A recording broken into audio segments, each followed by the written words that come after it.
Oh. Are we good? Oh, there we go. Yep. Oh, what the heck is going on? Okay. Hold on. Okay, there we go. Alright. Sweet. Oh, man, yeah. Yep. It's finally time. Managed to get affiliate. And, yeah, therefore making this my first affiliate stream. Woo! After a bit of technical difficulties, mainly from the Twitch staff, because for some reason their 2FA system was kind of janky and they had to go and deal with that one, which is very annoying, but yes, now officially we are streaming as an affiliate. And of course, if you take a look at the emote section, I've already put in quite a bit of emotes, such as this one. Some funny penguin emotes in there. Yeah, you can get as a follower. Well, most of them you can get as a follower. Hey, hey, there we go. Yep. Yep. I got my own emotes. It took a bit of time to get those emotes in because I had to run through a number of converters in order to make them compatible with Twitch. Yeah. And we're able to pull it off. Yeah. Also, do keep in mind that since I'm an affiliate now, you might end up running into ads. So, I mean, yeah. I'd appreciate it if you just watch it through, because it's only like, what? Like a few minutes, like a minute, at least a few minutes or something, which isn't that bad. But yeah. But I mean, it happens intermittently, so it shouldn't be too disruptive. Yeah, since I put it on the recommended setting, so it shouldn't be that disruptive. Unless, of course, you subscribe to my channel, then in that case, you won't see any ads at all. Roughly 15 seconds for the one I was hit by. Oh, you already had an ad. Oh yeah, because I think there was a setting where I think it kind of automatically does a roll-on ad as soon as you, like, shortly after you enter the stream. Probably. But hey, more ad revenue for me now. I can actually start earning shit from this channel. So anyway, without further ado, yeah, 15 seconds to a few minutes, yeah. And I believe, yeah, according to my stream manager, yeah, I can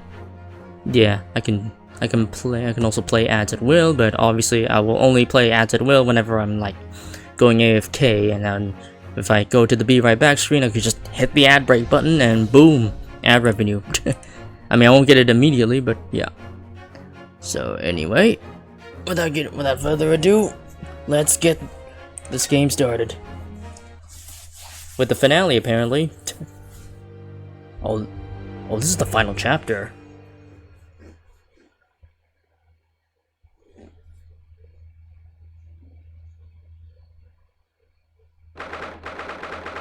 Oh wait a minute. Is this the finale of the actual game?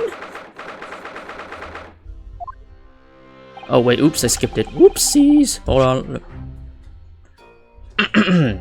3rd of November, 9:14 a.m. The Old Bailey, Defendant's Antechamber. And thank you for the bit. Thank you for the bit, Stevie Wonder, aka Catler. And if I'm not mistaken, you'll be able to cash out at 50 or 100. It's been a while. Yeah, it's 50. Yeah. It's only 100 if you chose wire transfer as your payout option. In my case, I chose PayPal, so it's 50. So yeah. I mean, it's gonna be a while, but yeah. Anyway, thank you for the bid again. Anyway, so the time's finally come. Today, we unravel everything. I'll be counting on your support more than ever today, Miss Susato. Miss Susato? Ah! Oh no! Oh, what's the matter, Mr. Naruhodo? Nothing. I was just saying that I'll be relying on your support today, but... I'm so sorry. Of course. I know I can be rather incompetent at times, but... I shan't let you down. Would you mind helping me to my feet, then? Oh dear. I'm really very sorry.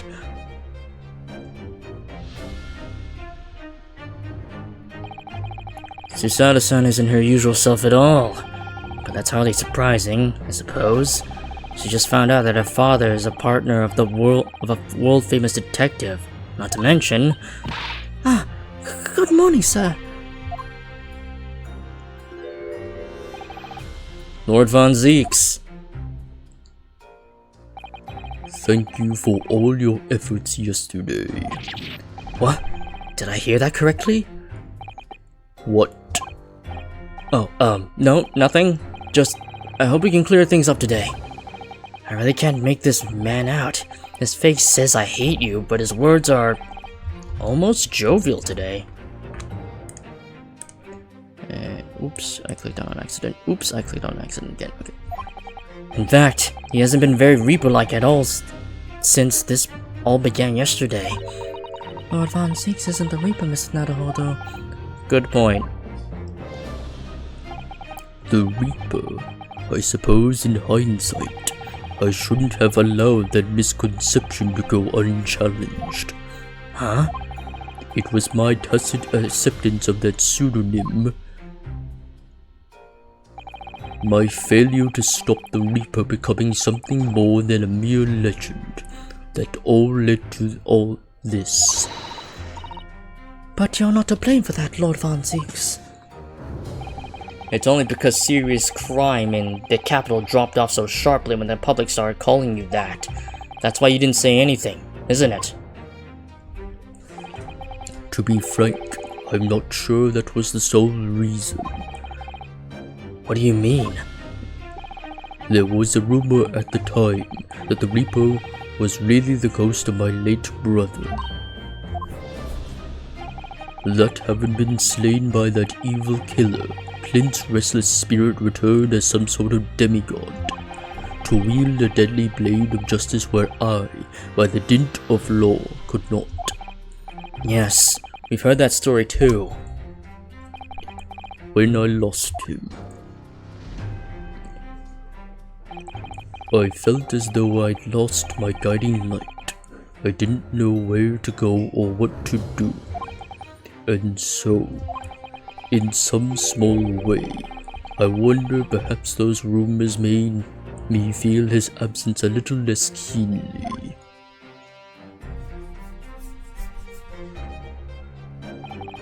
Even if I knew it was just an illusion, just some nonsense conjured up by an over-imaginative public. He was obviously extremely important to you, Lord Clint Von Zeeks. Well, what's important now is uncovering the truth. That's all that matters. I know that you didn't take anyone's life. And I intend to prove that beyond a shadow of a doubt in court today.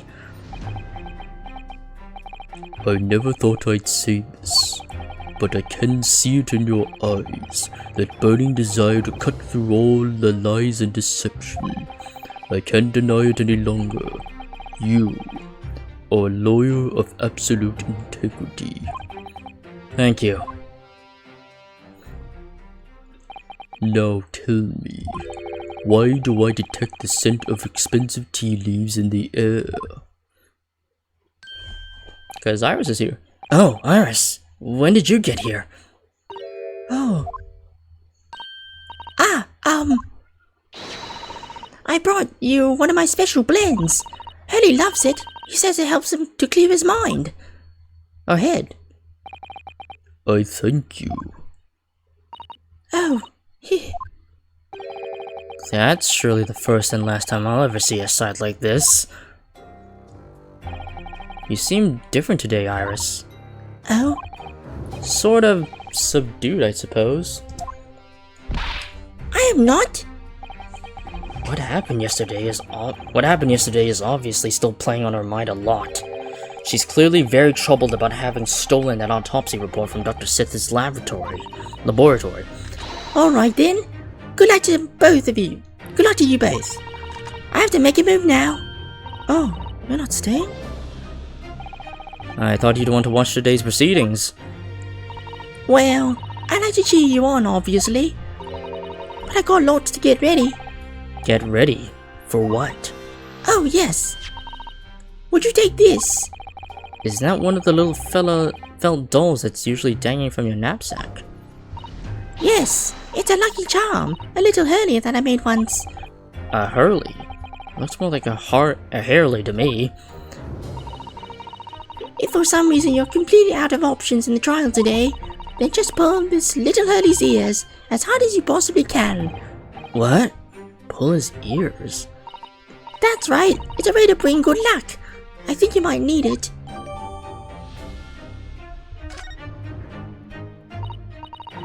You think what we'll need is luck? I just sneaked a peek inside the courtroom, and it seemed very different to normal. Yes, it would seem that a certain someone has decided to pull out all the stops. What does that mean?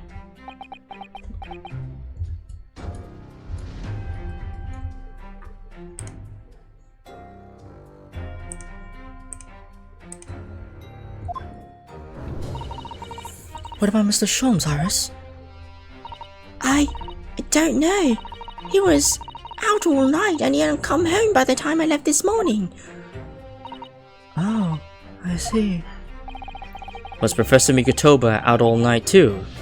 Do you think, Mr. Sato? Yes, it would seem so. I telegrammed the hotel this morning, and apparently they didn't come back to their rooms last night at all. They? Father and Judge Jigoku, I mean. Judge Jigoku too? That's right. Nobody appears to have seen either of them since yesterday. Counsel for the defense and the defendant. Court is about to be in session. Please make your way inside the courtroom at once. Good luck then, Reno. Good luck, Susie. Yes. Thanks, Iris. And you, Mr. Reaper. I hope it goes well. Once again, I thank you for the delicious tea. It was very soothing. Oh, I'm so glad. We must go inside now, Lord Von Zieks.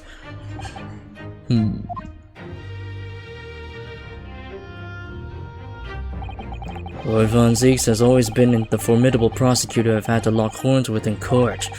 But not today. Today I battle with another in pursuit of the truth. My best friend, Kazuma Sogi, who I trust more than anyone else in the world.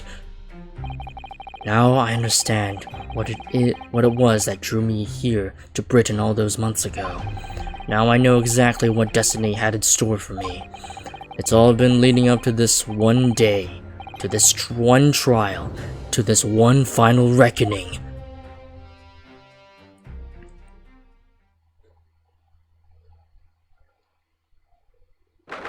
Third of November, 9:30 a.m. The Old Bailey courtroom. Oh wow, it's looking pretty dead in here. It feels even more oppressive here than it did yesterday. The occult stares piercing me like knives from all sides of today. Ah, Mr. Naruhodo, look. Oh! Lord Strongheart? Oh, he's the judge now. Kazuma must have known beforehand. I'll be right.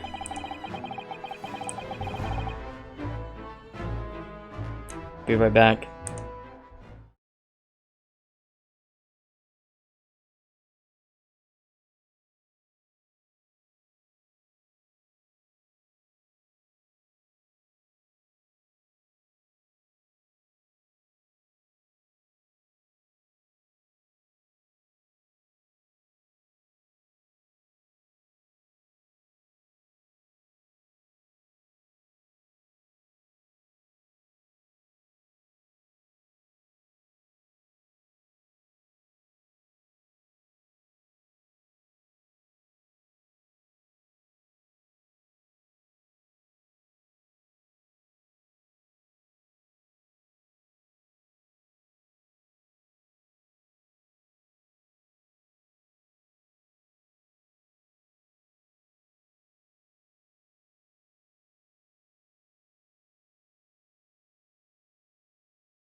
Okay, we're back. Alright. The ramifications of this trial now extend far beyond the murder of one Scotland Yard inspector. In fact, events have come to light that threaten to rock the very foundations of our country's legal system. Oh, sorry. A little out of breath from all the running. Okay. Okay, it's all good, right? Okay. The escape of a condemned criminal on the night of his execution, the subsequent unlawful shooting of the man, and the revelation that prison staff must have been complicit in the jailbreak. Britain is currently hosting influential members of the judiciary from countries all around the world. It is imperative that we uncover the truth in these proceedings to avoid international embarrassment. By royal decree, this will continue to be a closed trial, and one over which I, Male Strongheart, exercise total and unequivocal authority. Judge, jury, and executioner. the 6 jurors' flames just... As was the case in yesterday's proceedings, those here present in the public gallery are distinguished members of our judiciary, assembled to bear witness to a fair judicial process. In other words, a collection of your acolytes, Lord Strongheart. On a personal note, I find this most distressing, Lord Von Zeeks. You're a prosecutor of exceptional talent, much like your brother Clint, in fact. Oh. In the name of Her Majesty the Queen, I hereby declare... Yeah, let me try that again. In the name of Her Majesty the Queen, I hereby declare this court to be in session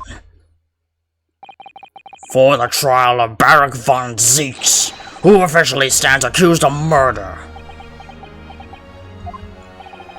Counsels for the prosecution and defense, are you in full readiness to proceed? The defense is ready, my lord. As is the prosecution. Yesterday's proceedings brought to light a shocking and disturbing fact. There was a side to the victim, Inspector Tobias Gregson, that was unknown to his superiors at Scotland Yard. Yes, he was carrying out operations in secret, which Scotland Yard knew nothing about. And in those clandestine operations, he had an accomplice.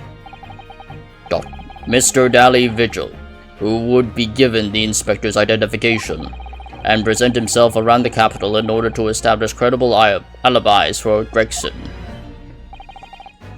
In that way, Gregson appeared to be carrying out his regular Scotland Yard work when in fact he wasn't. At the end of yesterday's session, Mr. Vigil, who had been suffering from amnesia, regained his memory. It would appear he buried his memories of the time deep inside himself as a means of self-preservation, because whilst he was engaged as chief warder at Barclay Prison, he abetted their convict's escape. Mr. Vigil is currently recuperating at St. Sinners. He's recovered enough to give a signed statement about his movements on the day prior to the incident. He's formally admitted to posing as Gregson whilst investigating the Red-Headed League. Which brings us to the crucial issue of the victim's time of death. The defense yesterday proposed a suggestion that the victim may have been killed 1 day earlier. This was based largely on the discovery that the victim's pocket watch had not been wound. The prosecution has something to report on that subject, my lord. Really? Go ahead, Prosecutor Soki. What? What is this? Polo. Oh. Fair Okay. enough. I think you should follow. Oh, What was the last 2 in the store? I found it. okay. There we go.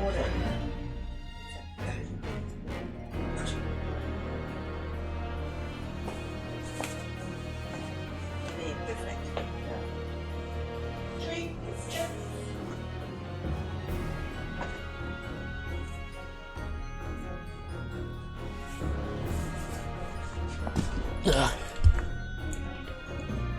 Alright, sorry about that. Alright. I met once again with the coroner yesterday to discuss the issue. She confirmed that the defense's suggestion could not be ruled out. It's entirely possible that Inspector Gregson was killed on the 31st of October, the day before his body was discovered. I have here an updated autopsy report that includes the amended details.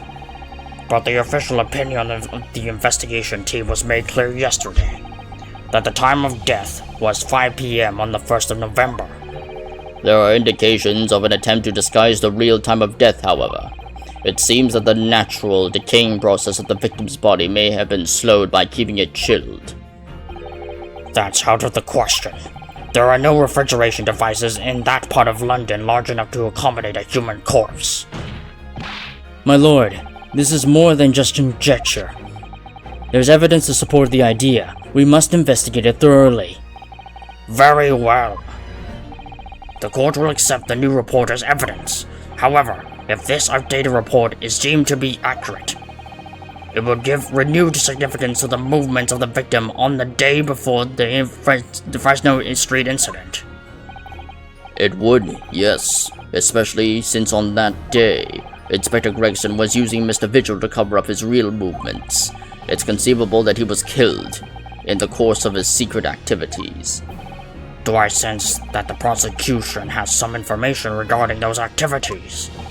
Scotland Yard put an enormous effort into investigating that precise matter yesterday. I think we should begin by presenting the... I think we should begin by presenting the resort... The resorts? Oh my god. I think we should begin by presenting the results of that investigation work. So the prosecution calls its first witness now.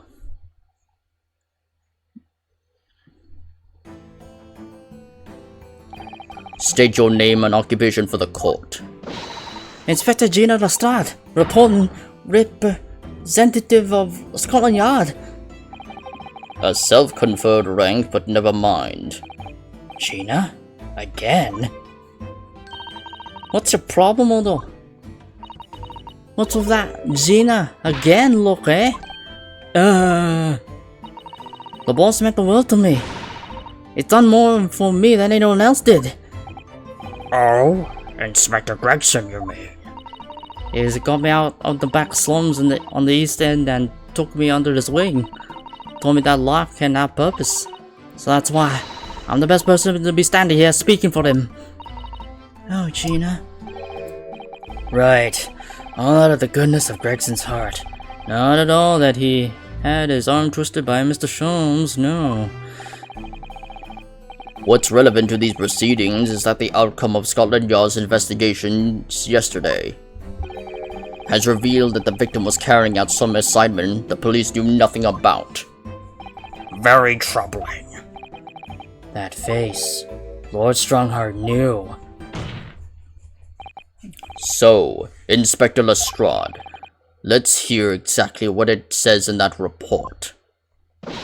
Come right up, sir.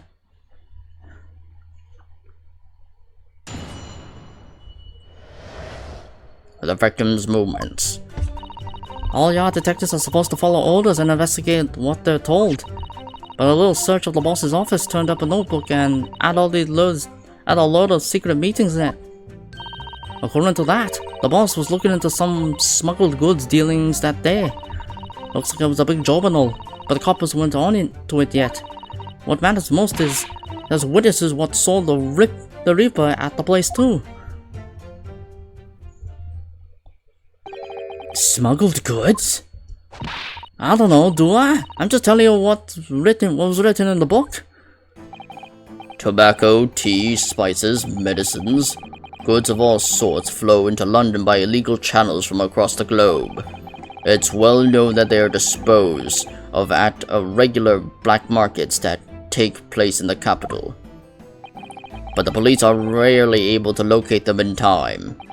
So Inspector Gregson was investigating one of those black markets. It's been suggested that high-ranking government officials may be involved in black market activity. No doubt Gregson was trying to avoid details of his investigations being leaked into the involved parties. That would explain why he was operating on his own authority, without the guard's knowledge. And do we know where the dealings were taking place this time? In a particular room of a certain exclusive London gentleman's club, and on the day in question. The accused is known to have been there. That's the conclusion of Scotland Yard's investigation into the matter. That can't be. We haven't heard anything about this. Members of the club have testified to it. There's no question. The accused, Barak von Zieks, was present. That would be very significant testimony then. Oh my, but... Lord Von Zieks has made no mention of this at all. In short, Lord Von Zieks had ample opportunity to murder the victim. Very well then, counsel for the defense, begin your cross-examination.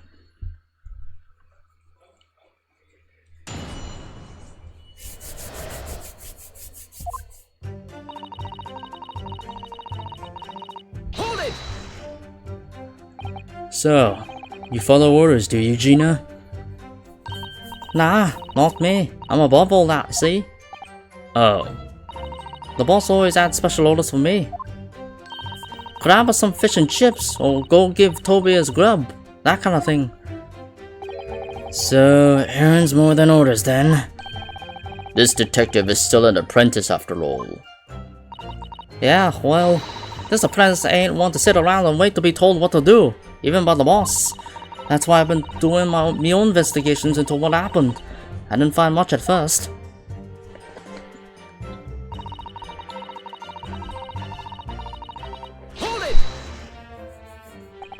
So you went through Inspector Gregson's things? Yeah, as part of the independent Lestrade investigation. I'm sure your superiors would be delighted that you're taking the initiative. So I snuck into his office when no one else was about.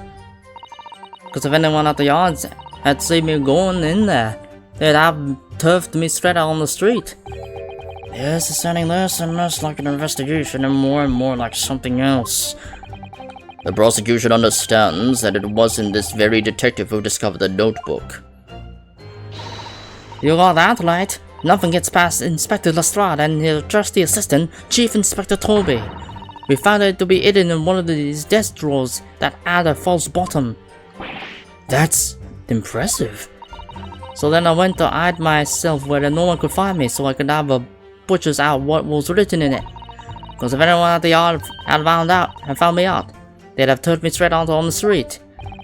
I've given it up. I've given it now, though, ain't I?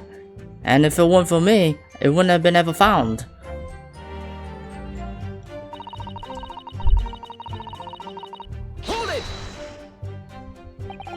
Do you have any idea where those dealings were taking place? Yeah. It was all in there in the boss's notes. Let's see if I can remember. As I already said, the illegal dealings were due to take place at the Gentleman's Club. Yes, I remember, but I was hoping to find out the name of the club. That won't be necessary. What? It's conceivable that the club might be used again by the smugglers in the future. Therefore, the prosecution has been asked not to reveal the name in these proceedings. I don't know what the fuss is all about. It's right here. All I got to do is read it out. And I could too. I got this reading game buttoned up now. Can't I show you what I can do? Go on. What's the arm? The judge hasn't signaled his objection yet. I could try to find out. What should I do? Insist. This is a closed court. The proceedings are confidential. There shouldn't be any possibility of the information being leaked. As I explained, there is some possibility of politicians being involved in this affair. The prosecution is rightfully exercising caution, I imagine. No, my lord. The prosecution has no objection. Cosima? There's no question that Inspector Gregson was looking into these black market dealings. However, it's not yet been established that he was on that particular trail on the day in question. If the defense requires to know the club's name, the prosecution has no intention of being obstructive. He looks surprised. Right then, I'll get to show off my mediating skills. Apparently the smuggled goods called the Grouse. Okay. Okay. The Grouse? Okay.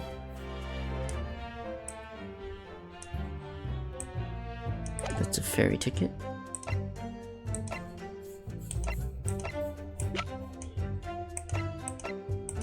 I don't think there was any mention of that, so...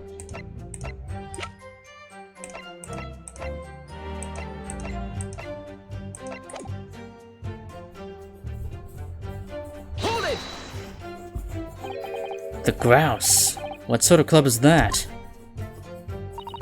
I ain't got the foggiest. Clubs aren't exactly my thing. But I'm kinda curious. They're not places where a foreign student like you would be readily admitted. Have you looked in the mirror recently? I'll tell you what. Me and Chief Inspector Toby could go in undercover. Could you though? I could pick up a few good marks and see what else I could find out while I was in there. I really don't think you should go picking out anything. Anyway, that's where these black market dealings were going to take place, is it? Yeah, it's gotta be. That's what the lower ranking detectives at the Otterkin says. The even lower ranking detective.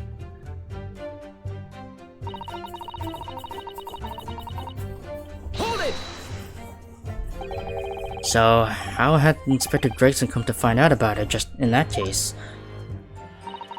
That's the question, ain't it? But I'm just an apprentice, so... And why didn't he inform Scotland Yard of his findings? Yeah, that's what I was asking myself. Cause, you know, I'm just an apprentice. When it suits you, yes. Anyway, the point is, something went on at the club, no question. You can't say that for certain though, surely.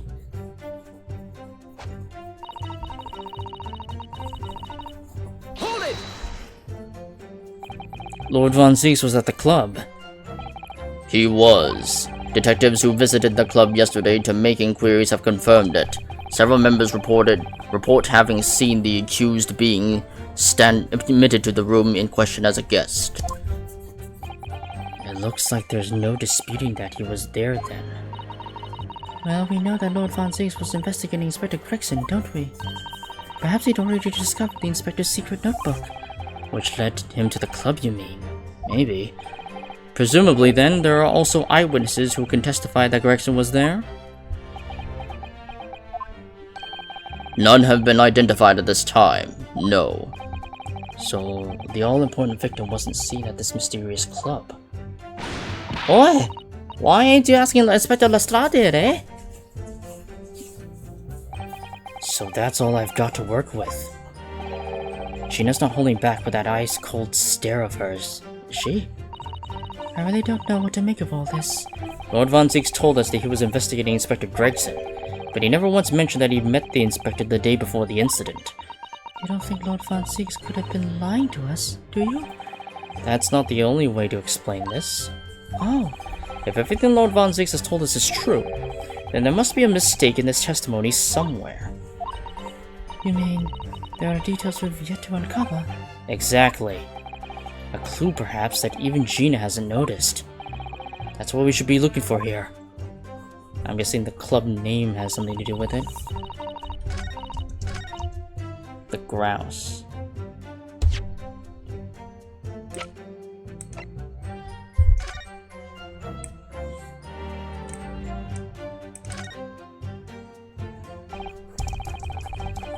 Yeah.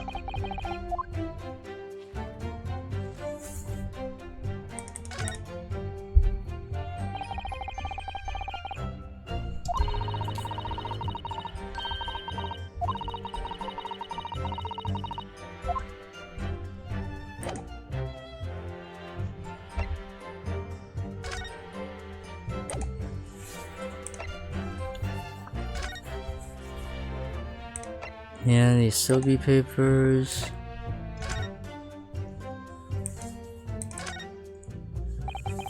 Have you seen this huge gash across the side of the trunk here? It's gone right through the leather and into the metal behind. Gosh, for a metal chest like that to have been so badly damaged, whatever made the gash must have struck the side of the trunk with considerable force. I wonder how it happened.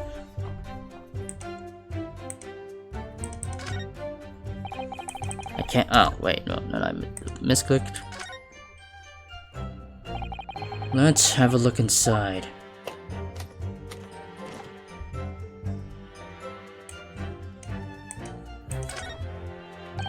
Look, there's something inside.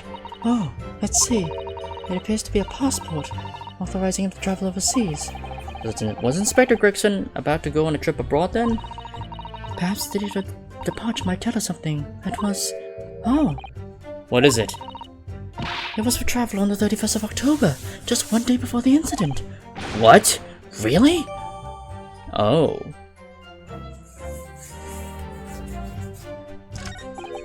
Gregson went to France the day before his body was discovered? Okay, that's some useful information.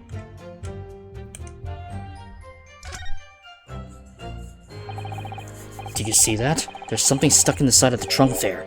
It's glinting. It looks like a fragment of metals of some sort, but it's wedged in so tightly I can't remove it.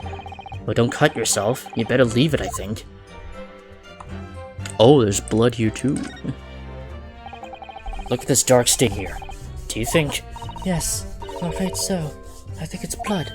Ugh, I knew you were going to say that. So that presumably means that this was present at the scene when Inspector Gregson was killed. It's the most logical conclusion, yes. To think Gina's been carrying this around with her. If you didn't know any better, I suppose it does look like a grease stain from all the fish and chips. Okay, I think we milked all the information out of this one.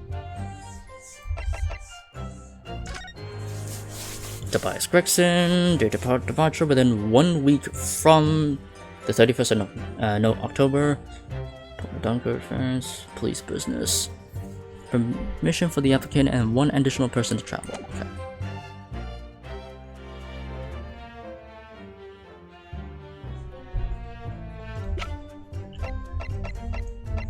Don't really have anything that speaks about the grouse, though.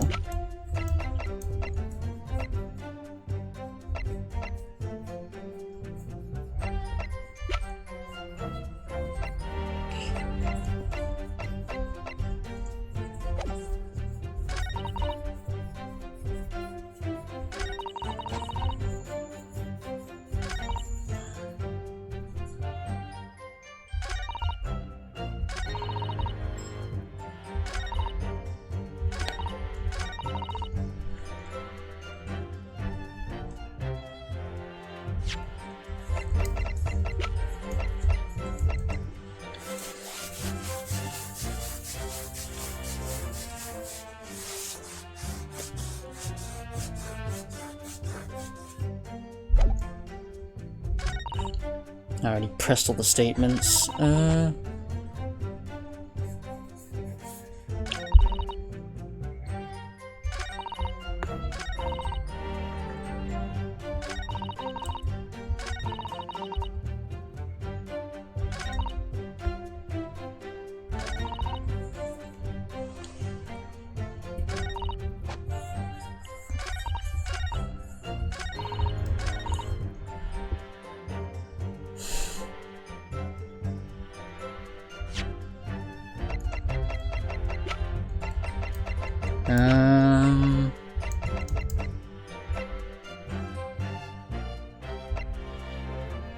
Objection! No, that's not it. Nope, not it. Yeah, there's nothing.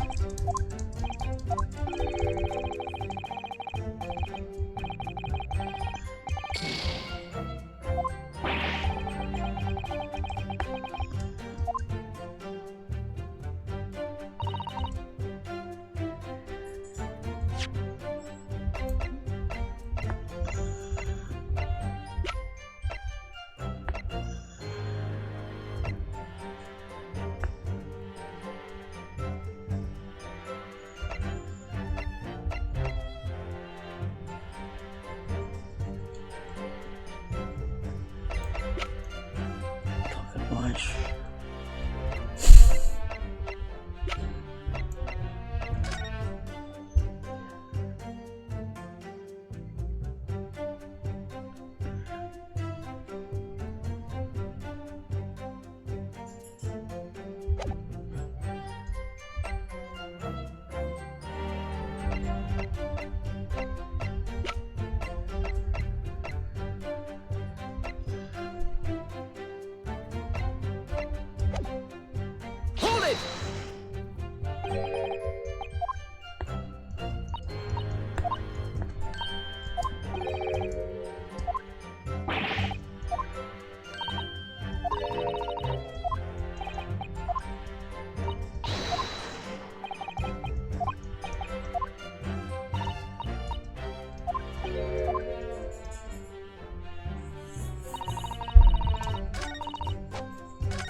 He never once mentioned that he met the inspector the day before the incident. Okay.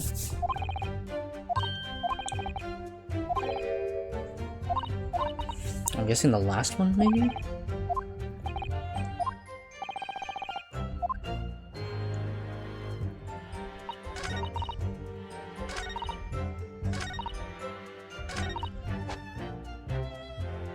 At the place 2, okay.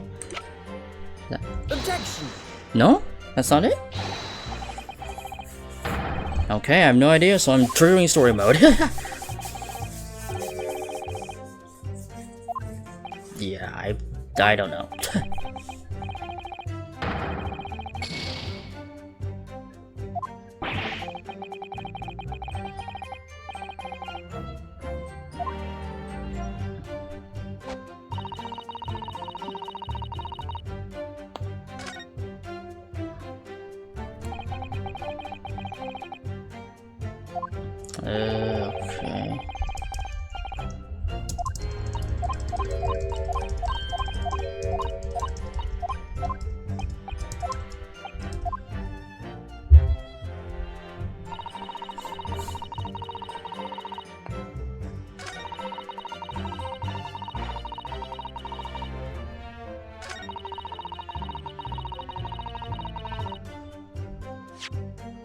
What is it here? Objection! Letter of introduction? I read about these clubs that exist here in Britain. As I understand it, they're places where well-to-do gentlemen socialize with friends and colleagues. Don't imagine for a second that a foreign student like you would be admitted. Seriously, is your merit cracked or something? Do we know for sure that the contraband dealings were definitely happening at a club called the Grouse? The police are currently looking for evidence, but haven't found anything definitive yet. And I'm sorry to say that they probably won't. What do you mean by that? I mean that the place Inspector Gregson was secretly going to visit on the 31st of October may not have been a gentleman's club at all. You're showing a very irreverent attitude towards our country's police force there, Counsel. If it wasn't a gentleman's club, then what was it? A steamship. Oh, that's the name of the steamship. You think it's a ship? I have the evidence to prove it. To prove it here. Let me see that. This dark-suited young man is not in the least bit untrustworthy. The other side, my lord. Be more specific next time. Ah, this would appear to be a ticket for passage upon a steamship, yes. The SS Grouse. Oh, okay, I should have read that. Objection! I kinda just skimmed that one. So there's a steamship named the Grouse that happens to share a name with the club. But I'm afraid to say, there's a flaw in your logic there. How? Look at the ticket. Notice the date of arrival in port. The ship arrived at the port of Dover on the 1st of November. Ah! The day on which the sound like a gunshot was heard on Fresno Street. In other words, on the day in question here, the the 31st of October, when the victim was on his clandestine mission. That ship hadn't yet docked on British shores. That would certainly make an undercover investigation somewhat challenging. The fact that the steamship hadn't yet reached Britain substantiates the defense's assertion that the victim was investigating the SS Grouse on the day in question. Then show your evidence for that assertion. Very well. Yeah, that's when I produced the permit. In that case, counsel for the defense, present your evidence to the court now. Evidence that substantiates your claim that the victim was investigating the SS Grouse on the 31st of November. Take that! What's this? A passport for travel issued to the victim. Dated 31st of October. What are you suggesting? I'm suggesting that just one day before the inspector's body was discovered, there's a distant possibility that he wasn't even in the country.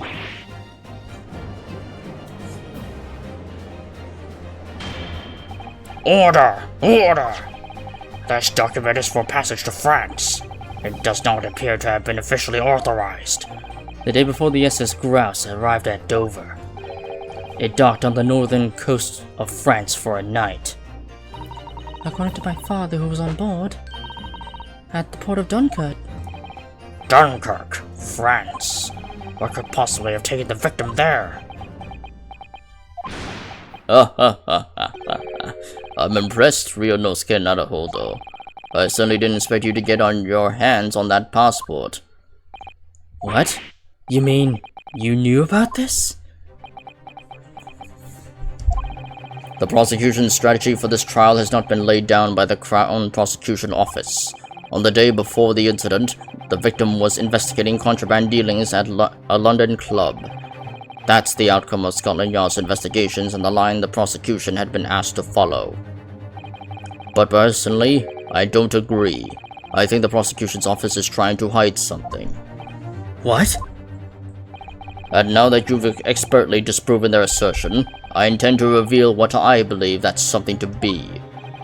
What are you playing at, Prosecutor Asogi? A courtroom is a forum for the truth, my lord.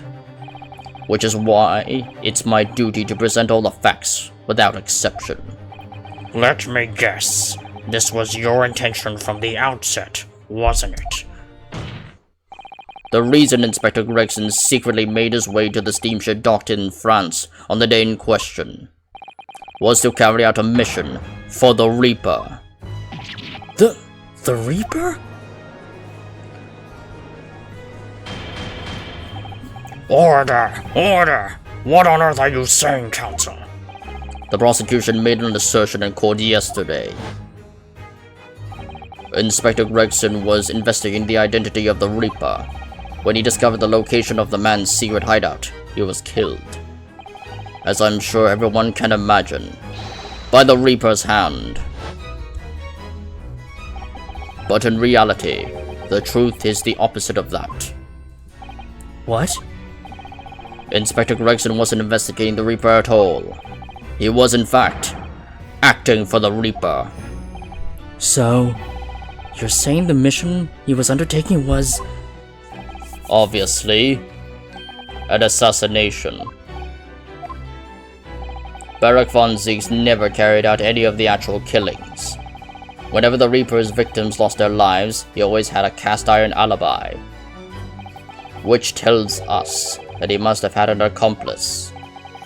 And you claim that was Inspector Gregson? What the hell you think you're saying, eh? My boss would never have done nothing like that. And yet, when you consider all the facts, it all makes perfect sense. No, it can't be. We also arrived at the same conclusion, didn't we? That Inspector Gregson was operating as the Reaper. Even so, there's no way that the person giving him his orders was Lord von Zieks. No, the true Reaper is somebody else. Barak von Zieks is not the Reaper. A predictable response from someone who's advocating for the man. And even if it is true that Gregson was operating as an agent of the Reaper, the suggestion that he went aboard the SS Grouse on an assassination mission doesn't follow at all. Oh, you have some solid reason for doubting the assertion, do you, Counsel? Absolutely. It's very simple. On the day in question, nobody was killed aboard that steamship. Huh. Professor Mikotoba and Judge Shigoku were on that very ship. If someone had been assassinated, I'm certain we would have heard about it. What's so funny? You're right, of course. No suspicious deaths were reported on board the ship. But I think perhaps you missed the point. That's precisely why Inspector Gregson himself lost his life. What? Gregson did board the SS Grouse that night with the intention of dispatching his mark. But his mission ended in failure. Failure? It seems that the defense hasn't yet grasped a very important detail here. What are you talking about? What detail? Inspector Gina Lestrade. Eh? What? The victim's notebook that you read an excerpt from earlier. That doesn't contain details of secret investigations at all. It describes 10 years of assassination plots to be carried out by the Reaper of the Bailey. You're lying! Even if all them bludgers were what got taken out and added common. The boss went to Reaper. Poor Gina. There's no question that Tobias Gregson was heavily involved in the Reaper's activities. You may just be an apprentice, but if you spent any time at Scotland Yard, you must have heard rumors. I ain't heard nothing, and I don't believe a word of it. Then testify again as a representative of Scotland Yard. Consider it your chance to defend your boss. I don't... I concur. The witness will give a new form of testimony. Miss Lestrade, you will tell the court everything you know about Inspector Gregson's secret notebook.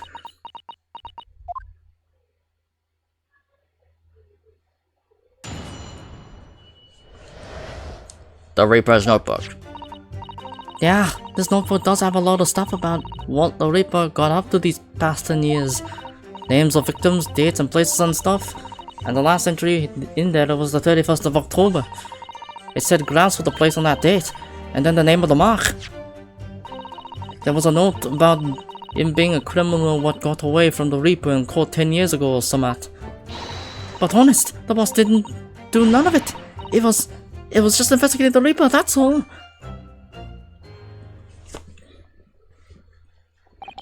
Keep personal opinion out of your testimony, witness. We require only established fact here. This must be so hard for her. You can't deny it now, surely. Ryunosuke Naruhodo. What can't I deny? The notebook contained the name of the final mark, and the location of where the assassination would take place. That's information that the victim could only have known if he was working with the Reaper. So, who was to be his final mark? Go ahead, Inspector Lestrade. Read the name for the court. The name that's written alongside the entry that mentions the grouse on the 31st of October. Oh, is it her name? Oh, how do you read this then? Reading's still not her strong suit. That ain't the problem, alright, Odo. It's a funny name. It ain't English. It's hard to read. Oh. So it's someone from overseas? Let me have a bash at it. Okay, hold on. So it's someone from overseas? Wait, I'm reading the wrong part. Say, oh wait, hold on. Oh, God damn it, there's a fucking, hold on. There's a...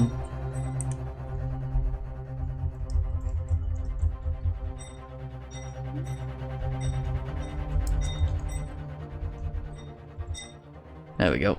Got rid of that one weird bot. Oops, I pushed it on accident.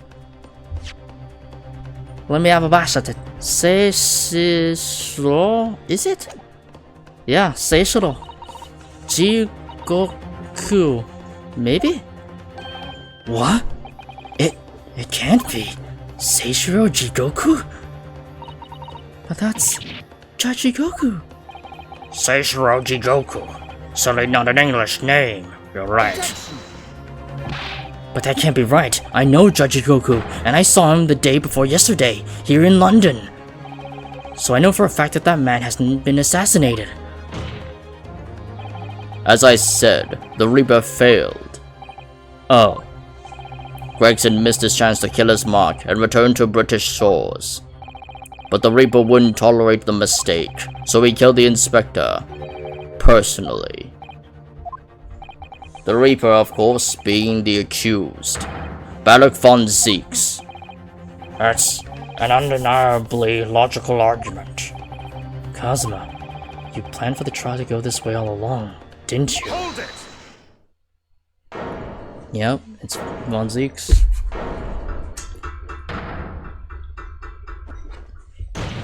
Oh damn, he's doing another witness stand.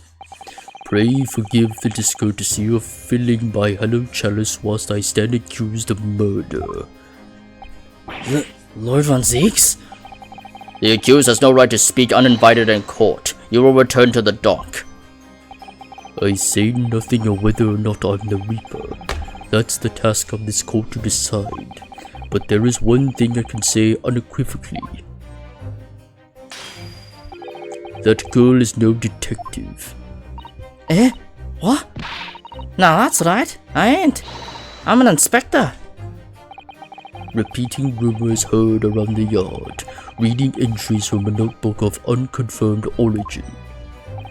That's not testimony, it's practically a script. No doubt the rest of this trial will go exactly as you clearly planned. Your hatred of me is understandable. In your mind, I'm sure I am the Reaper, who sent your father to the gallows all those years ago. But you're in danger of becoming a far more sinister Reaper yourself. By attempting to have me condemned with this feeble excuse for a testimony. What did you say? Mr. Naruhodo, this is our chance. My lord, the defense requests that the defendant be allowed to speak.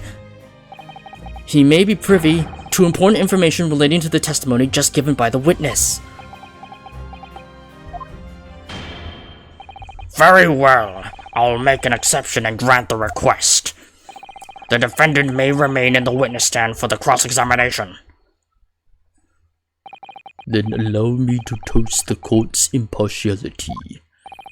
Don't raise your glass in my direction, sir. Counsel for the defense, begin the cross-examination immediately. At once, my lord.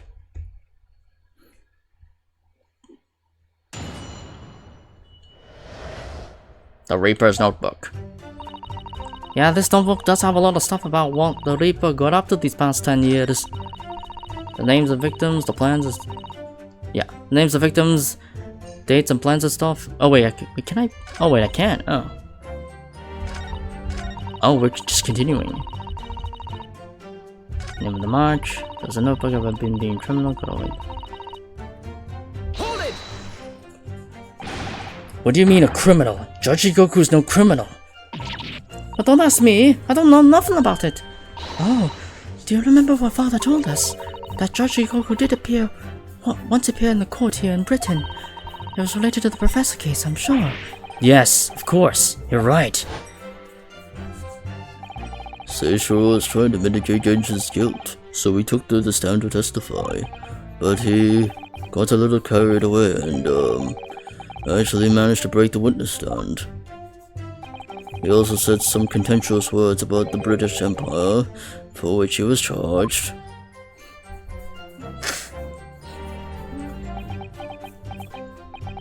It was a pitiful situation, yes. I'd forgotten all about it, but I prosecuted that trial too, as it happens. You did? It was considered to be an adjunct to the professor proceedings, you see. But he was acquitted after being told to make reparation for the damage caused to the stand. And there you have it. Have what? Surely the accused hasn't forgotten his own rule. That there is no saving anyone who faces the Reaper in court, guilty or innocent alike. What? No! Are you suggesting that the reason Judge Goku was targeted for assassination? The man was sent back to Japan immediately after that trial.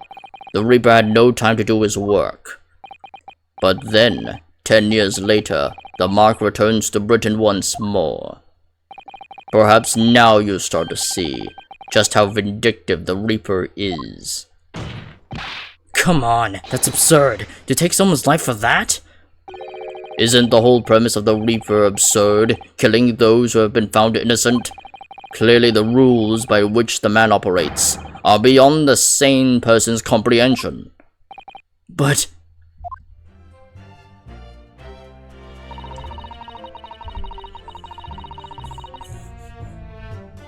Hold it! So you have complete faith that Inspector Gregson is innocent in all of this? Of course I do. I mean, I own that, don't I? Because he is the only one who had faith in me. Gina. The boss promised me he did. He promised me that even though I was just a diver, he could turn me into a top-notch detective. A cove with a good heart like that ain't gonna go and rob people of their futures, is he? Every single person killed by the Reaper was a criminal of the first order. Low lives like that have no compunction about robbing hundreds of others of their futures. Eh? Their ludicrous acquittals in court give them the freedom to make hundreds more suffer. I don't... So what? You justified your actions because you were protecting innocent people's futures? I'm not suggesting that the Reaper's methods are justified at all, but life isn't black and white. That's all I'm saying.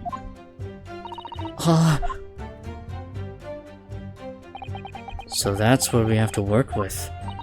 It may help us that Lord Von Six is in the stand too. Yes, perhaps. I'm sure Gina knows nothing she hasn't already told us. There's no point in trying to get more out of her. Did you notice how Kazuma-sama reacted to Lord Von Six's words? When he called him an even more sinister Reaper, you mean? Well, I'm sure Kazuma intends to eliminate any shred of doubt that the man is guilty. He's looking for revenge against the person he considers to be his father's killer, after all. I do worry that if we fail to find a discrepancy in this testimony somewhere, the trial may end and adjudication won't go in our favor. Let's listen carefully again to what everybody's saying. Yeah. Hold it! In other words, it shows that Gregson was basically acting as the Reaper. Not you and all. That ain't the only explanation, is it? We could have been investigating the Reaper in secret, and that notebook said what it found out. If I may. When originally people began referring to me as the Reaper, I didn't object. I believe the power to intimidate London's criminal classes into compliance with the law to be beneficial. But you carried out your own investigations into the true identity of the Reaper, didn't you? Yes, those investigations proved conclusively that Gregson was one arm of the Reaper. One arm? What are you on about? The Reaper's victims were all extremely shrewd criminals at the top of their game. There's simply no way one person could have taken them on alone. The Reaper is an organization. With you at its head? I had spies at the yard keeping me abreast of Gregson's movements, letting me know when he was elsewhere, so I've been able to check the most recent entry in his book. I knew the location. You knew it said Grouse? Believing it to be a reference to the Gentleman's Club, I went there on the day in question to investigate, alone. Ah, so that explains why several members of the club claim to have seen you there. But of course, the inspector was not there. Because at the time he was making his way to the steamship docked on the northern coast of France. as shown by the passport found in the victim's metal trunk. Very well then, back to your testimony about the contents of this notebook. Fine. Is something wrong, Mr. Naruhodo? You seemed a little shocked by something a moment ago. Oh, no, it's alright. I'm overthinking this, aren't I?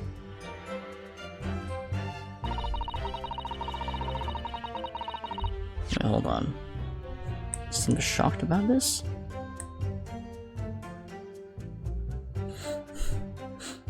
You knew it said grouse, believing it to be a reference. The inspector wasn't there because at the time he was making way to the steamship, as shown by the passport found in the victim's metal trunk.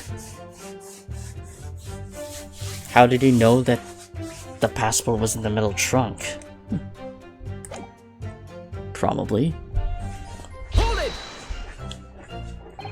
Names of victims, dates, places, and stuff? What in particular?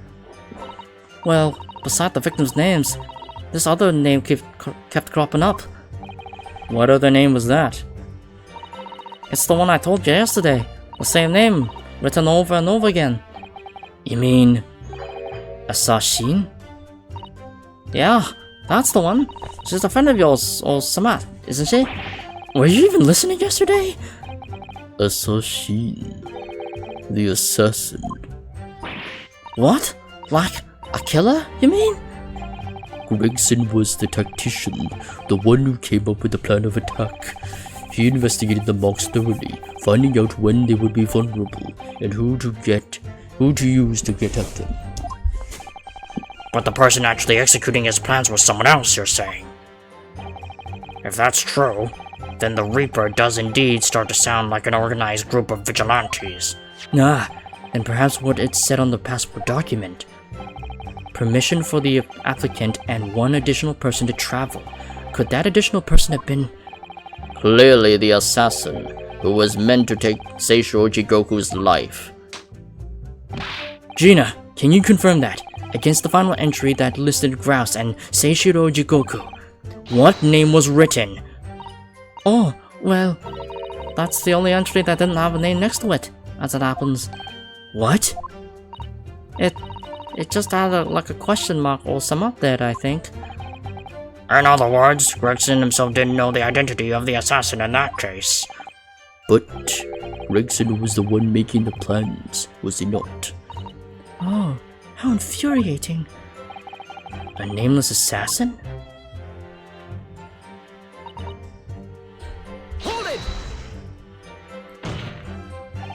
And you're saying that the mark listed was Seishiro Jigoku? That's what it said. Funny name, if you ask me. And I thought your name was odd. So please, there's no smaker on there. Mr. Jigoku is the presiding judge of Japan's Supreme Court of Judicature. I remember the man. He came to our country as a visiting student 16 years ago. Studying international law and diplomacy under your tutelage, Lord Strongheart. That beady young fellow was a very able man, I must say. So Lord Strongheart was Judge Jigoku's mentor. If I'm not mistaken, he returned to Japan 10 years ago now. 10 years ago, after that fateful case. Precisely. In the aftermath of the Professor case, his repatriation was organized immediately. It's a mystery why such a man would be listed in the inspector's notebook. I didn't think it was possible, but the mood in theirs got even worse now. Maybe I'll just keep talking. Oh? Right, I just had just about enough of this. Gina? All this nonsense about the boss planning to kill people. It's cobblers. Come on, Odo. Yes? Why aren't you saying nothing? Why aren't you yelling out objection or something? What? You gotta find a flaw. You do usually. Someone's lying here. No question. You gotta work out who it is. Please, for the boss.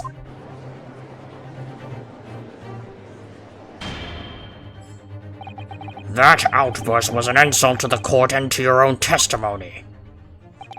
I might have known that a common pickpocket from the back slums couldn't make a detective.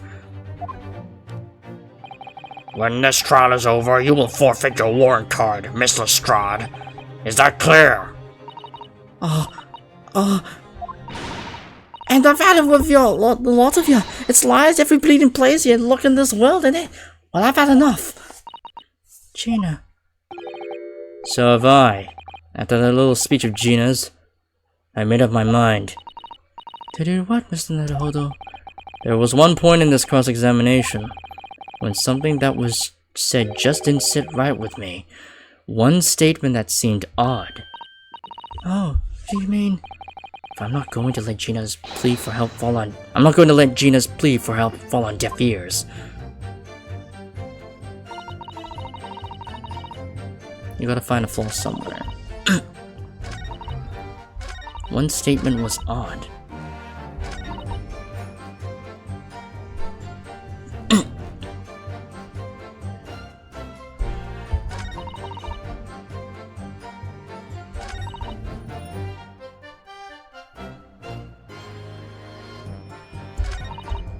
Hold it! I want to thank you, Gina. You helped me find my resolve. Eh? What do you mean? Amongst everything we've heard during this cross-examination, there's one thing that defies explanation. One inconsistency.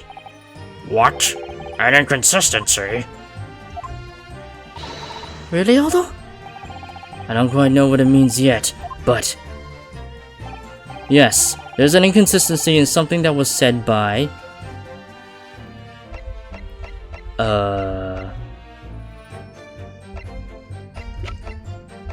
Kazuma?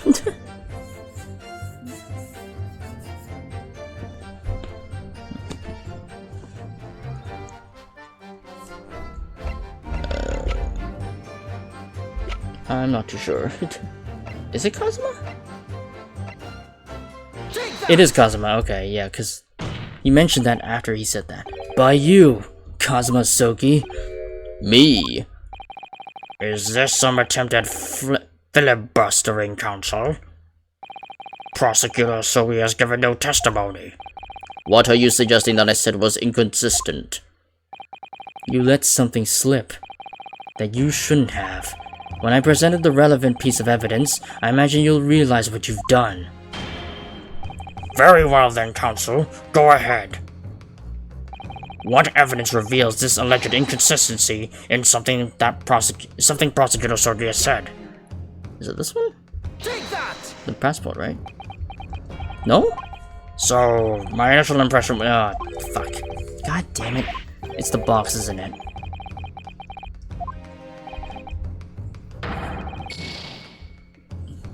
Oh my god, it's the... oh my god. Shut up, my best friend. Yeah. Shut the fuck up. Was when Kazuma said, yeah. Because at the time it was making his way to France, as shown by the passport found in the victim's metal trunk. Yeah. Okay, well, apparently you just want me to use the trunk. Okay, fucking goddamn, fuck you. Oh my god.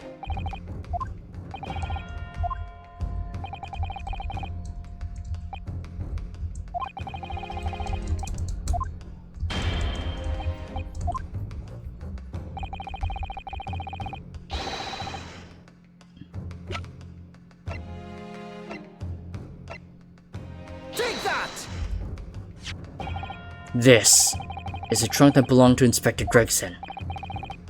A metal construction, is it? It's certainly very heavy. What's this? A bloodstain? And a relatively fresh one, too. What? You mean that ain't grease from all the boss's fish and chips? Fresh blood on the inspector's trunk. That suggests that the victim was traveling with that luggage when he was killed. That can't be. There was no mention of any trunk in Scotland Yard's report. Yes, there's a reason for that. Immediately after the inspector's body was discovered, one of the street peddlers made off with the trunk, hoping to sell it. But I found it! Me! With me nose for trouble. Huh. Which means that nobody should have known anything about the trunk. Unless, of course, we're talking about somebody who was present when the victim was killed. And yet, during the cross-examination of the witness just now, you said this, Kazuma. Yeah, he mentioned the trunk. Because at the time, he was making his way to the steamship docked on the northern coast of France, as shown by the passport found in the victim's metal trunk. So the question is, how did you know about the inspector's trunk? We know the man went on a trip to France. Where else would he have put his passport? But you knew it was a metal trunk. Answer me honestly, Kazuma. On the 31st of October, where exactly were you? At the port of Dunkirk, on board the SS Grouse. Is that the answer you're looking for, Ryunosuke? Kazuma, what did you... I hadn't considered the possibility before, but if Kazuma was there on the ship, then it could only have been for one purpose. Oh no, Mr. Naruhodo. Surely you don't think... Come on, Ryunosuke. You know the rules. The only thing that really talks in the courtroom is hard evidence. As I understand it, Inspector Gregson always took that case with him when he traveled. So as it stands, you proved nothing. There's that little metal bit that was in the trunk, which I initially thought it was from a sword, and that could very well be right. Kazuma, are you challenging me to prove it, beyond all reasonable doubt, that you were there that day, in the same place as the inspector? He was there, with Gregson. There's a clue that you've overlooked, a secret that the trunk can tell us. I can't be sure at this point. I need to verify it, but I have a nasty feeling that I'm going to be right. Alright, be right back.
God damn it. I missed the last one. The accusation being made is deeply disturbing, but nevertheless, we must test it. The defense will identify for the court where in the trunk this alleged clue is to be found. Where's the evidence that ties Prosecutor Sogi to Inspector Gregson? Well, first we open it.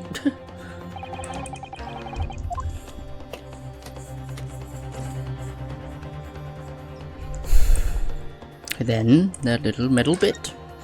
Have you seen this huge gash across the side? Oh. It's gone right through the leather into the metal behind. Gosh, for metal. Yeah. Put some more force. I wonder how it happened.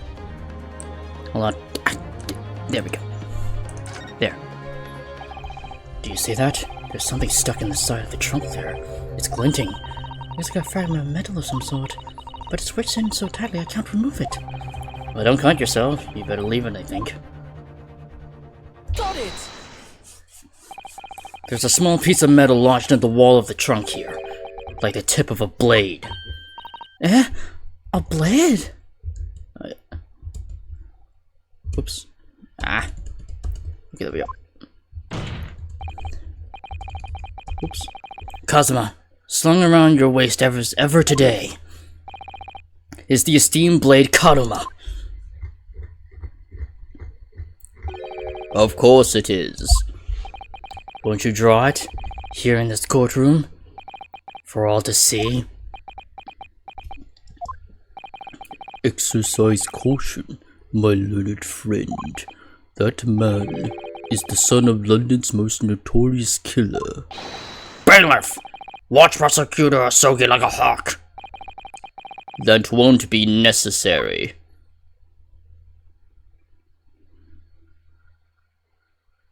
Yep, it's broken. Oh no!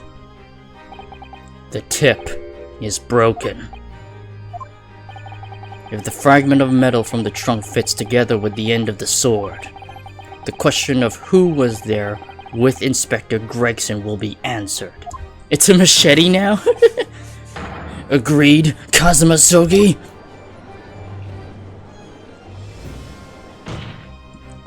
Expertly done, Ryunosuke. That's a point to you, and well deserved. Do you mean to tell the court, Prosecutor Sogi? Yes, on the 31st of October, I accompanied Inspector Gregson to Dunkirk in order to carry out a mission. So the additional person authorized to travel was me. And the mission was? The assassination of the Mark. What? Oh, he was gonna kill Jigoku. He was going to kill Jigoku. You mean you're the killer whose name was omitted from this notebook? You were following the Reaper's orders to dispatch Judge Jigoku? Let me make one thing perfectly clear. I have killed no one. Explain. I accepted the assassination mission, yes, and I accompanied Gregson to Dunkirk, but I never had any intention of carrying out the plan. You were never going to do it? We can't believe Kazuma-sama, I'm sure. After all, Judge Jigoku arrived safely in London the following day. On the 31st, I boarded the train from London with Inspector Gregson. We traveled to Dover, from where we crossed the channel to Dunkirk. Then we boarded the SS Grouse, and made for the cabin deck, as indicated in the plan. You went to Judge Jigoku's cabin? Exactly. It wasn't there, though. We decided to wait, but you've already told us you had no intention of going through with it anyway. I didn't come to Great Britain to take anyone's life, so I left Gregson and I disembarked the ship. I spent the night at a boarding house in the town, and returned to England the following morning. A boarding house? In Dunkirk? My signature will be in the register book. It will be simple enough to verify. Then, what became of Jigoku? Gregson was no assassin, so the mark was spared. I'm sure it's easy enough to imagine what happened after that. Gregson returned to England as well, having failed to complete the mission. He met with the Reaper in that room on Fresno Street to report the failure, causing the infuriated mastermind to pull the trigger and end his wretched agent's life.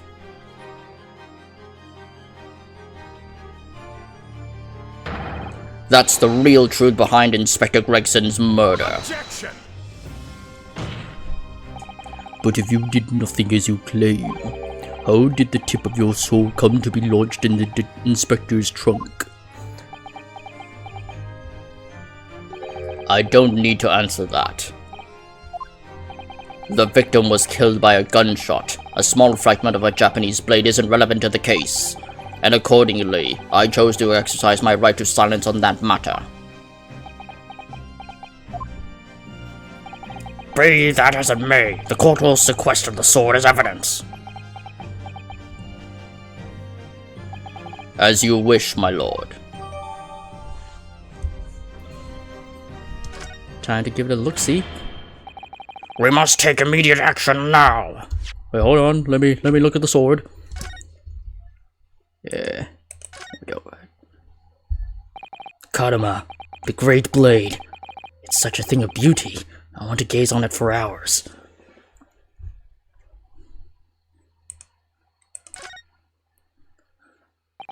The tip of the great sword.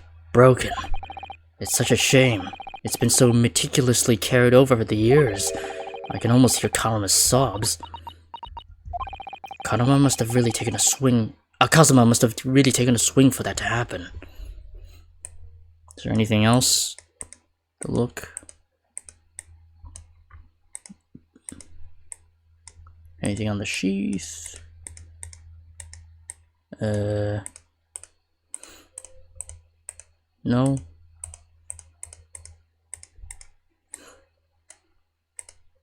Okay, I guess there's nothing on it. Nothing else. Okay. To verify whether Seisho Jikoku remains unharmed. What? Remains unharmed? I agree. That should be our first priority. It's recently come to my attention that he hasn't been seen since yesterday. How did you... When a foreign dignitary invited to Great Britain goes missing for 24 hours, it's only natural that the question of his safety should arise. You don't mean to say that you think Judge-Goku may have been killed? The Reaper has more than one assassin at his disposal, and he has the power and influence to give orders from inside of a prison cell. Isn't that right, Lord Von Zeeks? If I were truly the Reaper, I'd be able to tell you. Order! Order in the court! Order! We will take an emergency recess for 30 minutes. Now? Guests of the symposium have been told to maintain regular contact with the organizer's office. If the man cannot be located within half an hour, we will have to assume the worst. Oh no, not Judge-Goku. No one would want to kill a harmless Japanese man who'd only just arrived in the country. Except that is... for the Reaper, wanting to finish off a mark that slipped through the net 10 years ago. I would have to agree.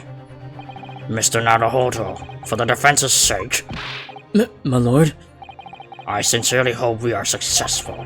If we are unable to confirm Mr. Jigoku's healthy existence within the next 30 minutes, you will face grave difficulties. Court is adjourned for 30 minutes.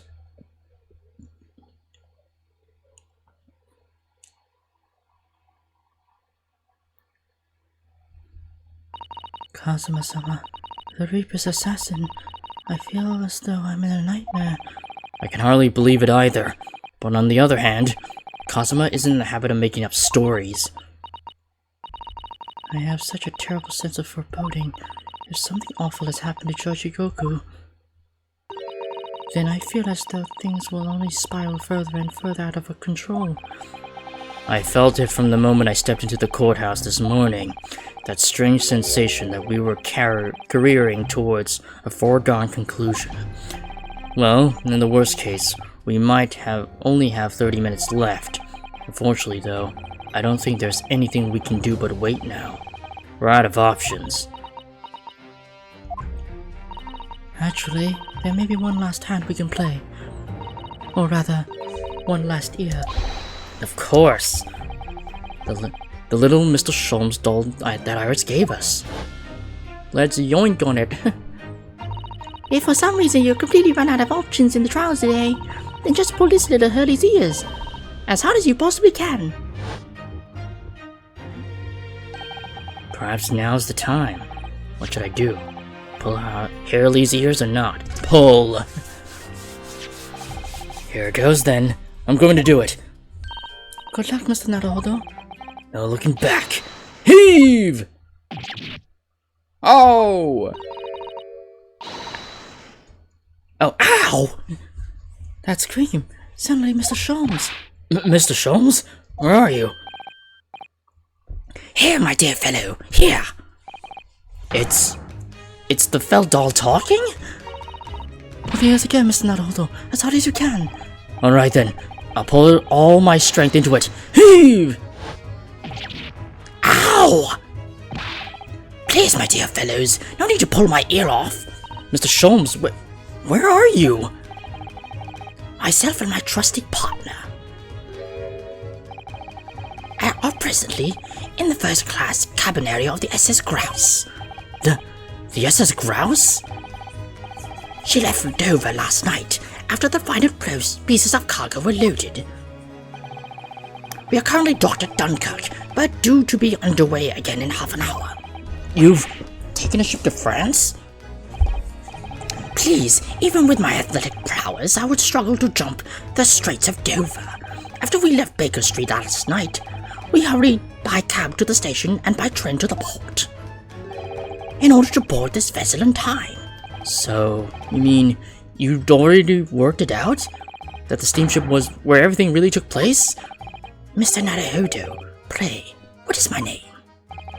Herlock Sholmes, world-famous great detective. Recited to perfection. Well done. You're a genius, Mr. Sholmes. That's the only word for it. Ow, ow, ow, ow, ow. Mr. Sato, gently with the genius's ears, please. Oh my, I'm ever so sorry. If I may, Sholmes. Ah, there you are, Mikotoba. You may remember that it was, in fact, I who made the connection to the SS Grouse. At Scotland Yard yesterday, when we examined that notebook, and I recalled my steamship ticket. Ha ha ha! But of course it was, my dear fellow. And not once did I controvert that fact. I merely had our court-bound companions under my name. Yes, you did, didn't you? We just entered a recess. The trial resumes in 30 minutes from now. And if we're unable to present any new leads, then I'm afraid to say. Do not fret, please. It's precisely that my purpose, that my partner and I have made this journey. I have no doubt we shall have welcome news for you within a half hour. Thank you, Mr. Sholmes. That will be wonderful. Until later, then. Yes, you'll be hearing from us when you're not in touch first. If you're not in touch first. I shouldn't be hearing anything if you keep tugging my ear in that mindless fashion. Whatever that was the idea of making a receiver operated in that way in the first place, Sholmes. Why the deuce would I know? It's Iris's invention, not mine.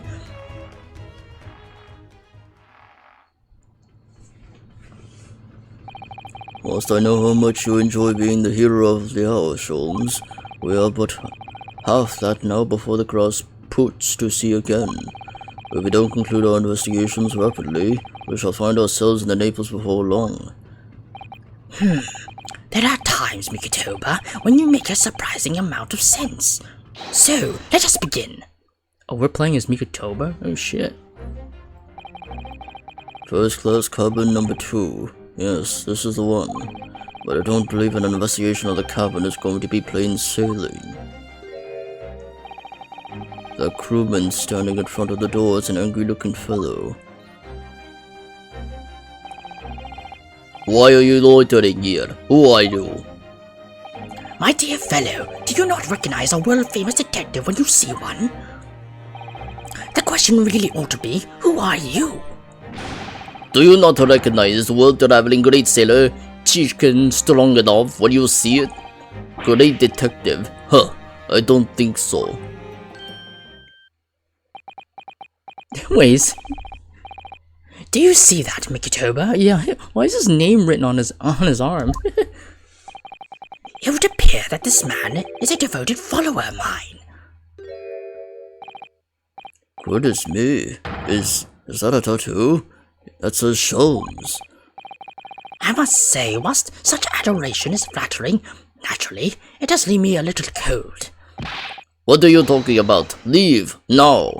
How distressing. My loyal devotee knows me only by name and not by appearance. And yet I already know a great deal about you, sir. You have a brother, I believe. Like yourself, he's a shipman, currently traveling the world aboard a Russian steamship, in fact. How do you know this? Could you know this? Elementary, my dear Mikitoba. I'm sure it was. 3 days ago, I was bound for London aboard this ship, you see.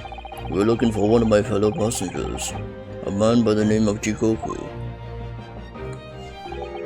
There is no one with this name on board, but we know that he purchased a ticket for passage. Ah, you mean Easton man. He left the ship 2 hours ago. Here at Dunkirk, he said something about emergency, I think. What?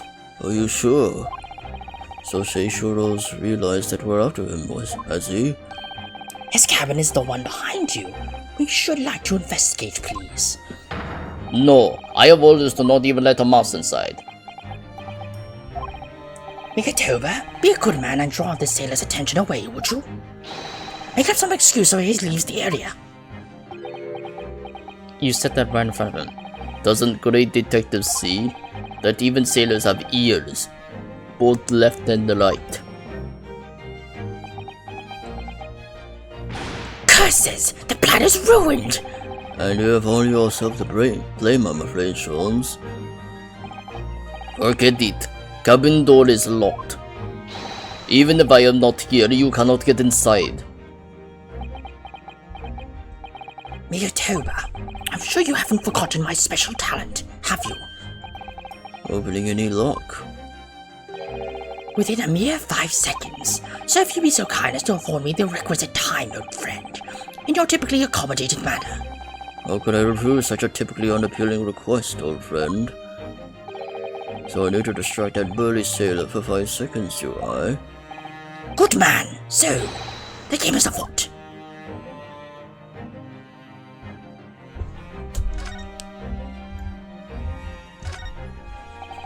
This must be a mousetrap, I think. Perhaps I could distract the crewman's attention with this somehow. No, I think not. That would never work, surely. I need to conduct another distraction. This would appear to be an alarm bell. All hell would break loose if that thing were to ring. The whole crew would know about it. No, I think not. That would never work. Yeah. Oh, so I have a choice on what to pick. That's another first-class cabin, and yet its door is completely unguarded. Empty as well. I had a quick look inside earlier, though I confess I didn't investigate the wardrobe. There may be very well a young Japanese fellow inside, perspiring merrily. If you're referring to Naruhodo, you know that very well that he's currently perspiring merrily in court. Does it not strike you though, Mikitoba, why the man stands guard in front of this cabin when both are apparently vacant?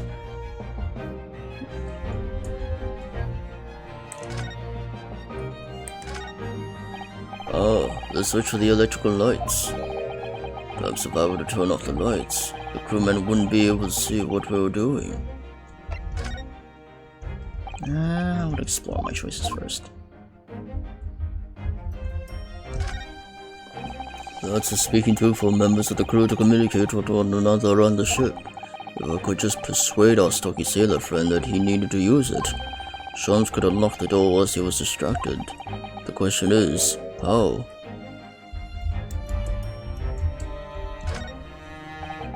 That's the way back to the deck, but we certainly cannot give up on this now.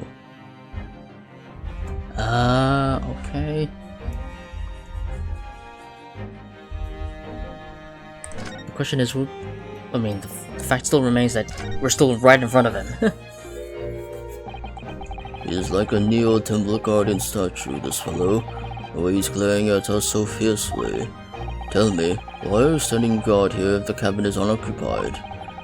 Because this is area only for first-class passengers. We must look out for suspicious criminals. He was looking straight at me when he said that. My dear fellow, as you can plainly see, we are quite unsuspicious as criminals go. But still criminals. No. No. For goodness sake, Sholmes, tell the man. We're neither suspicious nor criminals. Ah, yes, quite right, Mikitoba. Curses! The seaman is far too able for his own good. Be extremely careful in what you say. One of us ought to be, yes.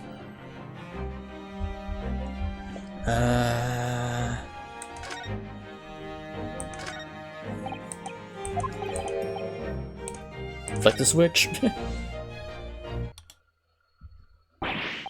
Oh, what is happening? What is light? No, Sholmes, no.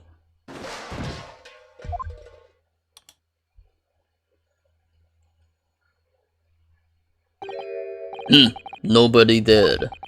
Thought it was a close shave. Quite a knack you have, stumbling so violently in an apparently empty corridor. Do be quiet, Sholmes. I shall have to think of another approach.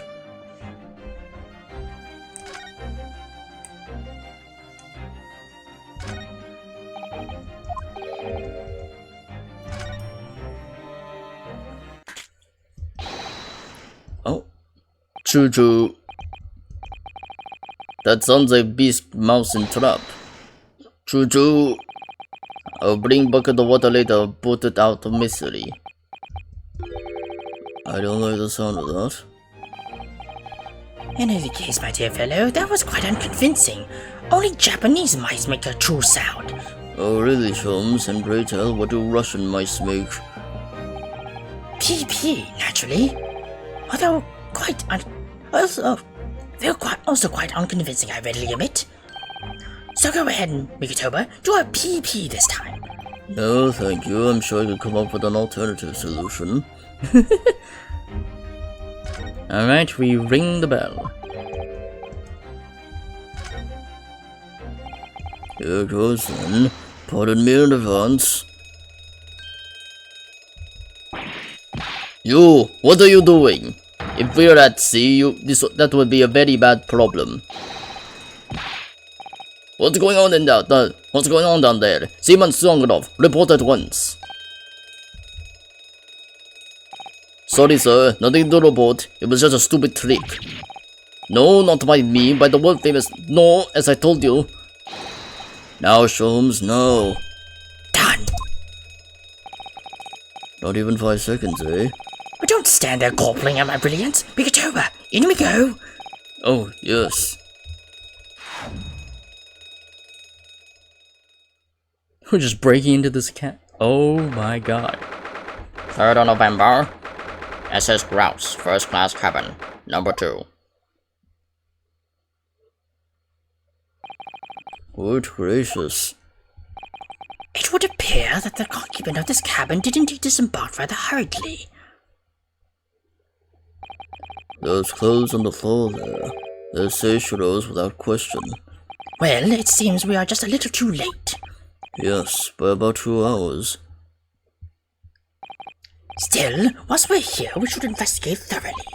There may well be 2 hours worth of clues to find in here. But that burly crewman may return at any moment, Sholmes. Indeed he may. Which makes it all the more thrilling. right? What's in here? That's a very That's a very sizable trunk indeed. Say sure as partial to the whole thing's large. And a rather clumsy fellow, if he failed to notice that he left that behind. Perhaps he left it on purpose. It's lighter than you might think, but it's still a hindrance to a speedy escape. Pity, it's locked, so we cannot look inside. Surely 5 seconds from now the situation will be quite different though. Sadly not. It has a 7-digit combination lock. I am not in a morose enough mood to work through all the combinations at present.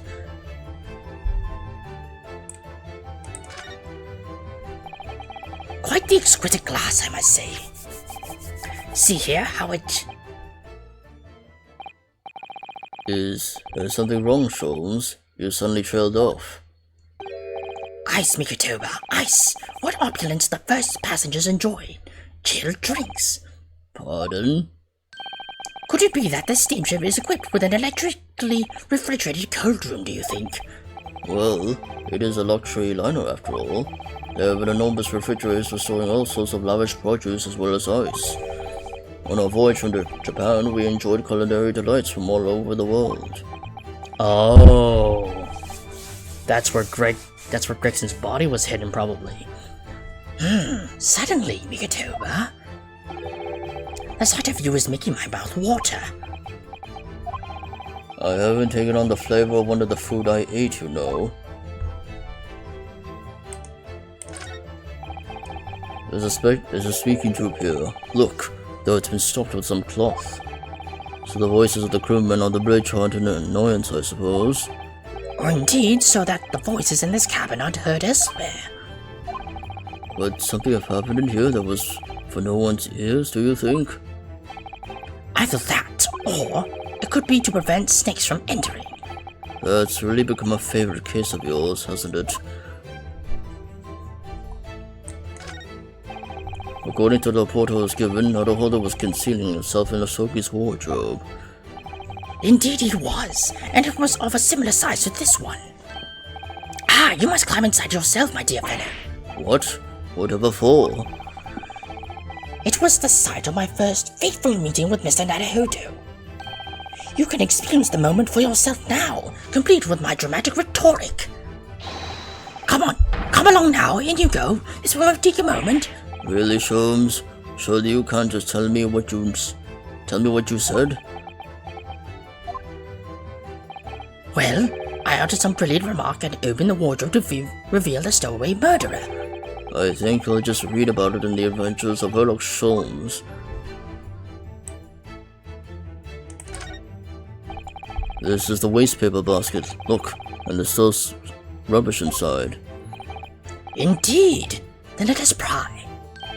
I've discovered recently I have a penchant for exploring the contents of others' waste paper baskets. I sincerely hope only for your work. Ah. Here we have a notice issued to the passengers from 3 days ago. 3 days ago? The night before we arrived in London then. When I was still aboard myself. Evacuation drill notice 31st of October following the departure of the port. Oh, I didn't finish reading that. Oh yes, there was an evacuation drill. I remember now. For our safety and security, all first-class passengers were constantly under the watchful eye of the crew. So it was a welcome relief to have some privacy for once. Ah, okay.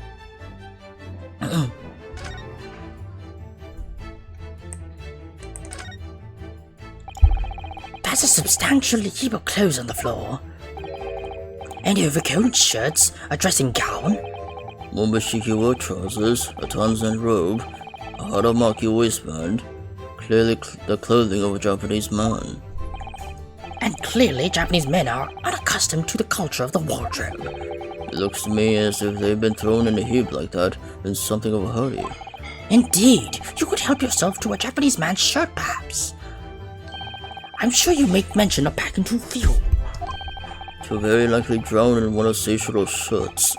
No, I'll just buy any extras I need, I think. These are the rules of passage. Passengers must not keep weapons or other dangerous objects in their cabins. Pets are also strictly forbidden. Additionally, there are severe punishments for stowing away in wardrobes and or travel cases. Oh my god. Did they just add that rule after the Naruhodo incident in the previous game? Oh, that's funny. I feel the rules have increased since I last read them. Probably just my imagination. What about the fact that they're not straight on the wall? Doesn't that strike you? You may be right. Probably just your imagination though. A trifle. And you know what I will always say, Mikitoba. There is nothing important about trifles. It's probably just my imagination, but I think that might be slightly off.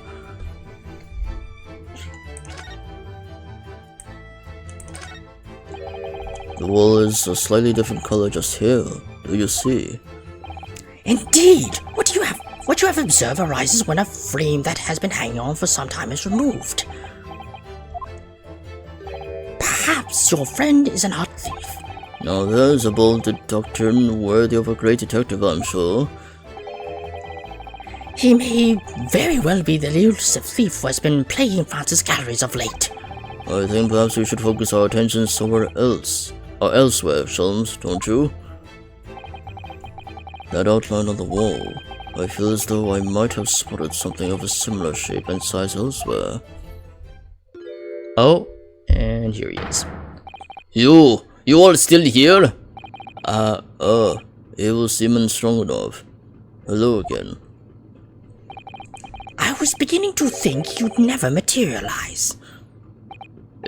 You were waiting for me? Of course, I was expecting you to burst in with a hearty Russian profanity far sooner.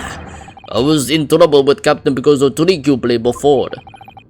Oh, innocent chicken.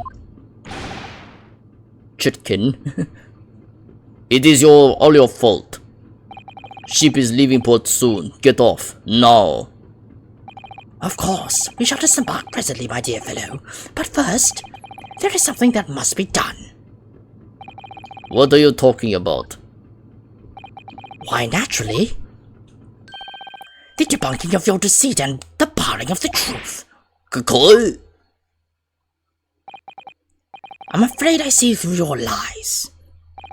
For one thing, Mr. Jigoku has not yet left this vessel at all.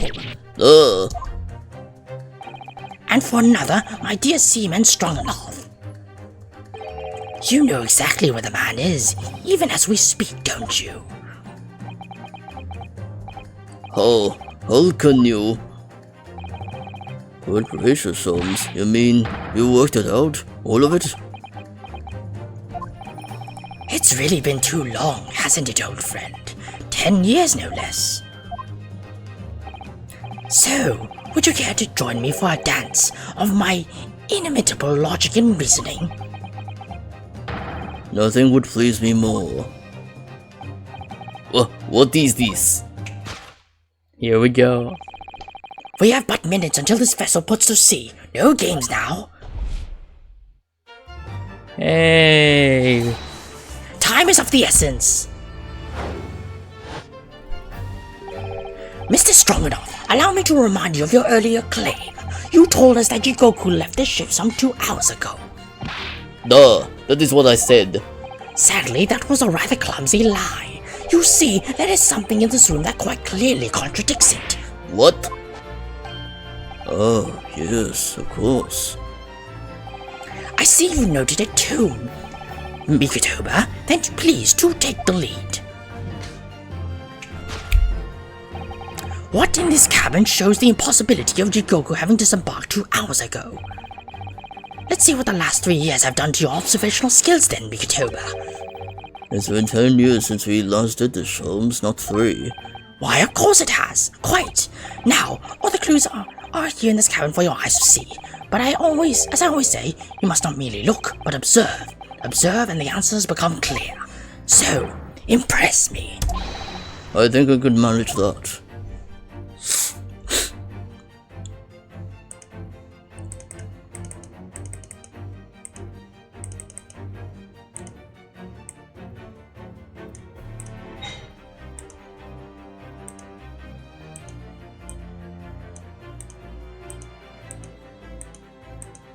Oh, is he in the trunk?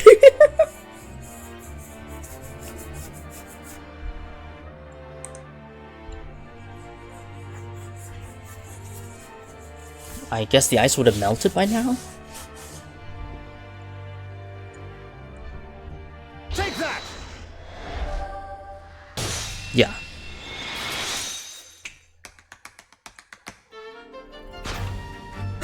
He did a little dance? Oh my god. Perhaps you should have cleared away that glass. How curious that the ice should have melted despite it being abandoned 2 hours ago. It would appear that the man was here in this very cabin until moments before our arrival. With this well-chilled glass in hand. Get your mind off the refreshment, Sholmes. One might even conclude that somebody informed him of our boarding. Wouldn't you agree, Mr. Stronganoff? But why would Seishua run from us? Before we consider that question, allow me to confirm one small matter. Would I be correct in saying that these first-class cabins are the SS Grouse? Are the same ones in which you and Mr. Jigoku were accommodated on your voyage from Japan? Oh, that's right, they are. I was in the cabin next door, and Seishua was, yes. 50 days in this very cabin during our voyage.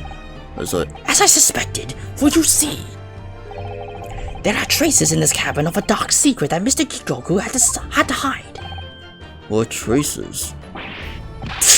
I know nothing about this. Ah, this is news to you, is it, Mr. Stronganoff? Sholmes, what exactly are you getting at? As I said, there are traces in this cabin of some nefarious activity. Something that appears out of place, of which I'm quite sure won't have escaped your notice. Something out of place in here.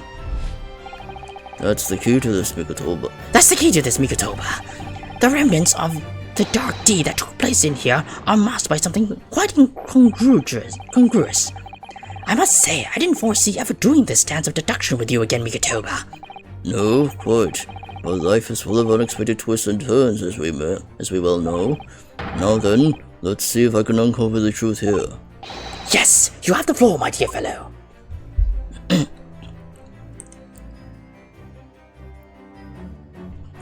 I recommend many people consider this segment as the best of these two boys in the game. Yeah, I agree. This is like, yeah, I'm feeling pretty excited about this segment because I was not expecting a deduction mini game between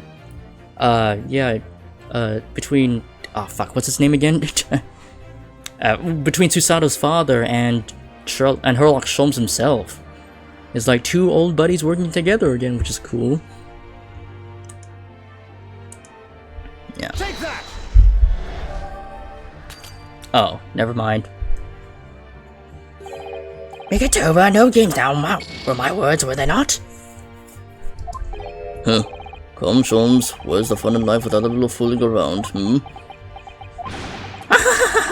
Quite right you are. That was a close shave.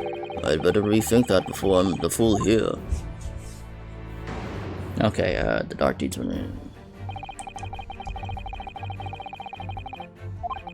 Here the evidence calling out for you to find it. Here I am. It cried. Hey. Well, your methods were never conventional, but you know I've always been willing to give them a try. Dear God, Mikotoba, open your eyes. It was a metaphorical listening that I was suggesting. Oh.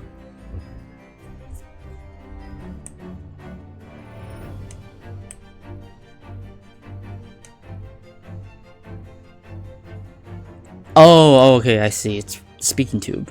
Is it? Yeah, it's speaking tube. Take that! No? Oh, never mind. What the fuck? The fuck? The clothes? What the fuck? Being masked by something so congruous. Here I am. Okay, yes, I get it.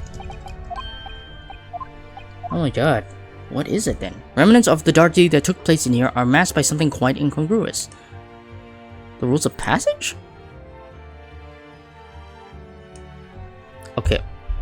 It is the rules of passage. Wait, is it? It is the rules of passage. Take that!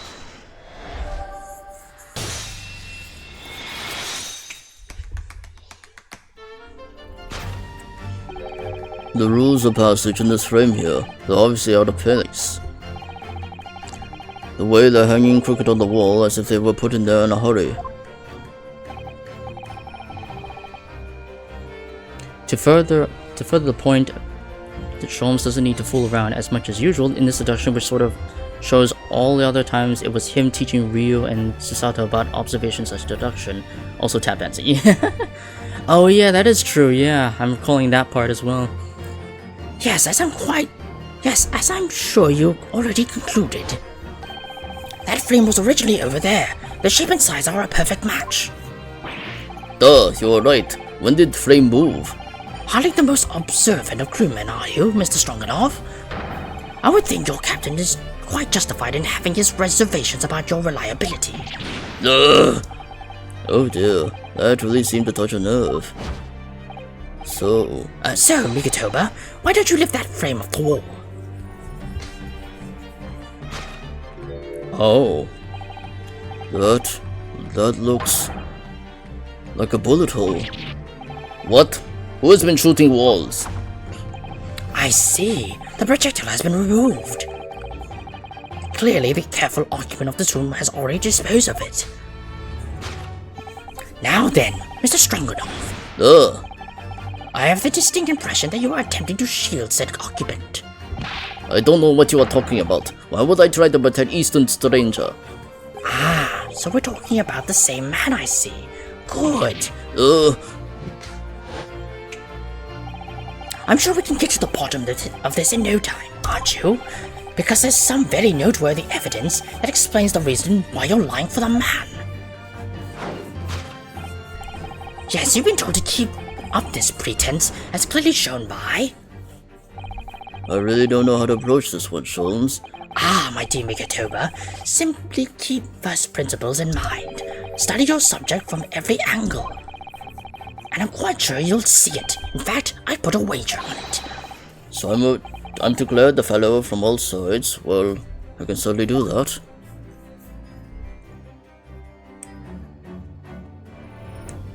Chunky arms. The banknotes? Yeah, I'm just saying he's paid off.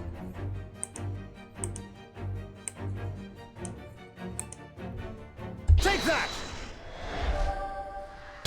Yeah, he was paid.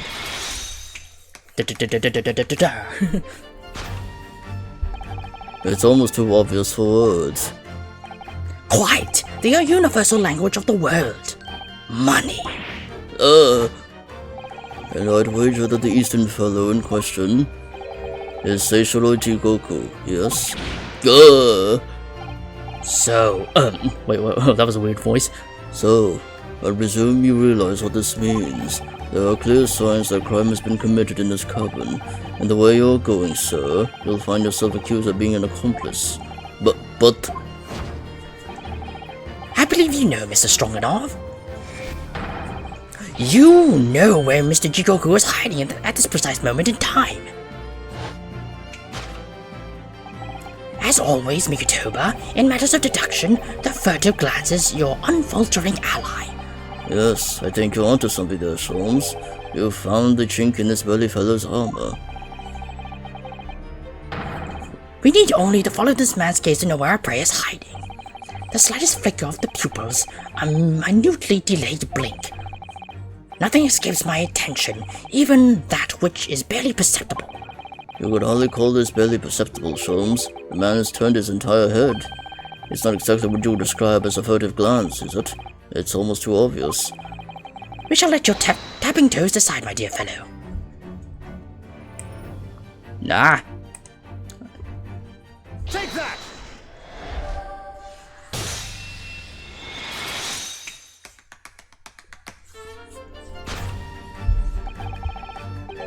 You turned immediately to look at this large trunk, didn't you? The truth is, Seishiro Jigoku was unable to escape from the ship in time. And is, at this very moment. doing his best to stifle his breath inside this trunk. If he still has a breath to take, I fear he may be running dangerously low on air. I imagine he didn't count on us making a nuisance of ourselves for quite so long. I think it would be in everyone's best interest for us to open the trunk as quickly as possible. But how can we? Are you forgetting about the combination lock? We don't know the 7-digit code. The combination lock can be opened from the inside, cannot be opened from inside the trunk. Therefore, there must have been an arrangement for somebody to open it after our departure. Of course. In short, before Jigoku hid himself inside that trunk, he must have told somebody the 7-digit number for the lock. As I'm sure you can confirm, Mr. Stroganoff. Well, no, I don't know anything about combination code. Don't move a muscle, my good seaman. Now, Mikotoba, would you do the honors and open the trunk? How on earth do you expect me? It's on his arm. That looks like Sholmes, but it's actually the number. It's a 7-digit number, remember? Quickly now, we have little time. Yeah, he wrote it on his arm. Wait, hold on. It's upside down, so... Hold on.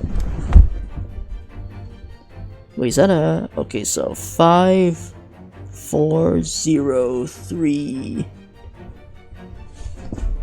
What is the E? What is the one that looks like an E? Oh, 9. Or 6. Wait.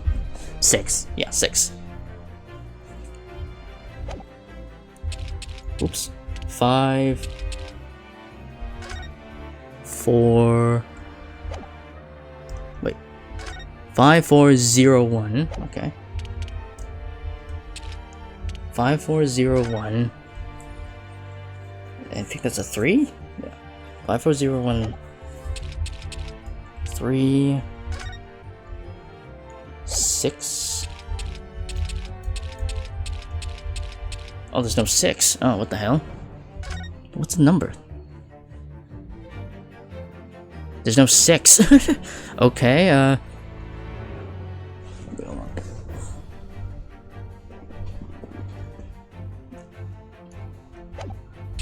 What's the number here? Is it just another 3? 4? Oh, it's a 2. Oh, thank you. Yeah, that's a weird looking 2.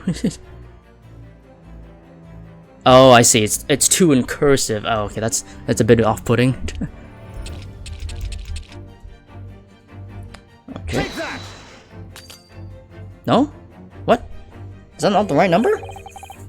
No, it's refusing to open. Tell me, what number did you use? Well, to begin with, I thought I'd try my birthday. No, it's not.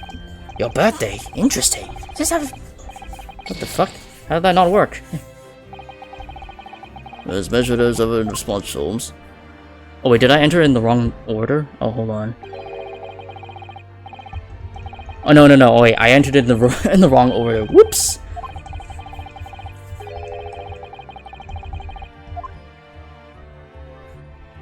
Oh wait, I entered it in the wrong order. Whoops.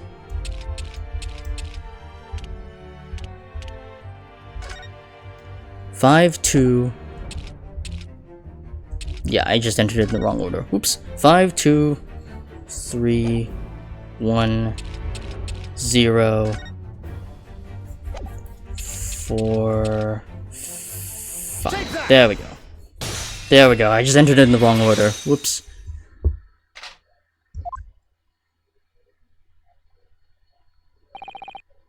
That did it. It's open.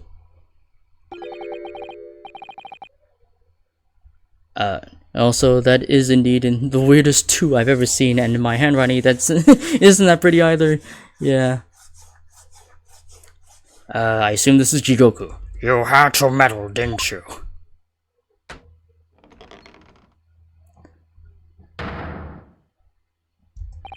Well, Yujin, you found me now. Seishiro.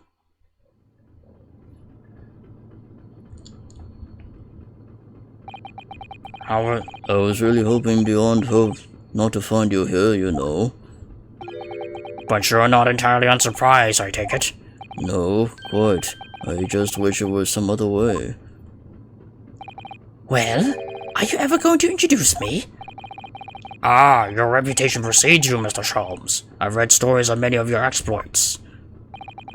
Excuse my manners, Sholmes. This is Mr. Jigoku, my old friend and traveling companion. The devil's in the details, Mikitoba. I believe you meant to say your old friend and traveling companion. I heard a bloke called Trevor started this trend of hiding in small places. That's funny, yeah. Who made the cowardly decision to flee the country without a word to anyone when things turned sour? I see my reputation precedes me as well. What an honor. Well, Seishiro, are you going to explain all this? You know it all by now, I imagine. What you didn't know, of course, is that 3 days ago, on the night before our arrival in Britain, an attempt was made on my life here on this very ship. By the Reaper of the Bailey? Yes, I've since heard. Because you were once prosecuted by the Reaper, weren't you? 10 years ago now, mind you. And I had no idea at the time what a dangerous individual he was. Anyway, when we arrived in London to find the symposium was postponed until goodness knows when, it became all too apparent to me that I might very well be targeted again. So you decided to flee the capital without saying a word to me about it? I'm afraid so, yes. Of course, I realize now that I really ought to have confided in you. It's somewhat surprising, I must say. What is? Well, first-class cabins aboard luxury steamships are very short in supply. It's more than a little hard to believe that this one just happened to be available. So says the protagonist of some colorful short stories. Well, I don't care for your opinion. The cabin did just happen to be available, so I purchased a ticket, and here I am.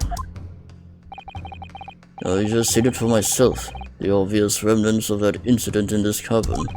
So you had already purchased a return ticket before we even docked in Dover, had you? To prevent anyone else taking this cabin and seeing the evidence, is that it?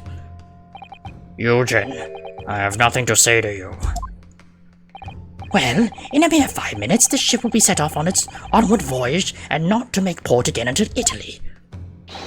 I'm afraid we must insist that you disembark with us at once. You have no jurisdiction over my movements. We have this, Seishiro. Take it. What is it? It's a subpoena from the Old Bailey. You're a man of the law. You know what the ramifications of ignoring a document like this from the British courts would be. You came prepared then, Eugen. Come on, let's go. One moment. What is it, Sholmes? Inside Mr. Jigoku's trunk, I found this rather fascinating trinket. What is that, Seishiro? I can't help you, I'm afraid. Some small component from something. But what? I have no idea. By the look on his face, I think he genuinely doesn't know. Well, let us pocket it as a small souvenir of our brief sojourn in France.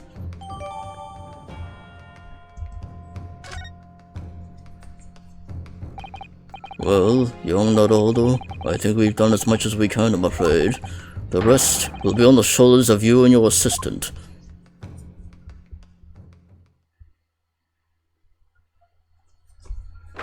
3rd of November, 12:10 p.m., the Old Bailey courtroom.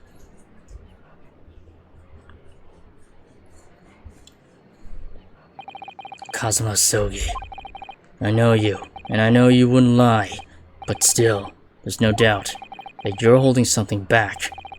You know more than you're saying. During the past 30 minutes while this court was adjourned, all possible efforts were expended. But sadly, Mr. Jigoku's whereabouts could not be ascertained. We must accept the unfortunate conclusion that the Reaper has already done the deed. There's no sense in wasting any more of the court's time. The prosecution calls for an immediate verdict. No, the trial cannot end now. You're a Japanese man, Ryunosuke. You should know when to lay down your sword. And you should know never to presume when the battle is won. The court has already been presented with all the evidence and heard all relevant testimony, and there can only be one conclusion, that the accused is guilty. All relevant testimony? Far from it. There's still a crucial witness, from whom the court is yet to hear a single word of testimony. In that case, call your witness to the stand at once, counsel. Yes, my lord. Tomorrow, if possible. The witness is already on his way, and scheduled to arrive tomorrow. Who on earth is this crucial witness? Seishiro Jigoku. The very man allegedly murdered by the Reaper. Judge Jigoku? You found him?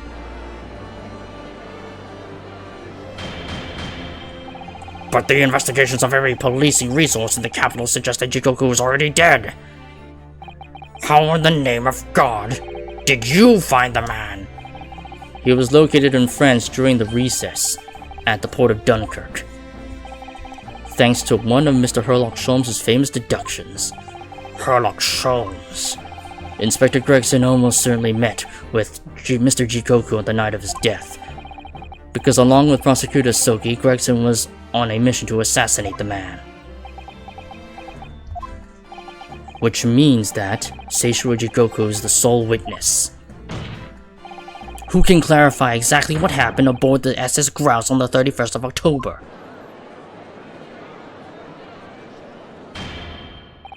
Well, it would appear that it is too soon to move to education at this point. The prosecution concurs. The court must hear Mr. Jigoku's testimony. No judgment shall be passed until all testimony has been considered. In that case, I hereby call the end of today's proceedings. Court will reconvene at the same hour tomorrow. No objections from either side? No, my lord. No objections, my lord. We live to fight another day, by the skin of our teeth.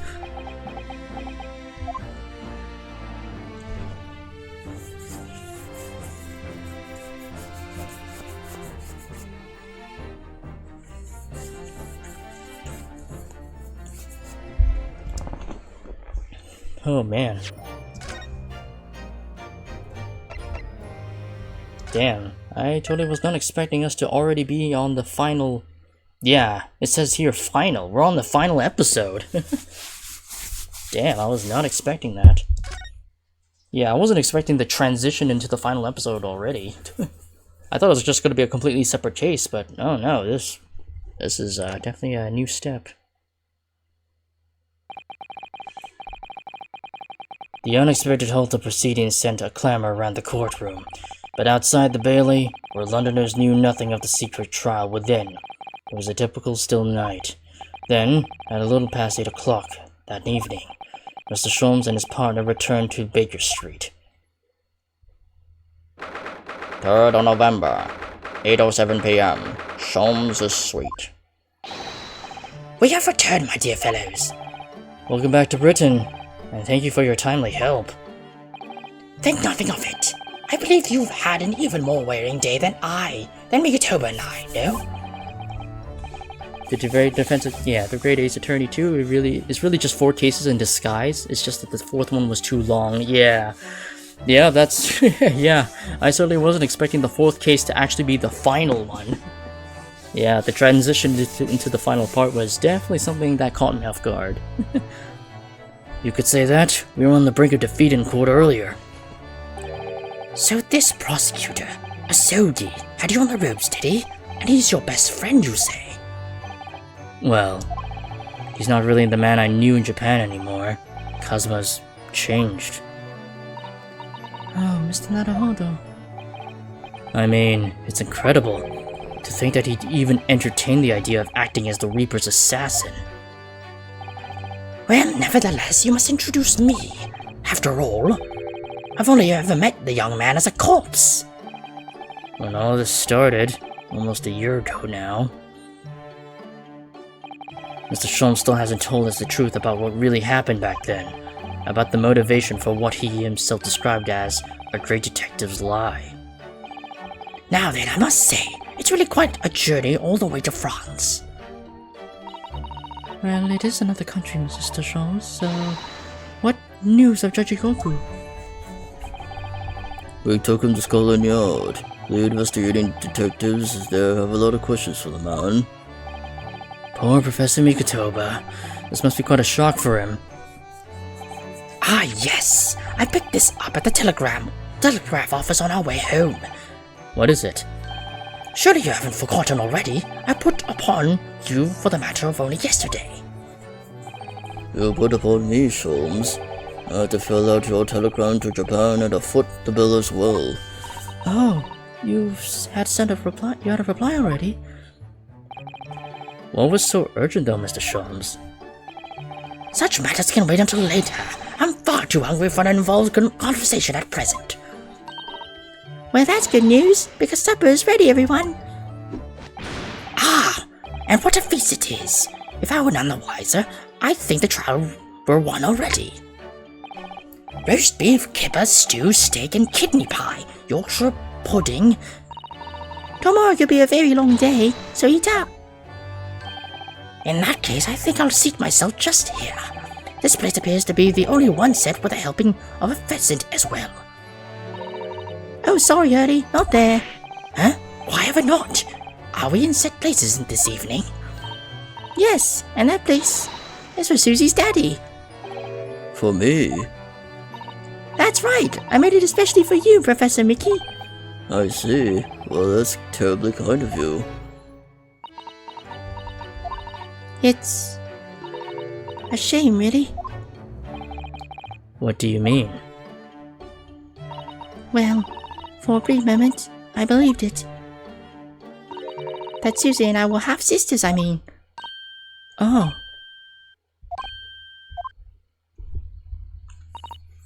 Iris, do you mean... Yes, I know now. I overheard yesterday. I secretly listened to the conversation you had after I tricked you all into thinking I left. What? What?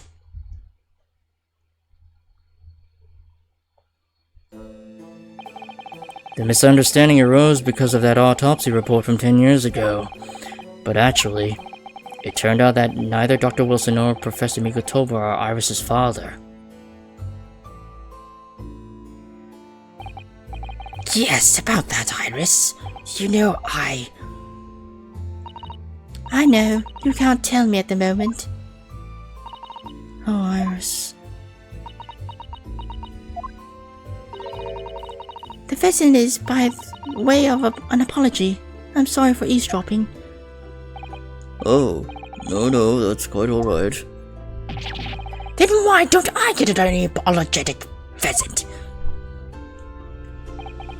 So just who is Iris's father? I suppose that's not something we'll be finding out today. So then, let us dine, while our largely pheasantless plates are still piping hot. A fine idea, Sholmes. It all looks absolutely delicious. Eat as much as I like. There's always seconds.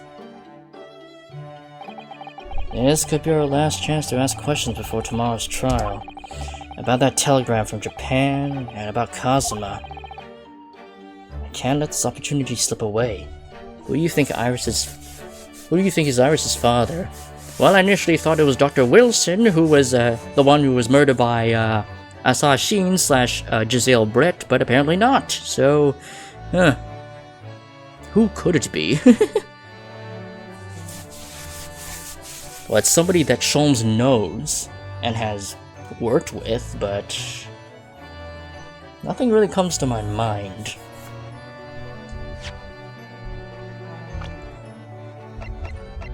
Yeah, because I know he's worked with Sholmes, and nobody really bears a semblance to Iris, so hard to say. I can't let this opportunity slip away.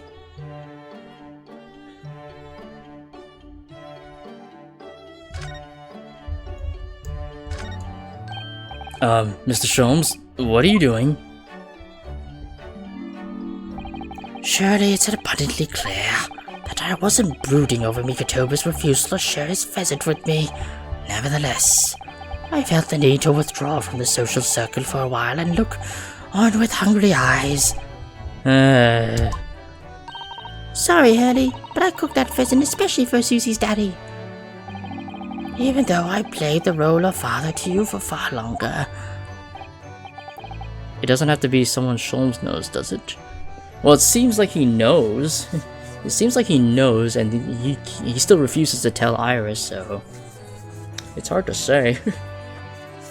I mean, it's possible that it's somebody that he hasn't personally met, but it's really hard for me to figure out. Yeah, because I'm recalling all the characters I've seen in this game, and what to say? Mr. Sholmes, could I discuss some things with you? Certainly, my dear fellow, I find myself in quite the mood for a spell of conversation. No doubt, you're hungry to learn more of my deep love of the game. I could probably contain my curiosity on that one. You needn't look at me in that fashion. In what fashion? It seems that before we discuss the pheasant, we have some rather unpheasant matters to discuss.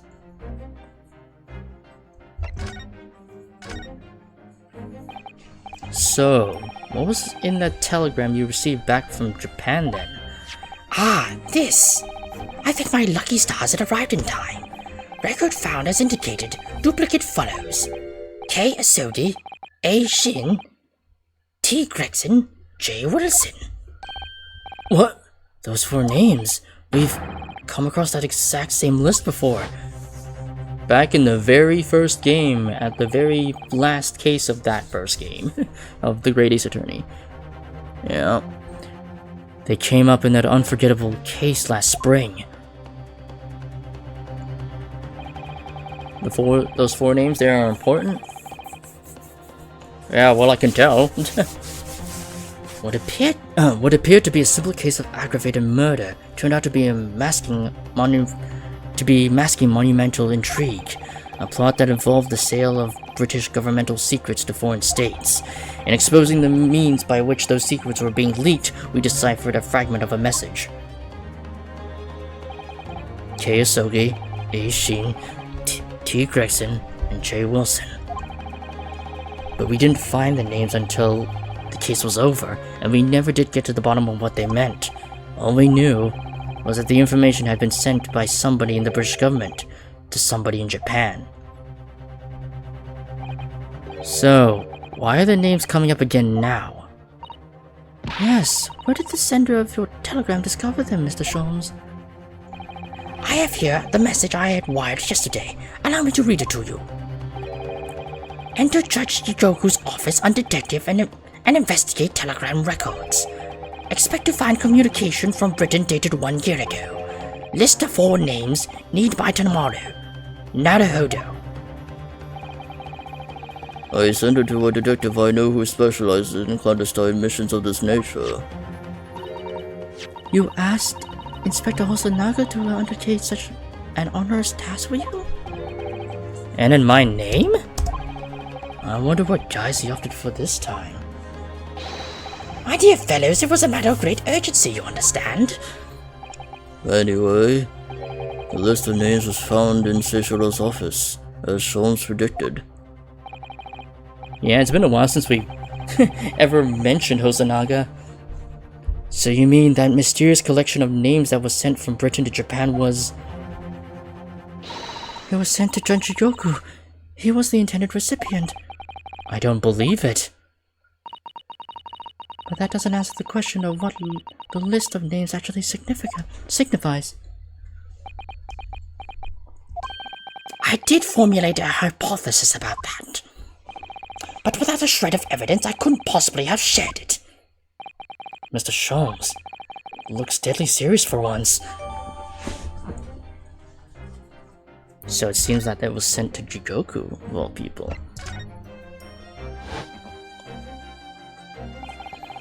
That tragedy we had to go through on the SS Buria. It was all for nothing. Cosmo wasn't dead at all.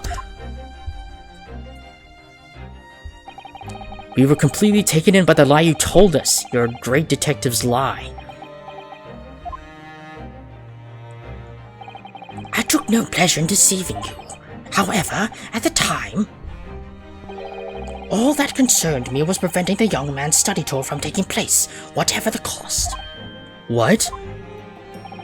I capitalized on the events that transpired to see that he was sent back to Japan.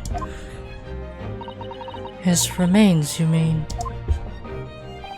Precisely, Miss Usato. And then, I made sure that somebody else was sent to Britain instead. Oh my, you mean... The arrangement between our two countries was already in place. One university student lawyer and one judicial assistant to be accommodated on a study tour.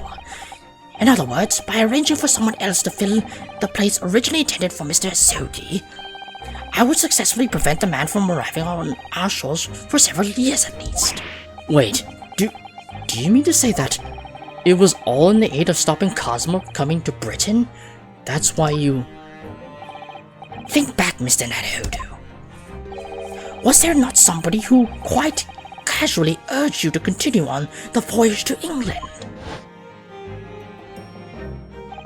The terms of the study tour were negotiated by the Department of Justice in both Great Britain and Japan.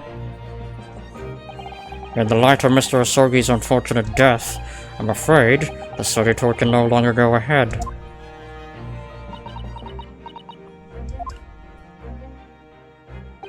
My dear fellows, the majority of problems have an extremely simple solution, you know. All you require is one lawyer, and the study tour can continue, surely. But there is no one else with the necessary qualifications, Mr. Sholmes. We know of no other lawyer. The voyage to London still promises a good month of time. Ample opportunity, I would say, to find yourselves another suitable lawyer. So, you manipulated me? I've often remarked on the extraordinary lengths to which friendship will drive a man.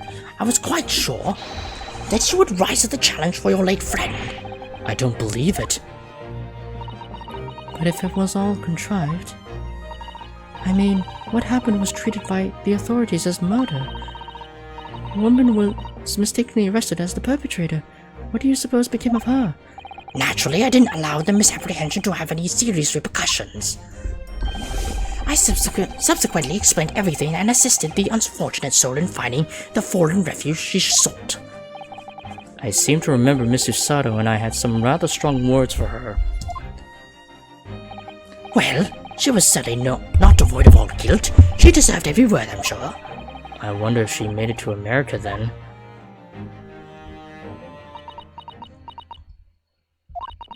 I'm afraid I simply cannot comprehend it.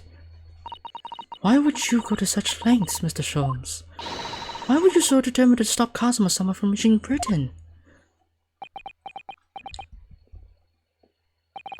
The truth is, 12 months ago, there was already a very tangible omen of the impending tragedy, you see.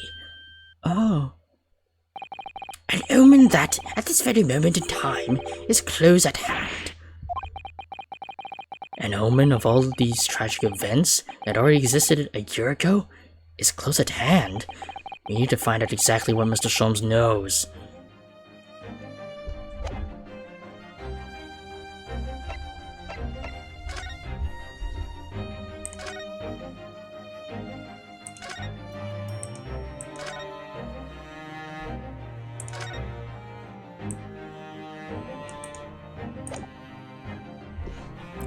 Not sure where to go from here.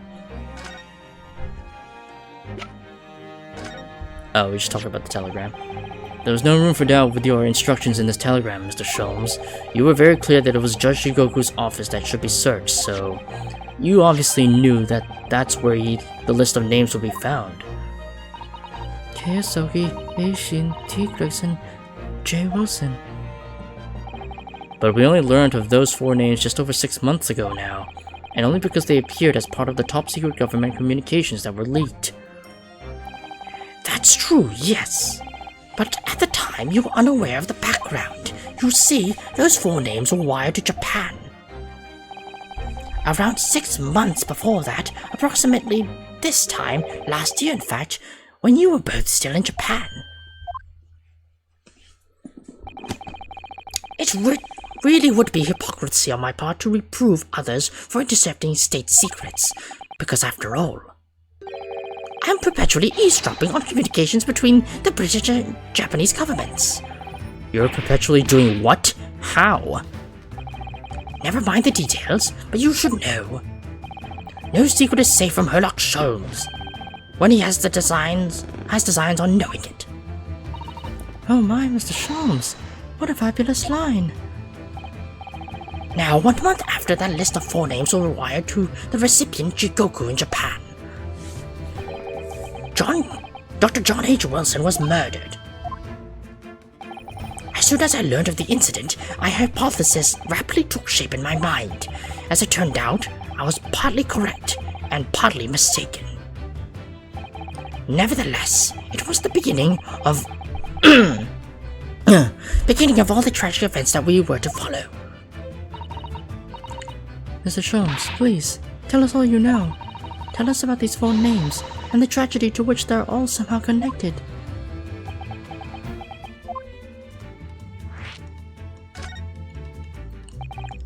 As I said, when I learned of Dr. Wilson's murder in Japan, my mind immediately turned to those 4 names, because you see, there was someone else on the list, who I believe to be recently deceased. What? Who? Eishin, as it was transcribed in Japanese script. In actual fact, Miss Asashi. That was a familiar name to me. She was a professional killer, well known among London's unsavory classes. Oh, I see. Yeah, her name is literally Assassin. But she had completely vanished from existence several months before Wilson's murder. So I came to the logical conclusion that she had herself been killed, and accordingly I became fearful for the lives of the remaining 2 persons on the list. Keisogi and T. Gregson. Owing to our proximity, I decided to take measures to protect Gregson myself, but I determined it would be safest if Yamasoki were to stay away from Britain. Ah, so that's why you went to such lengths to prevent this study tour from going ahead. Exactly. So, you already knew who Kazuma-sama was, Mr. Sholmes. Oh yes, Schultz and I have exchanged correspondence for years. I recounted many tales about Asogi to him in my letters, and the news of Dr. Wilson's death, of course. So, Dr. Wilson is dead then? I didn't know. Oh, Iris. I know he wasn't my daddy, but still, that's very sad. I'm so sorry, Iris. I knew the significance of the name, obviously, but we just couldn't bring ourselves to tell you. No. But what you just told us, Mr. Sholmes, doesn't completely tie in with the facts. There's one big hole in your hypothesis. A big hole, Mr. Naruto? Ah yes, you mentioned about Asashi, I presume. Oh, of course. Exactly. She wasn't killed, was she? She was in Japan, posing as a visiting student under the assumed name of Giselle Brett. I'm glad you're keeping up, my dear fellow, but I only became aware of that fact 2 days ago, in the foyer of the Great Waterloo Hotel. Ah. And upon hearing that startling revelation, the hypothesis that I formed surrounding those 4 names was completely turned topsy. What? Topsy? What do you mean when you say your hypothesis was turned topsy, Mr. Sholmes? I believe all 4 names on the list would be the names of victims. However, I was mistaken. Very much so. Assassine was a killer. So this telegram is a list of both criminals and killers, is it? Indeed, and it would seem that Miss Sheen was dispatched from Britain with the sole intention of dispatching Dr. Wilson. Her visiting student status being merely a front. Ah. Which would of course explain why no motive could be determined for her actions. So the real reason Dr. Wilson was killed by Assassin is because he was the target of an assassination. And forearmed with that knowledge, fresh consideration of this telegram puts the list in a very different perspective. What do you mean? Well, does it not strike you? There is another among the 4, who subsequently became a visiting student. Wait, you mean... But of course, a name you know only too well. You mean...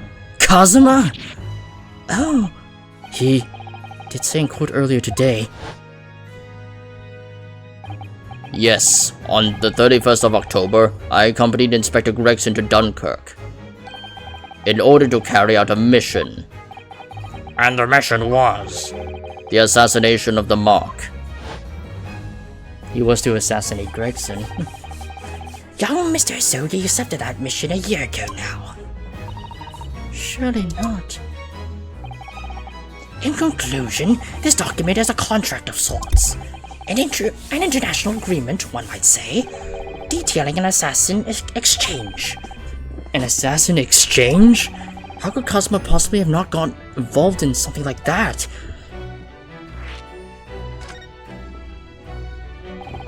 Let's assume that we have 2 parties, each wishing to dispose of a distinct individual. Those 2 parties then make a contract to swap their respective assassination targets. That would then be an assassin exchange. So to begin with, the British assassin is dispatched as a visiting student to Japan, where she kills her target. And then the Japanese assassin is dispatched as a visiting student to Britain in order to eliminate his target. It certainly does sound like an exchange. But what on earth is the point? Don't forget, Naruhodo, that the British assassin at least escaped conviction, thanks to diplomatic immunity afforded by a consular jurisdiction. Oh yes. Such jurisdiction should be null and void under the terms of the new treaty between our 2 countries, so the fact that it was brought into play suggests intervention at the very highest levels. The highest levels? These murders were 2 sides of the same coin, linked by not by a common motive, but a contractual agreement. As such, they appeared utterly unrelated, yet in truth, the assassins were complicit in one singular devilish scheme. That disassociation and the safeguard of diplomatic immunity were, I believe, the motivation behind this plot. But wait a minute, Sholmes. If this telegram really is describing the exchange of assassins as you're suggesting, it would mean that the Japanese killer's target was never Seishiro Jigoku at all. It would mean Asoki's target was actually Inspector Gregson. What? Kazuma was here for Gregson? So Judge Jigoku wasn't actually the mark? Yes, that's exactly what it would mean.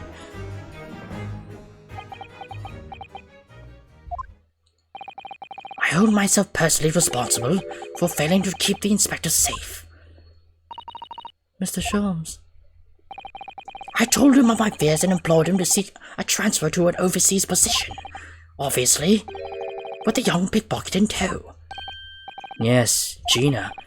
Come to think of it, Inspector Gregson did mention that to us at the Great Exhibition, that he'd be transferring to the Paris police and taking Gina with him. But without informing me, he engaged in one last assignment, it seems, and sadly, it turned out to be his very last. This is too much to take in.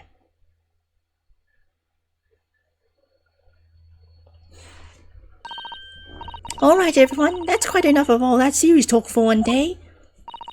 Isn't it, Hurley? I mean, look at the time. Quite right, Iris. We must conclude our preparations for tomorrow. What preparations? F. Regson, yeah. I never expected our fish and chips loving inspector to die in this game. I thought he was gonna be like Gumshoe and stick with us all the way through this this duology. But apparently not. He just dies near the end of the game.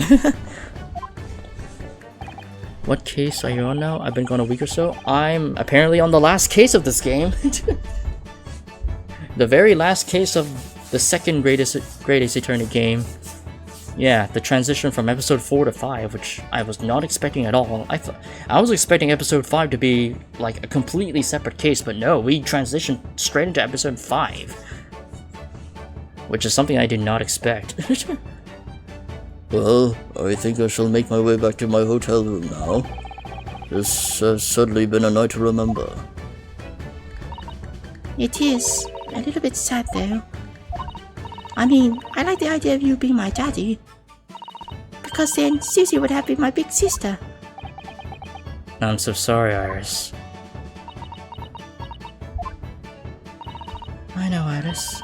I was thinking quite the same thing. Were you? But if somebody like me would be worthy, I would be delighted to become your sister. What? Really?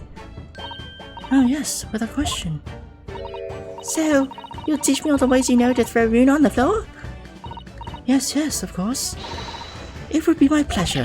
You didn't have to agree quite so readily. Oh, but wait a minute. If Susie's going to be my big sister, you could be my big brother if you want to, Runo. Huh? I mean, yes, of course. If you'll have me, I'll gladly be your brother. Well done, Iris. We must always be mindful of feelings. I've raised you so well. Because being sensitive is your strong suit, actually.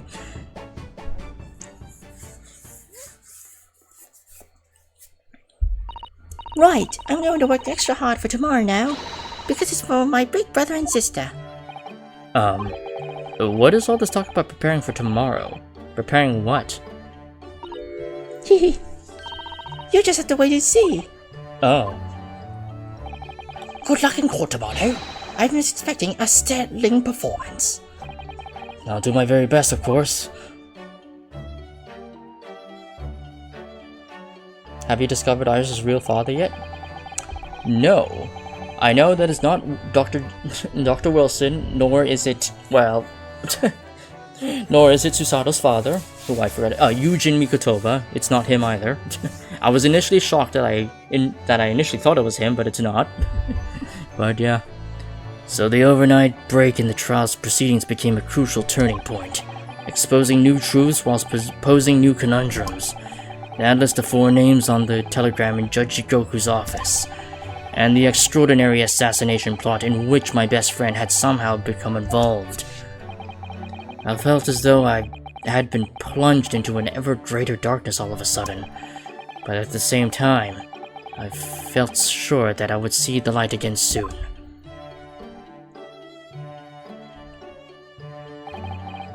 Because I was lucky enough to have the most wonderful family in the world standing steadfastly behind me.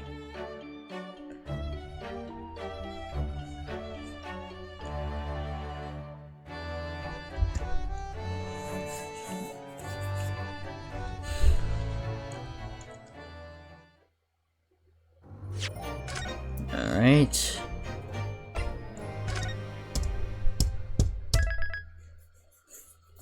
Here we go. Trial Part 2. 4th of November, 9:30 a.m. The Old Bailey Courtroom.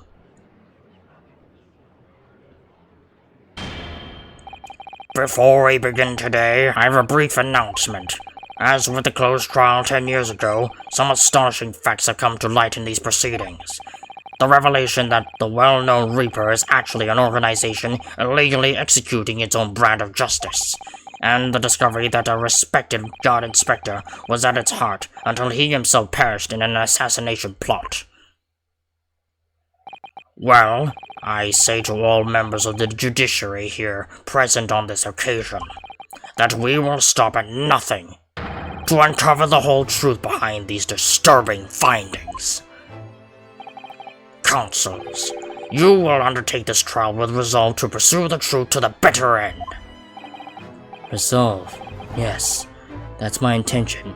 And also part of the name of the Great Ace Attorney 2 Resolve.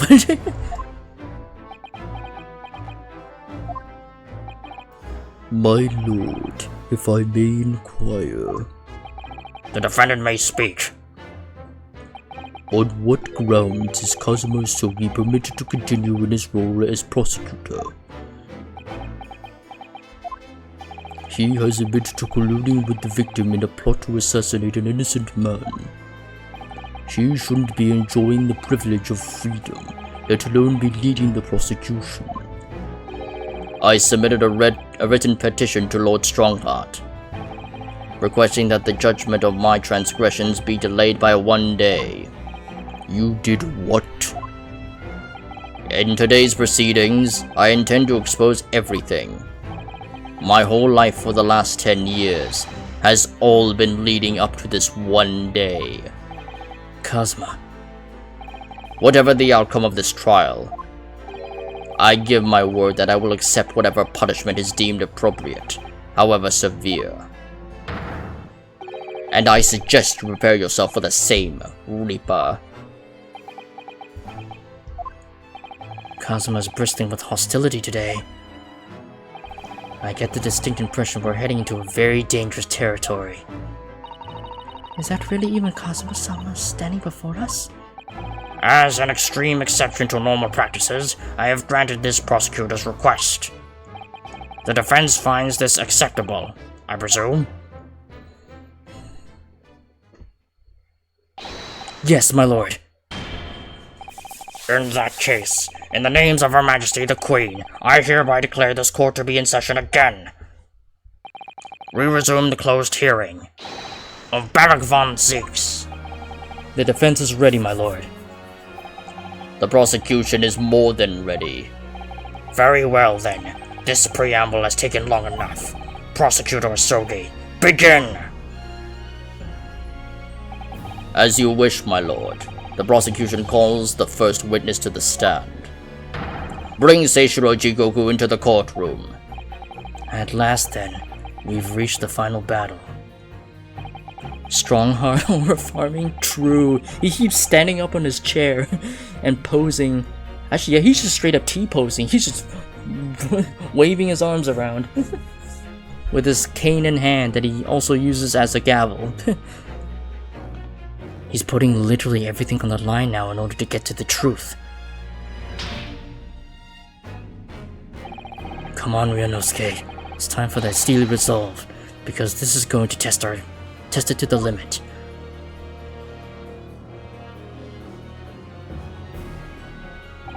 Witness, state your name and occupation for the court. I might have missed everything, but I'm here to see to the end. Well, salute to you, my friend. Ha! So it was you who issued this, was it? Your subpoena? I did what was necessary. Ha ha ha ha ha. Well, look what the young man has become. I didn't think I'd see the day when you take that tone with me, I must say. The witness will ensure his responses are pertinent to the questions asked. My name is Seishiro Jigoku, a Supreme Court judge from the Empire of Japan. 16 years ago, this man came to London as a visiting student. 6 years later, he returned to Japan. As well as presiding over the Supreme Court, he is also currently Japan's Minister of Foreign Affairs. I am of course fully aware of Mr. Jigoku and his preeminent roles.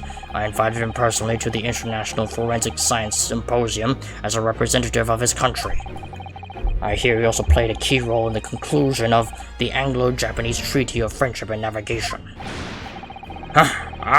It was a great honor to be involved in the negotiations. I put all my all into that treaty. Judge Jigoku, I must ask. Well, I never. Fancy the young murdering student turning up here of all places. You acquitted me yourself. And now, I'm a practicing defense lawyer. Yes, and full of self-importance like your friend across the courtroom, I see. You came here to London by invitation to the International Forensic Science Symposium. But then, without informing anyone of your plans, you took flight to France. Took flight? I have to object to that turn of phrase. Then explain yourself. What exactly were the circumstances? Well, I was somewhat expecting this, and I'm sorry to say. I decline to comment. What? Leaving the country prematurely when I was an invited guest may be questionable etiquette, but my decision is unrelated to this case. I can't be bound to testify. Unrelated, you say? I appreciate that a respected police inspector has been killed, for which I offer my condolences. However, being an alien, I'd obviously never met the man, nor do I know the first thing about him. As such, I'm in no position to testify. It's as simple as that. So you would run from all of this? I beg your pardon? This case is more far-reaching than the murder of Inspector Gregson. It has ties to another murder, a case that was tried in Japan almost a year ago now. A year ago in Japan. The murder of Dr. John H. Wilson, you mean? That's right, and you, Judge Goku, are the heart of both cases. The defense has evidence to prove it. Well, Ryunosuke, I see from the look in your eyes that you're resolved to carry this through to the very end too. Let's see your evidence then. What proof do you have that Seisho Jigoku is involved in this case? Yeah, I agree. The story is definitely a lot more well-connected than the main games, which I can easily tell why this game was like the most popular out of all the Ace Attorney games so far.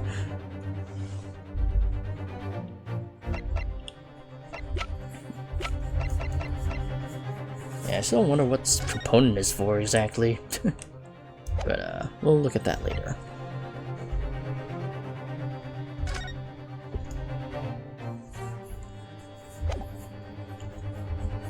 Take that! This is a telegram detailing a communication sent between Britain and Japan approximately 1 year ago. The communication contained 4 names: Kei Asogi, A. Sheen, T. Gregson, and J. Wilson. You little... Where did you get that? In Tokyo. From your office, Judge Jigoku. What? How on earth did you... What is this all about? Why is my name on that list? This is the list of 4 names follows... This list of four names follows a certain pattern. T. Gregson and J. Wilson are the names of victims. Kei Asogi and A. Sheen are the names of assassins. No. A year ago in Tokyo, Dr. John H. Wilson's life was taken in a Western-style restaurant in the capital. The culprit was found to be a visiting student who went by the name of Giselle Brett, but her real name was Assassin, a professional killer sent on a mission to kill from Great Britain. A. Sheen and her victim J. Wilson. And the murder that just took place here in London was the counterpart to that crime. An assassin is sent from Japan, also a visiting student, Kazuma Sogi, whose victim was the British police inspector Tobias Gregson. Kei Asogi and T. Gregson. One assassin from each country to kill a target residing in the other. What exactly is the defense suggesting? These 2 cases of murder, one that took place in Britain and one in Japan, were masterminded by a pair of individuals from each country as a form of assassin exchange. And the telegram the defense has acquired is proof of this international contract to kill. What?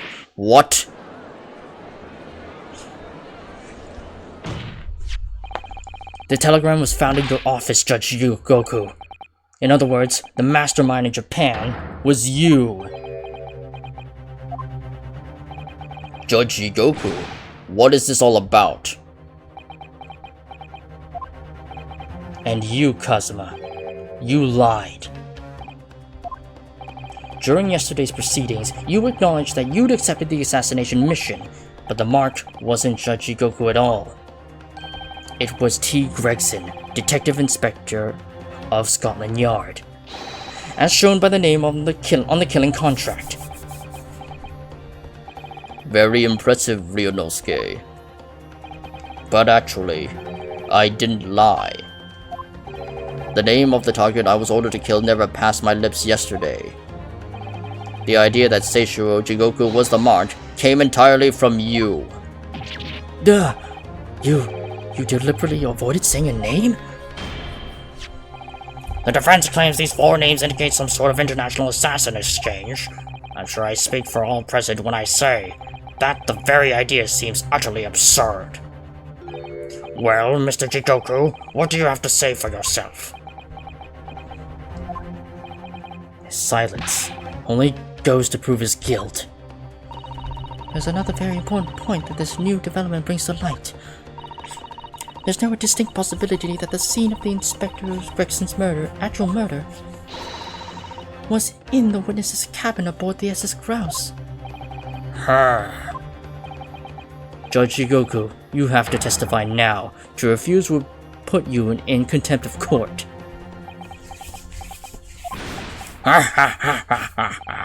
There's no need for quite such a vicious stare, young man. Very well then. As a parting gift to you all, I'll tell you everything I know. It seems this Japanese gentleman has information that the court must hear about the alleged assassin exchange and the events of the night of the 31st of October. Present your formal testimony now. As you wish, my lord.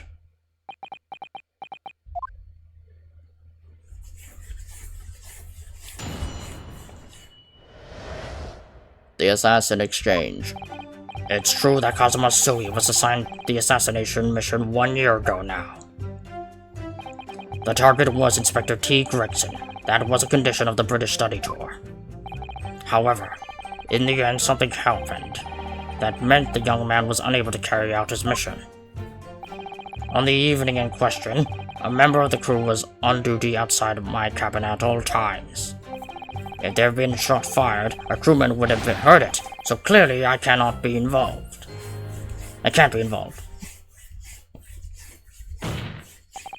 So you admit it then, as this communication suggests, there really was an assassin exchange arrangement between Britain and Japan. A political endeavor at the highest levels, not something I can discuss here.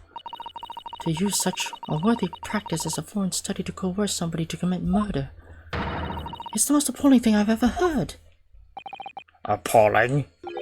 Well, it's easy to judge. Pardon? So you had a reason for taking your sword to that British inspector, you know. What? Which is why he accepted the mission in the first place. Isn't that right, Counsel? Yeah, he was involved in the Professor case too. Kazuma-sama? Judge Jigoku, if you are the mastermind behind this operation in Japan, then tell the court the identity of your counterpart in Britain.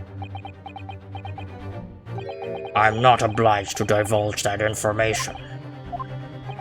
As I said yesterday, I've killed nobody. I freely admit that I accepted the mission, but on the night the plan was to be executed, I backed out. In short, this assassin exchange that the defense has identified is unrelated to the events of this case. The crucial point is this. Your police inspector can't have perished aboard that steamship in Dunkirk. Because if he'd been shot in the cabin, it's inconceivable that a member of the crew wouldn't have heard it. That's right. Gregson was killed after returning to London, in the room on Fresno Street. And the perpetrator of the crime was the Reaper, Barak von Zeeks. The prosecution's accusation remains unchanged. To think that a seemingly innocent foreign exchange program was a facade for such Machiavellian dealings. Clearly, it's a plot only a government minister and high-ranking judge such as the witness could hope to execute. Well, I seem to recall that it was someone on the British side who controlled everything. Be that as it may, it is not the place for this court to pursue this villainous assassin exchange plot. We are concerned only with the tangible events pertaining to the murder of Inspector Gregson. Is the defense clear on that point, counsel? Yes, my lord. I'll keep that in mind as I cross-examine the witness.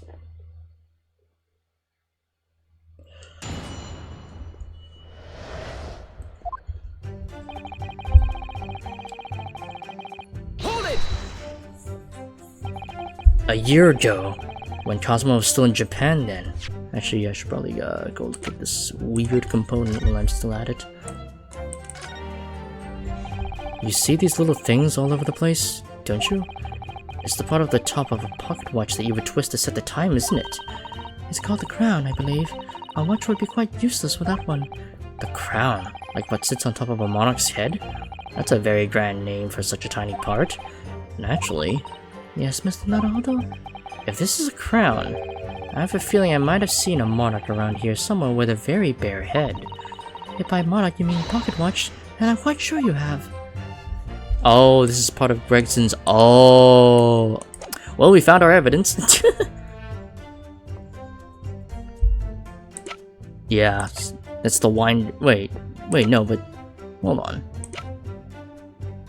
Oh wait, no, yeah, because it was broken off from here. Wait, hold on, let me.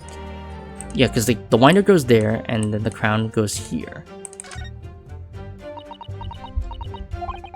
What do you think, Miss Susato? I feel sure I know exactly what will fit here. Really? I was just thinking precisely the same thing. We're about to see that little round component. It's actually part of Inspector Gregson's broken pocket watch. Really? I was just thinking precisely that too.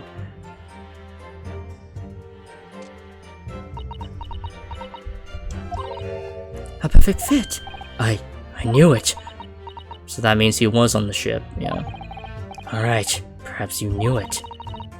I'll make a note of this new information at once. Yup. Okay. Well, we figured that one out.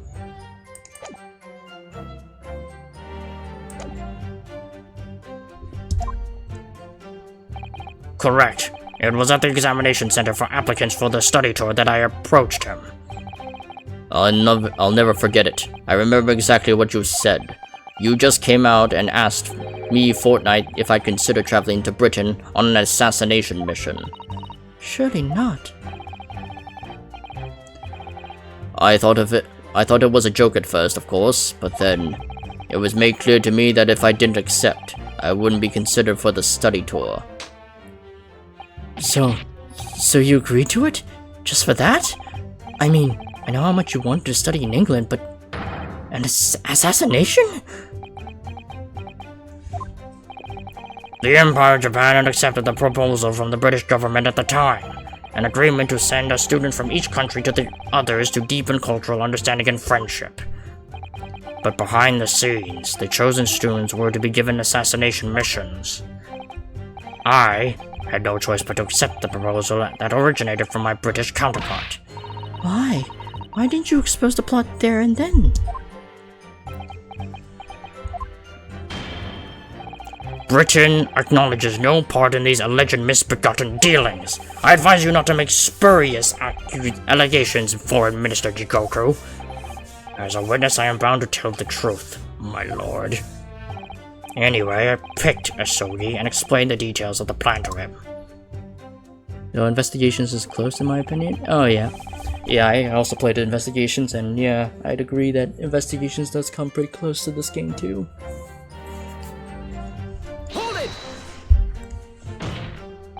Why Kazuma? Why did you pick him as the assassin? He was the most capable of all the applicants. And, in addition... Oops. I clicked down on accident. I knew his desire to travel to Britain was very strong. In fact, it was almost more than a desire. It was his whole purpose in life. Yes, as his best friend, I can certainly attest to that. The way he threw himself into his studies, the way he pursued becoming qualified as a lawyer, it was all ultimately for that one single goal of being accepted on a study tour to Britain. And of course, we know the reason behind that. He was determined to find out for himself the truth about his father, Genshin Asogi. There's nothing I wouldn't have done to get here. Be that agreeing to assume the role of an assassin, or betraying people's trust. Well, you certainly did a fine job of betraying mine, Asogi. But why was Inspector Gregson the target? I have no idea. Those were the orders from Britain. I was in no position to question them. You have no idea, really. I find that hard to believe. The impact made by the Genshin case was truly immaculate. Yeah, seems like it.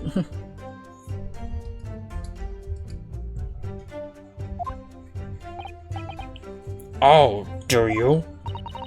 Judge Goku was once a visiting student here in Britain himself, of course. Perhaps he has some connection with Inspector Gregson from that time. The defense really ought to catch up. With what? With the fact that the Assassin Exchange has absolutely nothing to do with the case under scrutiny here. Yes, I've already admitted to recruiting Asogi.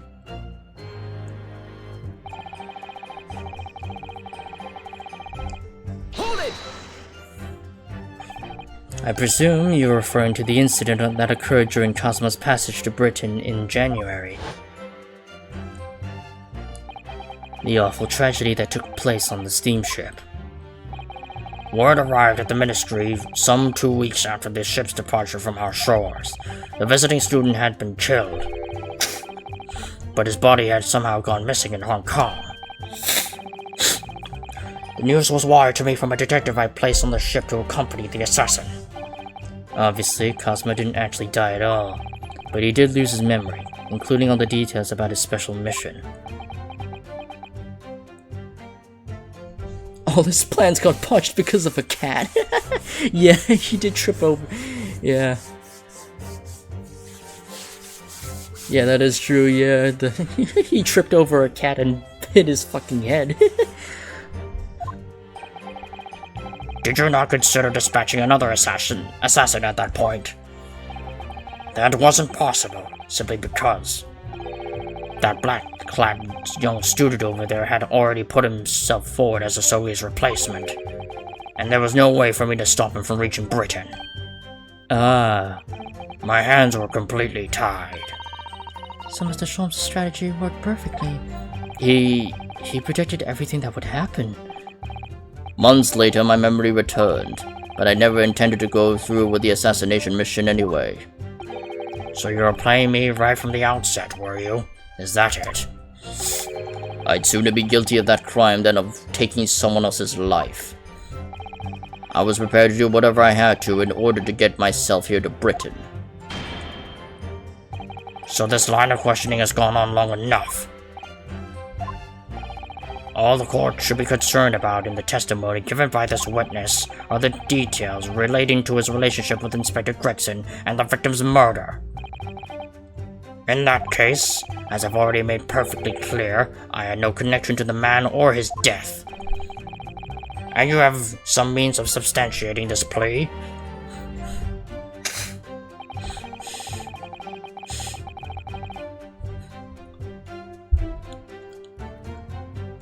Hold it! Outside your cabin in the first-class area of the SS Grooves, you mean? Yes, that's right. Not least because there was a murder of a student passenger earlier in the year, I imagine. The liner operators have taken to posting a crewman outside every first-class cabin door. I can confirm the presence of the crewman guard myself.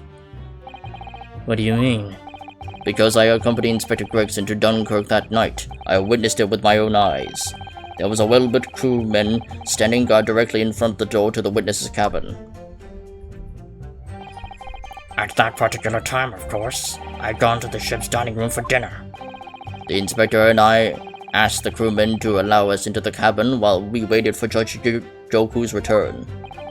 I suppose Inspector Gregson was there in his capacity as the Reaper. He was intending to take the witness's life. Exactly. As I've said numerous times now, I had no intention of killing anyone. So the crewman let 2 potential assassins into the cabin he was supposed to be guarding. Not the most convincing of sentries, really. In truth, those were my thoughts too. But anyway, I stayed to talk with Inspector Gregson for a short while, and then I left him there and made my way off the ship alone. Was the guard still at the door when you went? Yes, he glared at me as I walked past. You see, that proves it.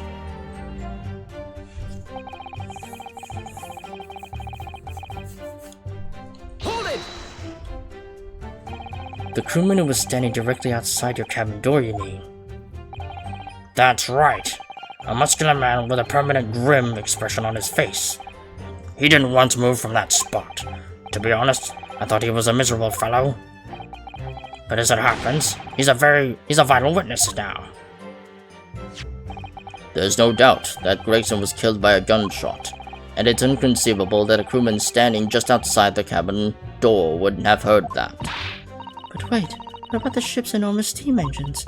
The noise of them could have drowned out the sound of the gun being fired. Sadly, young judicial assistant, that won't wash. Oh.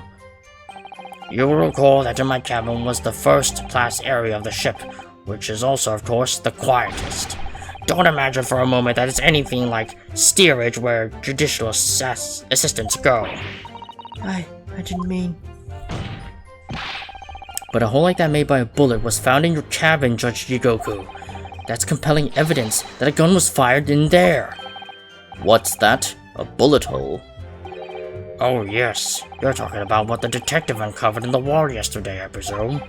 That was obviously a rotten panel eaten out by a woodworm. No doubt he didn't find an actual bullet. Ugh, that's the hole in this argument. Sadly, I was unable to arrange for the crewman to be brought back to Britain with me. But obviously, if a gun had been fired in my cabin on the night in question, as the defense implies, I would have been arrested on the spot, and would have never made it to Britain in the first place. Very true, the witness's logic is sound, since no gunshot was heard from the witness's cabin on the night in question. We must assume that the witness is telling the truth. Ha ha ha, I'm glad you see sense, my lord. I know Kazuma's already admitted to taking on this incredible assassination plot, but even so, hearing it confirmed by somebody else is still a real shock. It's unforgivable, using Kazuma-sama's feelings to manipulate him into agreeing to such a despicable plan. But I think Kazuma manipulated Judge Jigoku too. He completely double-crossed him. Oh dear, it's hard not to see that as a stroke of brilliance on Kazuma-sama's part. One way or another though, Gregson did end up dead. I really think that the murder must have happened aboard that steamship. So you mean, Judge Jigoku must be lying? I know I shouldn't let my emotions cloud my judgment, but you must destroy him, Mr. Naruhodo.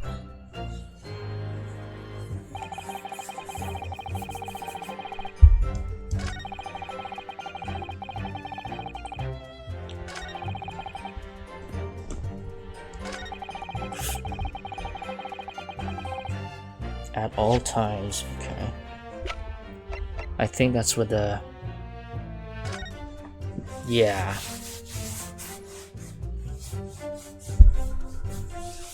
Yeah, okay, that's our counter evidence. Yeah, on the evening in question, a member of the crew. Yeah, uh-oh, lie detected. On the evening, a member of the crew... Yeah, was on duty outside my cabin at all times.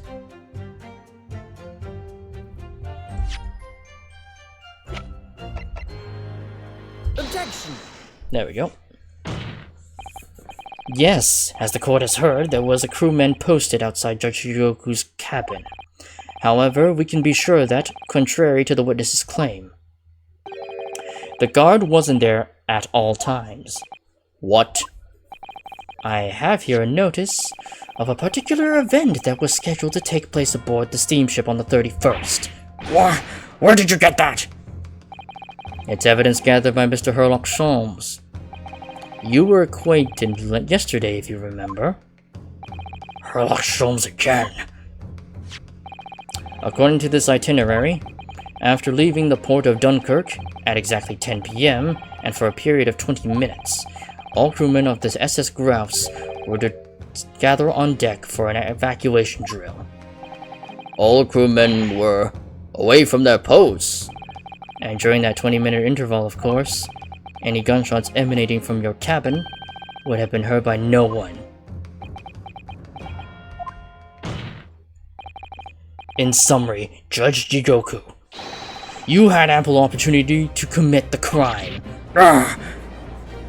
Man, Objection! I never thought I'd end up trying to convict a judge in this game. A 20-minute window of opportunity. That's an excellent find, Ryunosuke. But it amounts to nothing. Why?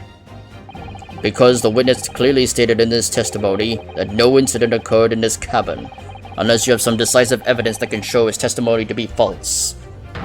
Your accusation is nothing more than conjecture. Very true. Well, counsel? Inspector Gregson was killed in Judge Jigoku's cabin that night. I'm certain of it. Because the defense has evidence to prove it. You will present the evidence for the defense at once, counsel. What proof do you have that the victim's life was taken in Jigoku's cabin on the 31st of October? Booyah! That! Judge Jigoku, this was found in your cabin yesterday.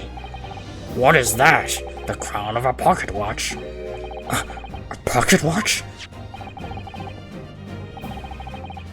Motherfucker, I freed you, how dare you convict me? Jigoku probably. Yeah.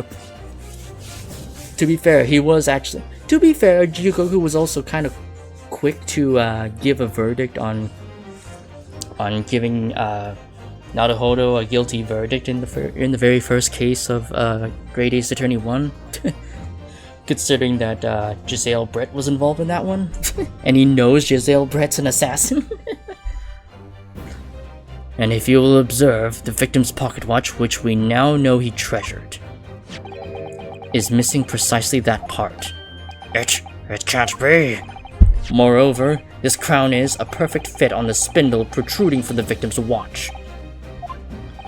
Now, the fact that this was retrieved from Judge Jigoku's cabin tells us that the victim's watch almost certainly broke there.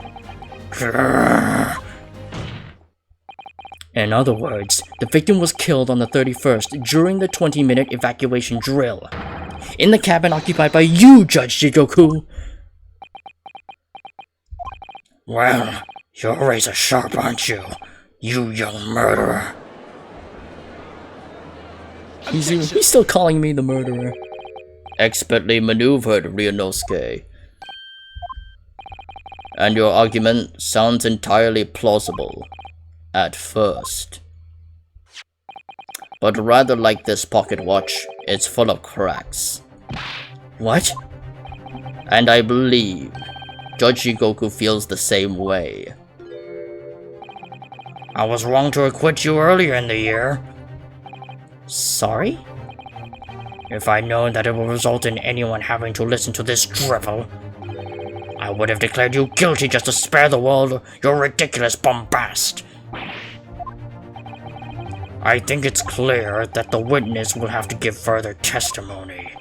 When you hear what actually happened in my cabin that night, you'll notice the pitfall into which you stumbled. Prior to your renewed testimony, I would like to clarify one point.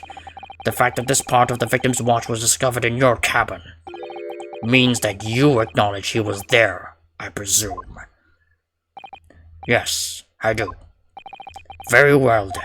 You may proceed to give your formal testimony about what exactly happened in your cabin aboard the ship on the evening of the 31st of October. Of course, as a man of the law, I have no intention of obstructing justice.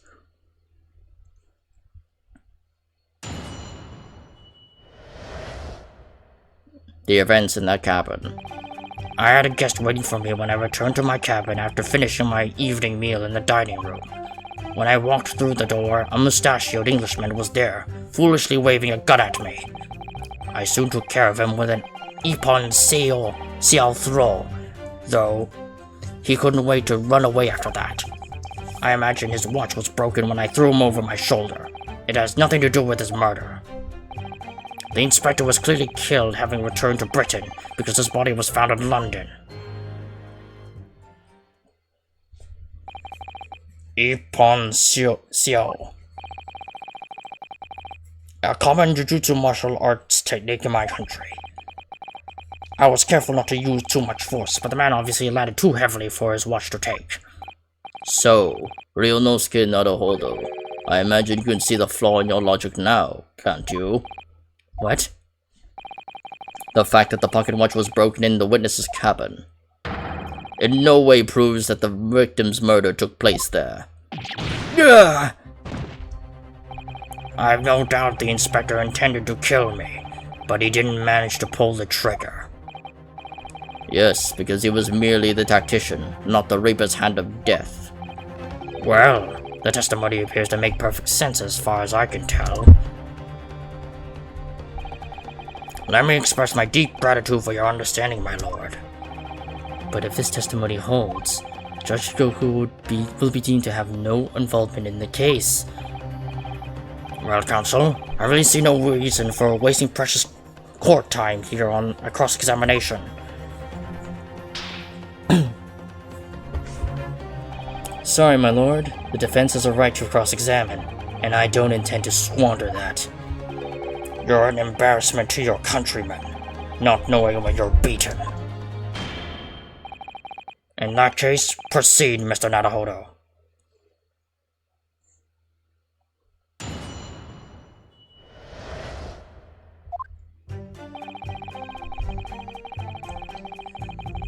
Hold it! Because the so-called guard posted at your cabin door had just let your killer pass, you mean? Apparently, Gregson told the crewman he was the police inspector, which was the truth, of course. He wouldn't have had his identification with him, though. He had his trench coat and mustache, not to mention the bag of chips. I imagine the crewman was convinced. But the man accompanying him would have had 2 swords slung around his waist. You mean me? Who else? Yes, that's true. You would have hoped the sight of a few swords might have set off alarm bells in the guard's head. The point is, I left the cabin before its occupant returned, and I immediately disembarked the ship. Certainly. All I can tell you is that only the inspector was waiting for me when I arrived back at my cabin. And you entered without any inkling of suspicion. That's right. None whatsoever.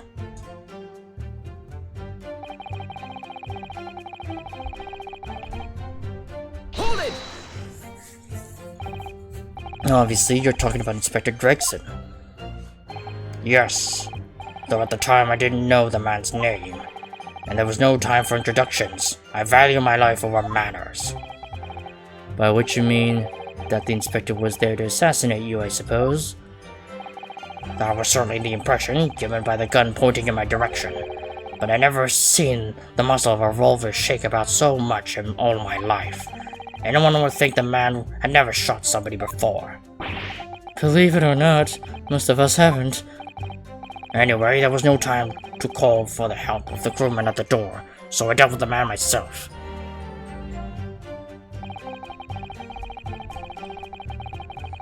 Hold it!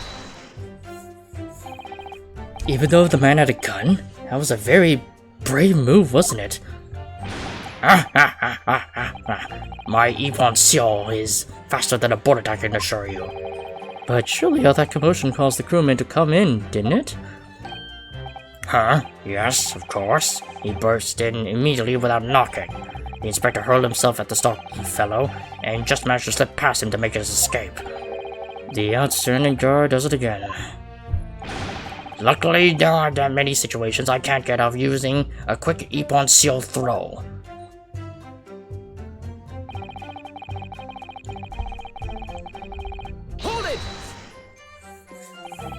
The crown snapped off and the glass covering the face of the watch was cracked. Preferable to the man's head being pulled off his spine cracking. Being pulled off or his spine cracking, wouldn't you say? Not that the man was spared for long. A bullet to the chest soon saw to that. But the point is, the broken pocket watch doesn't prove that the murder took place. Absolutely not. All the watches proves is the power of my jujutsu throw. Whatever you say, it doesn't quite ring true that no shot was fired in that cabin. Because there was an obvious bullet hole in the wall. What are you talking about? Huh? That's what the star of your lowbrow detective stories told you, is it? Well, I don't care for such fiction. Haven't you worked it out yet, you little stripling? No murder took place in my cabin.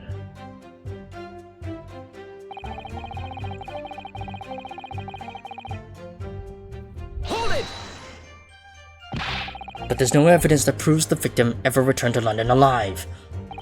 Just take a moment to think that idea of yours now, stripling. What? If the inspector was killed on the steamship in France, how on earth could he have gone back to Britain? When people die, their bodies remain at that same spot. It's a devil of a thing. Well, then, obviously the culprit must have moved the body. How exactly? Carrying a corpse off a ship in your arms would raise a few eyebrows at least, don't you think? Well, yes. That's true, but... All passenger luggage is inspected when it is unloaded from arriving vessels, and I would like to think the border police would query the corpse of an English gentleman as hand luggage. If the murder had taken place aboard the ship, you would imagine the body would have been disposed of at sea. There would be no sense in risking being caught by attempting to transport the body back to Britain. That's killed that idea then. But perhaps not. Mr. Sato? We've heard that the first-class passengers were under constant scrutiny by the crewmen posted to guard them, which would mean that the culprit had no opportunity to dispose of the body in the sea. Yes, that's true. So transporting the body to Britain may be the only viable alternative. Dear me, you really are new to this, aren't you?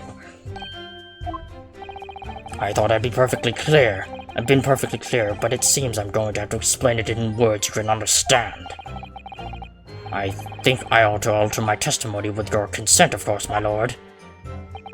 I have no objection. State your amended testimony now.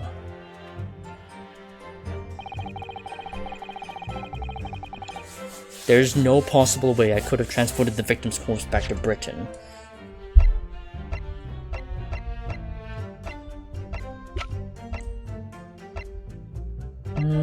Okay.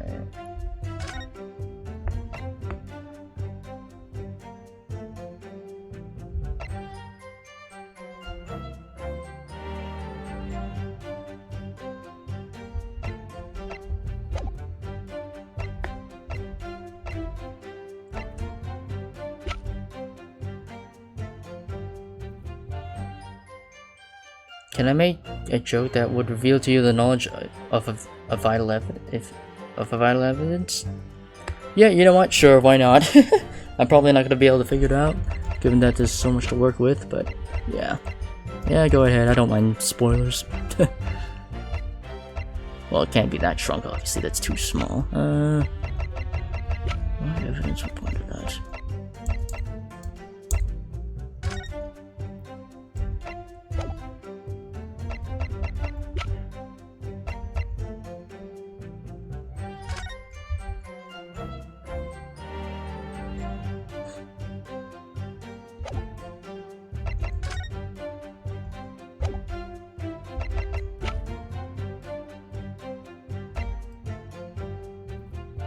Hey Jugoku, look at this. What do you see? Well, of course, it's the five of us. Five, you say? Shit.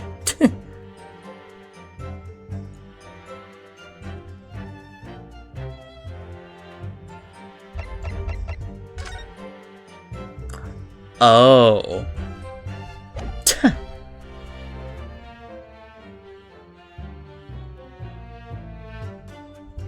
Yeah, I would have never expected this then, if that's the case. Objection! Yeah, okay, I would have never guessed that photo. Yeah, I would have never guessed that because I'm like, oh, okay. I mean, I guess you could, I guess it feels kind of a stretch, but I mean, yeah, because I was thinking, yeah, like transport case, but like I didn't know what evidence exactly to use to point that out. There's no possible way you could have moved Inspector Gregson's body, you say? I would say the opposite is true. And what's that supposed to mean? Far from being impossible for you to do. The transporting of Inspector Gregson's body back to Britain is something only you could do. What are you talking about, Ryunosuke? As well as being a judge, Mr. Jigoku is also Japan's Minister of Foreign Affairs, which means he's exempt from having his luggage searched when he enters the country. We learned that from when we first met you upon your arrival in London.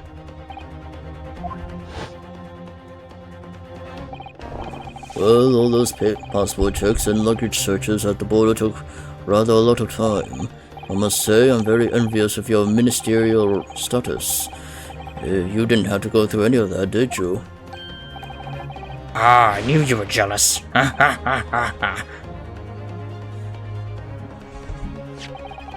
I presume you called this Judge Jigoku. It's a photograph we took in the foyer of the hotel to mark the occasion. As the court will note, you have with you your large travel trunk. Large enough, in fact, to have a corpse inside. Mr. Naruhodo, surely you're not suggesting... I'm afraid I am, yes. 3 days ago, when we were chatting innocently with the new arrivals from Japan in the hotel, the body of Inspector Gregson was just meters away from us, inside Judge Jigoku's trunk.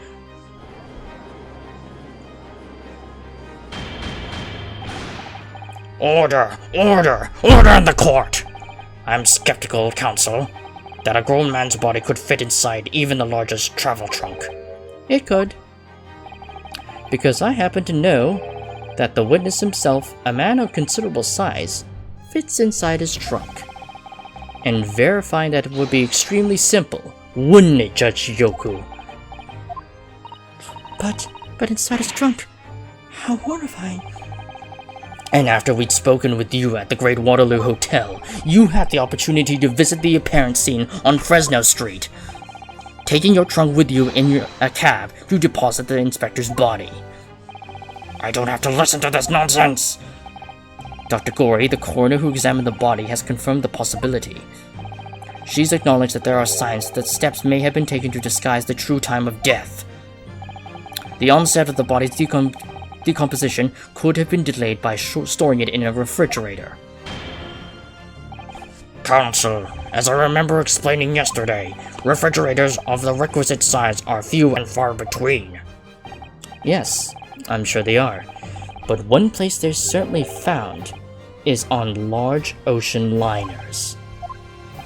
Such ships are equipped with electrically refrigerated cold rooms to keep food fresh on their long sea voyages, and the SS Grouse is no exception. Professor Mikotobo told me about it only yesterday. Well, Judge Jigoku? Only I have refrigerators of that size, Counsel. However much you prolong this debate, you can't eliminate the truth. All the evidence points to you being the killer.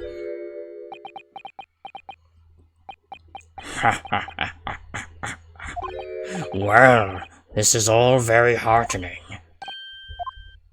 I can see that it was a wise move letting Asogi and you embark on this study tour. What are you talking about now? Logical reasoning, of course. All court proceedings will be built on logical reasoning in the new century.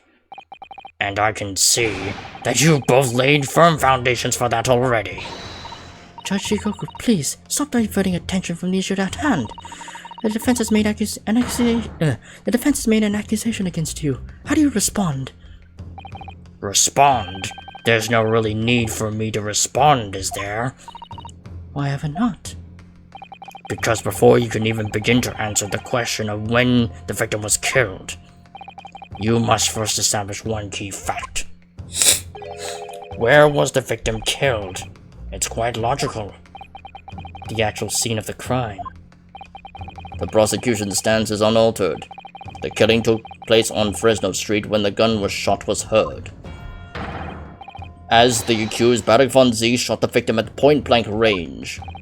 Since no tangible evidence exists to disprove the prosecution's claim at this time, the defense's deductions amount to little more than an elaborate fairy tale. I'm afraid that's how the logical reasoning the British are known for really works, young stripling. The victim was shot in that little room on Fresno Street and died instantly. I'm afraid it's the prosecution's claim that's the only fairy tale here. How can you say that? Quite simply, because that claim directly contradicts a certain piece of evidence in our possession. Very tantalizing, counsel. I think you had better explain yourself to the court, don't you? The prosecution claims that Inspector Gregson died instantly when he was shot at the scene on Fresno Street. But this evidence clearly contradicts the claim.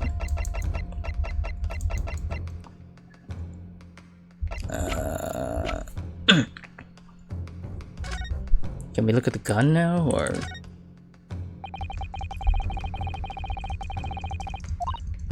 What else about the reports? I covered over there. Issue 2.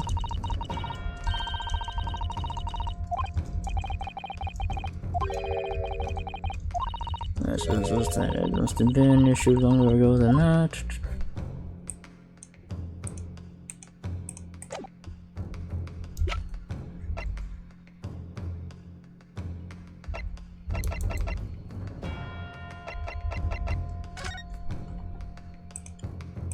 Just double check.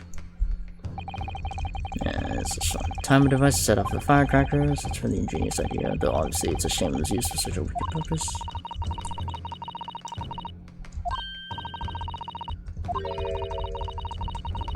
Waking you in the morning? Okay.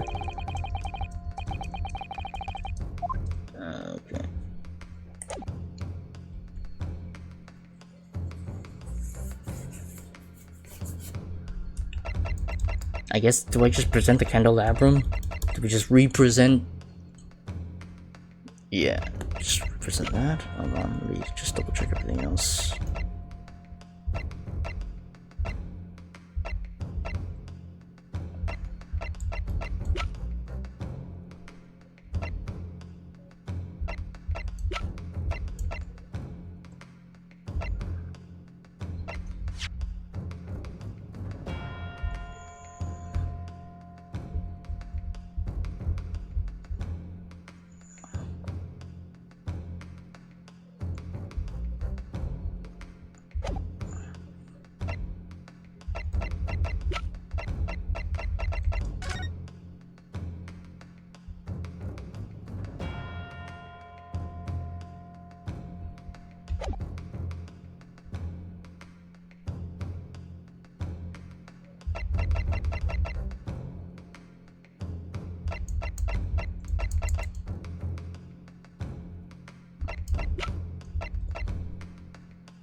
Take that! No, not that. No, it's not that. Okay.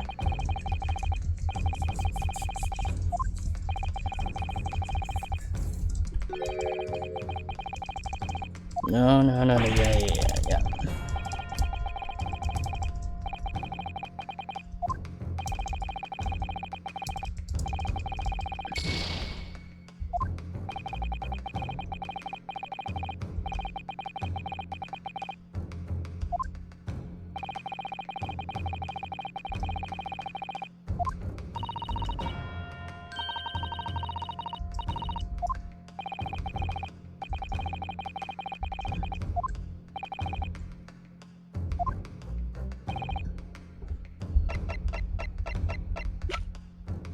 What person was hold on.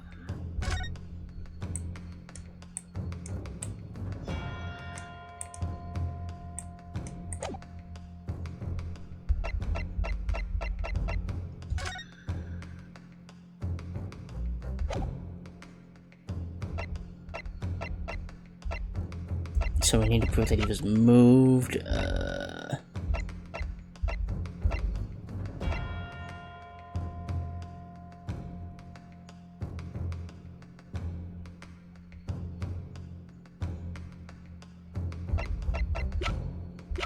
Was it the trunk? No. Or is it just a photo? Oh, it is just a photo. Oh.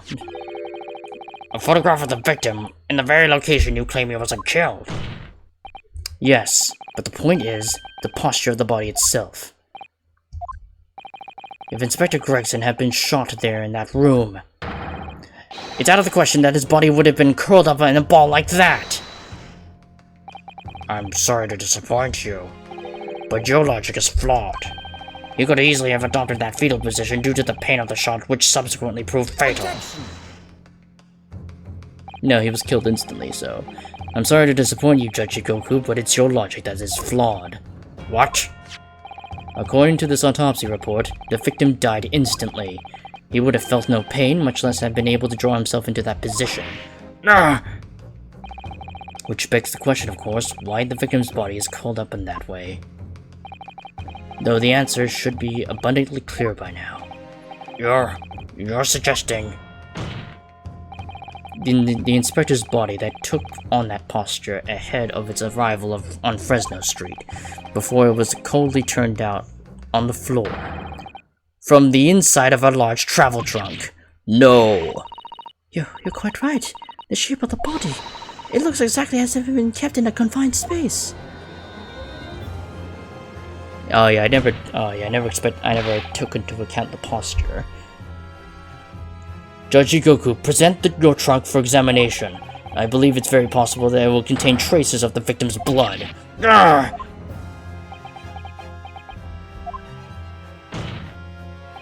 Present my trunk. I refuse. What? On what grounds? I'm the Minister of Foreign Affairs from the Empire of Japan. I shouldn't have to put up with this treatment just because of some stripling's baseless accusations! In other words, Judge Shikoku, there is blood in your trunk. I decline to answer that! As the Minister of Foreign Affairs, I have privileges that allow me to... At this moment, you're not a government minister. You are a witness in a trial in Britain's highest court.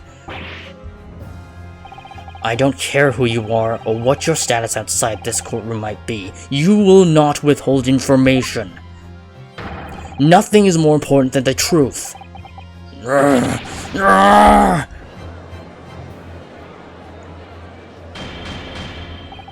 Order? Order in the court? Well, Mr. Shikoku, what's it to be? You can't be serious. You did it? Have you no shame at all, Kazuma Soki? What? Very well. I admit it. I did bring the inspector's body into the country. Inside my trunk, exactly as postulated by the defense. What? You... Dear God, outrageous! So it was you. You admitted that... No, I admit to nothing more than what I've said. Of killing the man, I certainly have no recollection. What on earth is that cryptic statement supposed to mean? I merely disposed of the inspector's body, which was left in my cabin, in order to avoid unwanted attention. As the judicial assistant over there pointed out, I had no chance to throw it into the ocean. So, I decided my only option was to bring it to Britain with me and dispose of it somewhere else. You can't still deny it. If you didn't do it, then who on earth did kill the man? As you know, there was one other person in my cabin that night. He had the opportunity. And moreover, he'd already accepted a mission to take the inspector's life. He's trying to pin the blame on Kazuma. Oh. That's right. Who else could it have been? It was you, Kazuma Sugi. You.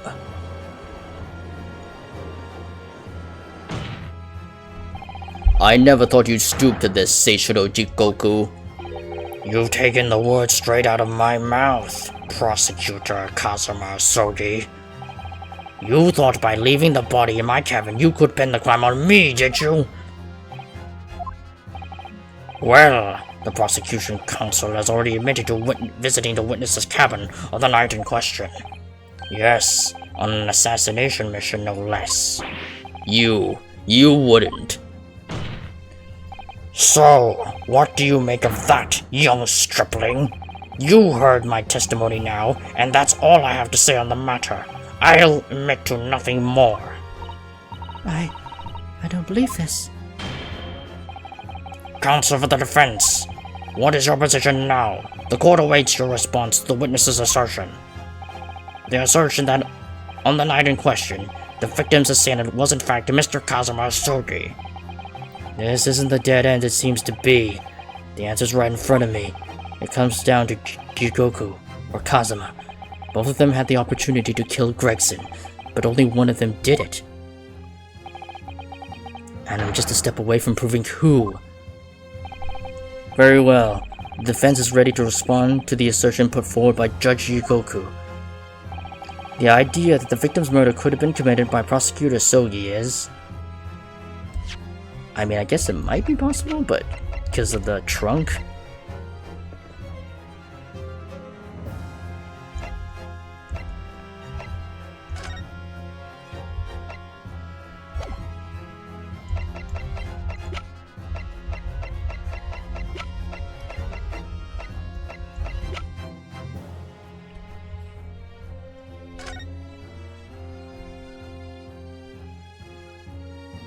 It might be possible. Such a great friend you are. I mean, being in a courtroom's all about impartiality, alright?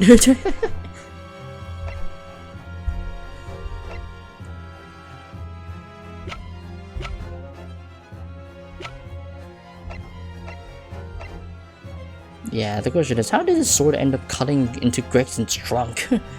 Was that taken from him?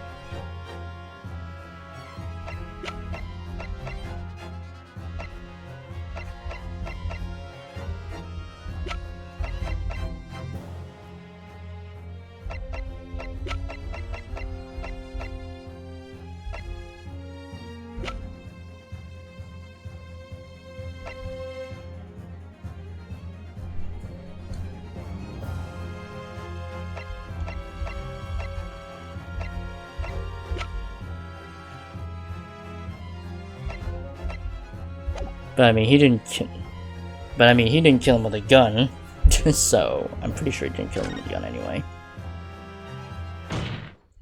Judge Jigoku, let me remind you of something you said only a few minutes ago.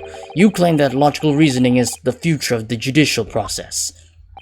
It is, no question. Well, logical reasoning can prove something here.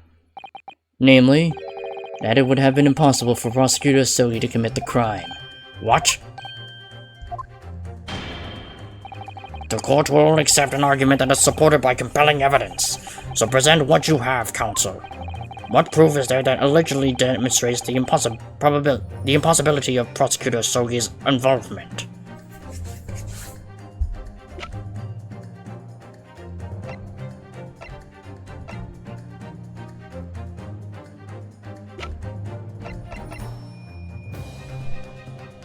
What proof that allegedly demonstrates the possibility of his involvement? We still don't know exactly how his sword ended up cutting into his trunk. But it was present at the scene of the crime.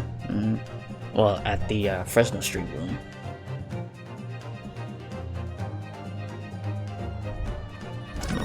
Let me double check this case again.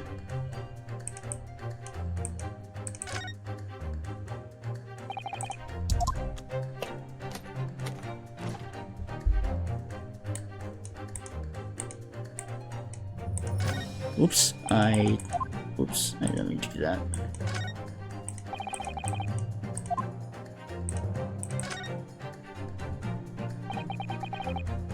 The tip of karma. So this is how it was broken. Cosmo's swordsmanship is second to none. I can't believe he misjudged it like that. Clearly he wasn't in his right mind. He didn't have full control of his power in his stroke. Too distracted by malicious thoughts, perhaps. Well, that wouldn't be surprising. After all, he was on an assassination mission.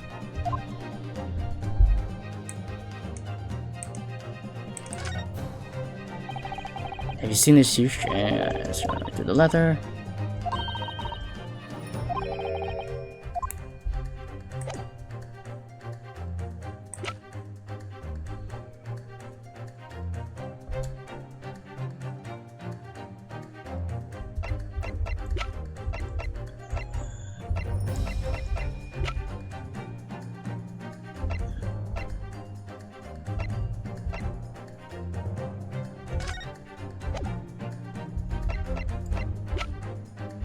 Hold on.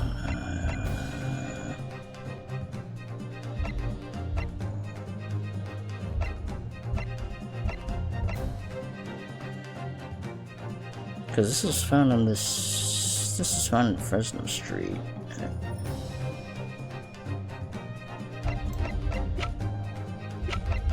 This?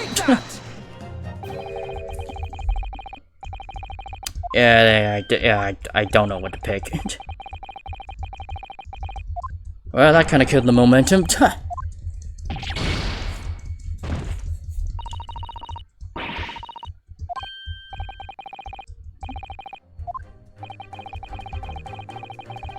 We don't remember the crew was on sentry duty outside the campus nearly all the time, so long as the guard was there, it wouldn't have been possible to fire a shot without being hurt, and that very much narrows down to when the crime could have been committed.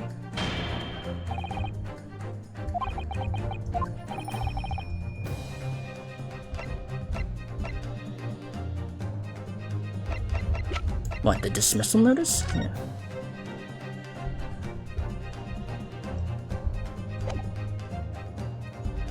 Oh, it is the dismissal notice, okay. This itinerary for crew members of the SS Grouse. My lord, this is conclusive proof. An itinerary? How does that prove anything?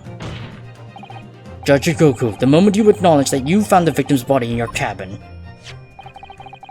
this itinerary suddenly became much more significant. What?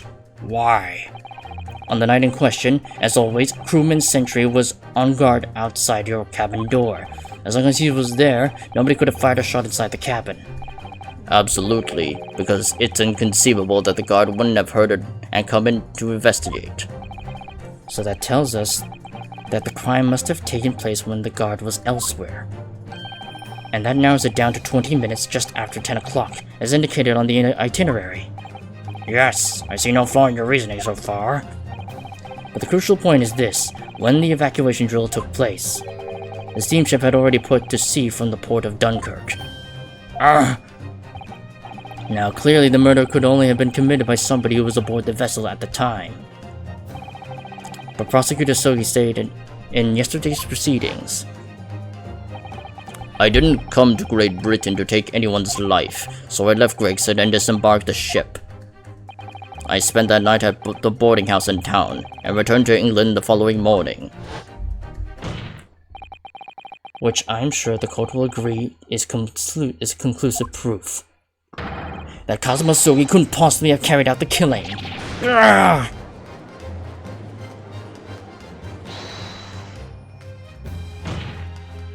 No, absolutely not. I won't accept that at all. What do you mean? The boy is just saying that to exonerate himself. We can't trust that he readily dispart the vessel. Obviously, after he left my cabin, he hid himself somewhere nearby on the ship. Just waiting for his chance to come back and finish the... No, that's out of the question. Isn't it, Kazuma? As the defense rightly recalls, I disembarked the vessel and spent the night in a boarding house in Dunkirk. As I said yesterday, I signed my name in the accommodations register book. All extremely easy to verify, and undeniably proof. No, There's no escape this time. You can forget that you're a judge or a government minister. It's time you gave the court an honest answer, as a common man. You killed Inspector Tobias Gregson and transported his body back to Britain. Then you dumped the body in the room on Fresno Street and made it look as if the murder had happened here. There. That's what really happened, isn't it, Seishiro Jigoku? it was that damn trial 10 years ago. That's when all of this began. Oh, is he gonna do his witness stand shattering move? Looking back now, my fate was decided that day. I was doomed already.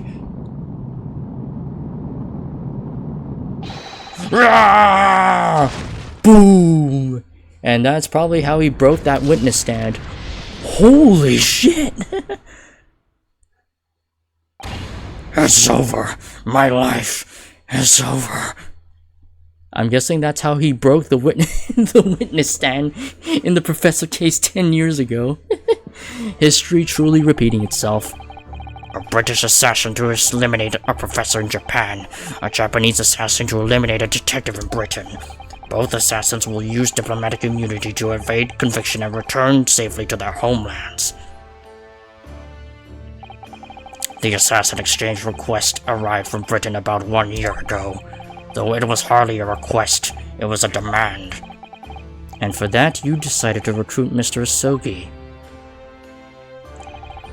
But things didn't go according to plan. Your chosen assassin never made it to Britain, and you found yourself unable to dispatch a replacement, because I was already on my way to Britain at the time, in Kazuma's place.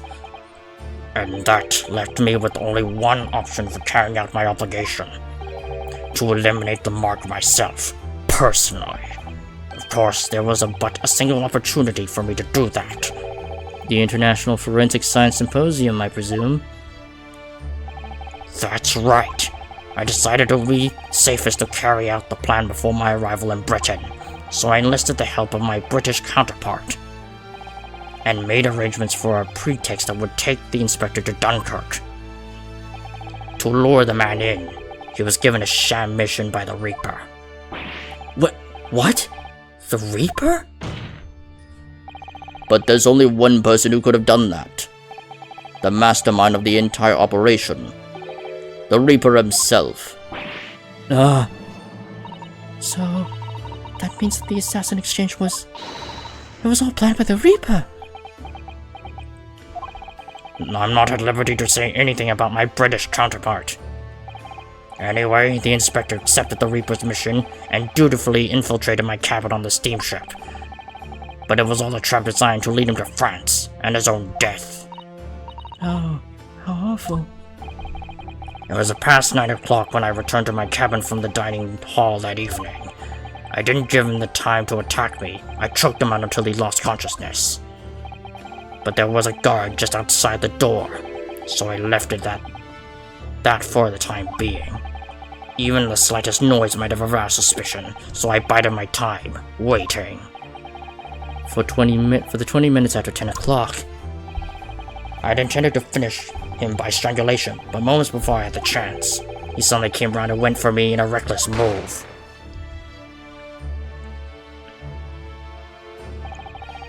I'd received a British-issued gun 16 years earlier. Being a member of the judiciary as a visiting student, I never imagined I had to use it for something like that.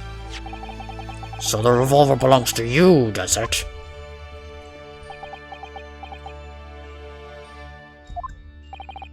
Then the victim was killed inside your cabin on the SS Grouse, which begs the question, why you arranged for his body to be discovered in the room on Fresno Street? The young judicial assistant over there has already answered that question. There was no way I could take the body up on deck to throw it over the side. That's precisely where all the crewmen were gathered for the evacuation drill. So before the first-class cabin sentries returned, I took the corpse to the refrigeration room.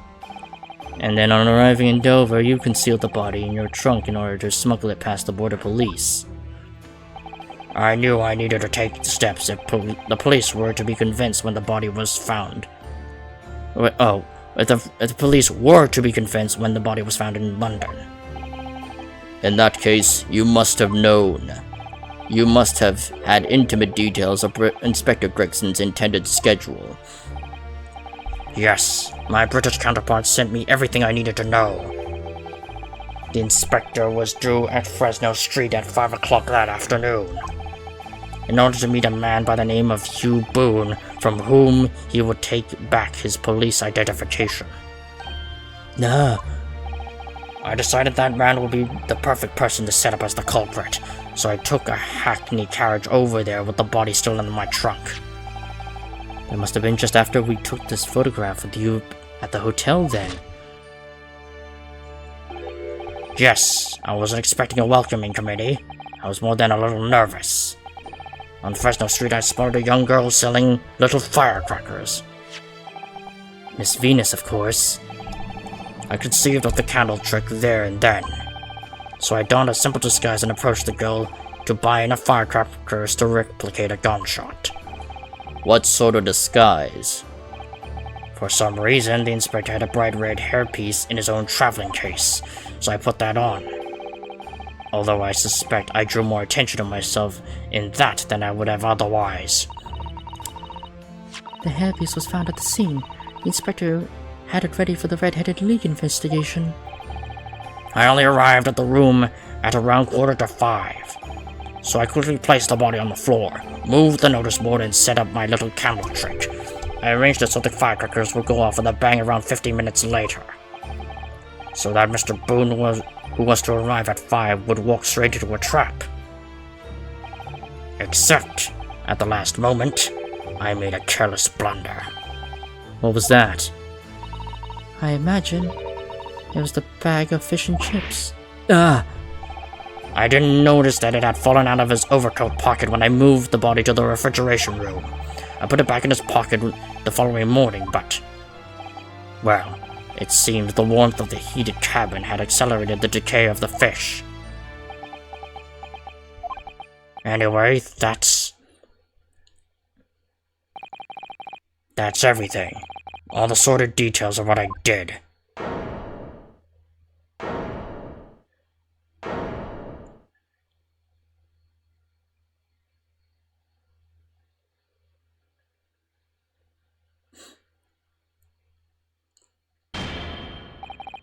I've heard enough. We've arrived at the truth about the murder of one of the country's most capable and respected police inspectors. The witness will be tried in the coming days. For a crime of such a vile nature, you can expect the most severe penalty.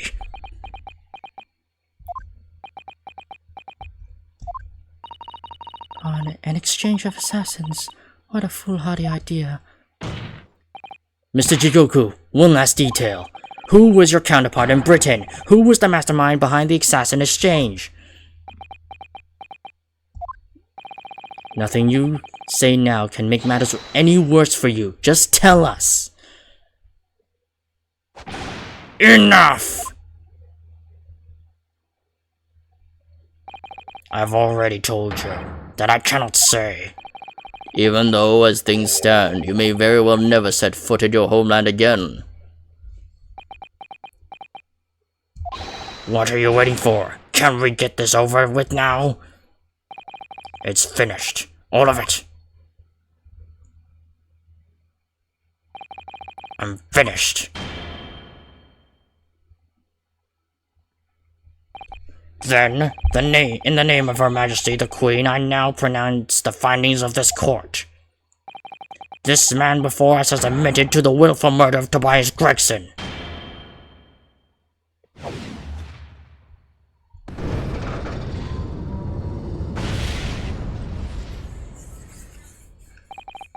Seishiro Jigoku, it is the opinion of this court that you should be found Guilty. And may I remind all those present of the strict confidentiality demanded by this closed court.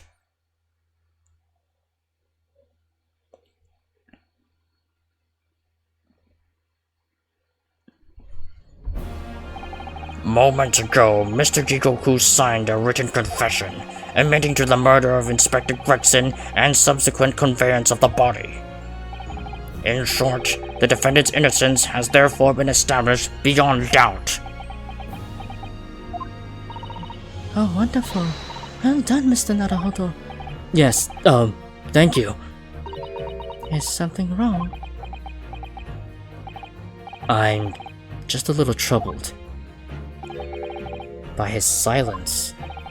The true identity of the Reaper of the Bailey and this extraordinary assassin exchange, we do remain in the dark about these mysteries. However, insofar as the indictment brought against the defendant in this trial, we have reached a conclusion. I have every intention of pursuing both mysteries as a prosecutor. As you wish. Now, for the formal abdication, I hereby declare the defendant, Barak von Zeeks. Objection! Oh? That was Kazuma. The prosecution calls for adjudication to be deferred. Counsel? The accused's innocence hasn't been fully established at all, and therefore it would be wrong to deliver a verdict at this time. That is the prosecution's unwavering position. What? But Judge Jigoku has already confessed. Nevertheless, Barak von Zeeks has committed crimes for which he must be punished. Well, it would appear you have information that the court needs to hear, Prosecutor Sogi. Certainly, the murder of Inspector Gregson was actually carried out by Seishiro Jigoku, but it's clear from the witness's testimony that he was coerced into complying with a plot, into this sick, merciless assassin exchange. That may be true, but So what I want to know is, who coerced Jigoku? Who was pulling the strings? The victim went to France having been ordered on a mission for the Reaper, only to be murdered. In other words, the mastermind behind the assassin exchange is someone in a position to give such an order. As we've already established, the Reaper himself. Well, certainly, that would appear to follow. The prosecution hereby formally accuses the man in the dock, Barak von Zeeks, of being the Reaper of the Bailey, and furthermore, I'm going to prove his guilt beyond all reasonable doubt. what?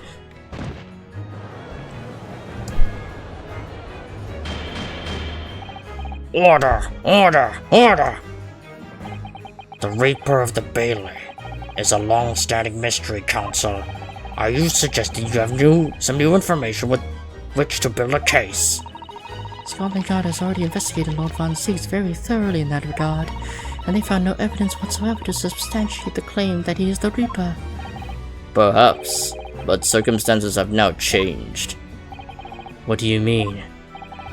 It's already been established that the assassin exchange was negotiated with Jigoku by the Reaper himself, which means we now have a new line of questioning by which to identify definitively the man's identity. That is the prosecution's intention here. I must say, I'm surprised by quite how tenaciously you appear to want to besmirch my name. You are guilty of an unforgivable crime, Lord Von Zeeks, and I will bring you to justice for it, whatever it takes. That explains Cosmo's silence before. To stop at nothing to finish what Lord Von Zeeks unwittingly started 10 years ago. Very well. Whilst extremely irregular, I will on this occasion grant the prosecution further opportunity for witness testimony. the defendant will disclose any and all involvement he has with the Reaper and the Assassin Exchange. I thank you, my lord, for guiding the court so wisely. I hereby declare this court to be in session for a supplementary hearing.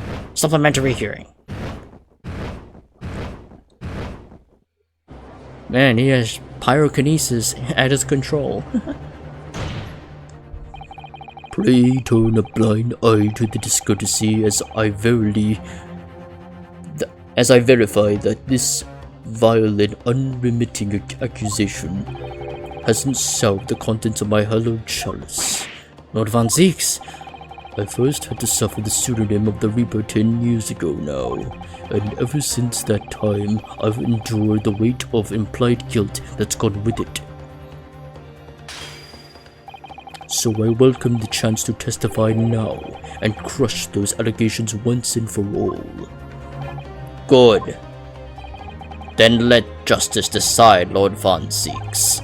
The prosecution seeks to begin building its case by calling the accused to the stand as the primary witness, in order that he may answer the accusation brought by the prosecution that he is the Reaper of the Bailey. And what says the defense? Putting the defendant in the witness stand can be extremely dangerous, and Kazuma-sama is so emotional at the moment, he's not thinking logically. you're right that he's not himself, but I knew it would be like this. And I came here today determined to face him through whatever might arise, as a lawyer and as his friend. Then that's what we must do. The defense has no objection, my lord. Very well. Defendant, you will take the witness stand and give formal testimony on the subject of your involvement with the Reaper and the Assassin Exchange. As you wish, my lord.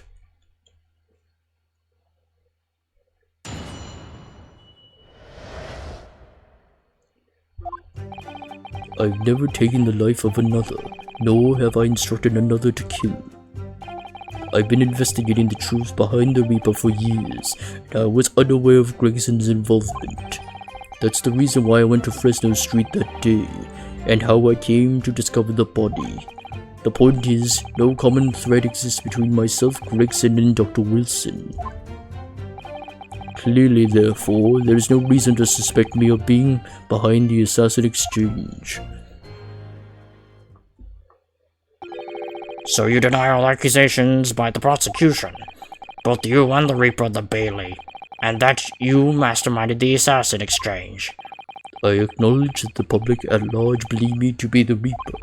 However, that is a fallacy, which I alone am in position to forswear. Naturally, the prosecution believes the testimony just given by the accused to be untrue. Ryonosuke Naruhodo. Yes? Let me ask you, why are you here? What really brings you to this courtroom? A desire to uncover the truth. Even if the truth proves your client to be guilty? From all my experiences in this courtroom, I've come to realize something. The truth can't be hidden. Sooner or later, it will come out. So it's always my intention to work with my client in the pursuit of the truth. I want you to remember what you just said. Enough dilatory chatter. Counsel for the defense, proceed to cross-examine the witness. Yes, my lord. I know exactly what you're thinking, Kazuma. I know you're just waiting to point it out. The contradiction you're convinced lies somewhere within this man's testimony.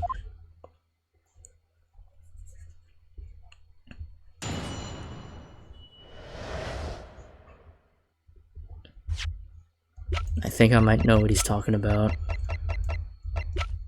Where's that photo? Gregson's photograph. He might be referring to that, but yeah.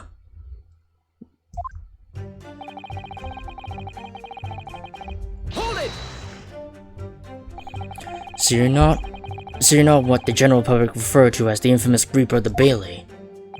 Exactly. Don't imagine for a moment that the court will be satisfied with a one-word answer on this. I realize that. If you're intending to comment on every sentence, this could take a while, Kazuma. Didn't you find it disturbing, though?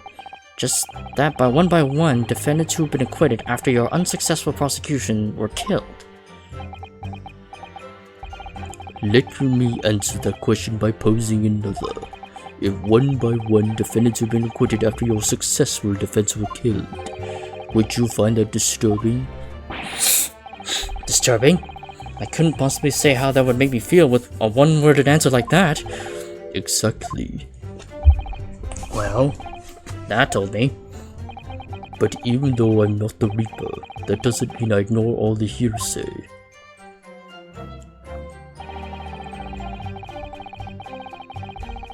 Hold it! You say for years. How long exactly? Since the very first time the Reaper's influence was felt in this courtroom, 10 years ago now. And your investigations led you somehow to Inspector Gregson, you're saying? I didn't want to believe it. He was a personal acquaintance. We worked on cases together in the past. A friend, even? It felt like a betrayal, but I demanded permission to search his office at the yard without his knowledge. Which is when you found his secret notebook, is it? It's when I first learned of the location he noted only as Grouse, and the appointment of 5 PM on the 31st, though I didn't know the significance of those details at the time. So now we're at the nub of the matter. As it turns out, the significance for me personally was very unfortunate.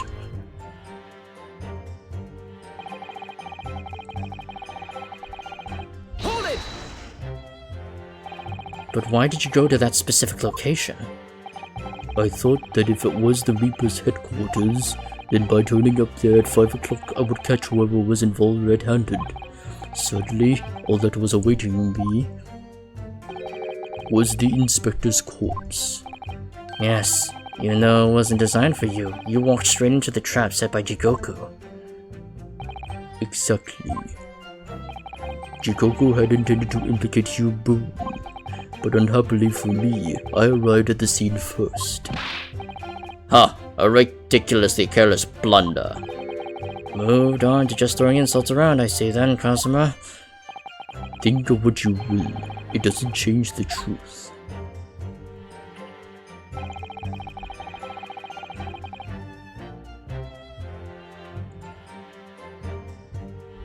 Hold it! There is a link between you and Gregson, though. Of course, we were close acquaintances. We worked on numerous cases together. I consider the man to be a mentor of sorts. He taught me a number of important lessons. He did? Such as what? Where to buy good fish and chips and such like. Well, that was convincing. Dr. Wilson was a coroner, of course, but that was some time in the past. In any case, I understand it was several years ago, now that he was invited to work at a Japanese university. Yeah, I'm not surprised he taught him out. He told him all locations to buy good fish and chips. That's right, he was a visiting professor at Imperial Yume University in Tokyo. It should be unambiguously clear then, that no link exists between myself and him. In other words, I had no motive for sending some assassin across the oceans to kill the man. It sounds plausible enough, and I want to believe it, but something about this just doesn't quite sit right with me.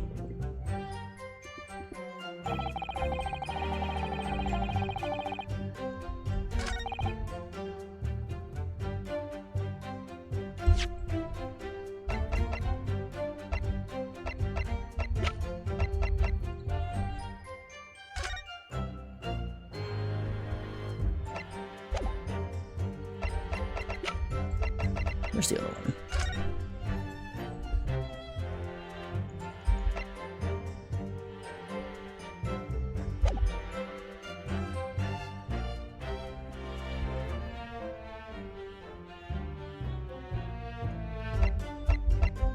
Is it this one? Objection!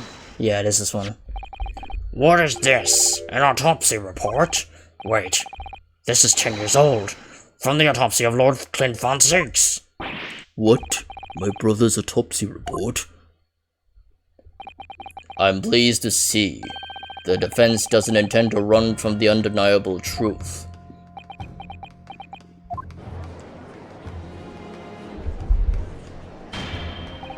Order in the court. What reason do you have for presenting a 10-year-old autopsy report here, counsel? This, the autopsy report of the professor's final victim, is an undelible link between Inspector Gregson, Dr. Wilson, and the defendant. Not that accursed name again, the professor. I personally researched all of the court records relating to that case.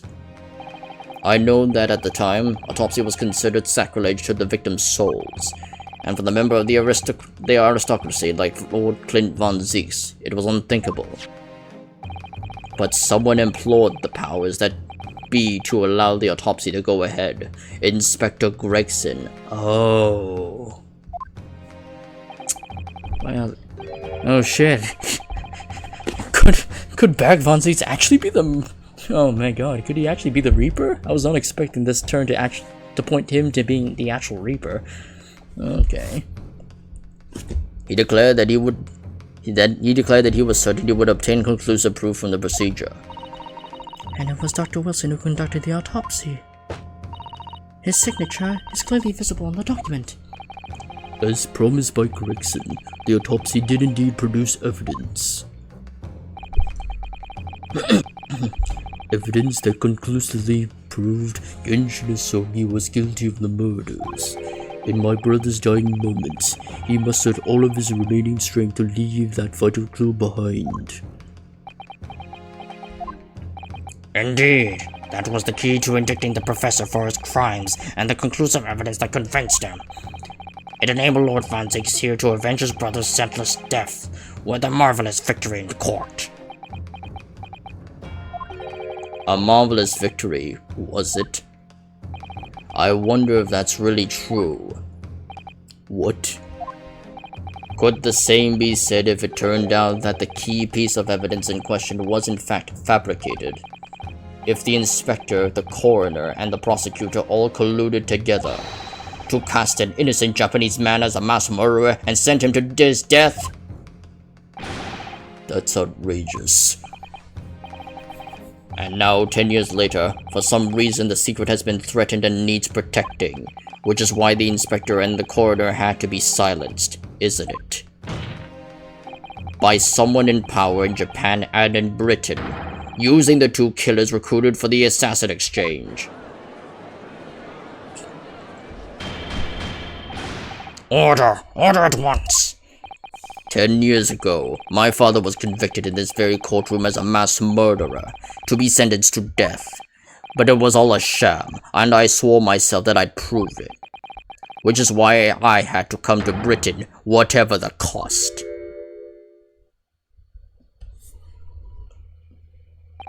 You'll have to forgive me if I feel compelled to toast this vengeful Nipponese's tenacity of purpose here. However, he who fails to quash his emotions in the courtroom has failed as a lawyer. Come on, Kazuma. You know this won't wash. You're claiming your father was misrepresented in a trial that took place a whole decade ago. You must see that without evidence, that's nothing more than a wild accusation. As it happens, I have evidence. What? As the court has heard, I crossed the Channel of France with Gregson on the 31st. I went with him on the pretext of being the assassin recruited to kill Seishiro Jigoku, but my true intentions were to make the inspector tell me the truth. What truth? The truth about the evidence, and he acknowledged what I'd already deduced. There's a closely guarded secret about what went on in the autopsy 10 years ago. What? A secret? I know nothing of any secret. While we waited for my supposed mark in Jigoku's cabin, I drew my clan's illustrious sword Karama before the inspector's eyes. He very quickly understood what my true motive was. Right, I see. You're that Asogi's young lad, are you? And what, you gonna cut me down with that thing? Is that it? That will very much depend on the answers you give to my questions. I want to know what really happened 10 years ago. The truth, that's all. Before we get into it, let me make one thing clear. I still believe your father was the professor, there's no doubt in my mind. But unfortunately back then, we didn't have the evidence we needed to make the crime stick. So, you admitted then. The evidence used in my father's trial was fabricated. It was for the good of the country. Anyway, I was just following orders. Orders? What exactly did you do? Speak. I'm not saying another word. Even if your life depends on it. That's right. Even then.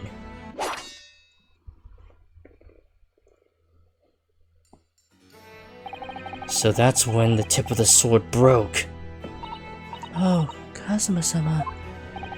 If the results of Clint Von Zieg's autopsy were fabricated, then the investigating officer Gregson and the lead coroner Wilson must have known about it. And they can only have been ordered to pervert the course of justice in that way by one man. The man leading the case for the prosecution, Barak Von Zieks. In other words, the defendant did have cause to organize this exchange of assassins. Exactly, as was established earlier. It has to have been the Reaper himself who liaised with Jigoku in Japan to arrange the exchange. So it follows that the Reaper's true identity can only be that of the man who stands accused in this courtroom today, Barak Von Zieks.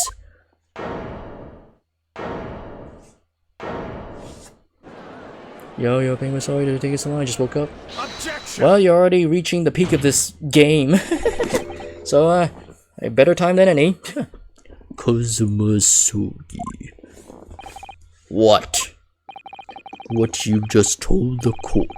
Are you absolutely certain of your facts? Did Gregson really fabricate evidence for the trial 10 years ago? I heard it with my own ears. His shameful admission.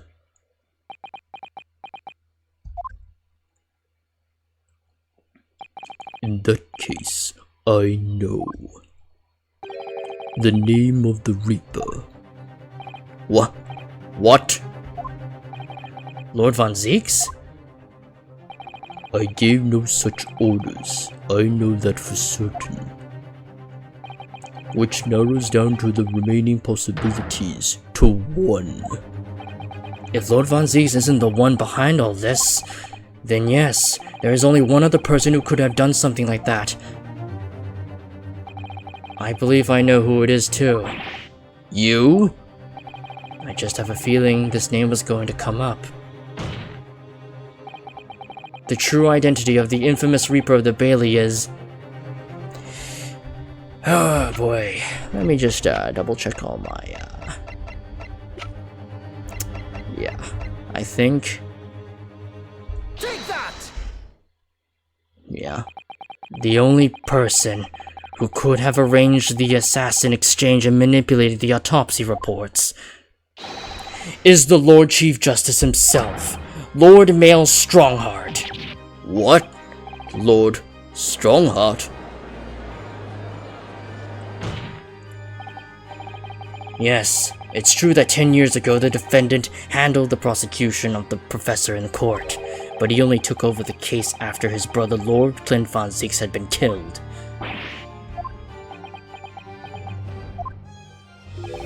I can only assume that this is the most inappropriate joke in British judicial history. Yeah, I had a feeling it was him the entire time. because of how many suspicious things he's been doing in this case. He was keeping Dr. Sith really quiet and has been giving orders to her to, well, cover the truth about certain facts about the previous case. Or just in cases involving her. Well, Lord Von Zieks? 10 years ago, I was very new to my profession, but I had a burning desire to avenge my brother's death, so I pleaded for control of the case. The investigation to that point, the supplication of the lords to allow my brother's corpse to be examined, all of the evidence I was given, the autopsy reports, it all came from you. I've spent my life since then believing I was in your debt for the way you stood aside and let me handle the trial, but I see now.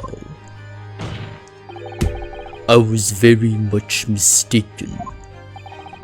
It was a hugely influential force that caused the inspector and the coroner to break the law 10 years ago. And the same force was still felt a decade later on the other side of the world by Seishiro Jikoku.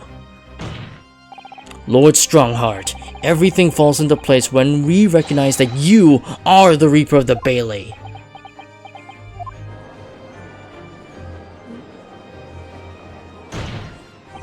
The court awaits your response, my lord. This may very well go down in British judicial history, but I assure you, it is no joke. Consider this a formal accusal by the defense. It doesn't warrant a response. A formal accusal? Don't be absurd. The defense claims are utter nonsense, a wild fantasy at best. You're not going to defend yourself? You claim there was some wrongdoing with Lord Clint Von Zieks' autopsy. That is utterly untrue. Objection. But I heard it from Gregson's own lips. He admitted to it. And where is your evidence? What? Gregson's dead now, unless you were thinking of summoning a ghost to the stand. What is this, the spirit of justice? Anyway. You mean to say... I forget how the system works in your little backwater country, but in the courts of the British Empire, without evidence, there is no case. I have no intention of entertaining some wild fantasy that can't be possibly be substantiated by anyone or anything. Ugh.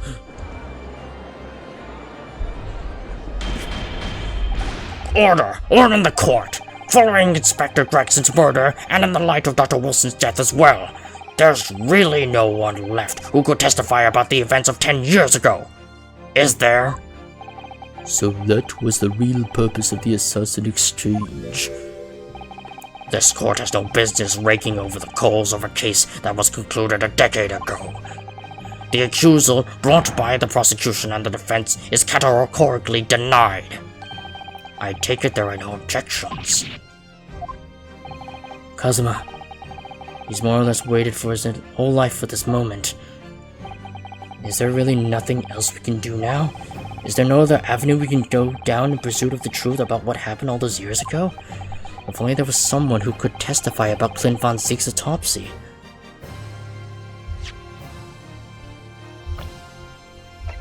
I mean... maybe Gory? I mean, what happened to Dr. Sith? Oh, hey, Pyro.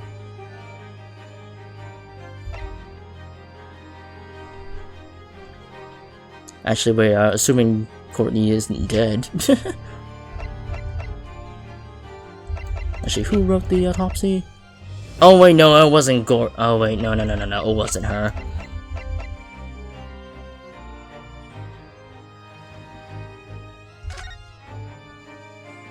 Yeah, cause, yeah, no, Wilson's dead. Okay, never mind.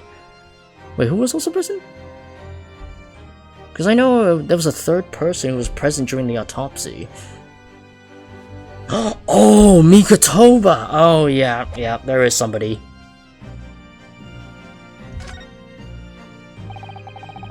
He's gone to extraordinary lengths to cover his tracks, even so far as dispatching an assassin all the way to Japan to ensure Dr. Wilson's silence, and Dr. Sith won't say anything against Strongheart. But there's still one ray of hope. Susato's dad, because he was the assistant coroner. Actually, there's one person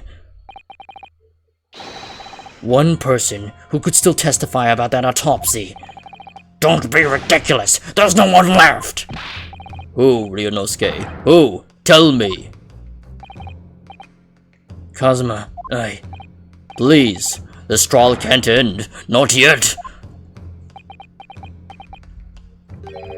I'm not doing this for you. Congrats on your first affiliate stream, I'm so proud of you. Thank you, Pyro, I'm glad too. And not to mention, yes, my first affiliate stream is on the final case of this very game, which is basically the most peak part of the game in general. So yeah, it's very fitting. Congrats. Oh yeah, thank you. I'm doing this for the truth. I'm doing it for the truth, sorry. The person the defense would like to call to the stand to testify about the autopsy of Lord Clint von Zeeks is... Take that! Heaven help us. Another Japanese? An expert in forensic medicine, my lord. Professor Yujin Mikotoba. 16 years ago, he came to London with Seishiro Jikoku and Genshin Asogi as a visiting student. And what could his testimony possibly tell us? Professor Mikotoba was the primary assistant during the autopsy in question. He was also the person who actually penned the report. Incorrect. The autopsy was carried out by the coroner, Dr. Wilson. The report carries his signature. It was the primary assistant's duty to keep a written record of the coroner's work during the procedure. In actual fact, the coroner merely read over the report at the end and signed it. In other words, Professor Mikotoba witnessed the entire autopsy from start to finish. The defense demands that Professor Mikotoba be summoned as a witness as a matter of urgency. Whatever really happened in that autopsy laboratory 10 years ago is something only he can tell us. The defense's demand is denied. What? But Professor Mikotoba is in London at this very moment. We could summon him to the stand in minutes. No, of course he's not going to agree with it. Strongheart has no intention of summoning anyone who knows. He's too concerned about protecting himself. Prosecutor Sogi, let me refresh your memory, as you seem to have forgotten the prosecution's stance. Only minutes ago, you accused the defendant of being the Reaper and of masterminding the assassin exchange. I did, yes. So present your evidence for those claims and make your case complete. At this time, I don't have the requisite evidence, but that's exactly why we need witness testimony. The professor case is closed. There are no clues in the distant past that will bolster your argument today. I'm afraid to say, Prosecutor Asogi, that you would appear to be possessed by the spirit of your late homicidal father. Now, as I stated earlier, this court has already reached a conclusion with respect to the matter at hand. Inspector Gregson was murdered by Japanese Supreme Court Judge Seishiro Jikoku. As for any hidden circumstances that may exist, they will be investigated in due course by the proper authorities. But we all know what will happen. That'll just give the mastermind of the whole venture time to cover his tracks again. By which you mean me? Your punishment for this contemptible behavior will be decided at a later date. As for you, Prosecutor Asogi, you will be You will be remanded for following these proceedings. Willingly, I trust, since you gave your word. This futile game of revenge is over. Young Master Asogi.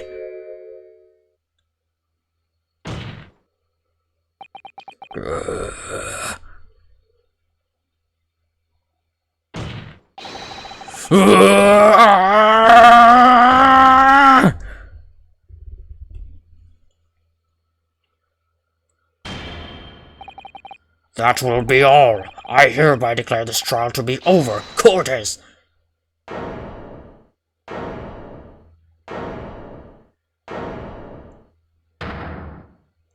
Sholmes.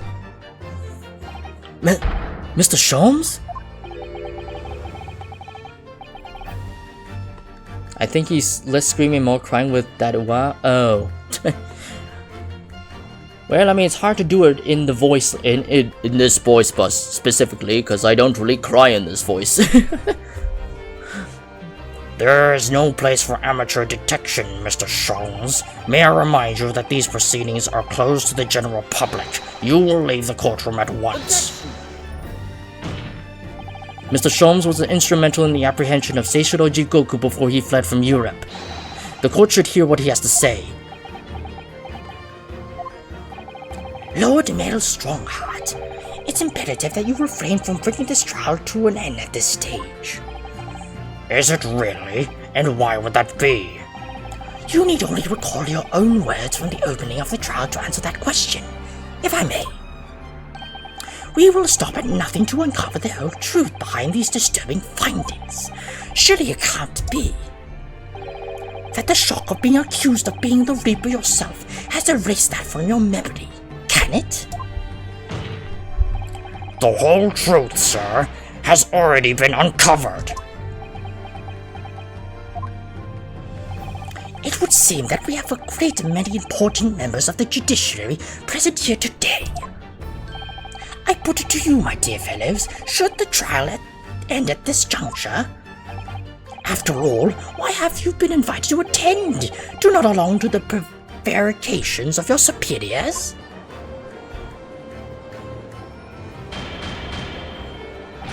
Order! Order in the court! It seems to me that we stand before a door that leads to a new era of legal practices. A door that is ajar. Let us emerge from the shadows of the Reaper's decade-long ascendancy. For you and you alone, my dear fellows, have the power to push this door open now. The auditors in the gallery have no rights to express an opinion on court proceedings. Silence! He's right. The judge has absolute authority here. Yes, if he calls the trial to an end, it must end. What would that really do?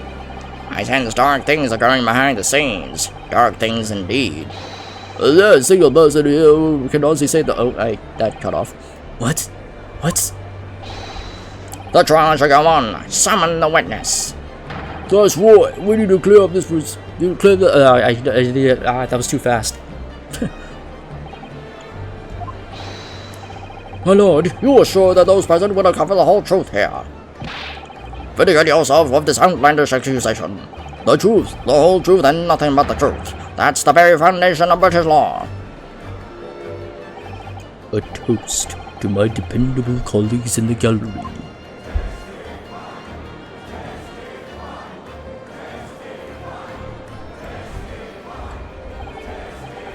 Well, my lord, you hear the voice of the British justice, I take it.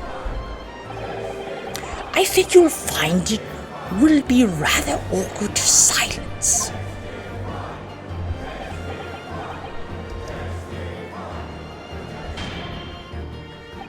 The court will recess briefly.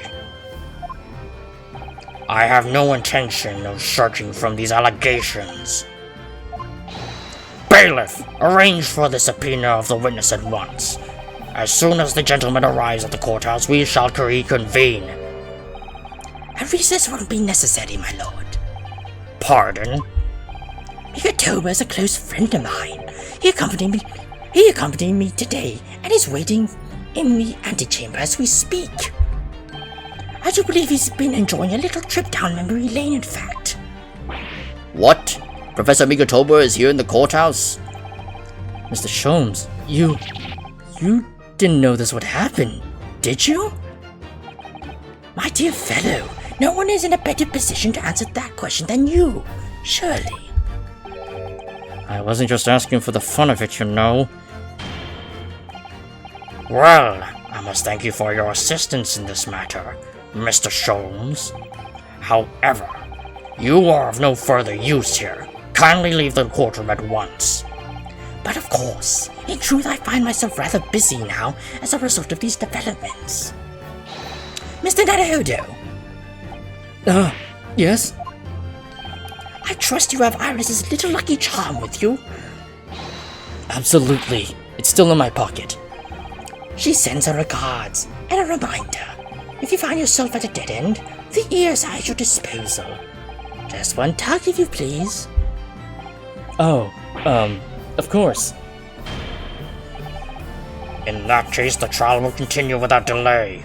Bailiff, show the witness to the stand. So it's Lord Strongheart. He's the Reaper of the Bailey. Where exactly is this trial going to take me, I wonder? Just how deep am I going to be plunged into this blackness of the abyss? Well, I'm ready. I'm ready to head into the heart of this maelstrom and confront whatever horrors tries to hunt me, or tries to drown me under. Is this a to be continued moment? Oh shit, it's not over.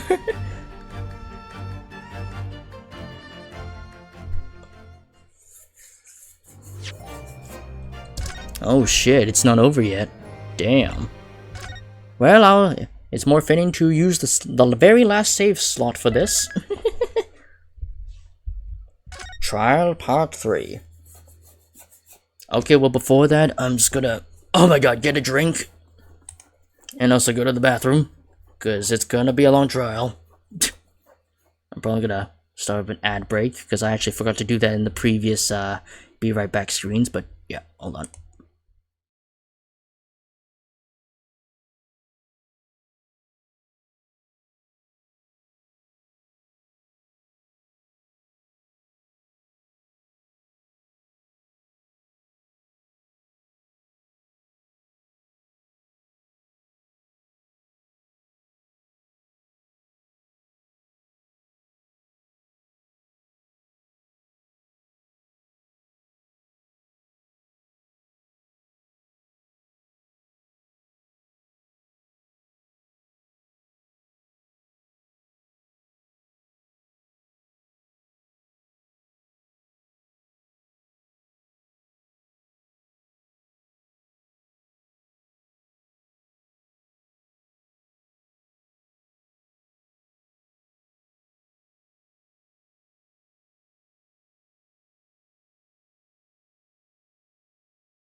Okay, we're back.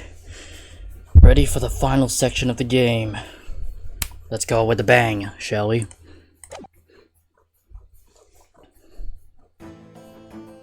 Oh, Gory's here.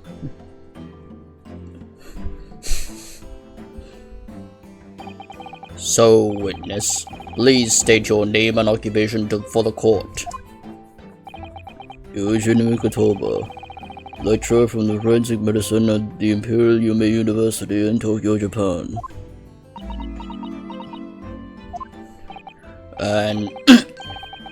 And Professor Mikotoba, the young lady beside you is... this is Dr. Mario Gory. She... Scotland Yard's practicing coroner. The daughter of Dr. Sith, I understand. Yes, Dr. Sith. I'm afraid I can't tell you why she's here. She just appeared. You summoned this strange Japanese man as a witness to that autopsy. But you don't summon Mama. That makes no sense. She was there too. That's about the size of it. I've heard her eyes boring into the side of my cheek constantly, whilst I was in the antechamber too. Poor man.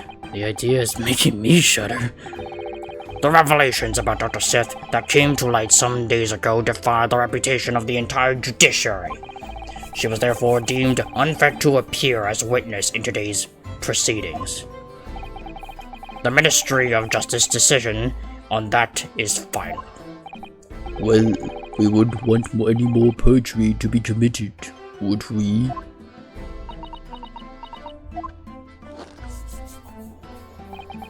The Ministry of Justice. Some questionable strings are being pulled, I think. I remember you, Dr. Mikotoba, but I certainly never expected to be meeting you under these circumstances. Yes, it's been a long while, Lord Strongheart. The prosecution understands that you were a visiting student of forensic science in London until 10 years ago. That's right, I studied under Dr. Wilson at St. Sinners. So you were present at the autopsy of my brother, Lord Clint von Zeeks. I was, yes. I assisted Dr. Wilson with the entire procedure. Mama's far more skilled than any Japanese man. Well, Dr. Wilson asked me to be his primary assistant on that occasion. And this autopsy report was actually penned by you, I believe. Yes, I noted all of the doctor's findings when we were done, he read through the document and signed it. Poor Mama. As secondary assistant, she wouldn't have had such a good view of all the innards. So, Professor, do you remember Inspector Gregson? Yes, of course. If it wasn't for his insistence, Lord von Zeeks' autopsy would never have happened. But he was absolutely convinced that it would reveal decisive evidence against Genshin, you see. So Lord Strongheart had to entreat the nobility to allow it to take place. Do correct me if I'm wrong, my lord. It was as a result of that autopsy that a mass murderer was apprehended and justice was done.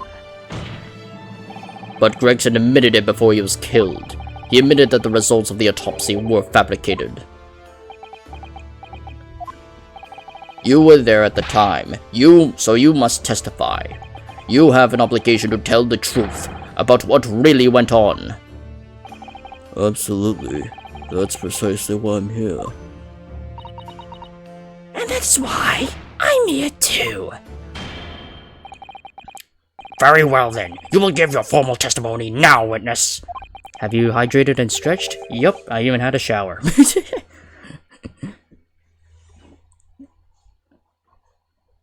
But before you begin, a word of warning. Oh?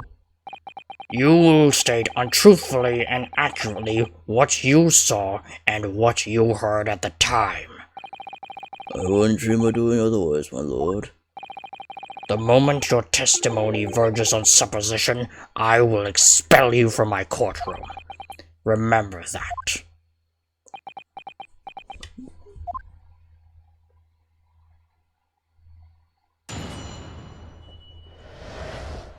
The autopsy of Clint Von Zieks. From my own observations, I couldn't say there was any indication of the autopsy results having been fabricated. The death result from the wound made by a Western-style sword transfixing the heart. That I found a little strange. There were no other signs of internal injury. Nothing questionable at all. It was just that beautiful but dangerous piece of evidence removed from the man's stomach. Presumed to have been swallowed by the victim, as a way of posthumously identifying his assailant. No indication. Nothing to suggest a fabrication. Professor Mikotoba, are you certain about that? Well, nothing that I could positively identify as such, much less swear to it in testimony. Ugh. Ha ha ha. Well, that clears things up nicely. The only fabrication here, Sogi, has come from you. What? You claim the inspector confessed just before his death, but that is the fabrication. No, he freely acknowledged it. I swear he did. Freely, with the tip of a sword at his throat, the man was clearly at his wit's end. The court will give no credence to this confession that was uttered in obvious desperation. Quite simply, there was nothing questionable about the investigation of Lord Clint Von Zieks' death. And with this testimony we have, without question, uncovered the whole truth of the matter. She's still Dory's still staring at Mikotoba's face. If I may, my lord. There was most certainly something questionable about it, and the whole truth does rather elude us, I feel. I beg your pardon. Well, you're obviously aware of the facts of the case.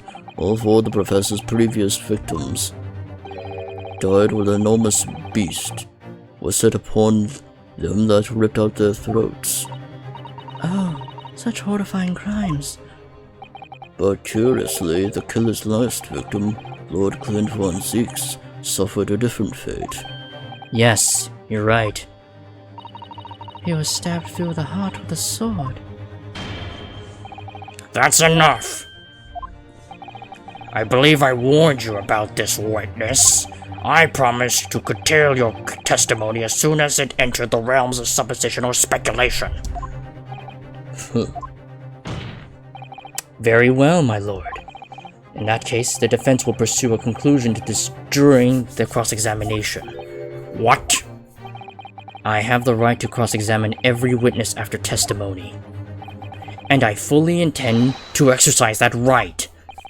Ryunosuke. I'm afraid that even the presiding judge has no authority to contravene the letter of the law, as I'm sure every member of the judiciary present in the gallery would agree. Huh.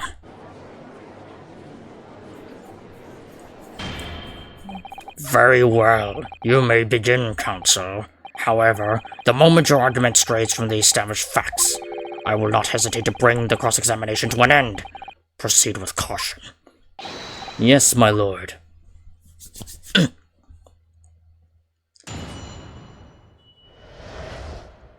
Yeah, here we go. Hold it! You couldn't say. No, certainly not.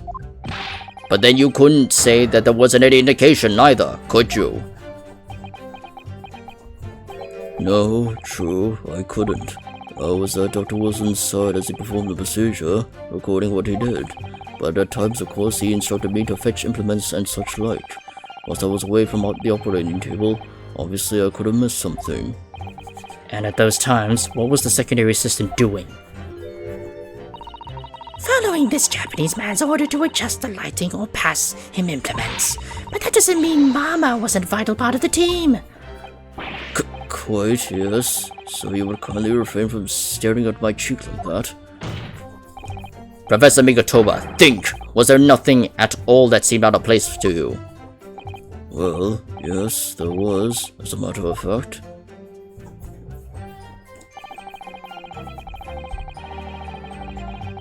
Hold it! And all of the previous 4 killings attributed to the professor. The victims were killed by an enormous dog, I believe. Their throats were, well, mauled? Correct. And yet Lord Von Zeeks was stabbed. Ah, do you mean to say... You think Lord Clint Von Zix may not have in fact have been one of the professor's victims? There is no basis on which to doubt the findings of the investigations carried out at that time. But... Genshin Asogi confessed to all of his crimes upon his arrest. He admitted to having taken the lives of all 5 members of the aristocracy. Ugh. Yet, the beast that was used to carry out the killings was never identified.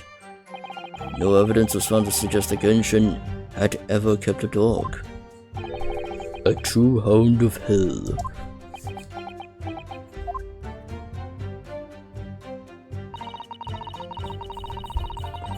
Hold it! But, you weren't actually present at the autopsy yourself, were you, Dr. Gory? Does it matter? Well, I just wonder how useful your testimony can be in that case, really. I mean, it would be different if your mother, Dr. Sith, were in the stand, but... I've read all the paperwork about the case, and Mama's told me all the stories countless times. The statements I just made is exactly what's written in the autopsy report. I did confirm that myself at the time. That's true. Besides the stab wound, there were no other signs of internal trauma. I see. Mama told me all about it. Oh? She said there was nothing of note internally. But they did find an amazing piece of evidence. Something unbelievable. Unbelievable? What do you mean? Come on, Dr. Gory, what was it?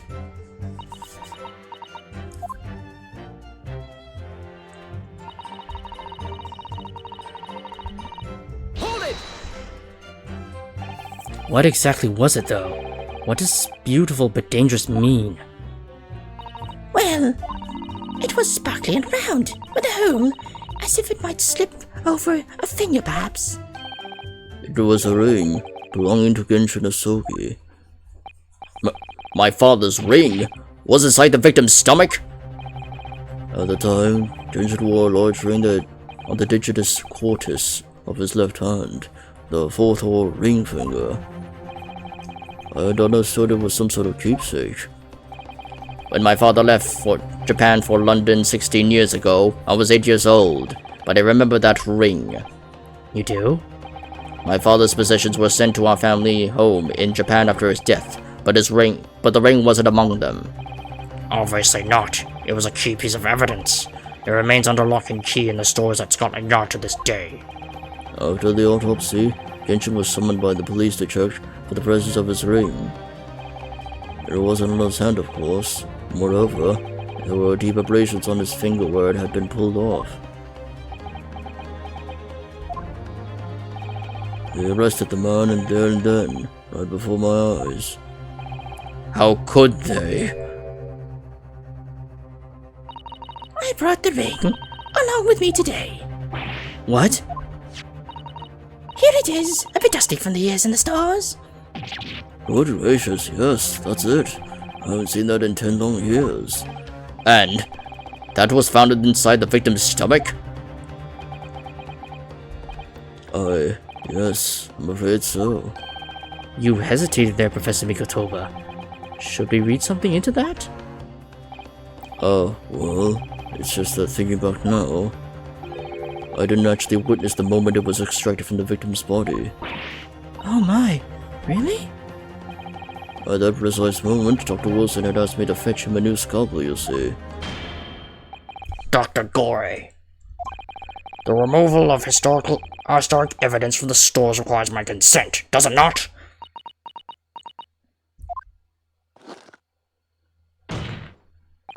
However it came to be here, the court cannot deny that this is crucial evidence for today's proceedings. Very well, you may submit it.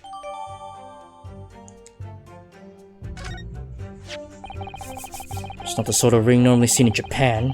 They almost look like claws protecting that jewel. You must examine it very carefully, Mr. Naruhodo. Very carefully indeed. Right now.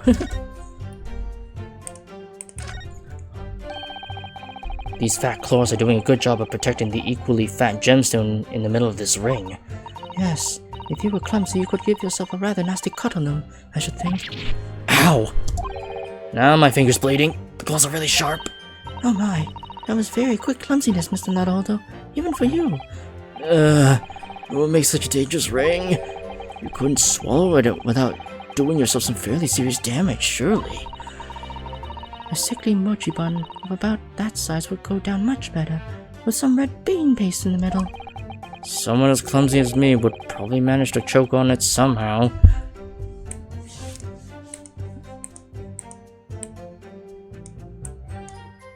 Is that it? Is that everything? I guess that's it. Just the claws. Okay.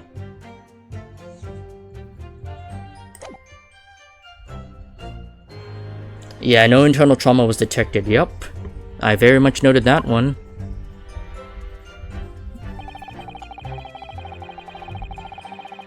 Hold it! And that was the decisive piece of evidence that led to Genshin Asogi's arrest. Correct. After further investigations by Scotland Yard, the man admitted to his crimes. That's a lie. My father was no killer. Barak von Zeeks, it was you. You twisted the truth to suit your purposes. Your hatred of me doesn't change the facts that were established 10 years ago.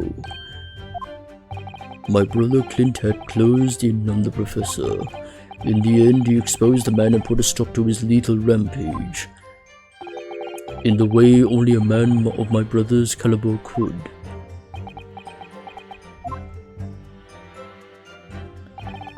That's everything, is it? Poor father. He looks so troubled. Perhaps because 10 years ago, something happened that's been weighing on his mind. Oh. I couldn't say, were his words. That phrasing was very deliberate, I'm sure. I wonder if he's had his suspicions all these years. If that's the case, we need to use this cross-examination to prove what really happened, and remove any trace of doubt. If we could establish that Kazuma-sama's claim of fabricated evidence was true. We can't shy away from this now. Even what we might uncover could lead to a total calamity. Don't worry, Mr. Naruhodo. I'll be right beside you, whatever may happen.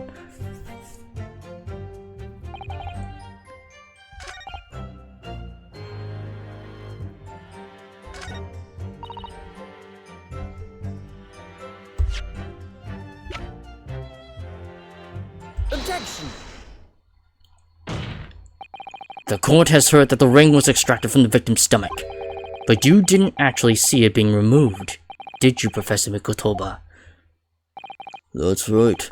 As I said in my testimony before, at that moment I was fetching a replacement scalpel that Dr. Wilson had requested.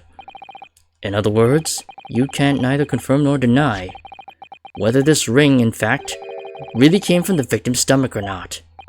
What are you suggesting, counsel? That the ring was never in the victim's stomach to begin with. It's entirely feasible that Dr. Wilson fabricated that detail about the autopsy. What are you saying? That Dr. Wilson was in the possession of the ring in advance, after it was somehow stolen from Mr. Asogi.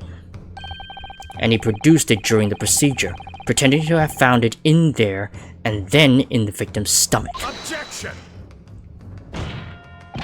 Supposition at best. What possible evidence do you have to support such a rash claim? This evidence, right here. That's the autopsy report. It's explicit in that report, counsel. Other than the ring, nothing unusual was noted internally, so I'm not sure how you intend to prove your point. You've already done it for me, my lord. The lack of internal injury says it all. What? To swallow a ring of this size would require considerable effort and determination, and in addition to its size, there are the sharp claws around the gemstone to contend with. My brother was a determined man, and on the brink of death even more so, I'm sure. he wouldn't have stopped at nothing to ensure that evil killer was brought to justice. But if he really had swallowed that enormous ring, it's inconceivable that no traces of its passage down his throat would have remained as internal trauma. No.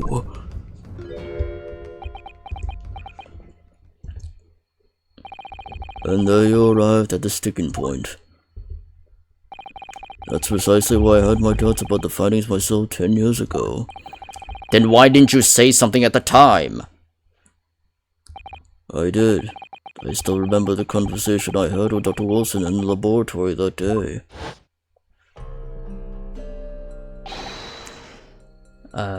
Okay, what voice do I give Wilson? Look at this. Now, this is a very curious thing to find in a man's stomach, wouldn't you say? But isn't that rather peculiar, Dr. Wilson? What's that now, Megatoba? Well, if he swallowed a ring of that size with those sharp metal claws that it has, surely you expect to see damage to the throat and esophagus, torn mucous membranes at the very least. Dr. Megatoba, may I remind you that I have vastly more experience than you. I'm terribly sorry.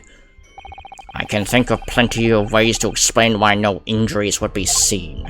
No. Let's say this. The victim would appear to have ingested the item as evidence to identify his assailant. Go ahead, write that down.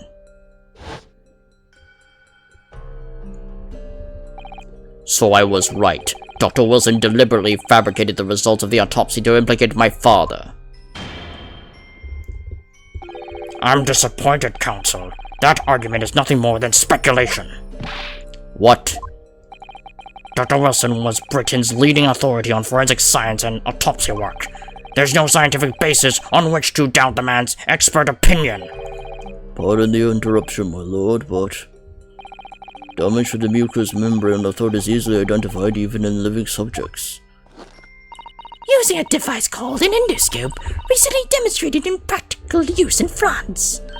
I want one. The government can pay. I don't think so, and Dr. Gorey, rest assured that your removal of evidence from the stalls without permission will not go unpunished.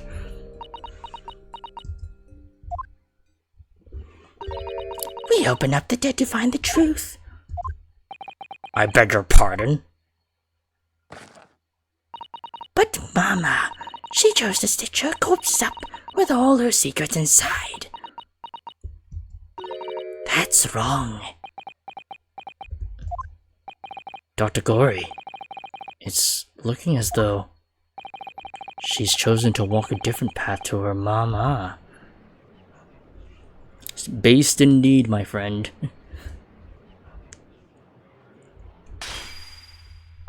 Yes, the ring. What about the ring? I've just remembered something. An earlier incident. What incident? The one I recounted to you before, about a memory I have of Genjin Asogi saving my life. What? My father. Saved your life? It was 10 years ago, on a foggy night. Genjin and I were walking down some back streets at a late hour. All of a sudden,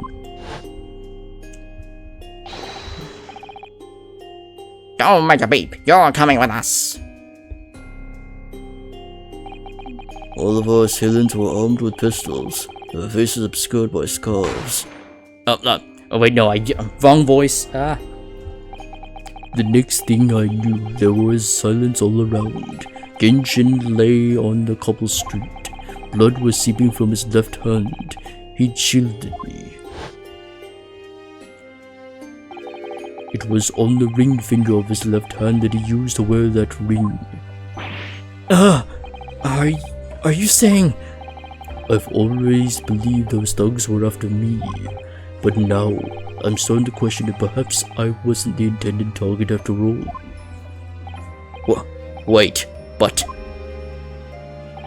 Genshin was arrested 2 days after that attack, and in that short interval, the decisive evidence needed to indict him was miraculously found. You mean the ring was stolen from him? You think that's what those thugs were after that night? Objection!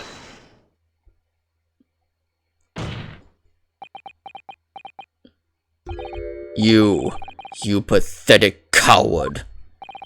You expect me to believe that you weren't involved? What do you mean by that?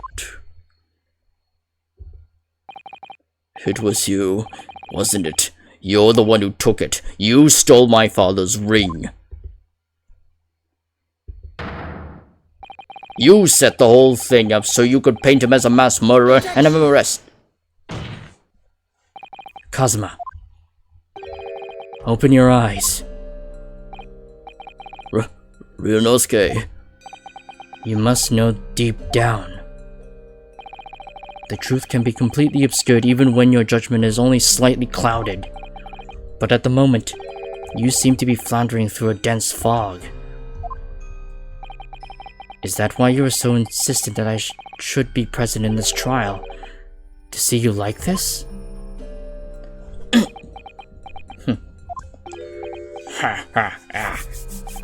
Well, this is an amusing spectacle. What a grandiose expression on your face, as if you were Lady Justice herself. It seems you've thoroughly convinced yourself of this alleged fabrication of the autopsy results. So much so that you're apparently blind to the blatant contradiction that would be born out of it. What? Though it's extremely hard to believe, let us imagine that there was some misconduct during the autopsy. If that were the case, why would Asogi not have disputed the findings in his trial? Oh. In the closed court hearing 10 years ago, the defendant never once denied the claims against him. Isn't that right, Lord Von Zeeks?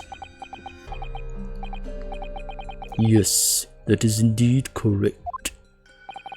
Upon hearing the verdict of guilty, he merely closed his eyes, quietly accepting the judgment. The actions of a man who has accepted responsibility for his deeds and is resigned to his fate. But then... Oh my, that is very strange. If Mr. Asogi did nothing to oppose the charges against him, then... that would surely mean there was no fabricated evidence. An obvious conclusion at which you should have arrived many minutes ago, Prosecutor Asogi. Your twisted loyalty and clouded judgment are hampering your ability for logical thought. Genshin Asogi's silence at his hearing can only mean one thing. There was no fabrication of evidence during the autopsy of his final victim 10 years ago. Ugh!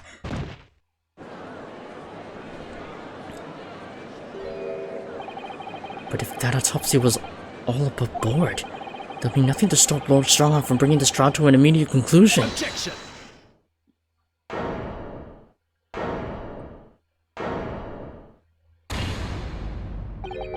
Thank you, Ryunosuke. If it wasn't for your frank words just now, this trial may very well have ended prematurely. Kazuma? What's this latest absurdity, Counsel?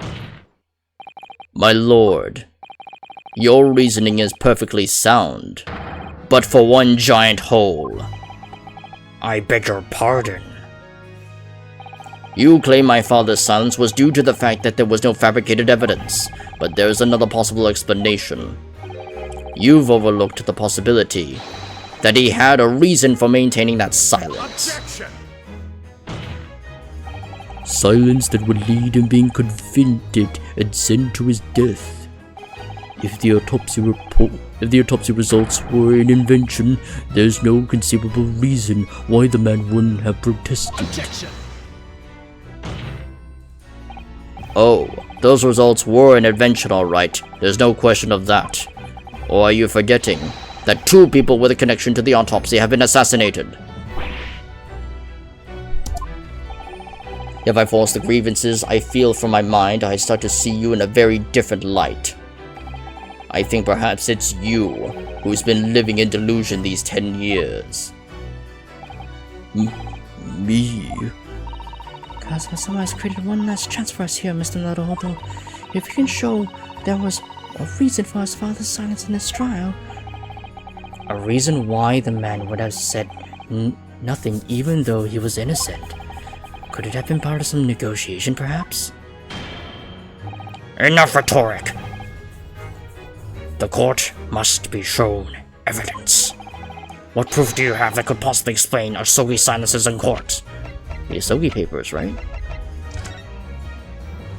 Request that upon my death that any and all material possessions that belong to me in London be delivered to my son, Kazuma Asogi, in the Empire of Japan. I must have saved his fallen land, in the knowledge that I will never see my homeland or again, but I never forget about my chosen path.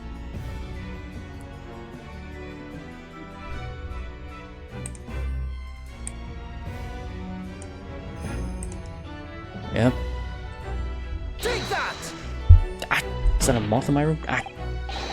This is the God, there's a fucking moth in my... Did I get it? I think I got it.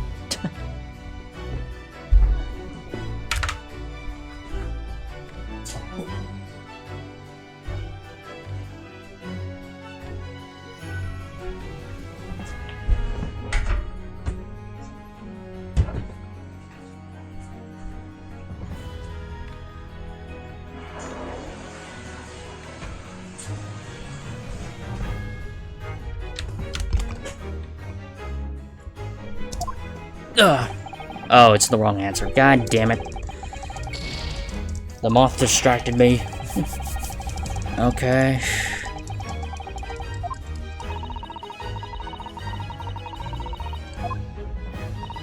Now, why would he have said nothing in his trial? Yeah, if it were me, I'd have protested my innocence until I was in the blue for the face. Yeah.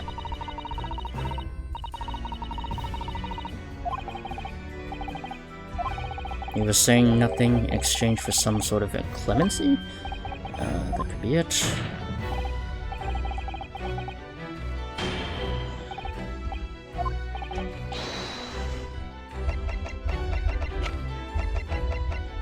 Let's ward Phoenix Factor. No, not that one. So it's not that, apparently.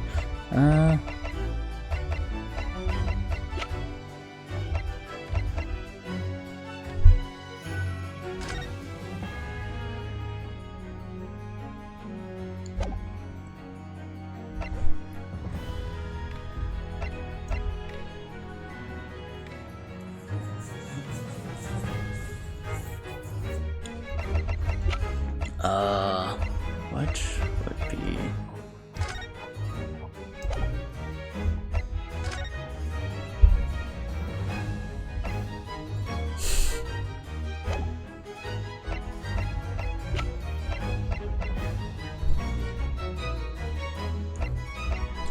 So it's not the Asogi papers, then what is it then?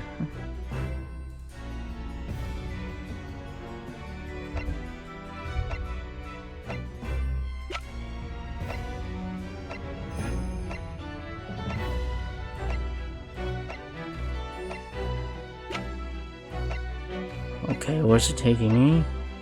Take that! The dismissal notice? Okay.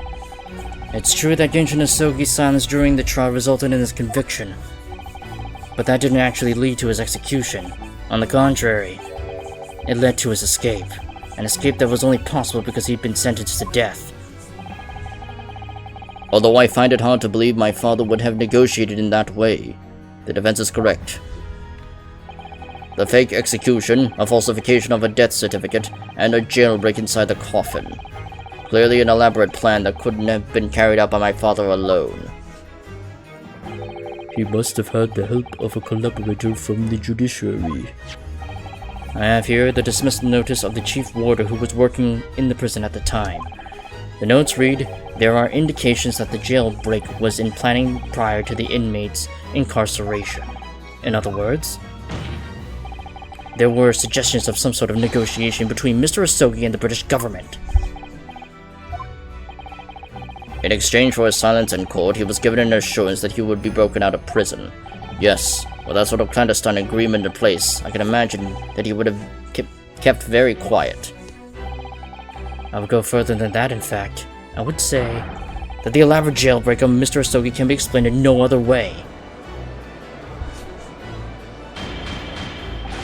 Order! Order! First fabricated evidence and now a jailbreak conspiracy? Of course, because it's all intimately linked.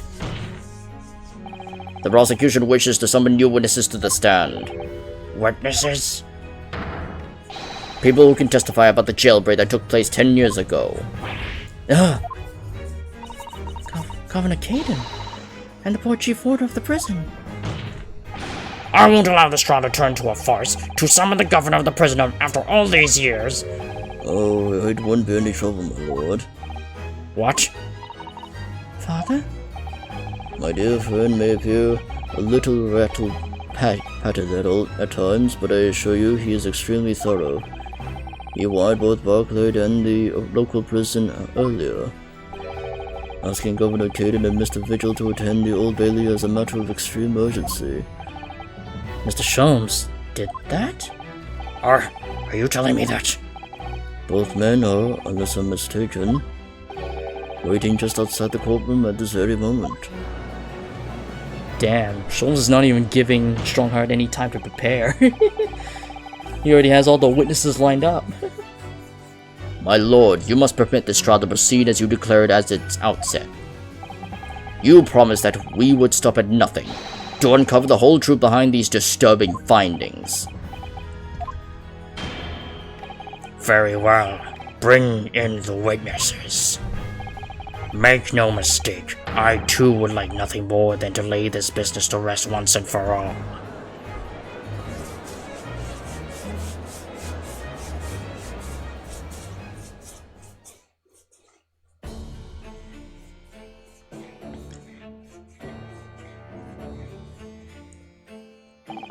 Would the new witnesses state their names and occupations for the court, please?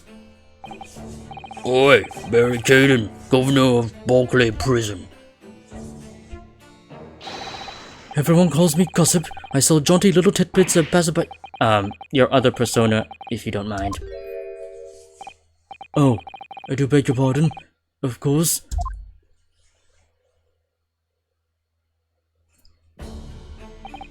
My name is Dali Vigil. I used to be the chief warder at Barclay Prison. The reason you've been summoned here to court today is to testify about the jailbreak of the so-called professor 10 years ago. Lord, the professor? We've already been through all this before, a decade ago. And the conclusion was that there wasn't anything untoward happened. A convict escaped from your prison, Governor. Hardly what you call nothing untoward. Well... The convict's death certificate was somehow falsified after he was allegedly executed, and he escaped the prison inside his own coffin. A plan of that complexity could never have been carried out without the help of somebody of influence inside the prison. Governor Caden, I don't imagine that the passage of time will afford you any protection. If it turns out that you were involved in the plot to break Mr. Asogi out of your prison, then of course, the consequences will be very serious. In all likelihood, a capital punishment. Good! Hold on there, laddie! Witness, Governor Caden. Aye, sir. You have a critical role to play in the public safety of our country, and a great responsibility to shoulder. The significance of your testimony in court cannot be understated. Therefore, think carefully before you speak. And Prosecutor Asogi, if you threaten the witness again, you will be held in contempt of court. My apologies, my lord. There's no disputing the fact that an intricate jailbreak plot was enacted 10 years ago. Clearly, you were both involved in some way. So you will testify before the court and now explain exactly what took place. Very well. Let the witnesses give their formal testimony. Tell the court everything you know of the plot to break Asogi out of Barclay Prison 10 years ago. The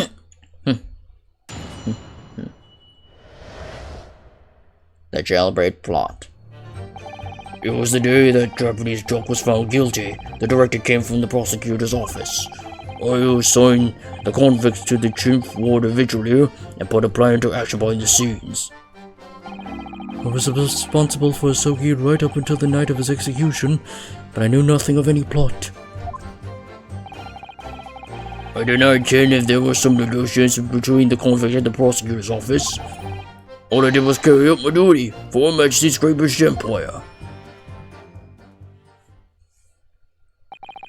A directive from the prosecutor's office. Are you saying that that was the jailbreak plot? Oi, that's right. Who sent it? Who authorized that plan? I did not attend that. You're saying you don't know? Listen, there was no thing about the professor case that was unusual in some way. I didn't ask any questions. I just did what I was told to do. More than that, I couldn't tell you. I see. But if the jailbreak plan originated from the prosecutor's office, then one thing is very clear. As suspected, there were clandestine dealings going on between Mr. Asogi and that office. The jailbreak was promised in exchange for Mr. Asogi admitting to crimes he didn't commit.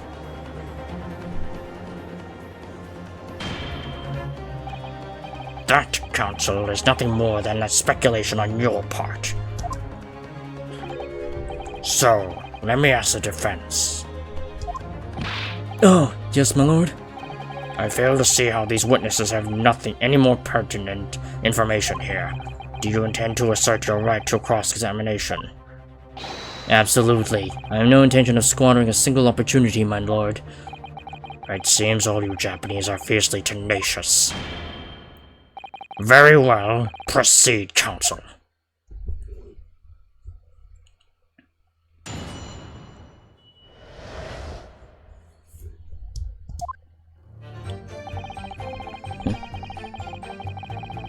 Hold it! And you say you don't know who actually issued the directive? Oi, that's right. All I can be sure of is that it was official. But if it was from the prosecutor's office, that narrows down to who could have issued it straight away. And it wasn't me. I can even say with certainty that it did originate from the prosecutor's office. What? There's no telling where it started. There's a fair chance it came from higher up the ladder. Basically, I cannot give you any indication of who was behind it. You can't be serious. All we can say for sure is that the order must have come from somebody in authority, I suppose. The likes of us on the ground, as it were, didn't bother with idle speculation. We just got the job done.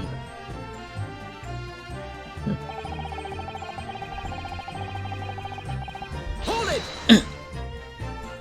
So, Mr. Vigil, you didn't know anything about it at all? That's right. My only role in the scheme was as a scapegoat. That's right, isn't it, Governor? Some poor beggar had to take the rap for it. Alright then, who else did know about the plan? I've no first idea, laddie. My part in the whole business was basically dealing with the aftermath. But I wouldn't be surprised if there were other folk in the prison service who would be given similar orders. So you don't know who else was involved? Oi, that's right. All I can tell you is that the night it actually happened, the person at the reins was Dr. Stevens. Dr. Courtney Stevens? Or Dr. Sith, as she's known now. Why did I have to get caught up in such a terrible business?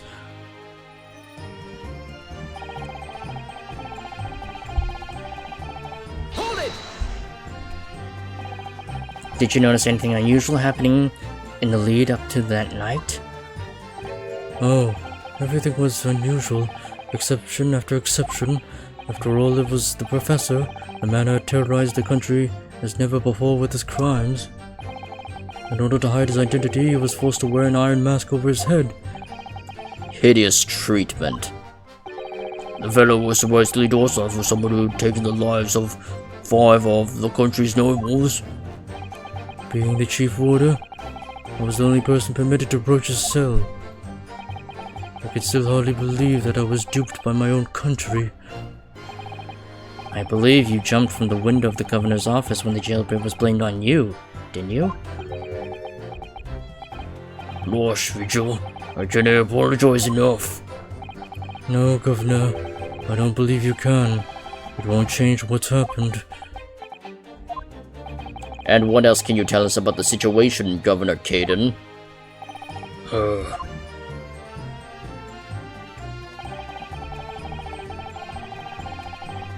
it! But you've already acknowledged that the orders came from the prosecutor's office to arrange for the man's escape. There must have been some sort of negotiation. It's the only explanation. Oi, well, be that as it may, I can know nothing about that. The witness stand is no place for telling what you don't know for sure. I can that much I do. Then I presume you also know this.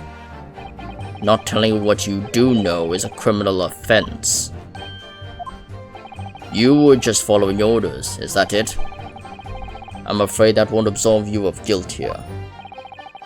A man was killed illegally, even if he was a condemned criminal. You may very well be found complicit in murder, Governor. So that's what it's to be, is it? Even with the threat of conviction, you won't break your silence.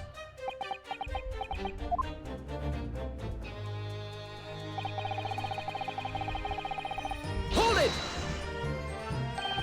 Did you carry out the plan in its entirety? Oi, I did everything I could at the time. As you know, Genjin Asogi was shot dead at Lowgate Cemetery after the escape. Tell me, was that part of the plan too? My instructions were to do with getting the jock out of the jail and nothing more. I cannot tell you anything about what happened next. That only, personally, I believe his death was the last part of the plan. Excuse me! Mr. Vigil, is something wrong?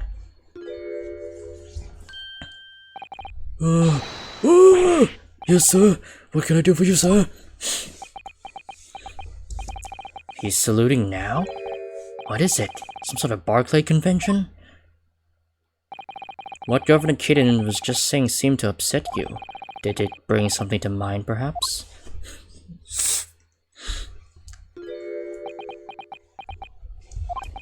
For the last 10 years, I've completely blotted out the memories of that time from my mind. I was betrayed by my superiors in the name of my country. Just as my father was betrayed, it seems. But you see, thinking back now, I really can't imagine that the shooting of Mr. Asogi in the cemetery was ever part of the plan. What makes you think that? Well, it just doesn't make sense, does it? To make one man admit 2 crimes he didn't commit with the promise of a jailbreak, only to kill him in the end. That's treachery of the worst kind, but the point is, if the intention was to always betray him, why would there be any need for all the chicaneries of an escape? Ah! Yes, that's quite true. If whoever negotiated with Asogi never intended to keep his or her end of the bargain, it would have been far simpler to just let the man be executed in prison as dictated by his sentence. It all happened in that vast chamber of secrets that is Barclay, behind the high prison walls, as well as nobody knows what really went on in the execution room now. Yes, it's an unsettling mystery, certainly. Truth be told, there is a wee matter that's never quite made sense to me. If you believe there was some kind of negotiation behind the jailbreak between the Asogi and the body at the top, it doesn't quite add up, does it? Governor Caden, I must insist that you explain these doubts that you have by amending your formal testimony. Guards, I join in.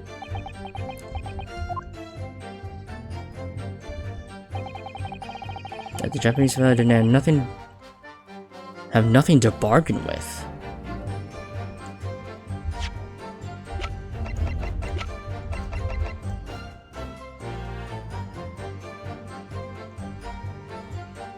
Yeah.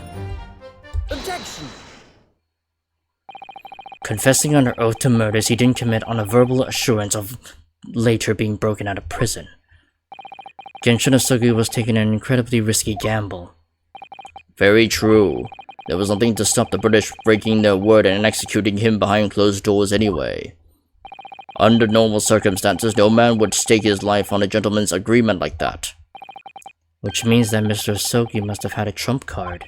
Something that guaranteed that he wouldn't be betrayed. Some kind of weapon. Heavens! The fellow couldn't possibly have anything like that. But you know that he did, Governor?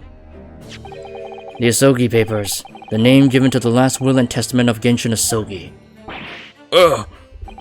It turns out that Mr. Asugi was hiding his will in a cell at Barclay.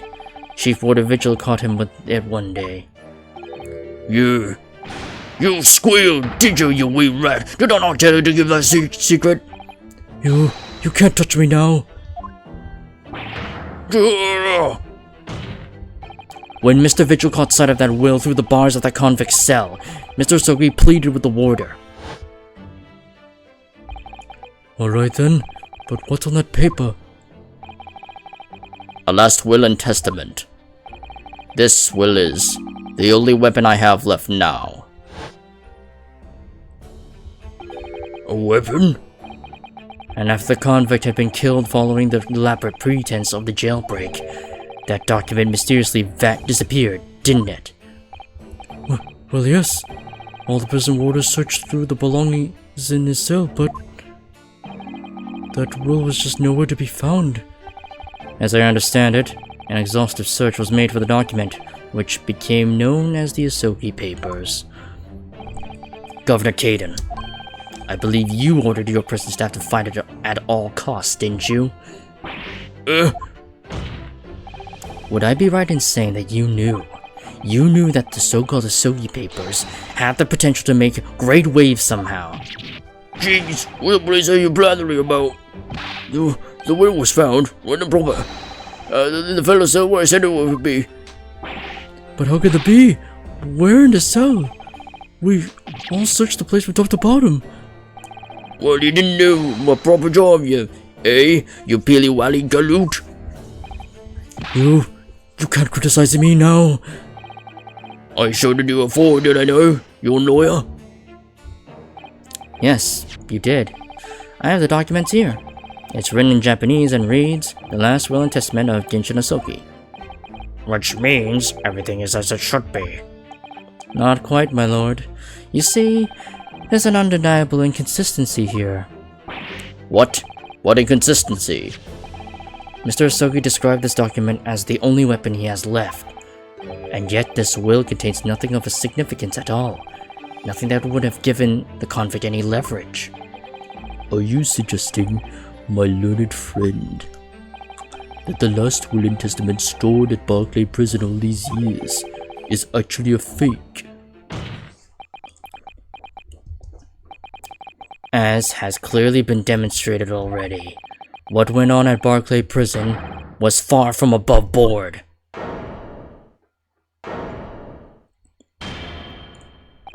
That last vilification by the defense was an affront to the entire British legal system. This absurd notion of a weapon is something for which we have only the former Chief Warder's word. The man could quite easily be lying, or at the very least sorely mistaken.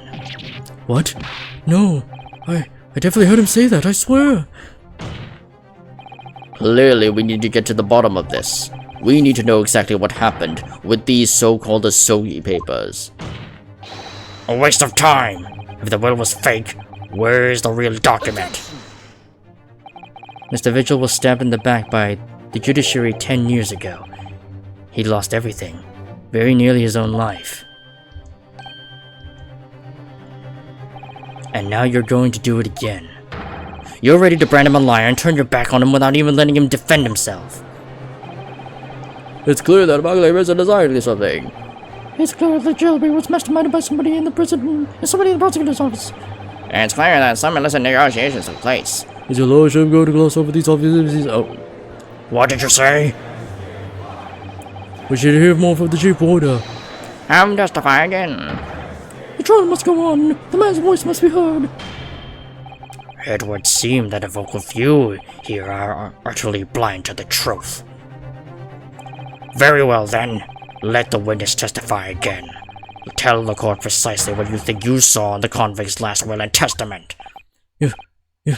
Yes, sir.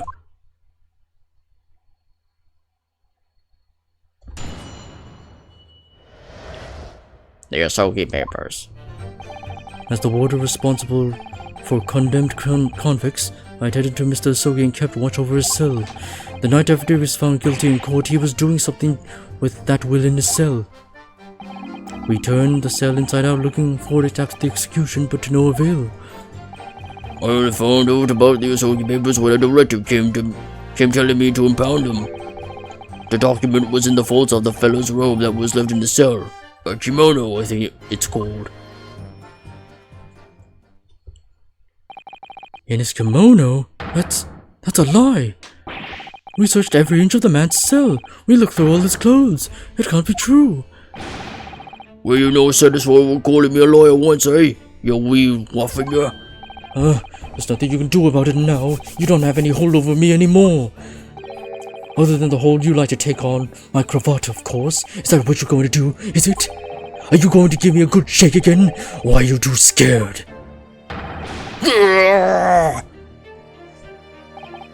Little nudge. What a double act. Recompiled with Asogi's will as far as it was possible.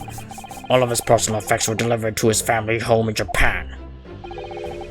As a courtesy to the homeland of the most notorious killer of our country has ever seen. And we were much obliged. I can confirm that all of my father's belongings arrived safely. Oi, can I deny the handwriting that is that of your old man, eh? Yes, there's no mistaking that it's my father's brushwork. Really? And this last will and testament was the man's last weapon, was it? I think we can safely assume that the convict was merely prattling, knowing that his end was nigh. So, counsel for the defense, your cross-examination, please. Yes, my lord.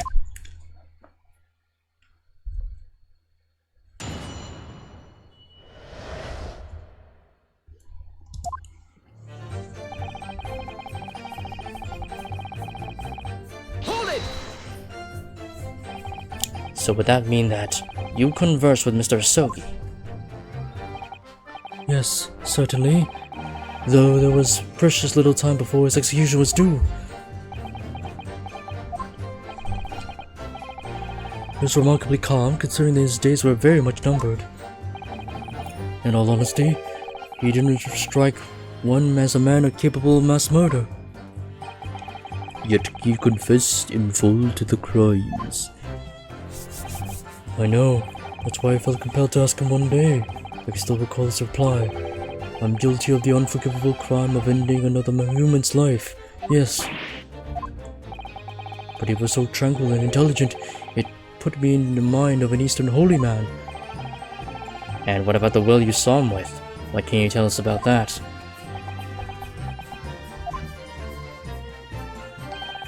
It was the beginning of the drama.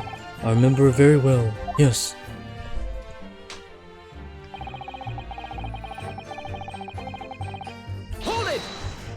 Yeah. And he pleaded with you not to report him, didn't he? Yes, that's right. And like the Bamport, yeah? You didn't tell me about the breach of trust that was. I could see that the man had a noble spirit. I found myself wanting to treat him accordingly. But according to what you told us 2 days ago, the convict had been strictly forbidden from having any writing materials whatsoever. Yes, you're quite right. Ah, so when exactly was the will penned? That was before the man was remanded in Berkeley, obviously. Yes, at the prosecutor's office under supervision of the relevant authorities. I personally instructed Asogi to make a will for the benefit of his family in his homeland. In that case, why was it found in his cell? What do you mean by that? Well, if it was penned at the prosecutor's office, you would have expected that it would remain there for safekeeping, surely. It's curious. There doesn't seem to be any obvious explanation for why it was subsequently found in the convict's cell. Well, The defense makes an astute point. Well, Governor? President Governor, can I be expected to ken the inner workings of the prosecutor's office? In that case, Lord Strongheart, perhaps you can shed some light on the matter? And I'm unable to offer an explanation here and now.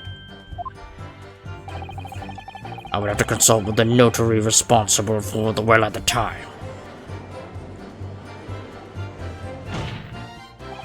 The fact that my father's will was discovered in his cell is clearly inconsistent with what was expected. I want to know why. Another inexplicable mystery, then. Well, the thing is about that will.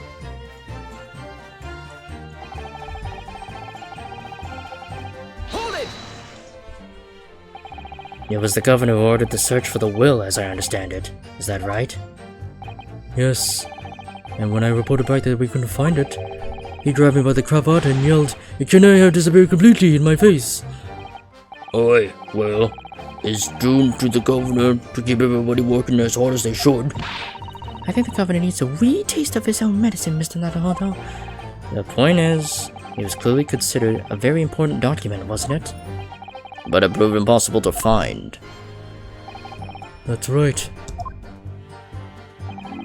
And before I knew it, it was in the morning paper, that blood-curdling article.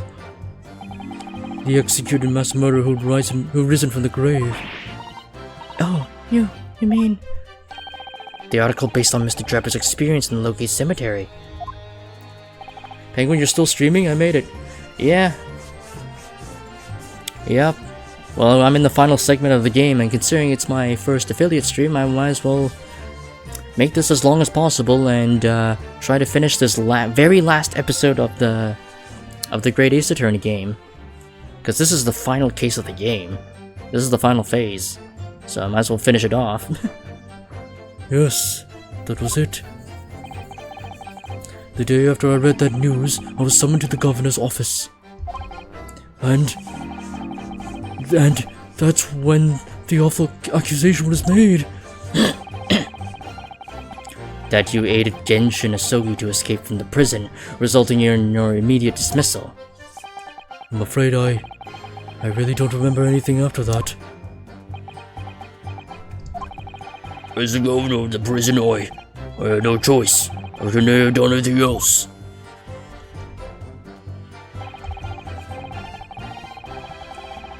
Hold it! And that directive came from the same source as the one instructing you about the jailbreak?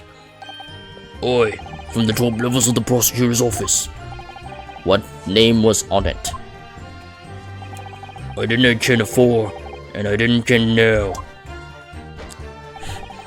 All I can tell you is that my orders were to do everything in my power to find that document. The director said it had to be somewhere inside the fella's cell. Case 5 is slightly shorter than Case 4, if that helps you imagine how long it will take. Document. Was that the wording? Document, not will? Oi, that's what it said. Am I clutching at straws here? I just wonder if it really was Ken Shinosugi's last will and testament that the sender of that directive was after. Continue with your testimony then, witness.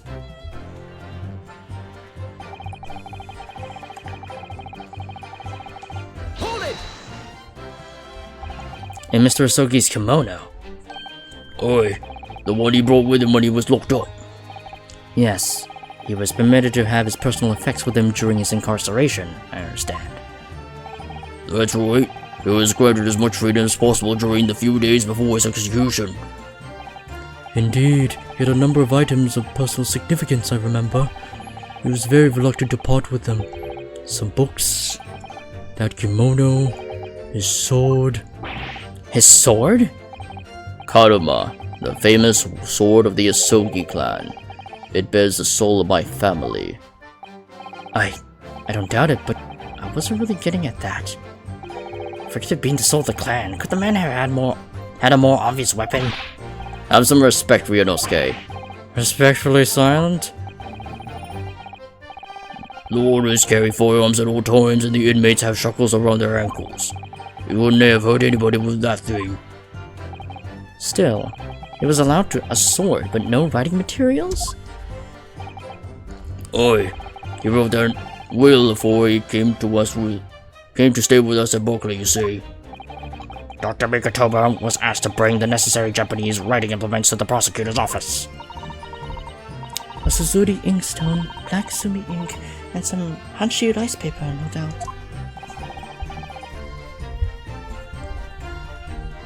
I was present when he wrote it. But I'm sorry to say, the letters just look like squirming massive— Oh? Excuse me. Are you feeling fate, Mr. Vigil? Mr. Vigil! Sir! It was Scarlet, sir. What? Oh, I'm terribly sorry. I didn't mean to blurt it out like that.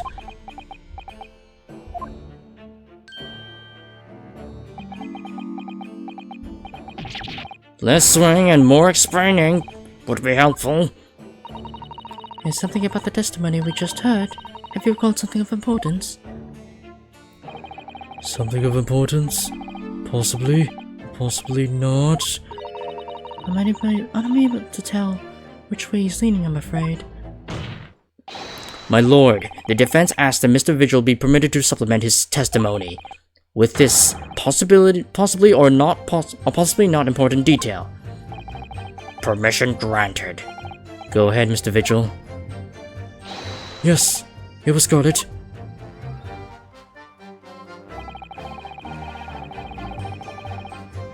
In scarlet ink. Hold it! Okay. Scarlet, you say? Well, yes. I mean, I only caught a sight of it for a brief moment, of course. But even by the dim light in the cell, I remember thinking that it was an unusual color. At the very least, I'm quite sure it wasn't black. Oh?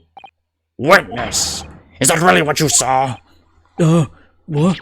Sir? Is something wrong, Strongheart? I apologize. Continue. What do you make of that, Mr. Naruhodo? For Lord Strongheart to be so visibly shaken in that way.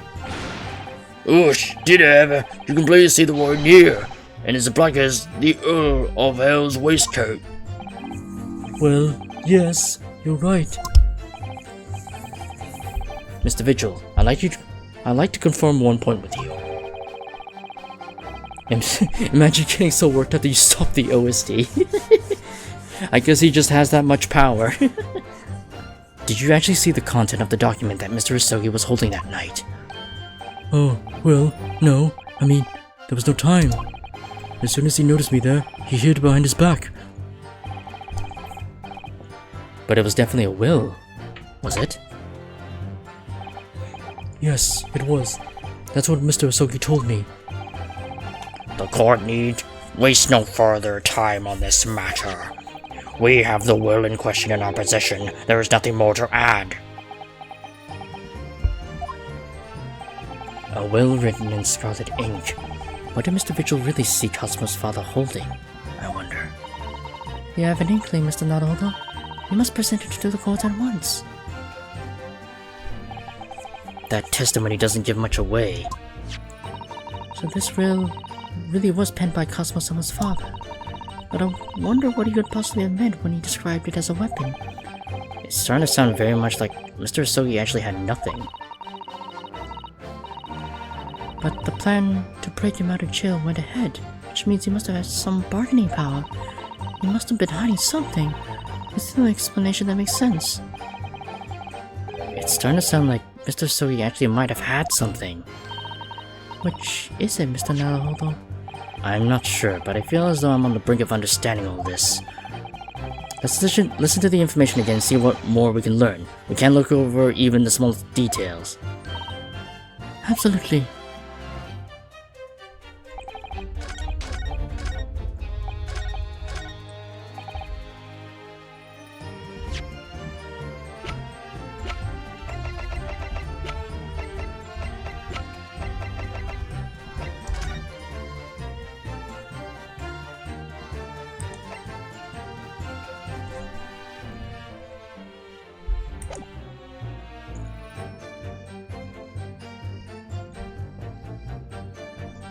That's the only weapon he had left.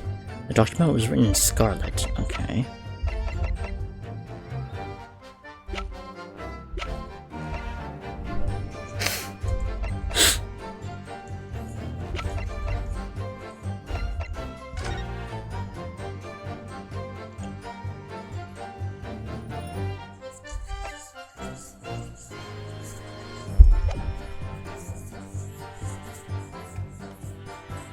The only weapon I have left.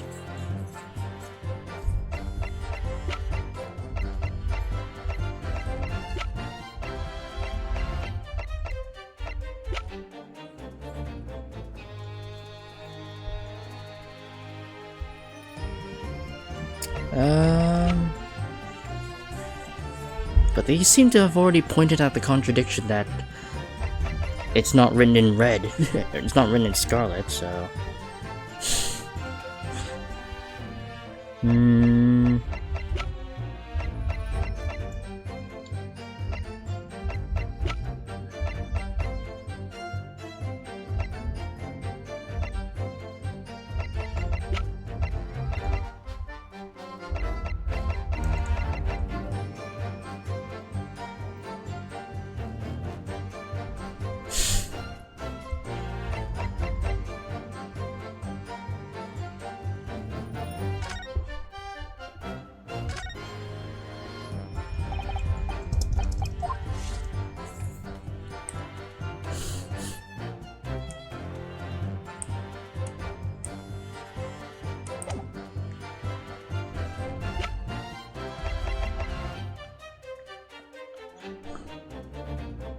I guess we could try presenting this.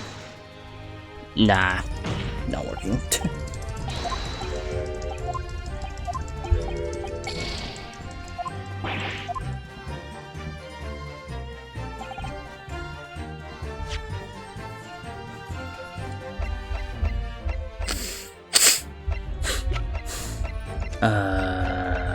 So we're in Scarlet.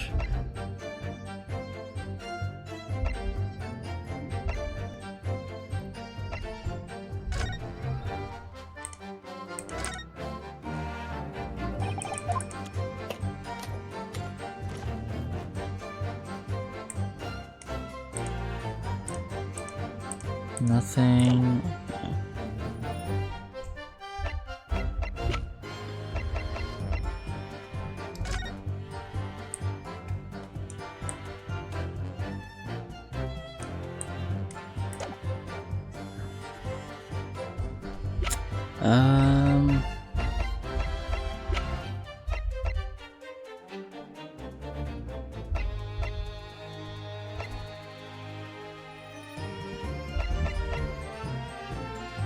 What weapon could he have?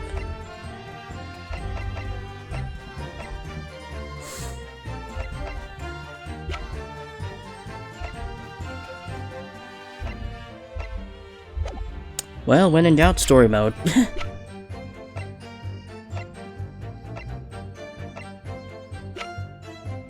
Where is it taking me? Objection! Other autopsy report. Scarlet colored writing. It's what you said you thought you saw Mr.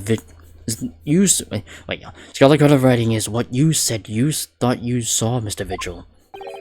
And I believe that's exactly what you did see. What? Heavens again, you've got no evidence to say that. Have a look at this report. That's my brother's autopsy report. Yes, and there's something in here that's bothered me since I first read it. It states that scarlet color ink stains were noted on the fingers of the victim's right hand. Oh. Yes, so it does. Scarlet ink? Now, I'm not familiar with the habits of the British aristocracy, I freely admit, but I would hazard a guess that they don't all go around with ink stains on their fingerprints, do they? Your wit is not appreciated. My brother was a well-bred and fastidious man. Should ink have sullied his fingertips, he would have cleaned them immediately. What is your point, Counsel? My point is this: whatever Lord Clint Von Six was writing in that unusually colored ink must have been directly before his death, because he died before he had the opportunity to clean his hand. What? I remember something troubled me at the time. At the scene, the lid of my brother's inkwell was open.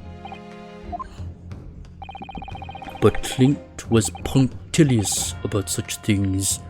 It seemed unusual, and no document penned in the color of the ink that was in the inkwell was ever found. So the document had disappeared. Are you suggesting that the document my father had in his hand that night in his cell was the same document that Lord Clint Von Zeeks was writing moments before his death? Then it was... If Mr. Vigil's testimony is to be believed, it can only mean that, yes, Mr. Vigil. Sir? When you spotted Mr. Asogi with the document in his cell, his precise words as follows, were they not? Alright then, but what's on that paper? a last will and testament? This will is the only weapon I have left now. A last will and testament. If the conversation really did go as Mr. Vigil said, then what we now know completely changes the meaning of what Mr. Asoki said. You really think? Mr. Vigil did indeed see the convict with a will, but it wasn't that of Genshin Asoki. It was the last will and testament of Lord Clint Von Zeeks. No. What? Objection! This is madness. My brother's last will and testament? That would mean that he had chosen to die. That is what it would mean, yes. No, impossible. That is utterly out of the question. Lord Von Zeeks.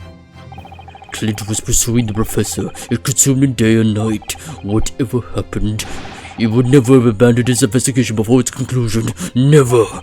He wouldn't rest until the job was done, until the killer was caught. The idea that he would willingly accept his own death is obscene. Objection! And yet, we can be sure that he was writing his will moments before his death. And that Genshin Asogi came to be in possession of that document. So what could the will possibly have contained? Clearly something that couldn't be made public under any circumstances whatsoever. Because armed with that document, my father was able to negotiate with the judiciary for his life.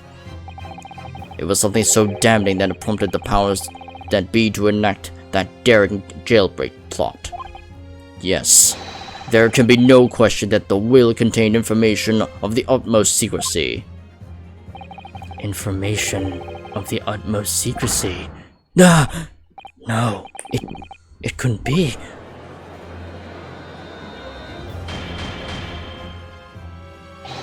I've heard more than enough. Pursuing this notion of a phantom will nobody can attest to having seen serves absolutely no purpose. Objection! No, my lord, that's unacceptable.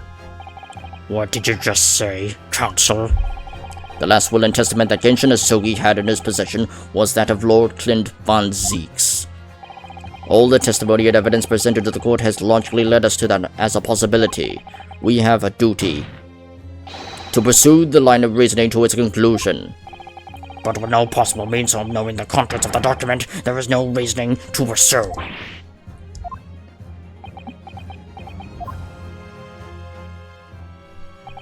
A reason why Lord Clint Von Zeeks, a man of high noble standing, would have chosen death. Information so secret, people in the judiciary will be willing to negotiate the jailbreak of a condemned killer. The only explanation that fits those facts is an unthinkable truth that turns absolutely everything on its head. But it's just too hideous. Mr. Naruhodo. However difficult the situation might become, you work with your client in pursuit of the truth. That's what you resolved to do when you entered the courtroom this morning, if I'm not mistaken. Mr. Sato. So hold your head high, and keep soldiering on. Yes, you're right. 10 years ago, in his final moments, Lord Clint von Zieks left behind a will. A will that Genshin Asogi was able to use as a weapon to negotiate his escape from prison. In all probability, the details in the will were related to the Professor case. The defense's last statement is mere conjecture. What are you getting at, man? Ryunosuke. As soon as these words come out of my mouth, there's no going back. I believe that the last will and testament of Lord Clint von Zieks was in fact a report, an accusation, a confession.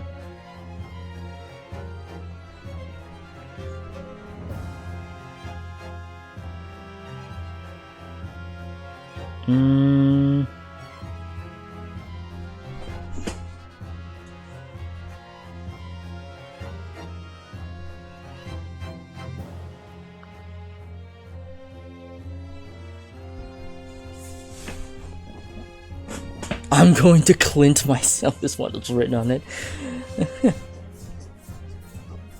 Not a confession, definitely not a confession. A report, an accusation.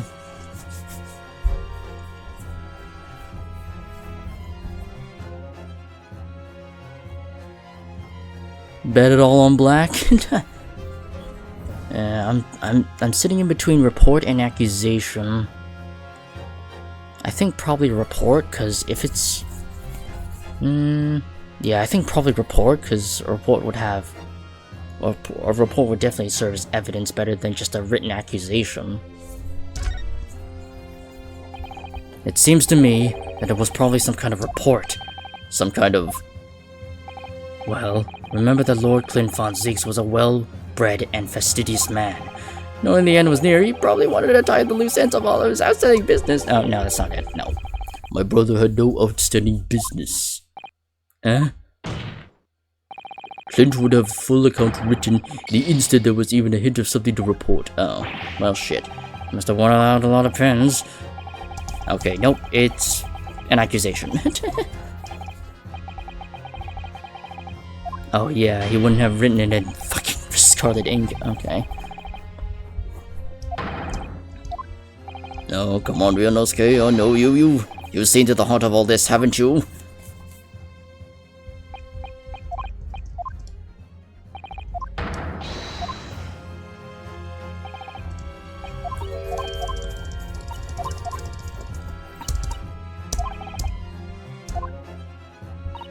Ryunosuke has, but Screamer hasn't. Well, I don't know what the fucking truth is.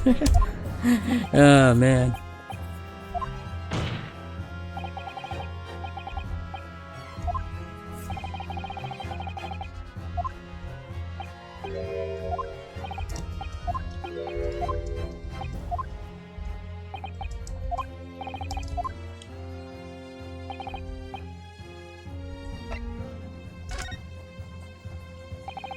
Obviously, it must have been an accusation. An accusation? Yes, revealing the true identity of the professor. Which would explain why Asogi took it, since he was the one who was implicated by the document. No. In that case, the will wouldn't have given Mr. Asogi any bargaining power at all. Then you're suggesting the accusation was against some other person? No. If that were the case, the two men would surely have collaborated to pursue the culprit together. Then your whole argument falls down! Ah, fuck. No. So it's a confession? A confession to what? Okay, apparently...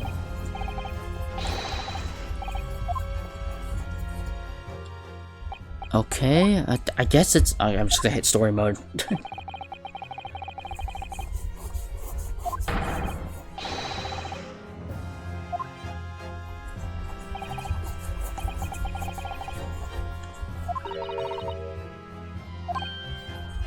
Yeah, because I'm not really working with a lot of information here.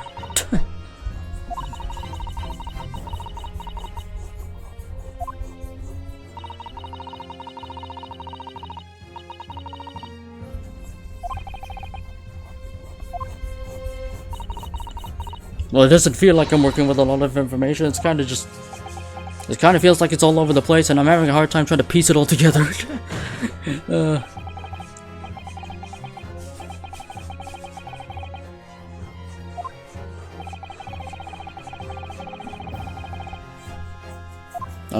I'm just leaving it in story mode because I don't want to just rapidly tap and accidentally pick the wrong option again.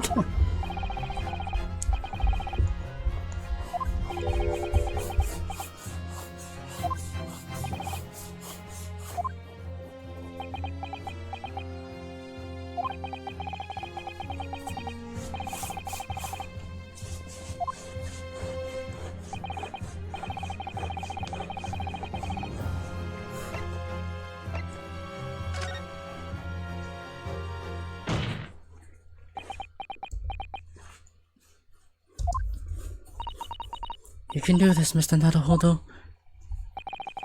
I believe that what Lord Clint Von Zieks actually penned that day was confession. A confession? Regarding the mass murderer known as the Professor. And his true identity. Objection! So are we saying that Clint was the actual mass murderer? Oh, I skipped that on accident. What are you saying? Do you even realize? A confession about the true identity of the Professor. That would mean...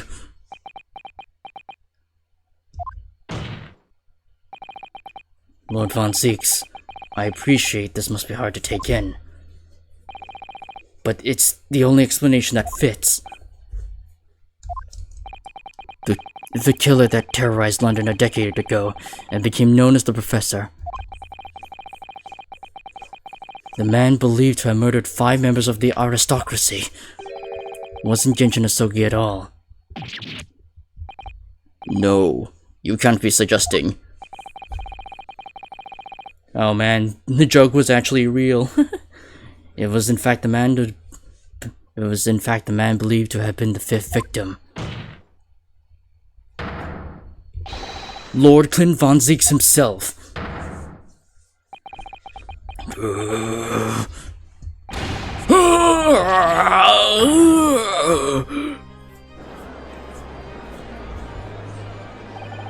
It's finally open, is it?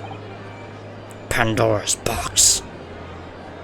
Nah, he didn't clean himself, don't worry. Oh, okay. Great Von Zieks family, they've been thereabouts for the years, and Lord Clint Von Zieks, he was a paragon of justice, but he was actually a mass murderer. A perpetrator of atrocities of the vilest nature.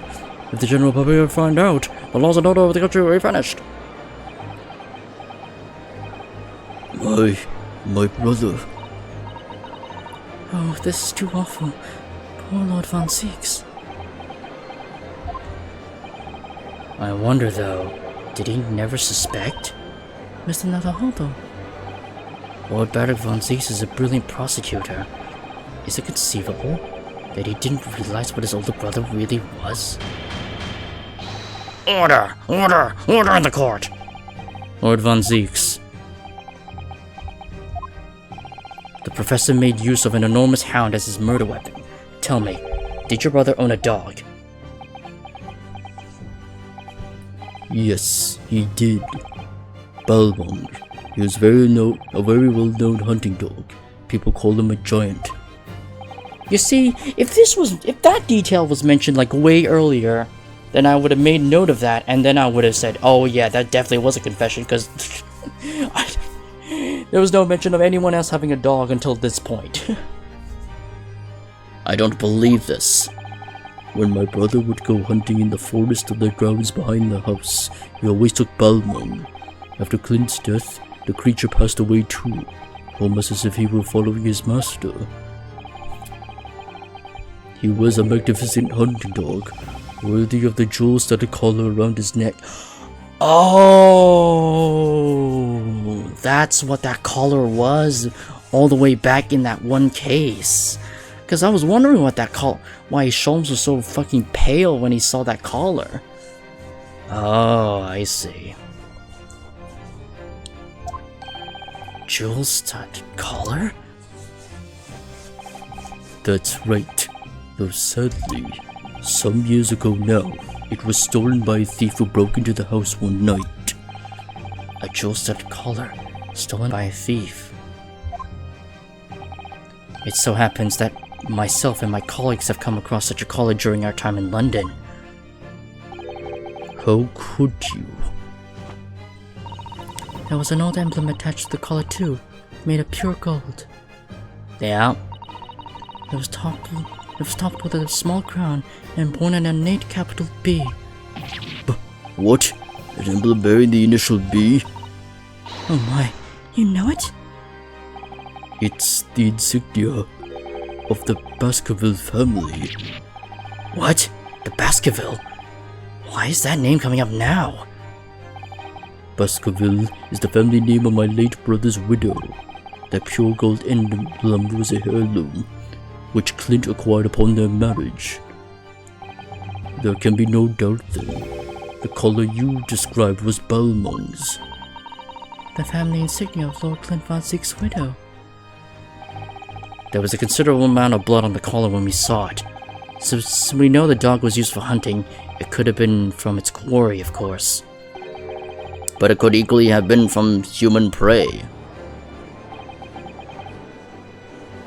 Oh, Clint von Zieg's really was the professor? Impossible! These Japanese are making up all these out of their own. Hounds of the Baskerville? Yup.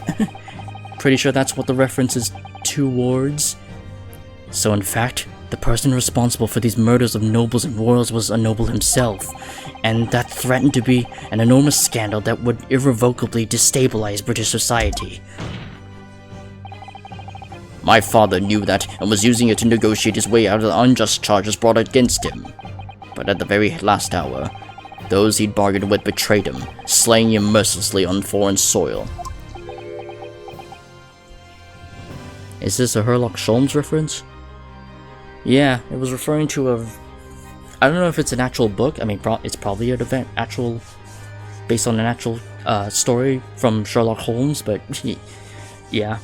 There was an earlier script in the game that was written by Iris, but she couldn't publish it. Yeah, probably Sherlock Holmes. Yeah, but yeah, there's also another reference in the game that the Hounds of Baskervilles was.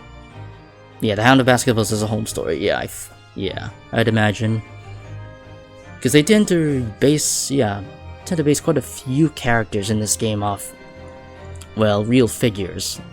Like, obviously, Sherlock Holmes being Sherlock Holmes is just, in the Japanese version, he was actually called Sherlock Holmes, but because of copyright, the localization team had to change his name to Sherlock Holmes.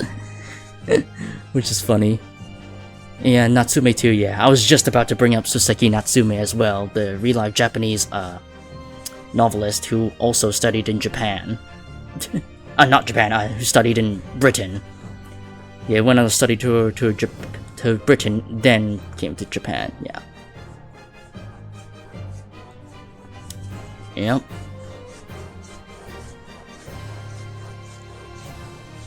Is there a James Bond? Is there a James Bond? I don't think James Bond would be in the middle of the 1800s. Or wait, is this the 1800s? Or it's somewhere. But yeah. Well, can you deny it, Lord Strongheart? 10 years have passed, and still now, the 6 million inhabitants of our great capital rest easy believing that justice was done. That though this anonymity remains, the diabolical murderer was caught and executed. Very well then. You may have the truth.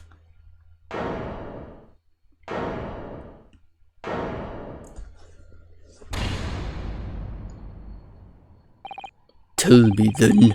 Tell me what Clint really was.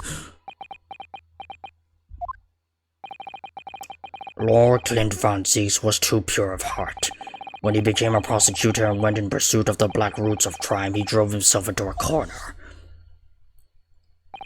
He came to the uncomfortable realization that to fight the most fiendish of criminals requires one to become even more fiendish oneself.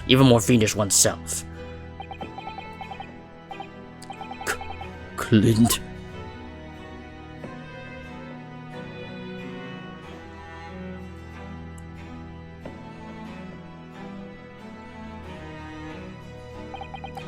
The 19th century was a truly miraculous 100 years for Great Britain, and indeed the whole world. New industry, new technology, and with the birth of the Metropolitan Police Service, new law and order. But these dazzling new developments meant ever deeper shadows were cast on society. Water sullied by factories, air thick with noxious fumes and crime, growing daily to fill the darkness. Lord Clint Von Zieks made it his mission to combat that darkness, but as time went on, it slowly ate his soul until eventually he was consumed. Congratulations on Fitly, by the way. Thank you. Yes, and I got some funny penguin emotes like this one.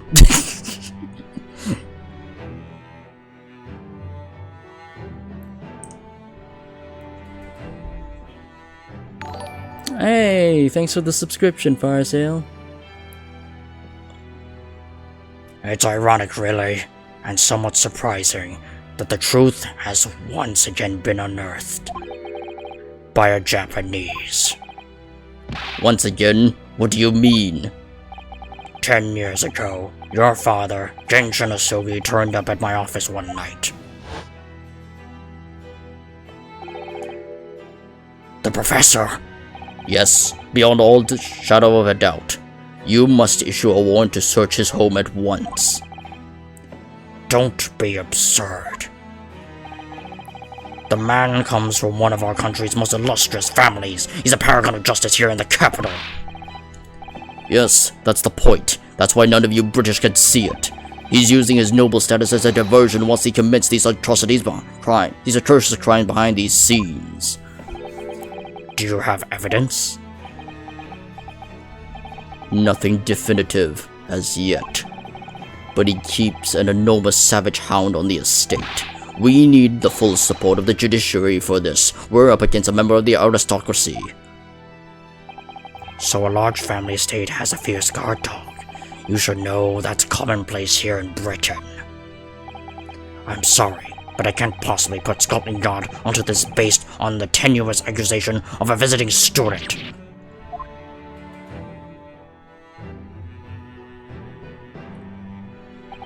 So I turned down Asugi's plea, and as a result, he took it upon himself to visit the Van Zieks mansion on his own.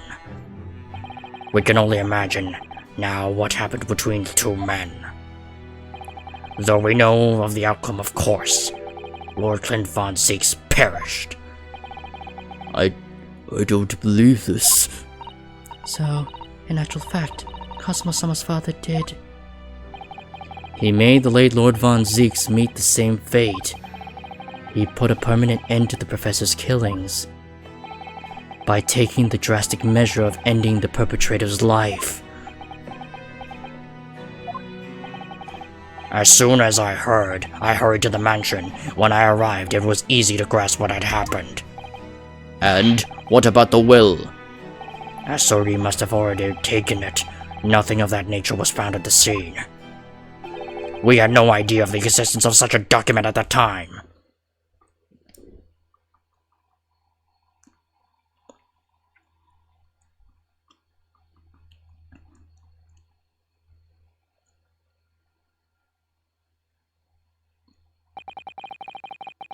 I was the only person who knew of the true identity of the professor, so I resolved to keep it a secret and to guard the secret to the bitter end.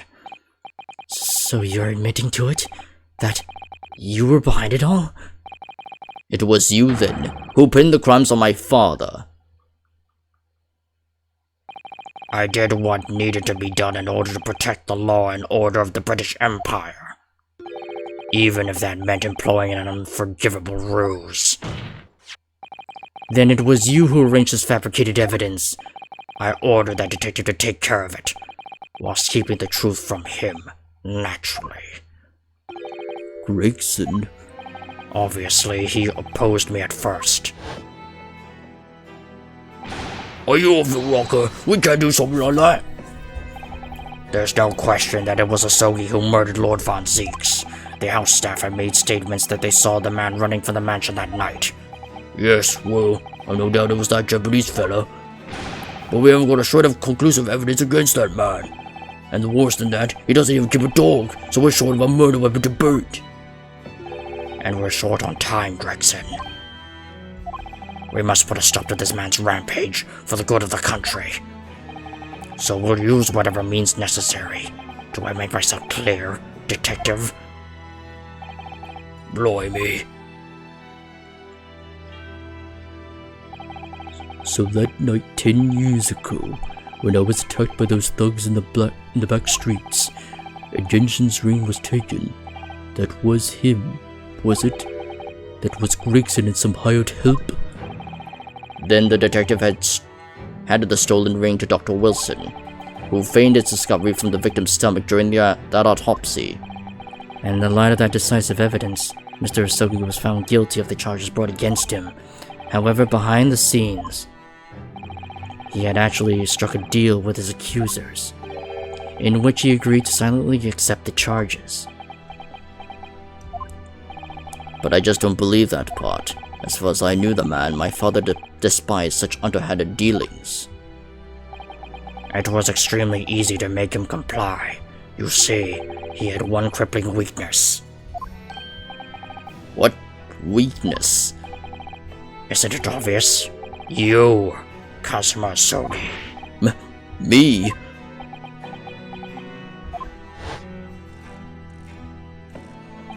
Perhaps you have no desire to return to your homeland, Asogi. What? Though I hear you have a 14-year-old son. Agree to cooperate and accept your guilt without contention, and you will see Japan and your son again. You scoundrel.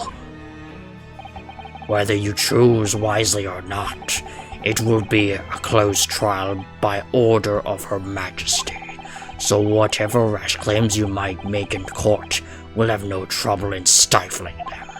There's only one outcome for you, Asogi, the gallows. Don't forget that I still have a weapon at my disposal. A document revealing a truth that I know you're desperate to keep hidden. Yes, it hadn't escaped my mind, which is the only reason I'm willing to bargain with you. I only want to protect this country's law and order. You understand. So, what's it to be, Asogi?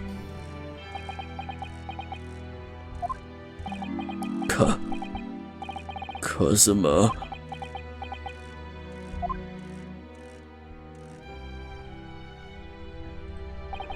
He did it for me. And as I told him at the time, my motive was simply to protect Britain from the damage the truth would do. To protect this country's law and order.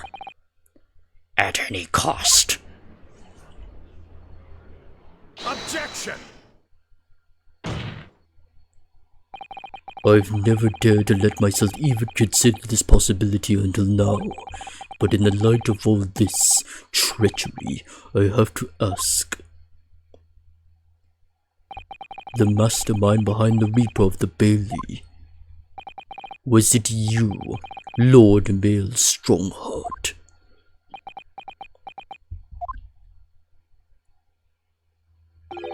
A rather brilliant idea, wouldn't you say? Lord Barak von Zeeks, that the spirit of your late brother, that paragon of justice, should return to reap justice for his sibling.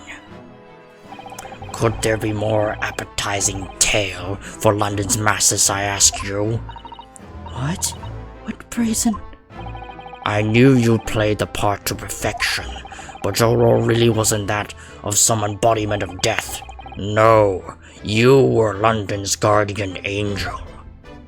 An angel with bloody hands? I think not. Those who had cooperated with me already were only too happy to participate in my plan. Inspector Gregson, Dr. Wilson. My minions worked tirelessly to ensure that the finger of guilt could never come to rest on you.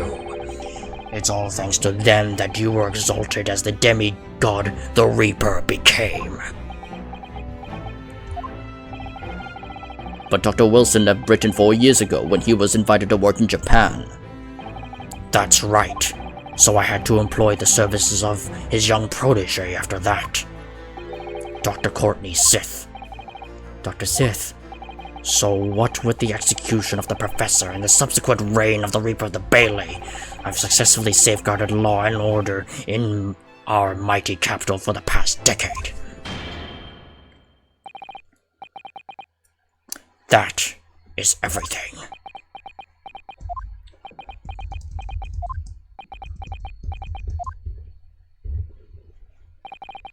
My lords, ladies, and gentlemen, I do hereby confess it was I who sired the concept of the Reaper. However, let me say in my defense, it was all for the preservation of law and order across the entire Empire. Lord Strongheart did it? An unforgivable collection of crimes, but still. All those who died at the Reaper's hand were run to the core anyway. If it was in all the aid in keeping London safe. There is no one left now who can reveal the precise truth of what happened 10 years ago. Therefore, this trial can go no further. Now, I would like to entreat all those present. Beyond these four walls, nobody need know the truth. Even Her Majesty must be protected from this. I trust you all appreciate the importance of my request. It is, of course, for the good of the country. Can he do this? Can the trial really end now?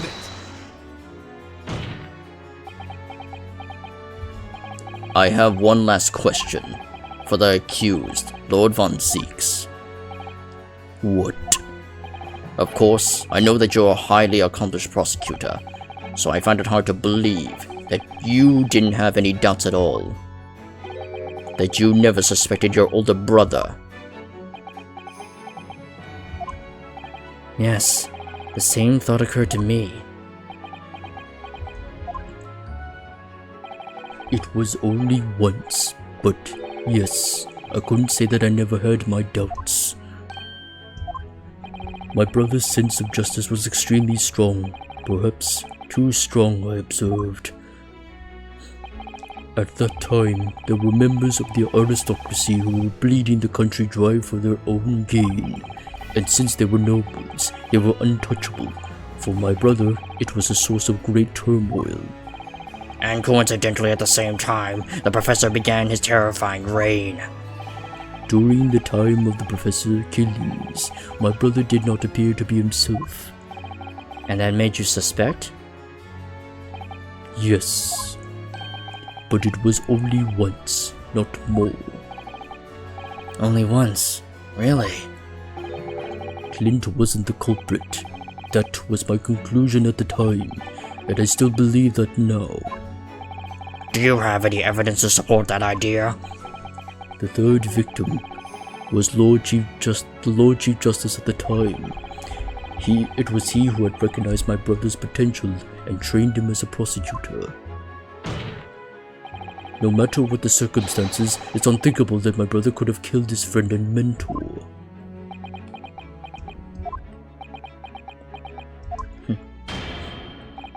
That will do. Neither Clint Von Six nor Genshin Asogi still walk this earth. However much we debate this matter now, we cannot hope to reach a conclusion. But... There are only two extant pieces of evidence from the time.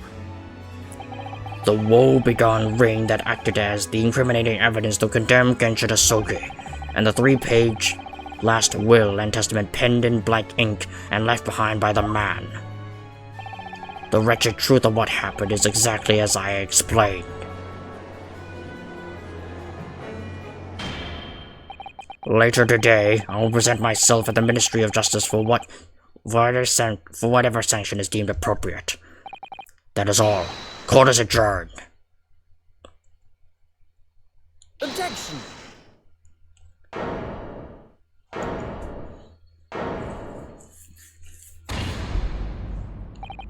Thank you, Kazuma.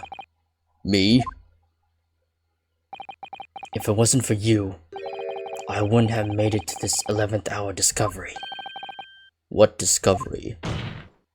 My lord, I'm afraid. I must insist the trial continues. I beg your pardon. As the court has been reminded today already, we must stop at nothing to uncover the whole truth. And to that end, one particular statement made by somebody in this courtroom moments ago revealed a very subtle contradiction. What contradiction? But all I did was ask the accused one simple question. Well, it began with Lord Von Six and his recollections about his brother, but Lord Strongheart didn't permit the defendant to speak at length. I merely pointed out that we can draw no further useful conclusions here. So where on earth is this contradiction? Is the contradiction? One of them definitely said something contradictory. It's time to identify who. Oh fuck, no! I pushed the wrong button. Fucking god damn it, you motherfucker. Okay, fine. I was going to say, but I pushed... Oh, god damn it, game. Well, I hope it's right. It was Lord Von Zeeks, I'm sure of it. Something about what he said was just a little jarring. Come on, Ryunosuke, go over it again. Find it. Clint wasn't the culprit. That was my conclusion at the time. The third victim was the Lord Chief Justice at the time. It was he who had recognized my brother's potential and trained him as a prosecutor. No matter what the circumstances, it's unthinkable that my brother could have killed his friend and mentor. Lord Von Zeeks, would you care to explain? What exactly am I supposed to make of those pitiful Nibuni's eyes? When you were recounting the information about your brother and the third victim just now, something you said was inconsistent with a certain piece of evidence we have. Inconsistent? And even though that inconsistency arose from words out of the defendant's mouth, we have a duty here to pursue an explanation. What are you playing at? I fail to see the defense's intention here, but clearly the court cannot ignore this new development. What evidence? Okay, well I'm just gonna hit story mode and see what happens.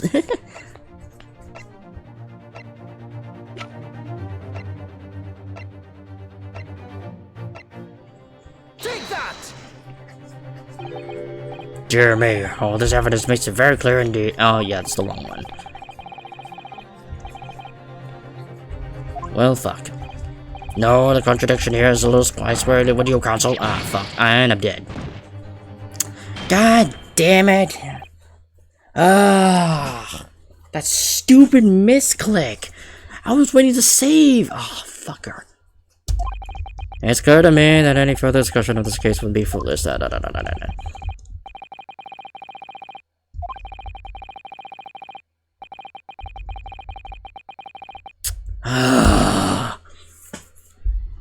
How far back are we? 11, 12. Yeah,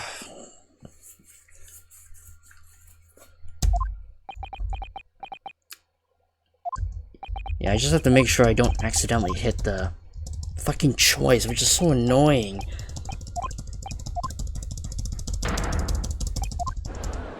Yeah, that was a misinput. I was so pissed off. I should have just hit story mode from the beginning.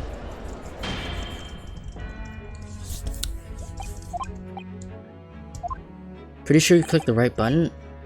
I mean, I hit story mode. Just the wrong evidence. I didn't even hit it. It was story mode. I activated story mode because I'm like, I don't know what else to do. So I just hit story mode and the story mode chose the wrong evidence. So I'm guessing that was the wrong one. Oh boy. That is annoying as hell. That is super annoying. Because I didn't select the evidence, that was the story mode that did it.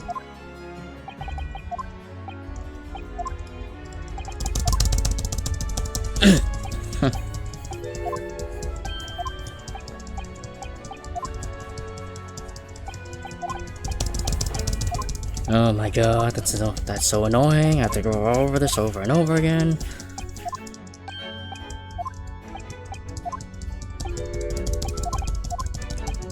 Yeah, spam.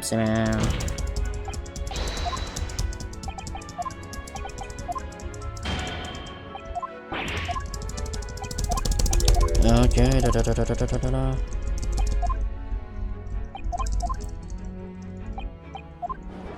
I'm just tapping spacebar.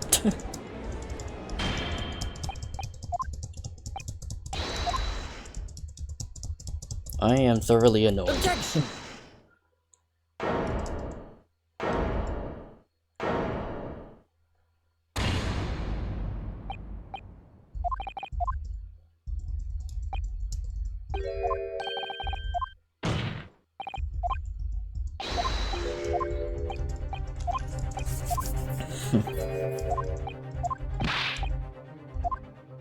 Alright, I'll hit story mode just in case I accidentally misinput.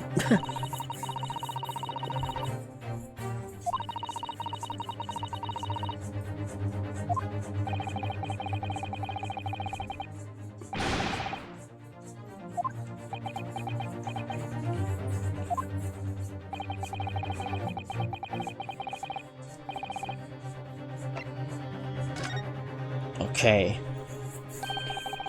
It was Lord Strongheart, I'm sure of it. Something he said was slightly off. Come on, Ryunosuke. Think back over his words, find the problem. Nothing, neither Clint Von Six nor Genshin Asogi still walk this earth. However much we debate now, we cannot hope to reach a conclusion. There are only two extant pieces of evidence from the time. The woe-begone ring that acted as incriminating evidence to condemn Genshin Asogi, and the three-page last will and testament penned in black ink and left by him.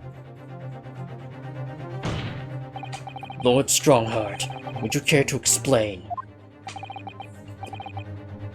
Explain what, Counsel? Among the statements you made just a few moments ago, something you said was inconsistent with a certain piece of evidence we have.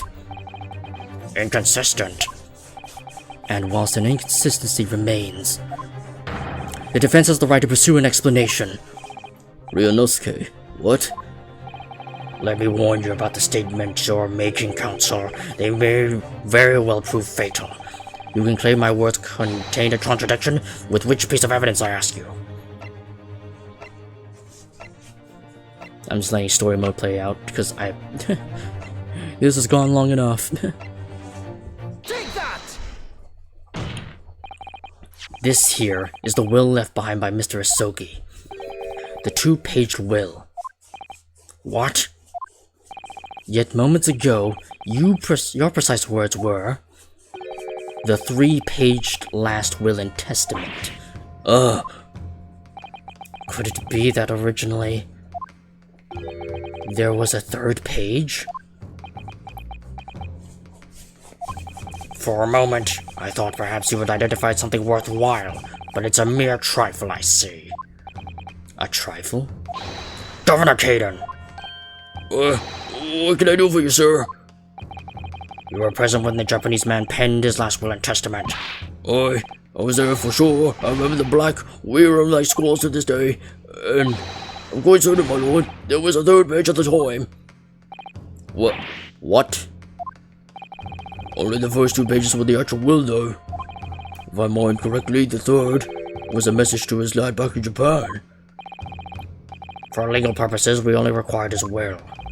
And we wouldn't have wanted any uncomfortable words about Britain to get back to Japan, eh? So it's decided at the third page, what need to be sent. Objection! How dare you make that decision? I had a right to know what it said. I wanted you to hear my father's words out. Yeah. The courtroom is no place for sentimentality, Counsel. As it happens, I have the third page of the document with me here now. My father's message. It will be given to you at the end of these proceedings. It'll be too late once the trial's over. We need to know what it says now. Even the slightest thing might give us a final clue. My lord, the defense calls for Genshin Asogi's last words to his son be read out loud before the court now. Your request is denied. The inevitable modern words can be of no consequence now. The prosecution agrees. The court should know what the content of that message. Every possible piece of evidence must be thoroughly examined. Very well then, Governor Caden. You will read the third page of the document for all present to hear. Yes, sir. Only, I should point out, my lord, that I can actually read Warren language. Oh my... This beautiful handwriting. Shame on you, Batty. I would say, shame on you, Barry. If I could be of assistance here, I would be happy to translate the words into English for the court. Father. You're still here, are you, Dr. Mikotoba? Naturally, I consider myself a member of the judiciary, albeit a lowly one, but perhaps I should quietly withdraw after I have translated Genshin's message. Your cooperation is much appreciated.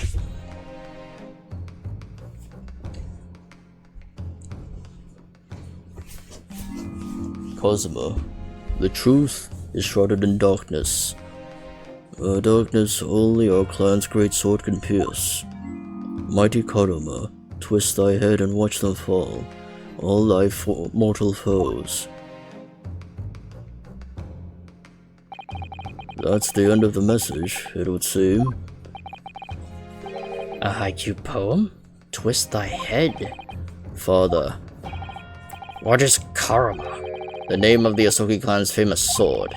A razor-sharp blade known to all, passed down for generations, and embodies the Japanese spirit. it's not known to me. It's the katana sword that was submitted as evidence earlier in the proceedings. The one worn by the prosecution counsel when he confronted Inspector Gregson.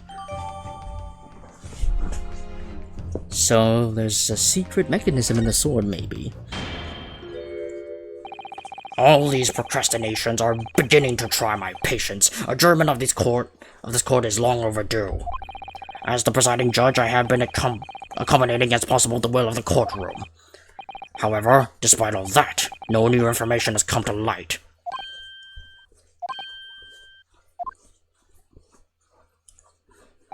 In pursuit of justice, Lord Clint Von Zieks tragically lost all sense of morality.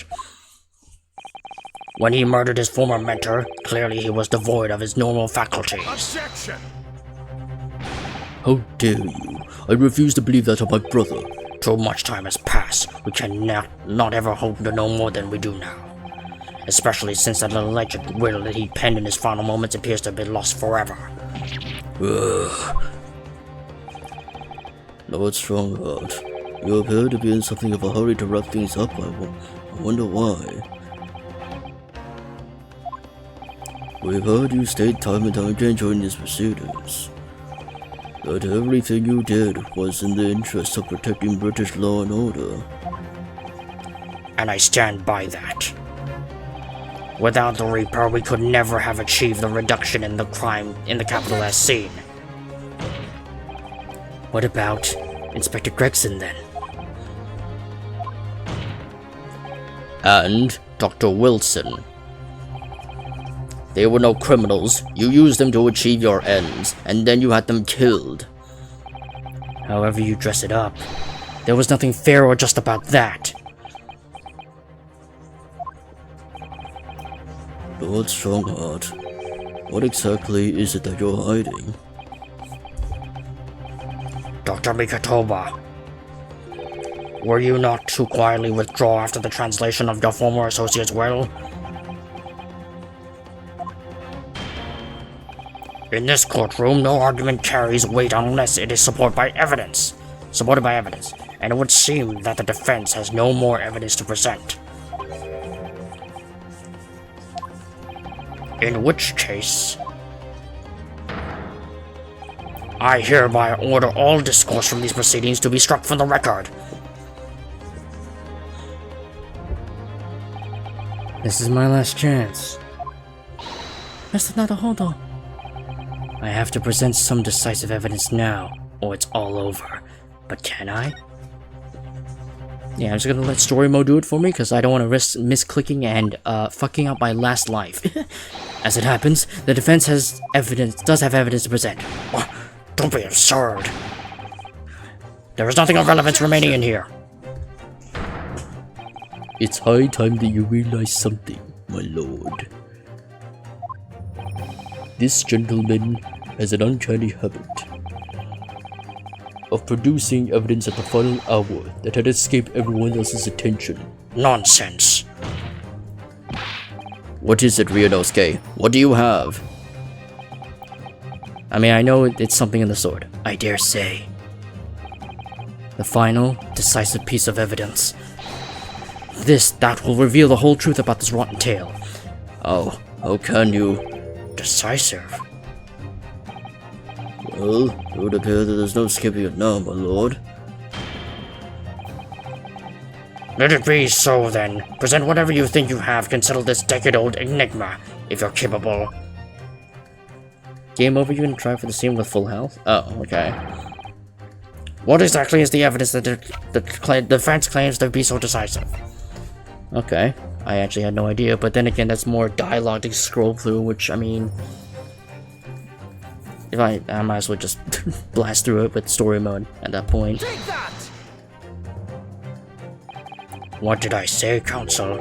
If you're capable were my words. And this evidence clearly demonstrates you're not.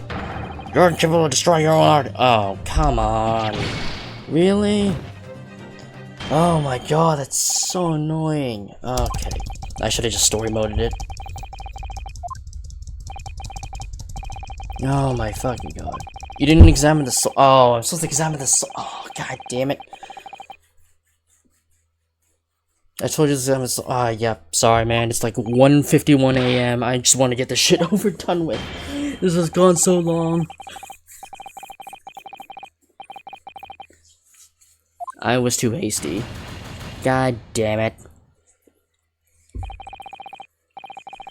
Well, time to try it full health.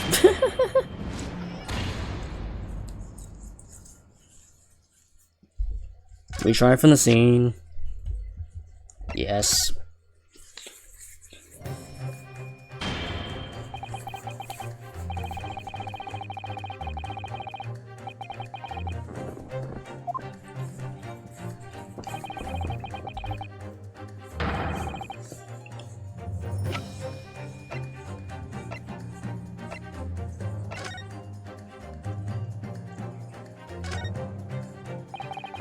Mighty Karuma, twist thy head and watch them fall.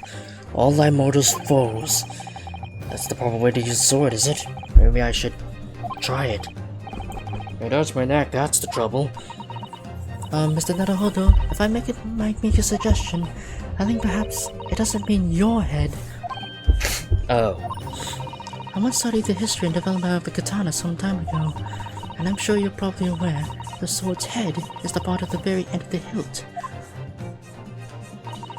It's written as head in Japanese, but it's pronounced as kashira, I believe. Kashira? So Mr. Asoki's words really mean twist the butt of the hilt? You don't think... Ah! Look what's inside it. Is that a totally round sheet of parchment? Oh, and there it is, yep. Scarlet ink! It's written in scarlet ink!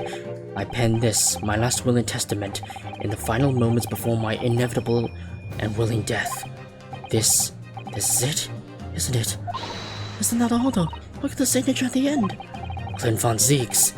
And the date, 10 years ago, on that fateful night. So for 10 years, it's been silently concealed inside Karuma, and nobody knew. The last will and testament of Lord Clint von Zieks. Wait. Oh my goodness. Look at this. This is unbelievable.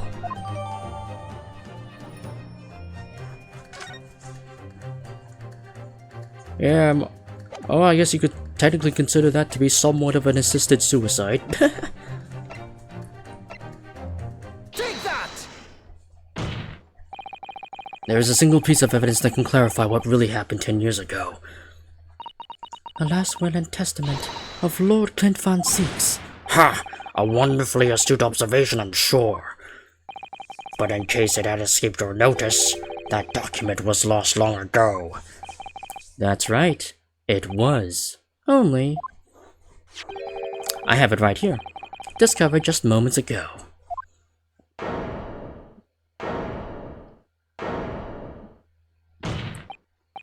Impossible! How can it be? That can't be! Everything that's happened comes back to this will. This document is the key that will unlock the entire mystery.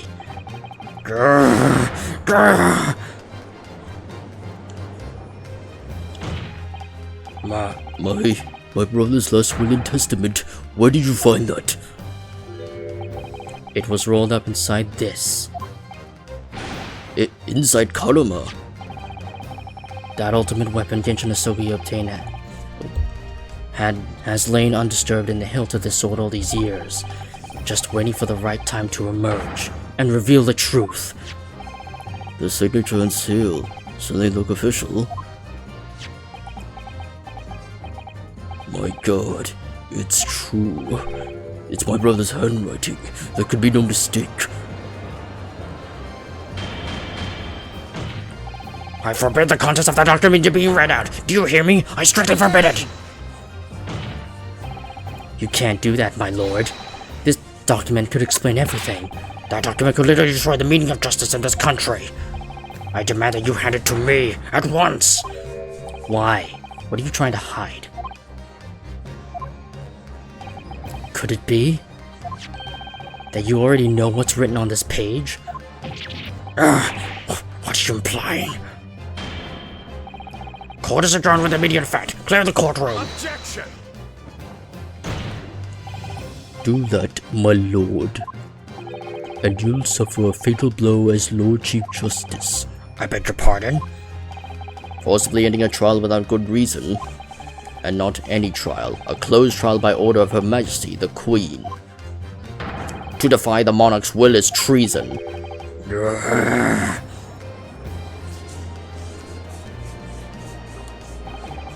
Look, Clint von Zieks really did pen a will that day. That's exactly what the Japanese man said.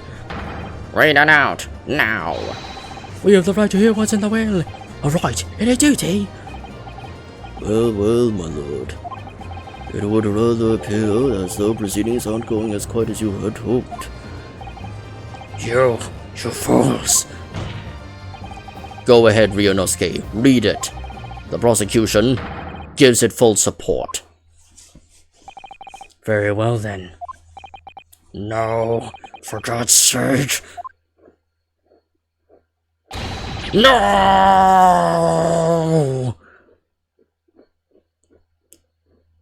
Fuck you on the gallery, who has the right? The one who has the right is Barrack. I pen this, my last will and testament, in the final moments before my inevitable and willing death. The hour is 11 p.m., and I sit at my writing desk in my office. My good friend Asogi stands on my shoulder. He has expressed his intent to evoke the dying ritual of the duel, and that I may depart this world with honor, an honor of which I am utterly undeserving. The Japanese are truly merciful people. I, Clint von Zieks, Lord of the Manor of the Von Zieks estate, is hereby confess to the following.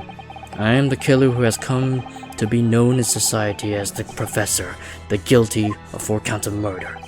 I will not hear the discourse of the corruption rife among the aristocracy, which is to me as one of them so apparent.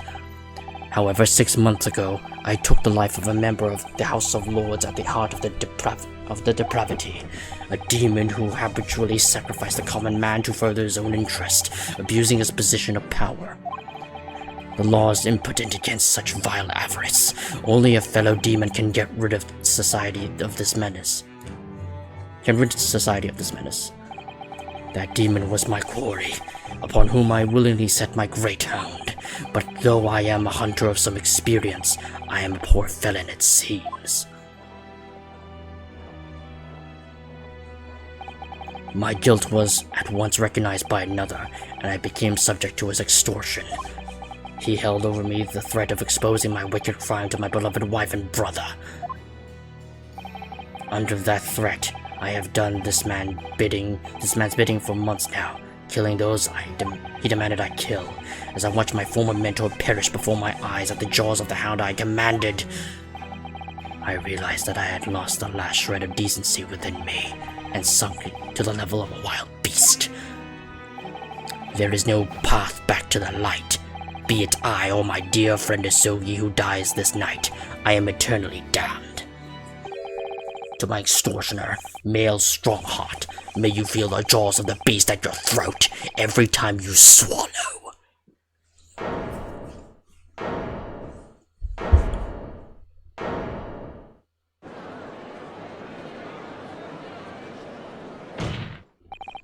So now we know. Yes, Clint Von Zieks was a murderer. But somebody was directing him and naming his victims. His extortioner, Lord Male Strongheart. It was you! Lord Strongheart, a moment ago, you claimed that what the court just heard could destroy this justices in this country, but you weren't trying to protect justice at all. All you were trying to do was conceal the secret of your true nature and the countless lives you've sacrificed up until now.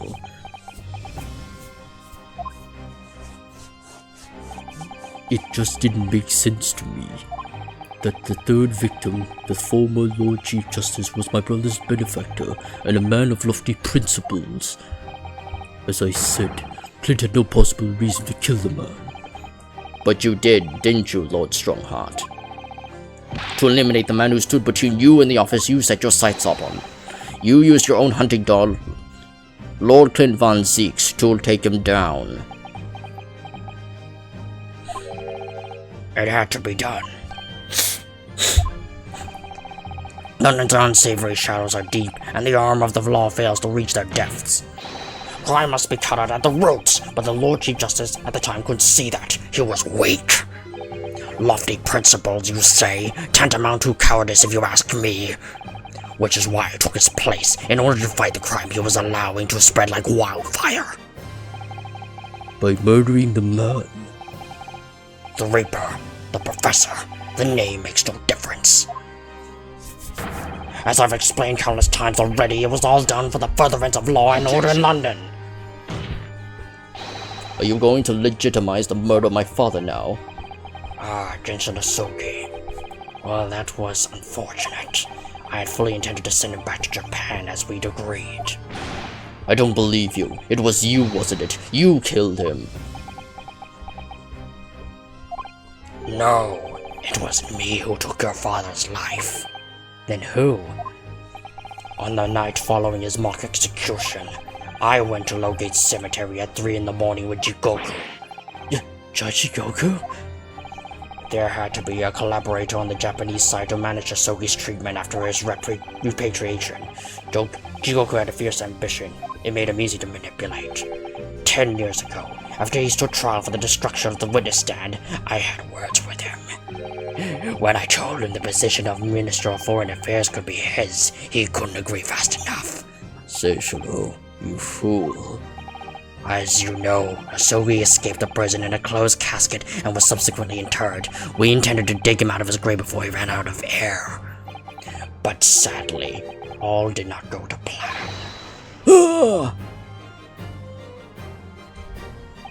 There was an unexpected visitor to the cemetery with his own ideas about digging up graves. A man who witnessed what nobody was supposed to see. Enoch Drebber. Of course, I knew grave robbers frequented London cemeteries. But that grave on that particular night. Blast! If people find out the convict was really executed, the scandal will rock the very foundation of the Empire. Then, what do we do? Shoot him, Mr. Jigoku! Shoot Asogi at once! He can't live now that this has happened. He has to go. What are you talking about? You had an agreement! You promised that he could be returned to Japan! Everything has changed now. If the truth got out because of this, both of us would be finished forever. Come on, Jigoku, do it! Pull the trigger! Shoot!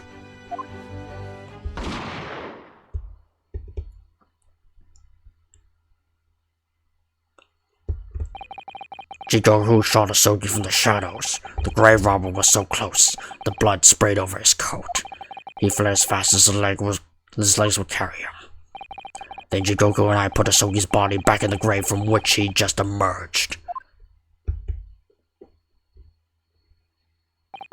When I later learned of the waxwork modeler's presence at the scene as well, I made her swear to two things. Never to remove the professor's mask, and never to speak of the events that night. And with that, the secret was buried along with Asogi's corpse. So, now you know what really happened in Lowgate Cemetery that night.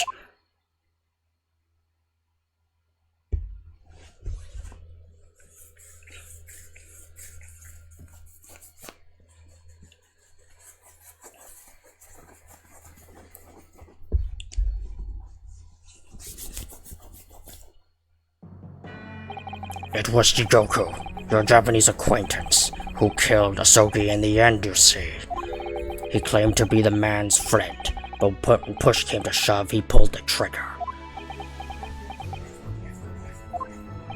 Just before Mr. Jigoku left the courtroom earlier, he said that the assassin exchange proposal was a demand from his British counterpart, not a request. So you coerced him too, using what happened in the graveyard. By that time, Jigoku was the Minister of Foreign Affairs negotiating international treaties with Britain. You could imagine what would have happened if it came to light that he murdered a compatriot 10 years earlier. He would have lost everything. I merely reminded him of that. How do you sleep at night? These past 10 years, I've fought tirelessly with the darker recesses of London's criminal underworld, and I've used whatever means necessary to ensure that justice prevails and law and order reign supreme. That couldn't be further from the truth. The fact is, you haven't fought crime at all. How dare you! I saved Clint Von Zeeks from dishonor in his death! Objection! Whilst being behind the scenes, you systematically buried anyone who stood in your way. And then, you made my father take the blame. It was unavoidable. It was the only way to protect our justice system and public order. Let's not forget about the others you killed as well. Setting the defendant up as the Reaper to cover up the truth behind the murders and of countless more. That's enough! Do you have any idea of the conniving that led to the acquittals of those wretched criminals? We have to fight fire with fire. Our courts can't function without a Reaper. Can you see what all that I've done for this country? This has been my struggle. Objection! You've done nothing. It's Lord Von Zeeks who has worked tirelessly and justly in court, whilst enduring the disgrace of the Reaper name. And Inspector Gregson fought with anguish for having sullied his hands through a desire to do the right thing. Not to mention Genshin Asogi, who risked his life going in pursuit of the truth you tried to hide. No, the darker recesses of London's underworld were largely filled by you. You little... When will you get it through your thick skulls? That it was all for the Queen and country. I'm tired of that excuse. You consistently twist the truth for bargaining power, to which others do your bidding, nothing more. People who willingly twist the truth and coerce others have no right to call themselves part of the judiciary. I strongly suggest you don't ever talk of justice again.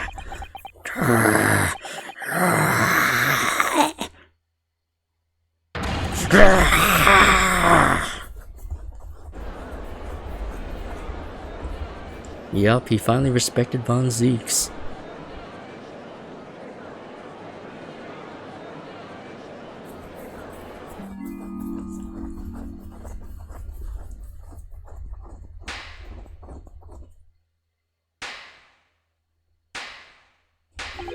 Well, well, well. Dear me, my good fellows, dear me. Well deserved round of applause, I think, for quite the marvelous performance. What are you talking about? Those delightfully grave expressions that beautifully pronounce Queen's English. Really, our friends for the Fires are quite the picture of industriousness. You're a fraud. Keep your mockery. You fraud, keep your mockery. Please, don't misunderstand. It really is exactly as you both said. What are you trying to say? I have occupied the darker recesses of London's underworld, and how did you put it? Done nothing? I confess it's a little embarrassing to have it pointed out quite so starkly, but yes, I really have done nothing, which means I can't be indicted for nothing. No. What?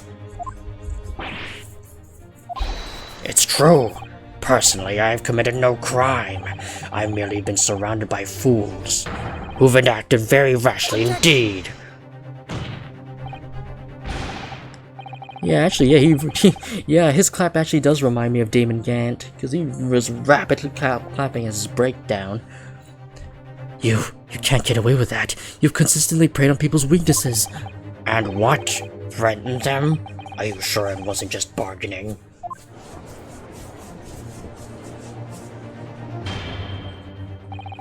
I would like to address all the good lords, ladies, and gentlemen of the judiciary here present. You all know of the darker recesses in our great capital, and deep down I believe you all also know that to fight those who dwell there requires at least some of us to occupy the darkness ourselves. So let me appeal to your good sense now. Consider the situation with me. If this catalogue of horrifying revelations were to become common knowledge among the 6 million inhabitants of London, what might happen? To learn that the infamous murder of royals and nobles was a respected member of the aristocracy himself, that the evidence was fabricated in the scapegoat trial amid the secret negotiations with the prosecutors to effect a jailbreak, that the Reaper of the Bailey was an organized group of assassins managed by a Scotland Yard inspector, and finally, that it was all masterminded by the Lord Chief Justice himself. If the general public of Britain knew the truth, all faith in the police and prosecutor's office would be completely lost, without doubt. Public order in the capital will completely break down. We'd be cast back into the lawless days of the last century. Precisely, as it was 100 years ago when 1 in 10... Oh.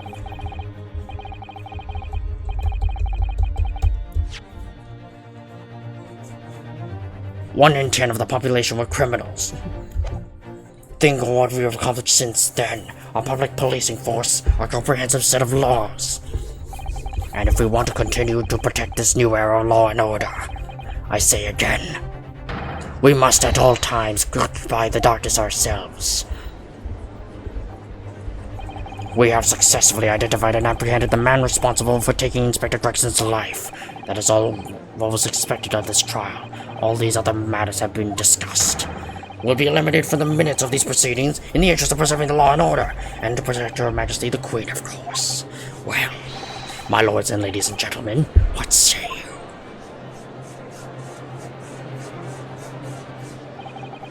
you? He has a point. The things Lord Stronghart has done is quite unforgivable. But on the other hand, is it our duty to maintain law and order in the capital? You can't deny that the threat of the Reaper over the years has done wonders for the crime rate. And by fair means or foul, that's all thanks to Lord Stronghart. Well, shit. Man, taking on corruption's hard. Are you hearing this? That's the will of the British judiciary?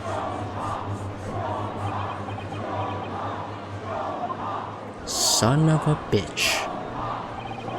For your rousing response, friends, I express my heartfelt gratitude. Therefore, in accordance with the overwhelming wishes of the court, the record shall be erased. You have to respect the man's ability to turn a situation to his favor. Lord Strongheart really is a master of manipulation. You've conclusively proven his guilt, yet still he managed to evade justice. I just don't know what we can do. Ryunosuke, It looks like the trial really is going to come to an end now.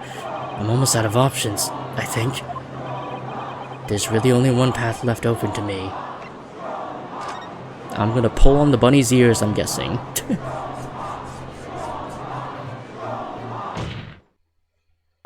Yes, I know, as I only know too well.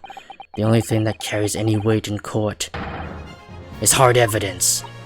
But Mr. Naruhodo, what evidence is there to use at this stage in this trial? I have an idea. I don't know whether anything will come of it, but if there was ever a time for using this particular item we have among the evidences now, we pull the ears of the bunny, I think. Yep. We pull the ears. Oh my. Yes, Mr. Sholmes asked if he had that with you earlier. We have exposed all of Lord Strongheart's wrongdoing now. I have no doubt that Mr. Sholmes already had deduced exactly how the truth would unfurl.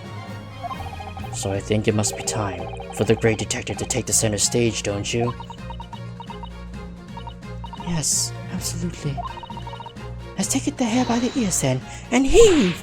Alright, here goes. Heave! Ow, ow, ow, ow, ow, ow, ow, ow. You fellows, must I remind you every time? A gentle tap will suffice. Mr. Sholmes, You're looking in quite the wrong direction, Mr. Naruhodo. Because I'm over here. Mr. Naruhodo, he's... Wait, it's Mr. Sholmes. What the fuck? Was he wearing like a cloaking suit? I wasn't expecting you to... I wasn't expecting you back, Sholmes. Delighted to be here again, Lord Strongheart. What? What is the meaning of this? Bailiff, seize him! Put that man in irons. This is a closed court. You've been warned once already, man. It's a hologram. What the? We can't get hold of the board. We? We just go right through him. I'm afraid your efforts are wasted, you see. The great detective you see before you is composed entirely of light and shadow, an image, if you will. How did he manage to create a hologram? Mr. Naruhodo, I must congratulate you on your fine deductions.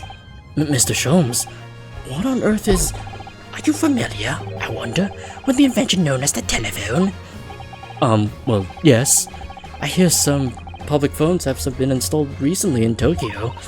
The sound of the speaker's voice is converted to an electrical signal and transmitted instantly to another place. Quite! Sounds are transmitted, so could not images keep them company, I mused. Harrison and I did some modest experimentation to develop a device specifically for this day. Modest experimentation, Mr. Sholmes. What a modest description. And somewhat incidentally, I thought we might just as well transmit an entire scene. Somewhat incidentally, Mr. Sholmes? You're just being immodest. Do you mean to say you are not actually here, Sholmes? I knew my trusty partner would have no trouble grasping the concept. Except he's grasping the stand to steady himself after your shock arrival. Poor father. I would have hoped he might have been forewarned, being the great detective's great partner. Leave my courtroom at once. Get out, or I swear to you. Dear me, you, on the other hand, Lord Strongheart, appear to have a very full grasp of the situation. Allow me to reiterate, I am not here, which would, I hope, lead naturally to one asking. Where exactly are you? The very question I was awaiting. I am at present enjoying the air in a rather splendid garden. A garden?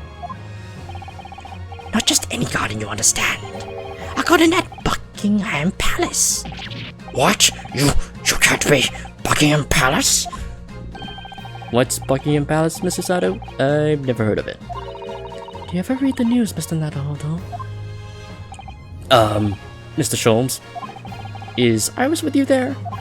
Ah, well, now, I was just currently enjoying some tea. With Her Majesty. Oh, Her Majesty? Not just any Her Majesty, you understand. Her Majesty, the Queen of the British Empire. What? What on earth is all this about? Buckingham Palace is Her Majesty the Queen's residence in London. Mr. Naruhodo. Order of the court. I demand immediate silence. Her Majesty the Queen, you can't be. I mean, no. This is some sort of unforgivably disgraceful. Unforgivably distasteful trickery. What an apt description. A close court session attended by elite members of the judiciary is a rare event. I presume that Her Majesty would be more than a little curious about the proceedings. So, I decided to show her everything, from start to finish. huh? You showed her? Indeed. By the dint of Herlock Sholmes's remote cinematograph.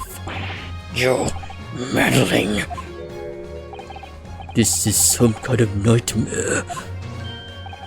Just as I appear to be standing before you, regaling you with the talks of my latest invention. No doubt you've inferred that the reverse is also true. You don't mean...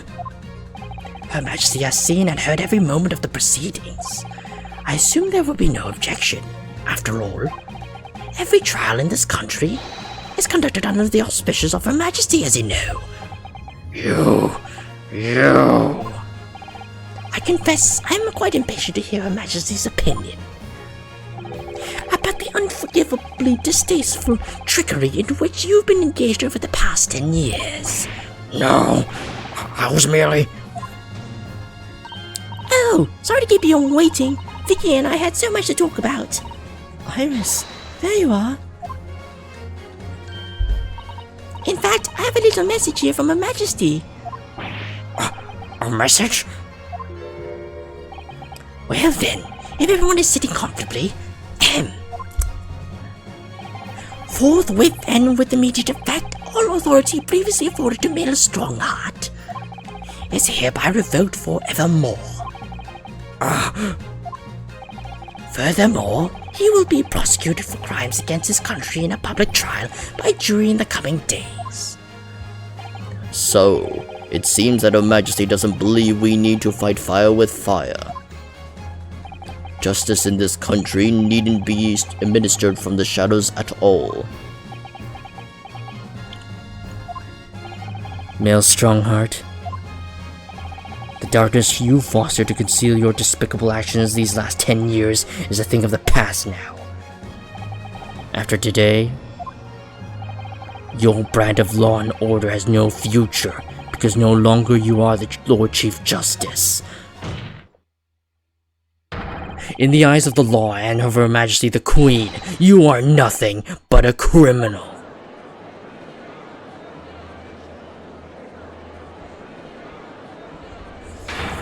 Adjourned. Court is adjourned. Cane broken. We win. Oh, I'm surprised he didn't catch fire when he landed there.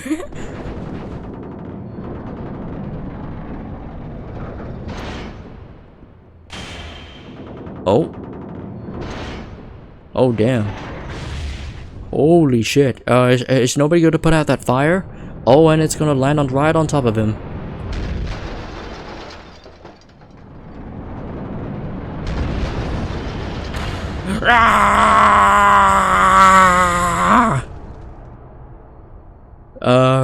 Somebody going to call the fire department?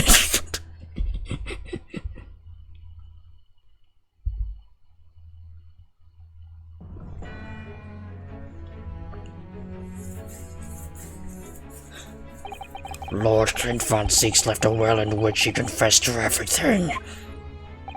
When those words came out of Asogi's mouth, it deranged me completely. I knew I must do anything and everything in my power to contain the situation. But I couldn't find the damn document. I searched his cell, but it wasn't there.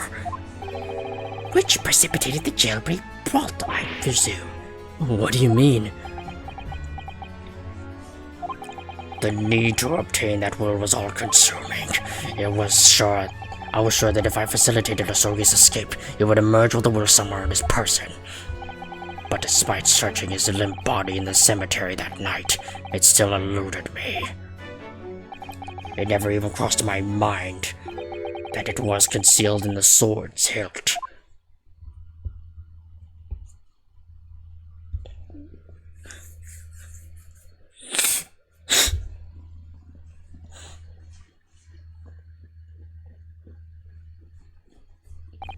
What pains me now is that my brother left this world without a word to me.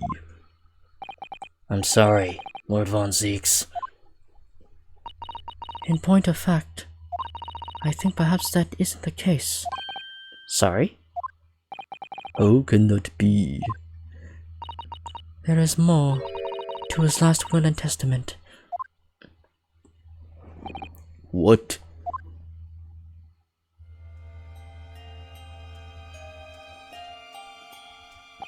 As I confront the prospect of my demise, I feel bitter regret for my younger brother. Barak, you have always looked up to me, and now you follow in my footsteps to become a prosecutor. It is my fervent wish that my unspeakable deeds should not hinder your advancement. I ask not for understanding, for none could understand my depravity. I ask for only forgiveness.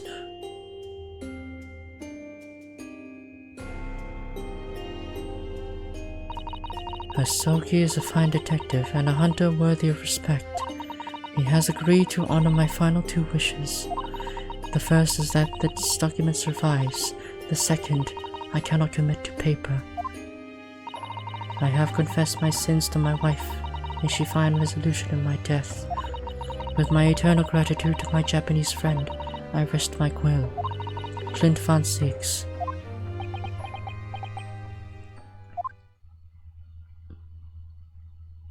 Clint.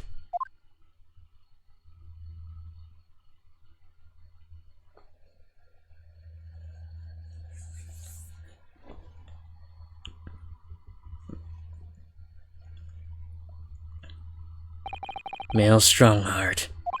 You colluded with Seishiro Jikoku in a criminal plot so immense it spans the oceans, and you cold-heartedly murdered all those who knew the truth about what happened 10 years ago.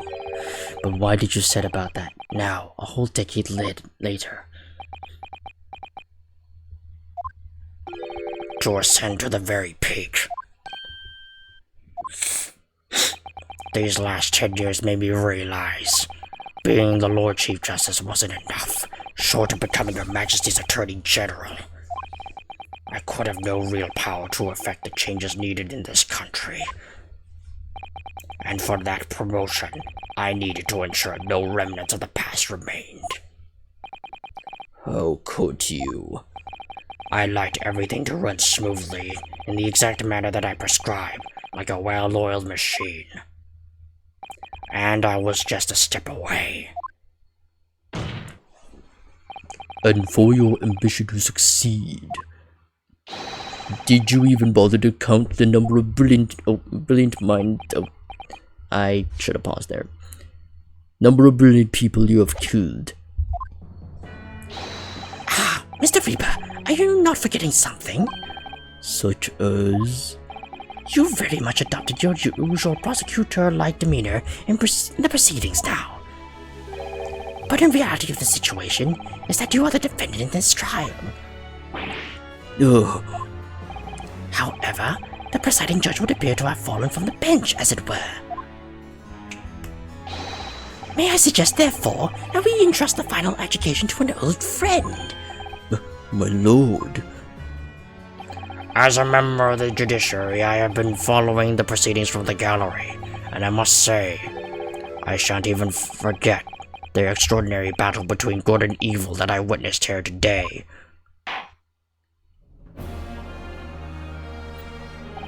The darkness that has blighted justice in our lands these past 10 years has at last been dispelled. thanks in no small part to the efforts of a bright young star from the East. Defense Counsel Naruhodo. Yes, my lord. On behalf of everyone here present in the Old Bailey, I give you my heartfelt thanks. You're too kind, my lord. The first time I faced you in court, just under a year ago now, I heard the faintest of intimations that a British justice was so warped and twisted over its long history was finally to know change. This might just be the man to do it. What? But at the time, I wouldn't allow myself to acknowledge the possibility. I couldn't overcome my hatred of the Japanese after the circumstances of my brother's death. Mr. Naruhodo, allow me to apologize for countless discourtesies on my part. You are a lawyer of boundless talent. Oh, Lord Von Zieks. When I first arrived in Great Britain, I was literally a nobody, certainly not a lawyer. The truth is, my fortunes have entirely been made by the miraculous people I've met. My best friend, Cosmo Sogi, who led me here to Great Britain in the first place. My loyal and ever-patient judicial assistant, Mr. Sato, who helped me study to become a lawyer. The brilliant Lord Von Zieks, who never failed to challenge his Nipponese rival. And not to mention, the exceptional master of logic and reasoning who showed me the true art of deduction, Mr. Sholmes. Saving the best for last, Mr. Naruhodo. What a relief! I'm well aware that without all these people's help and support, I wouldn't be where I am today. The truth is a guiding light that always leads to happiness. I've lived by that principle for a long time now, but actually, it's not true. The truth can also cause great pain, sometimes even leave people on the brink of despair. And for that reason, there are those who feel the need to hide the truth, who do it instinctively even. But as soon as we allow our eyes to settle on something other than the truth, the darkness takes hold. And from there it grows, until eventually it makes us blind to the guiding light of the truth altogether. So that's why it's my belief that we must all resolve never to avert our eyes from what is just and true.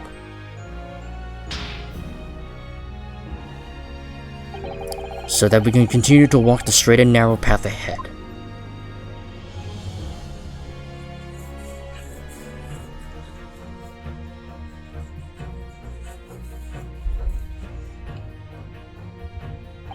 Well, I must excuse myself now. But before I go, Mr. Naruhodo, let me compliment you on your grand opus. What? Without your beautifully composed case against Lord Strongheart, Her Majesty would have been unable to act. Thanks to you and your fellows, the haunting undertones of corrupting Britain's justice system has been silenced. Thank you very much.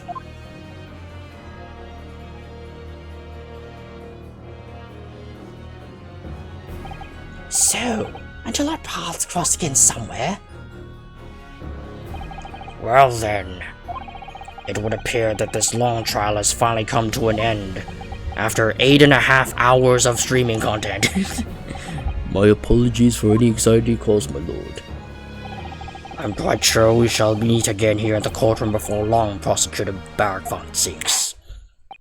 In conclusion of these proceedings, I hereby declare the defendant, Barak Von Zieks, not guilty. Let the confetti fly! And the fireworks! How is the confetti not set on fire and burning the whole place down? I don't know.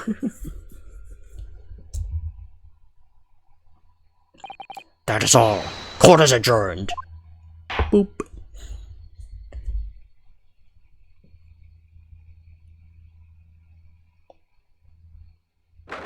4th of November, 4:21 p.m. The Old Bailey, Defendant's Antechamber. It really is all over. But did I sacrifice too much? Mr. Naruhodo, I really must congratulate you. It was a truly splendid performance. Honestly, I couldn't be happier for you. Oh, thank you very much.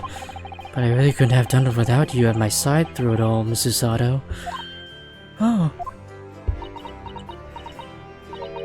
Your kind words mean so much to me. It really was a very splendid show, that, Naruhodo. I'd have thought you'd be smiling from ear to ear, but you look rather glum. It's called over 8 hours of content, sir. Well, of course, I'm delighted to hear about the verdict, but in exposing the truth, I'm afraid I've caused my client a great deal of pain. I'm really not sure that's what a lawyer ought to be doing. Oh well, in that case, I'm quite sure that when you see Lord Von Zieg's smiling face, everything will seem much better.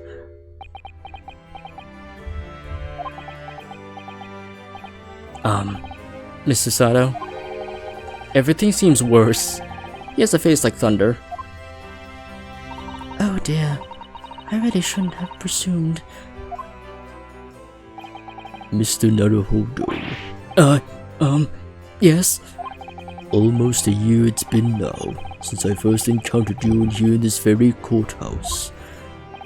For you to have risen to the level of excellence you demonstrated today, well, it's quite remarkable. But I exposed the most unpalpable truth you could ever have imagined in court today. I feel as though I've robbed you of something you held so dear. What was it he said? To fight those who dwell in the darkness requires at least some of us to occupy the darkness ourselves. But that was just the feeble excuse of a coward. Only those with a steadfast eye for the truth have what it takes to fight the dark forces of crime. You made fine work of establishing that fact in court today. Oh. Well, thank you. What magnanimous words. I'm quite sure that Kazuma-sama would have a smile on his face the very moment he sees you. Kazuma.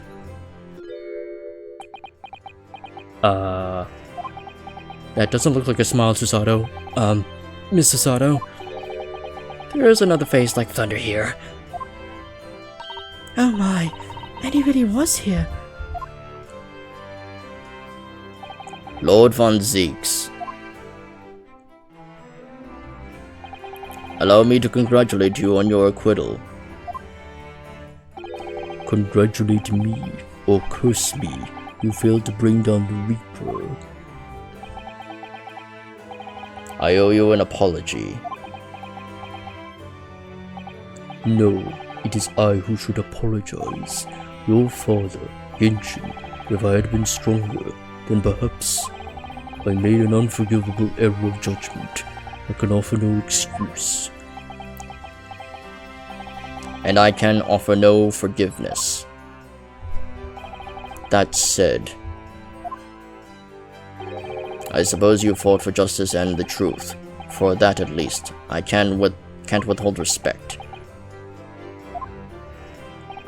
Your words mean more to me than you could know. I will hold them dear. Kazuma-sama.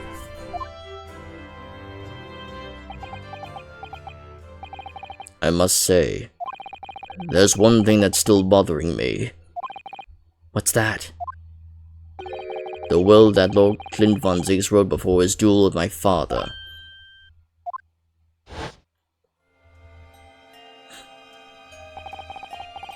So he is a fine detective and a hunter of worthy respect. He has agreed to honor my final two wishes. The first is that his document survives. The second, I cannot commit to paper. I have confessed my sins to my wife. May she find resolution in my death. With my eternal gratitude to my Japanese friend, I rest my quill. Clint Von Zieks. What can the second of this final wishes can have been? That your father agreed to honor, you mean? I think perhaps. Who's this? I think perhaps I might be able to shed some light on that. What? Father? It was 10 years ago, as you know, the day before the execution was scheduled. I went to the prison to say my farewells to Genshin.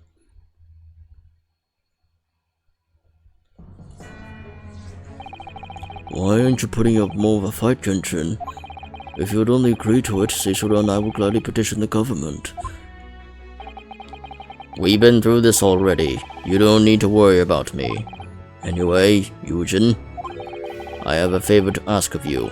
Something of great importance.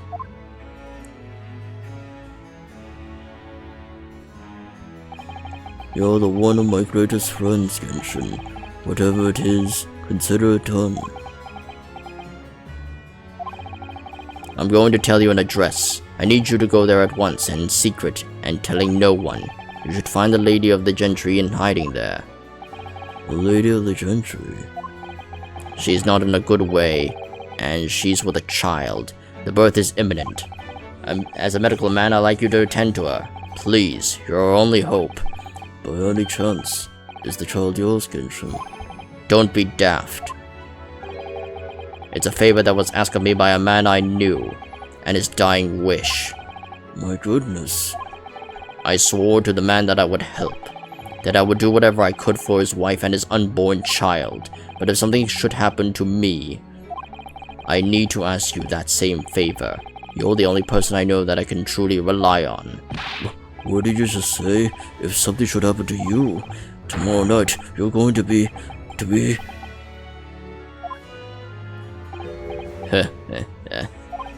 You never know though, do you, what life will bring. Alright then, tell me the address. I'll head there at once, with Seishiro and... No, not with him. Pardon? This is a favor I'm asking of you, and only you, Yujin. Right, I see. Very well then. That very night, I caught a train from Paddington to Dartmoor in Devon. I found the old house in the middle of nowhere. It was an old hound laying asleep in the grounds. The poor woman was on the floor at the back of a darkened room. She was in mortal danger. I broke her waters to precipitate the labor before she weakened further, but it was a torturous birth. I did everything humanly possible for her and her child.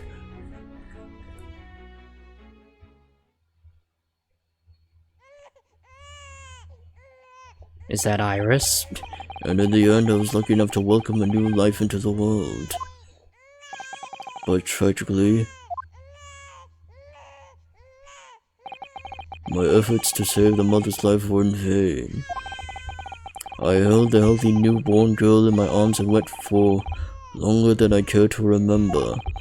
And eventually, in something over days, I looked around the room. There was precious little in it, but an old traveling trunk caught my eye. It had been clearly well looked after over the years, made of top quality leather with fine stitching.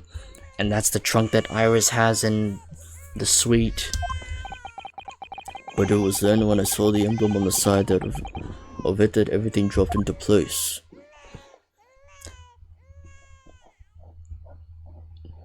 B for Baskerville. Baskerville? You mean the woman was the wife of Lord Clint von Zeeks?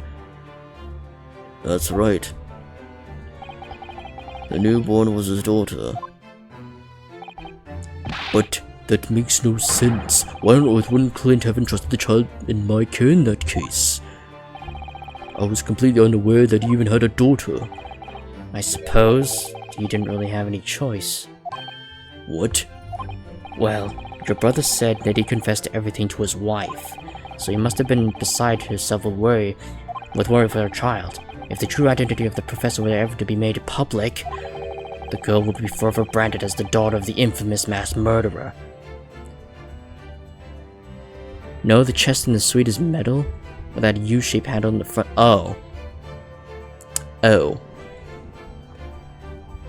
Oh, okay. In that case, no idea what that one is. Must have been put somewhere else. Ugh. So the only solution was to distance the young girl from the Von Zieg's family as much as possible. I don't believe it. I imagine that in its final hour, Lord Clint Von Zieks made the obvious choice. He would have the thought to himself, this Japanese man here is someone I can trust.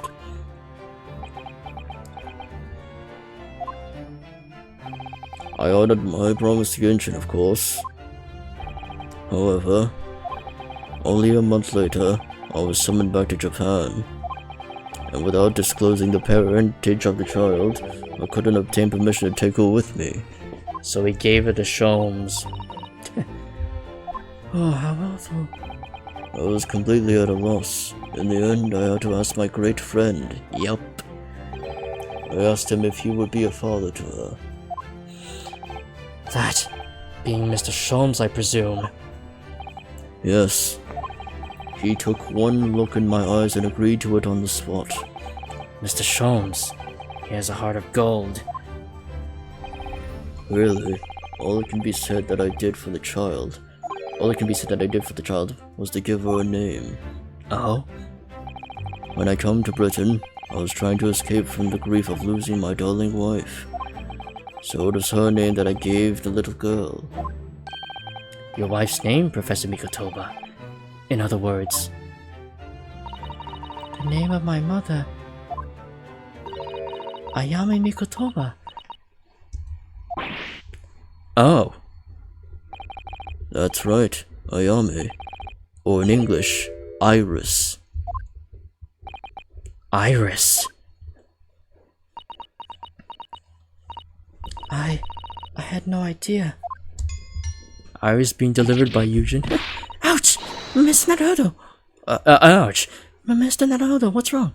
Iris being delivered by Eugen and named for Ayame are the closest thing that to actually being Susada's sister. I know, right?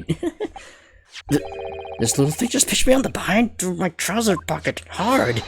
Ah, my dear fellows, can you hear me? Mr. Sholmes, is that you? Ah, yes, we can hear you. You see what excessive talking can do? Let that be a lesson to you. Mr. Sholmes, we weren't able to thank you properly before, but you were simply marvelous. Your checkmate move was a stroke of genius. Indeed it was, wasn't it? I surpassed myself, I feel. It had become apparent to me that to stop the Lord Chief's injustice would require such measures. Muno, Cece. Oh, Oh, Iris. oh, I'm so pleased. What a wonderful outcome. Her Majesty Queen Vicky said she thought my special blend was delicious. Oh, I'm sure she did. After all, no one brews a more delicious tea than you do, Iris. Let's have a party to celebrate. And Mr. Reaper, you must simply come too. What? Yeah, now Von Zieks knows that that's his niece. Yeah. I'm afraid I couldn't. The Reaper of the Bailey, flustered by a 10-year-old girl. Again. No, really? Oh, pooh. But I give you my word that I shall present myself at your residence in the near future to express my gratitude. Oh, how lovely. You've promised now. I won't let you forget. Bye for now then. Alright, Iris. Thank you for all your help earlier. Oh, that was nothing. Just come back home soon.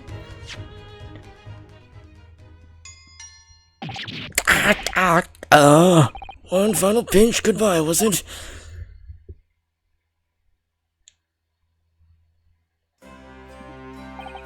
Well, I think I'd ought to be leaving. Lord Von Zieks, would you care to accompany me? Certainly.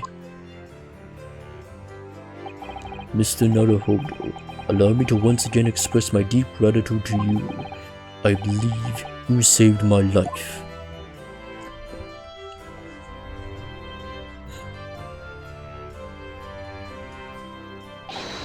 Wait, Lord Von Zieks. Yes. What are you intending to do now? Well, clearly I shall have to resign from the prosecutor's office. Oh no. I intend to publicize the full truth about the Professor case. Once that's done, the Von Zieks family will be ostracized completely from London society. Surely not. So as soon as I'm free from my employment, I shall leave the capital. Oh, I see. Don't be a fool. Don't be a fool. Are those the actions of a man once feared as the mighty Reaper of the Bailey? I beg your pardon. For the past 10 years, you've endured that pseudonym and been cast as one of the Dark Forces yourself. Now that you've finally been freed from that dispute, your battle is just beginning, surely. Well, I certainly never expected to hear those words from your lips. I waited a very long time to come to London. Now I'm properly here. I intend to learn all that I can. Anyway, goodbye for now. Ryunosuke Naruhodo. Kazuma Sogi. It seems as though he's really matured suddenly. He's not the only one who's matured, Mr. Naruhodo. Huh? Well, I think we should make our way back to Baker Street. We must help Iris with tonight's dinner. We must. Imagine if Von Zieks' family eventually becomes the Von Karmas. That would be really awkward for the future. It was then that I came to an important decision about my future.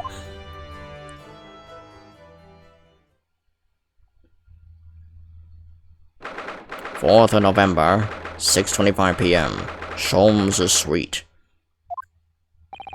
I'm home. Ah! About time you got here. We've been waiting ages, although. What are you doing with that colorful piece of history?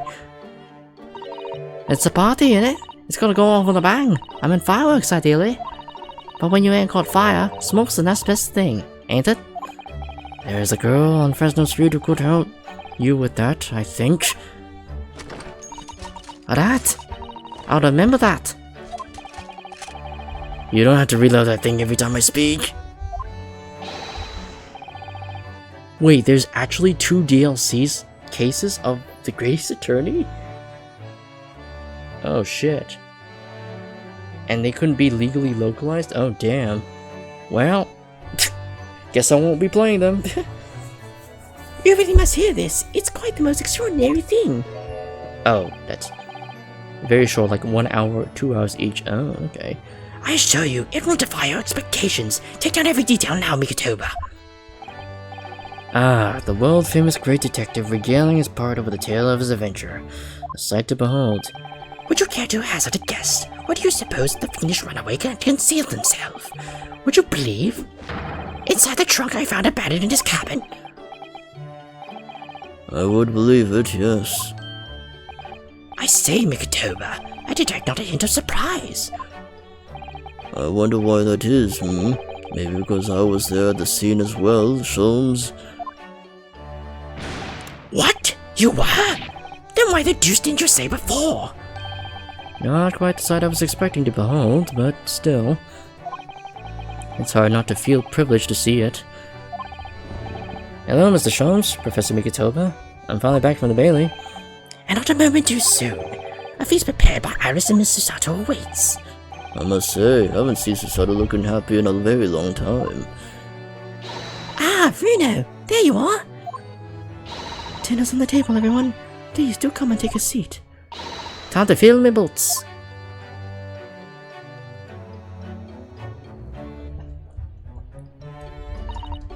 Goodness, is that really true, Gina?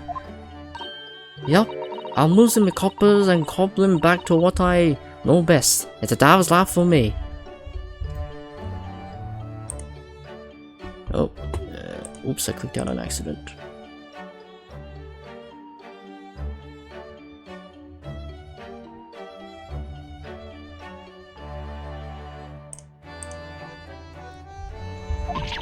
You're really leaving the police force? But why, Ginny? Well, the boss ain't around no more, so... Oh, And anyway, no matter how hard I try, that Reaper ain't gonna accept the die of a turned dick, is he? well, people can change, you know? Actually, one of Genshin's apprentices who said Kazuma took Karuma as his surname is Von Karma's ancestry. In Japanese, Manfred and Franziska are Go and Mei Karuma. Oh shit, really?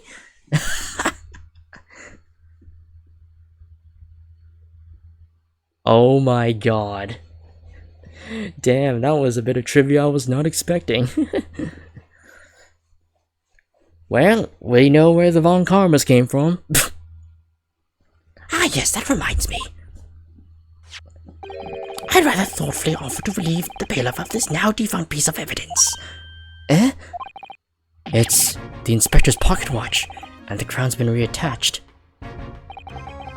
The watch was his pride and joy, a symbol of his great achievements at Scotland Yard. For 10 years without fail, it measured every second of the man's remarkable career. But now, it's stopped.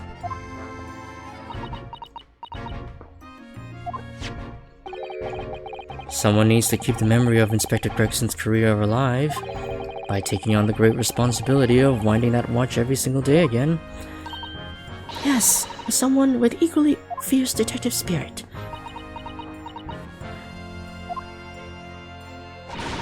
It's got to be me. There ain't no one else. Quite right. I mean, after all, the boss was...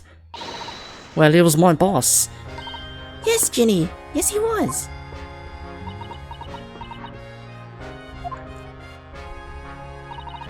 Oh yeah, and I made you a promise and all, didn't I, Iris? That I'd become a proper detective one day and track down your old man. Oh. Alright then, it's decided. I'll do it, and I swear I'll find your dad and bring him back in kicking and screaming. About that, I'm not entirely sure that would be appropriate. Yes, I think, Gina, it might be best to, well... I think I'd like you to forget that promise, Ginny. Eh? Kicking in his grave, that's for sure. Iris? Well, obviously I've always wondered about who my real daddy is. Of course I have. I want to know where I've come from. I thought it might tell me something about myself. But I've caused such a lot of trouble trying to find out for so many people. Hurley, you know, Professor Mickey. Oh no, not at all, my dear. Really, you owe no apology to anyone. Well, anyway, I decided to give up on it. Because I finally realized my daddy is the greatest in the world. I don't think it matters what his name or where he's from. Don't you agree? Hurley?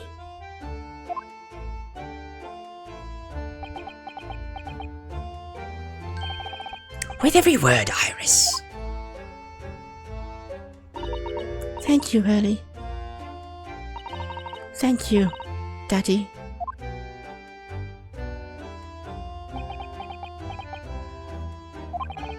I think Mikotoba.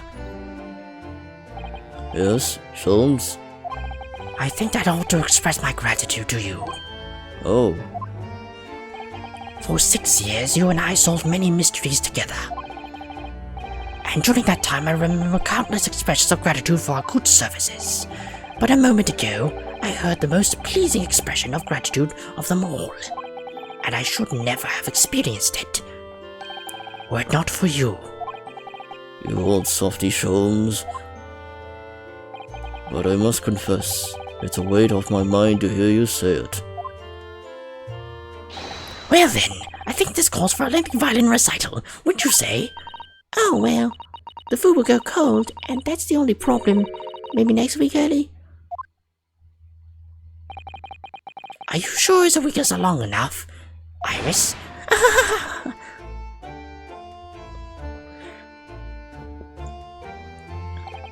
Even amidst the most troubling of cases, even reeling from the most shocking of revelations, returning in the event evening to the suite of rooms, there's always a warmth and happiness to be had.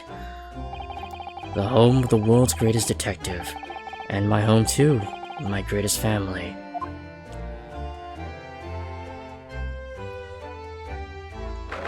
Fourth of November, 9:37 p.m. Naruhodo's Legal Consultancy.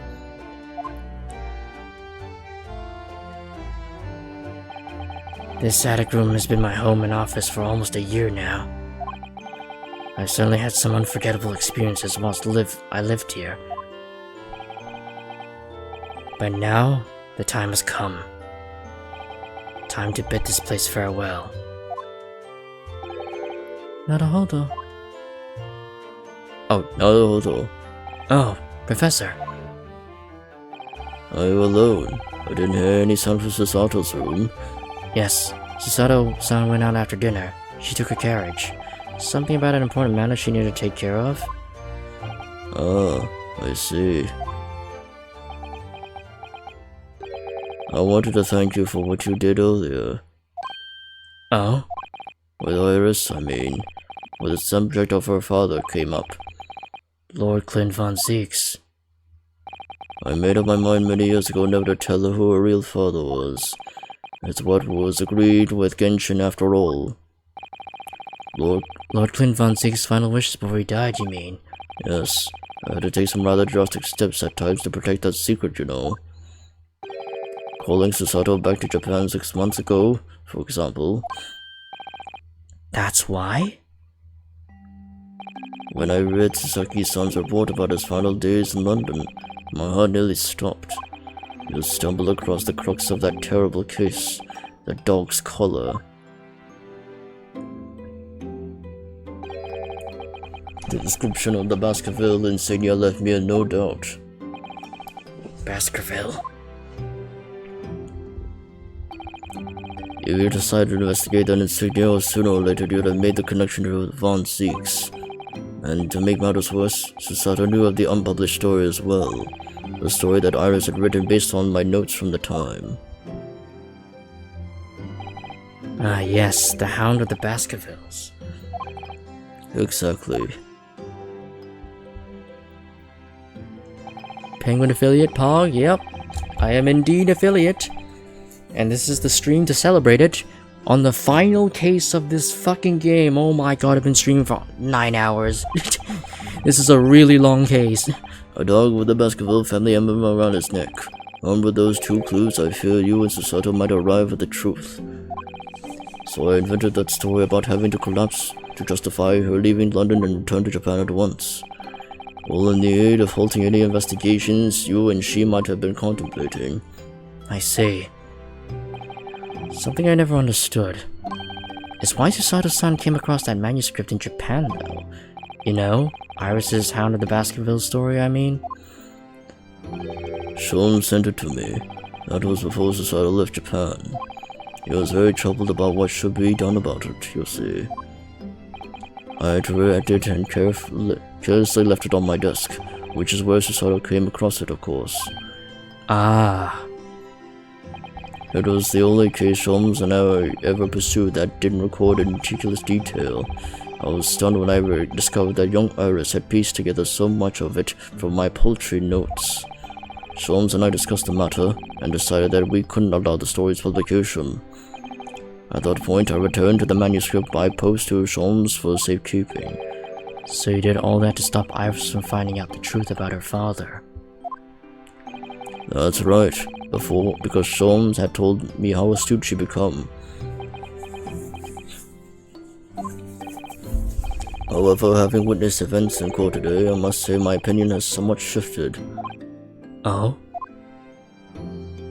I think at some point in the future, the time will come for us to know the truth. And when it does, well, I believe it will be for the best. I think so too.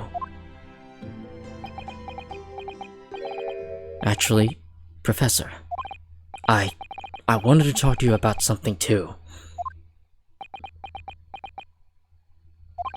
Judging from that expression, I'd say you've come to a decision, have you? Yes, I have. I will be returning with you to Japan. Are you quite sure? I'm really only here as a substitute for Kazuma. But he's here in Britain now, as originally intended. Locum student Naruhodo doesn't really have a right to stay, I think. I see. Looking back now, when I first arrived here in February,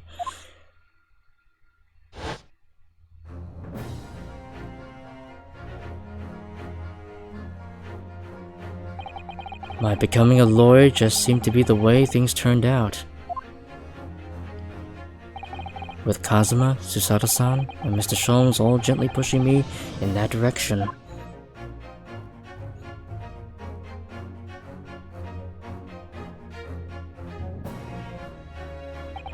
I spent the best part of a year immersed in this world, but always aware of the seed of doubt inside of me. Until today.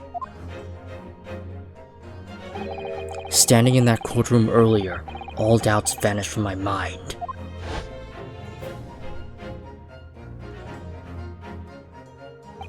I was totally focused. I was sure of my belief in my client, and I was sure I could see the trial through. And in the end of it, I finally realized no one else chose this path for me. I chose it myself.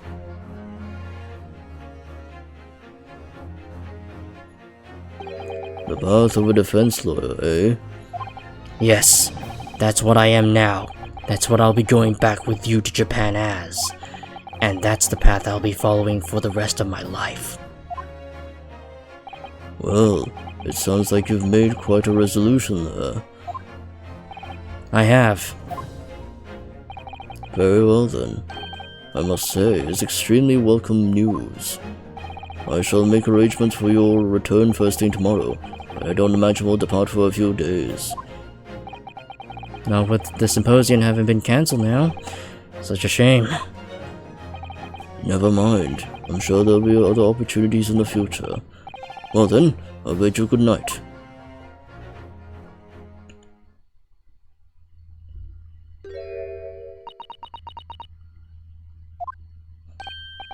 Susato-san. I just wanted to let you know I'm back. She was listening.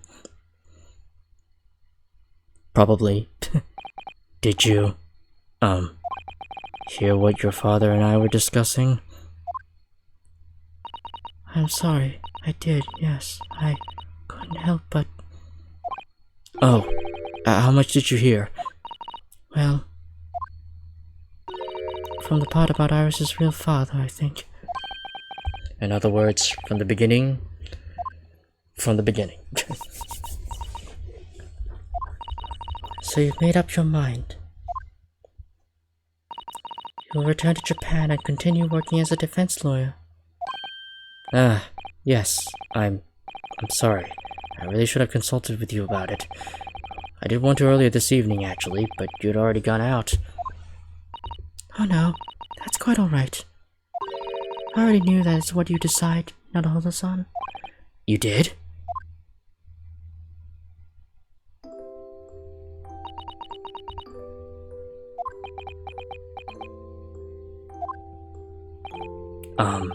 Susato-san?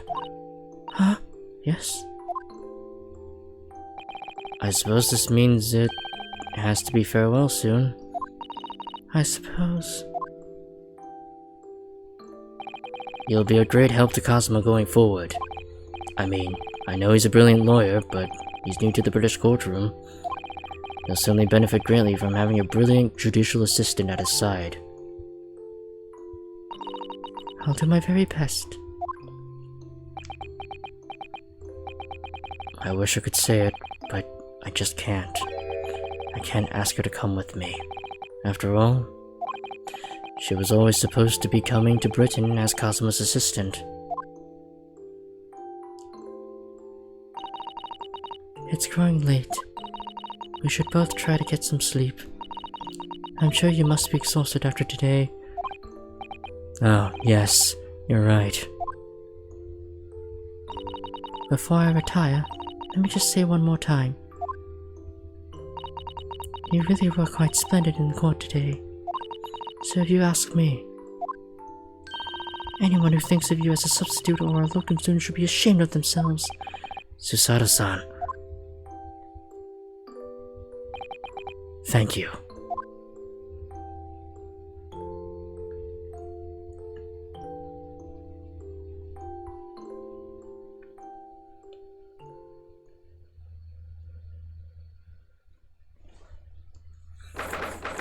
November, 5:42 a.m. Port of Dover, Quayside. I can't believe this day's finally come. You're really leaving then, Reno? I'm afraid so, Iris. Thank you so much for everything. I don't know what I'll do without your wonderful cooking and delicious tea. Oh, I wish you weren't going. But you have to come back and visit. Say you will. Of course. I promise.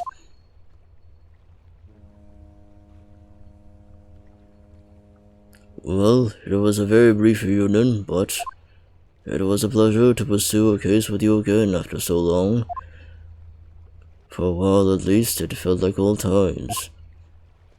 Yes, I suppose on reflection, there's something to be said for it. Having a little fun once in a while. I'll just go and say goodbye to the professor as well. I think. Alright, Iris. You do that.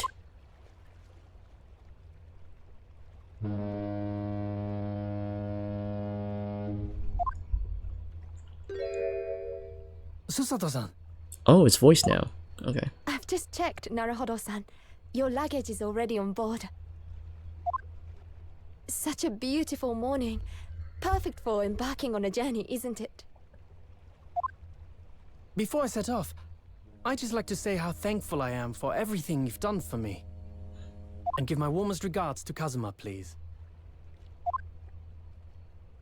Actually, I think you ought to give him your regards in person, don't you? Oh, he's here.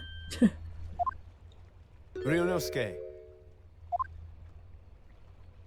Kazuma! What are you doing here?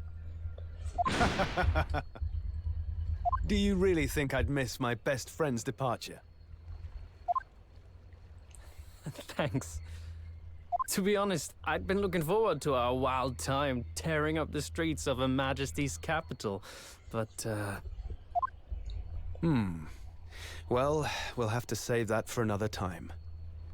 Personally, I'm looking forward to facing you in court again. Me too.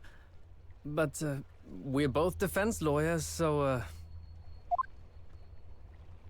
I'm going to become a prosecutor. I'll stay in Lord Van Zeek's tutelage for the time being, but before long, I intend to be just as formidable as the Reaper himself. Oh, I see. Actually, Ryunosuke, I have a favor to ask.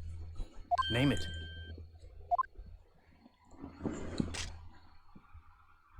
I'd like you to take care of this for me for a while. Oh. Kazuma? Why? Because I've seen it now. I've seen what's inside me, the demon that reared its ugly head that day. You're giving me your chipped ass sword?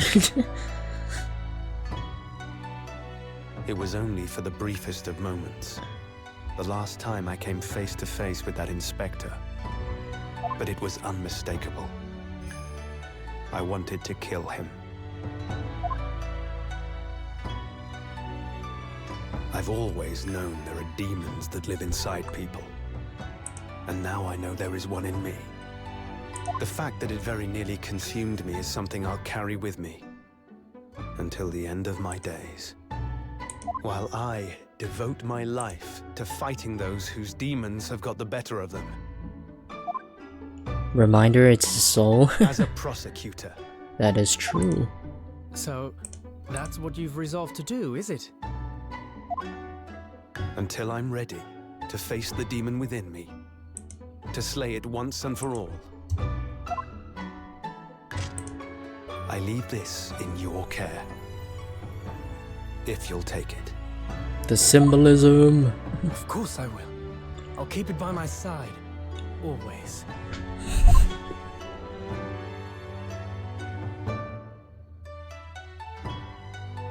Until we meet again, then.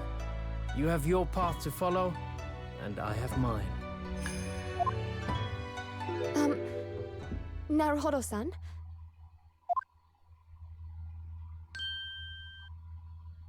The path you're going to follow from now on. I wonder if I might follow it at your side, and unless I'd be a burden. What? I mean, I would very much like you to come with me. But aren't you... You're so predictable, Ryunosuke. I am? Honestly, you never change at all. But that's what I like about you. You mean you knew about this? It was the evening after Lord Van Zeek's trial came to an end. She came to see me at the prosecutor's office. Really?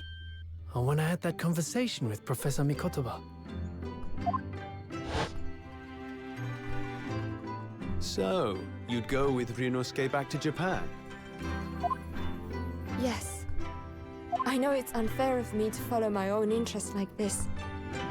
Coming here especially to tell me. You're a stickler for etiquette, aren't you? Well, what are his feelings? We've never discussed it, of course, and Naruhodo-san has made no such suggestion. I worry that perhaps I'd be a burden to him. He's just as much of a stickler for etiquette as you are. He'd never say anything before he was asked. But I'd feel happy knowing you were with him. Look out for him on my behalf, will you? Of course.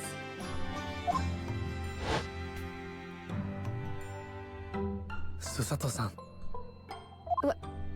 What do you think, Naruhodo-san? With you by my side, no trial would seem too daunting. So if you're willing, I'd be honored if you'd come with me. Together we can take on the world.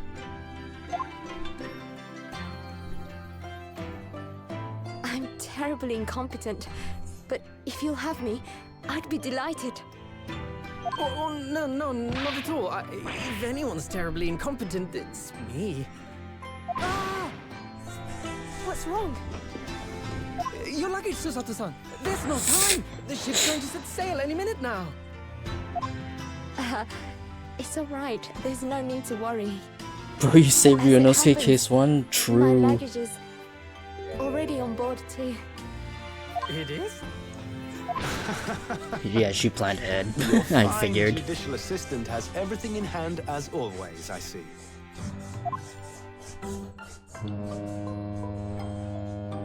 Bruno! Your ship's about to leave! Time to go then. Look after yourself, Ryunosuke. Kazuma, draw your sword.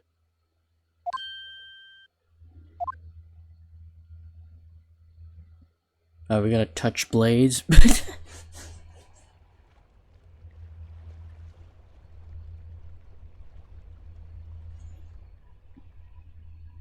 Yep.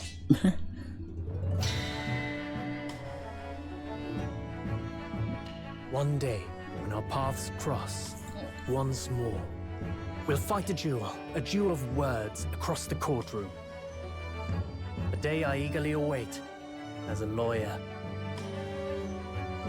I've been waiting to hear you say that, partner.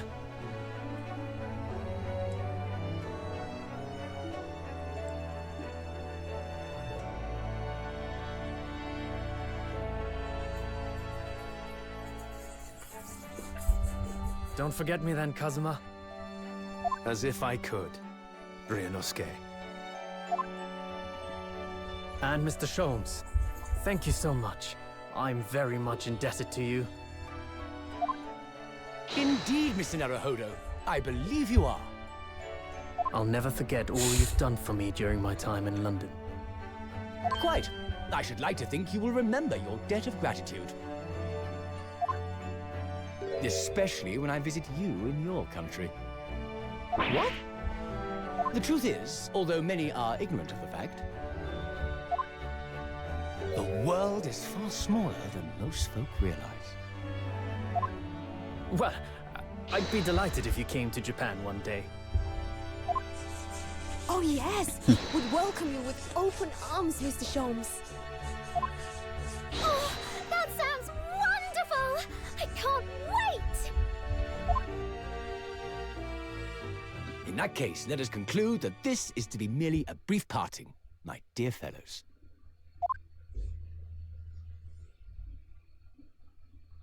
And that brings us to the end of my adventures in Great Britain.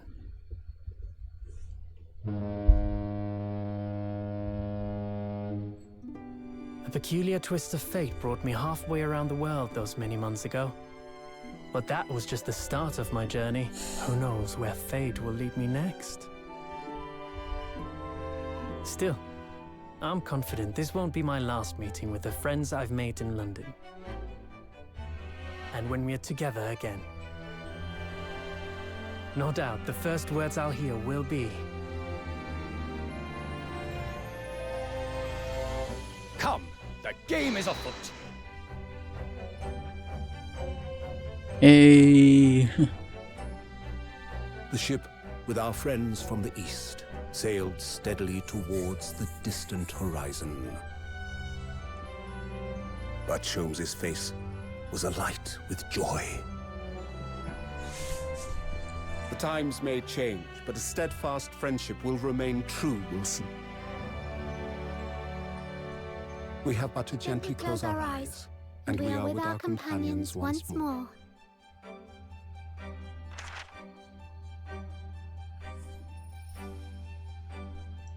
So I do just that. And when I do, I can hear his strong, familiar voice ring out. Objection! Until we meet again, Runo. Yay! We did it!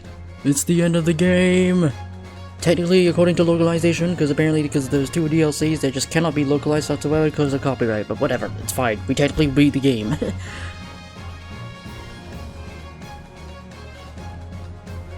I've been thoroughly inundated with inquiries about my remote cinematographer that day, but I'm no purveyor of electrical goods. Almost promised of secrecy. Anyway, I've decided that I have to live with the London in order, and I saw which distant climbs. Oh god, I gotta read so fast. Oh, I think about it, Japan, perhaps. I understand that wardrobe class incurs no charge whatsoever. Oh my god, yep, and that's when the dialogue goes like light speed, and I have to read it super fast. Actually, can I skip this? I can only pause it. Fuck. I gave a little note early on the other day. It just said, "Thank you for everything, Daddy." But it made Holly cry. And I gave him some lotion I invented as well. To dye his hair, Okay. but he said that might make him cry too. So he'd rather not use it. You still watch the DLC at your own time on YouTube? Yeah. Oh yeah, I definitely will.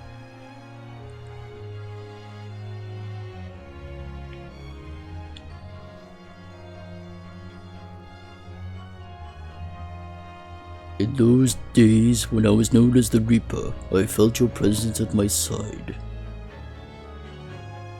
Once, unable to bear the burden of that grim pseudonym, I even retired from the courtroom. Despite everything, I still wear a prosecutor's badge with pride. But the darkness that once beset me is no more, as you two are no more. In the words of a young foreign friend of mine, I must stride forward towards a brighter future.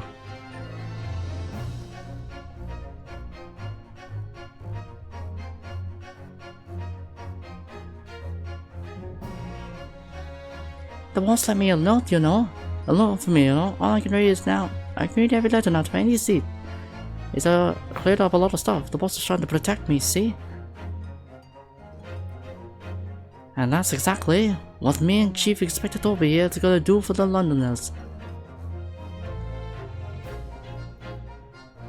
I really wish I could say how grateful I was before they, you know, was the VA advancing to partners Subway ad memes and about that are funny. Oh really? Oh, that's hilarious. I gotta see that later on.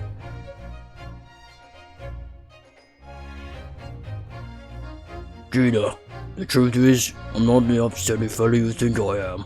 You might be a diver at heart, but it's a good heart. It reminded me of I need to be true to myself. I got one more job to take care of before it's Tata for London's town for the foreseeable, and then I've got to complete your education in the art of detection a la Gregson, they say.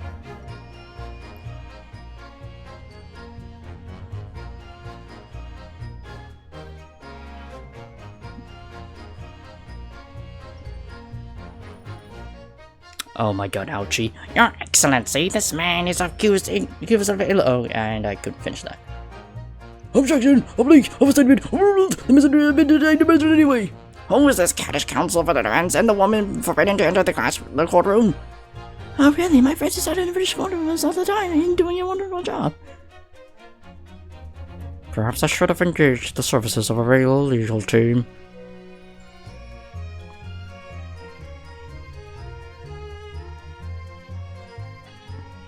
Yes, no doubt they're gonna be kicking Ouchie's ass in court. He's the tutorial lawyer after all, as part of all the pains in his lineage. Mama, is it true about Japanese people? Are they experts at filleting corpses? Yeah, yes they are. Fish corpses on the whole. I like to hone my own filleting skills. You don't mind, do you, Mama? Yes, I do. I'm not a corpse yet, am I? No. And I'm glad.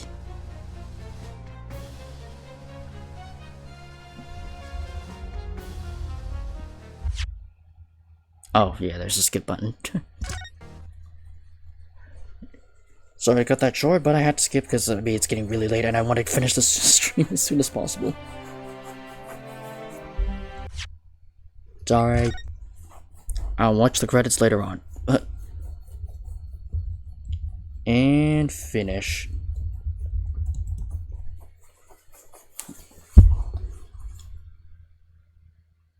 Yeah, because it's like 3:26 AM for me. I was not expecting to go this long. But I intended to see it through the end.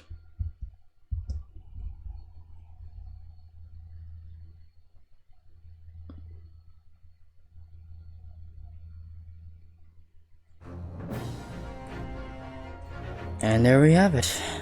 Oh my god. Well, thank you all for watching, and farewell for now. Man, what a peak game indeed, holy shit. What a way to end the series. And what a way to, debut my newly acquired Twitch affiliate status. And I see that everyone's already making good use of my emotes, so that's good. Well then, I'm glad this is a wonderful start to my journey as an affiliate in Twitch. And I wouldn't have done it for all the viewers who have contributed to my path to the affiliate. And well, I will continue streaming as always. And well, I guess I'm just going to try and figure out what the hell I'm going to stream after this game. I already have roughly an idea on what I'm going to stream after Ace Attorney. I mean, aside from Neon Divide Alternative, obviously, and that's still going until, well, I mean, I know there's going to be a break coming up after this month. So yeah.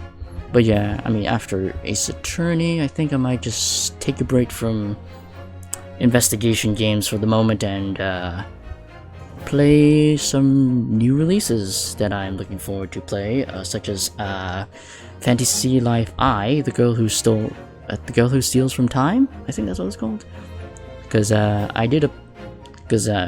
it's just a chill game that, well, it's kind of grindy, but not really grindy. It's more like it's fun. I played the original 3DS version it's just called Fantasy Life, and I did enjoy the experience. And given the fact that they released Fantasy Life I, which has a whole lot of improvements from the 3DS game, I'm looking forward to play that game.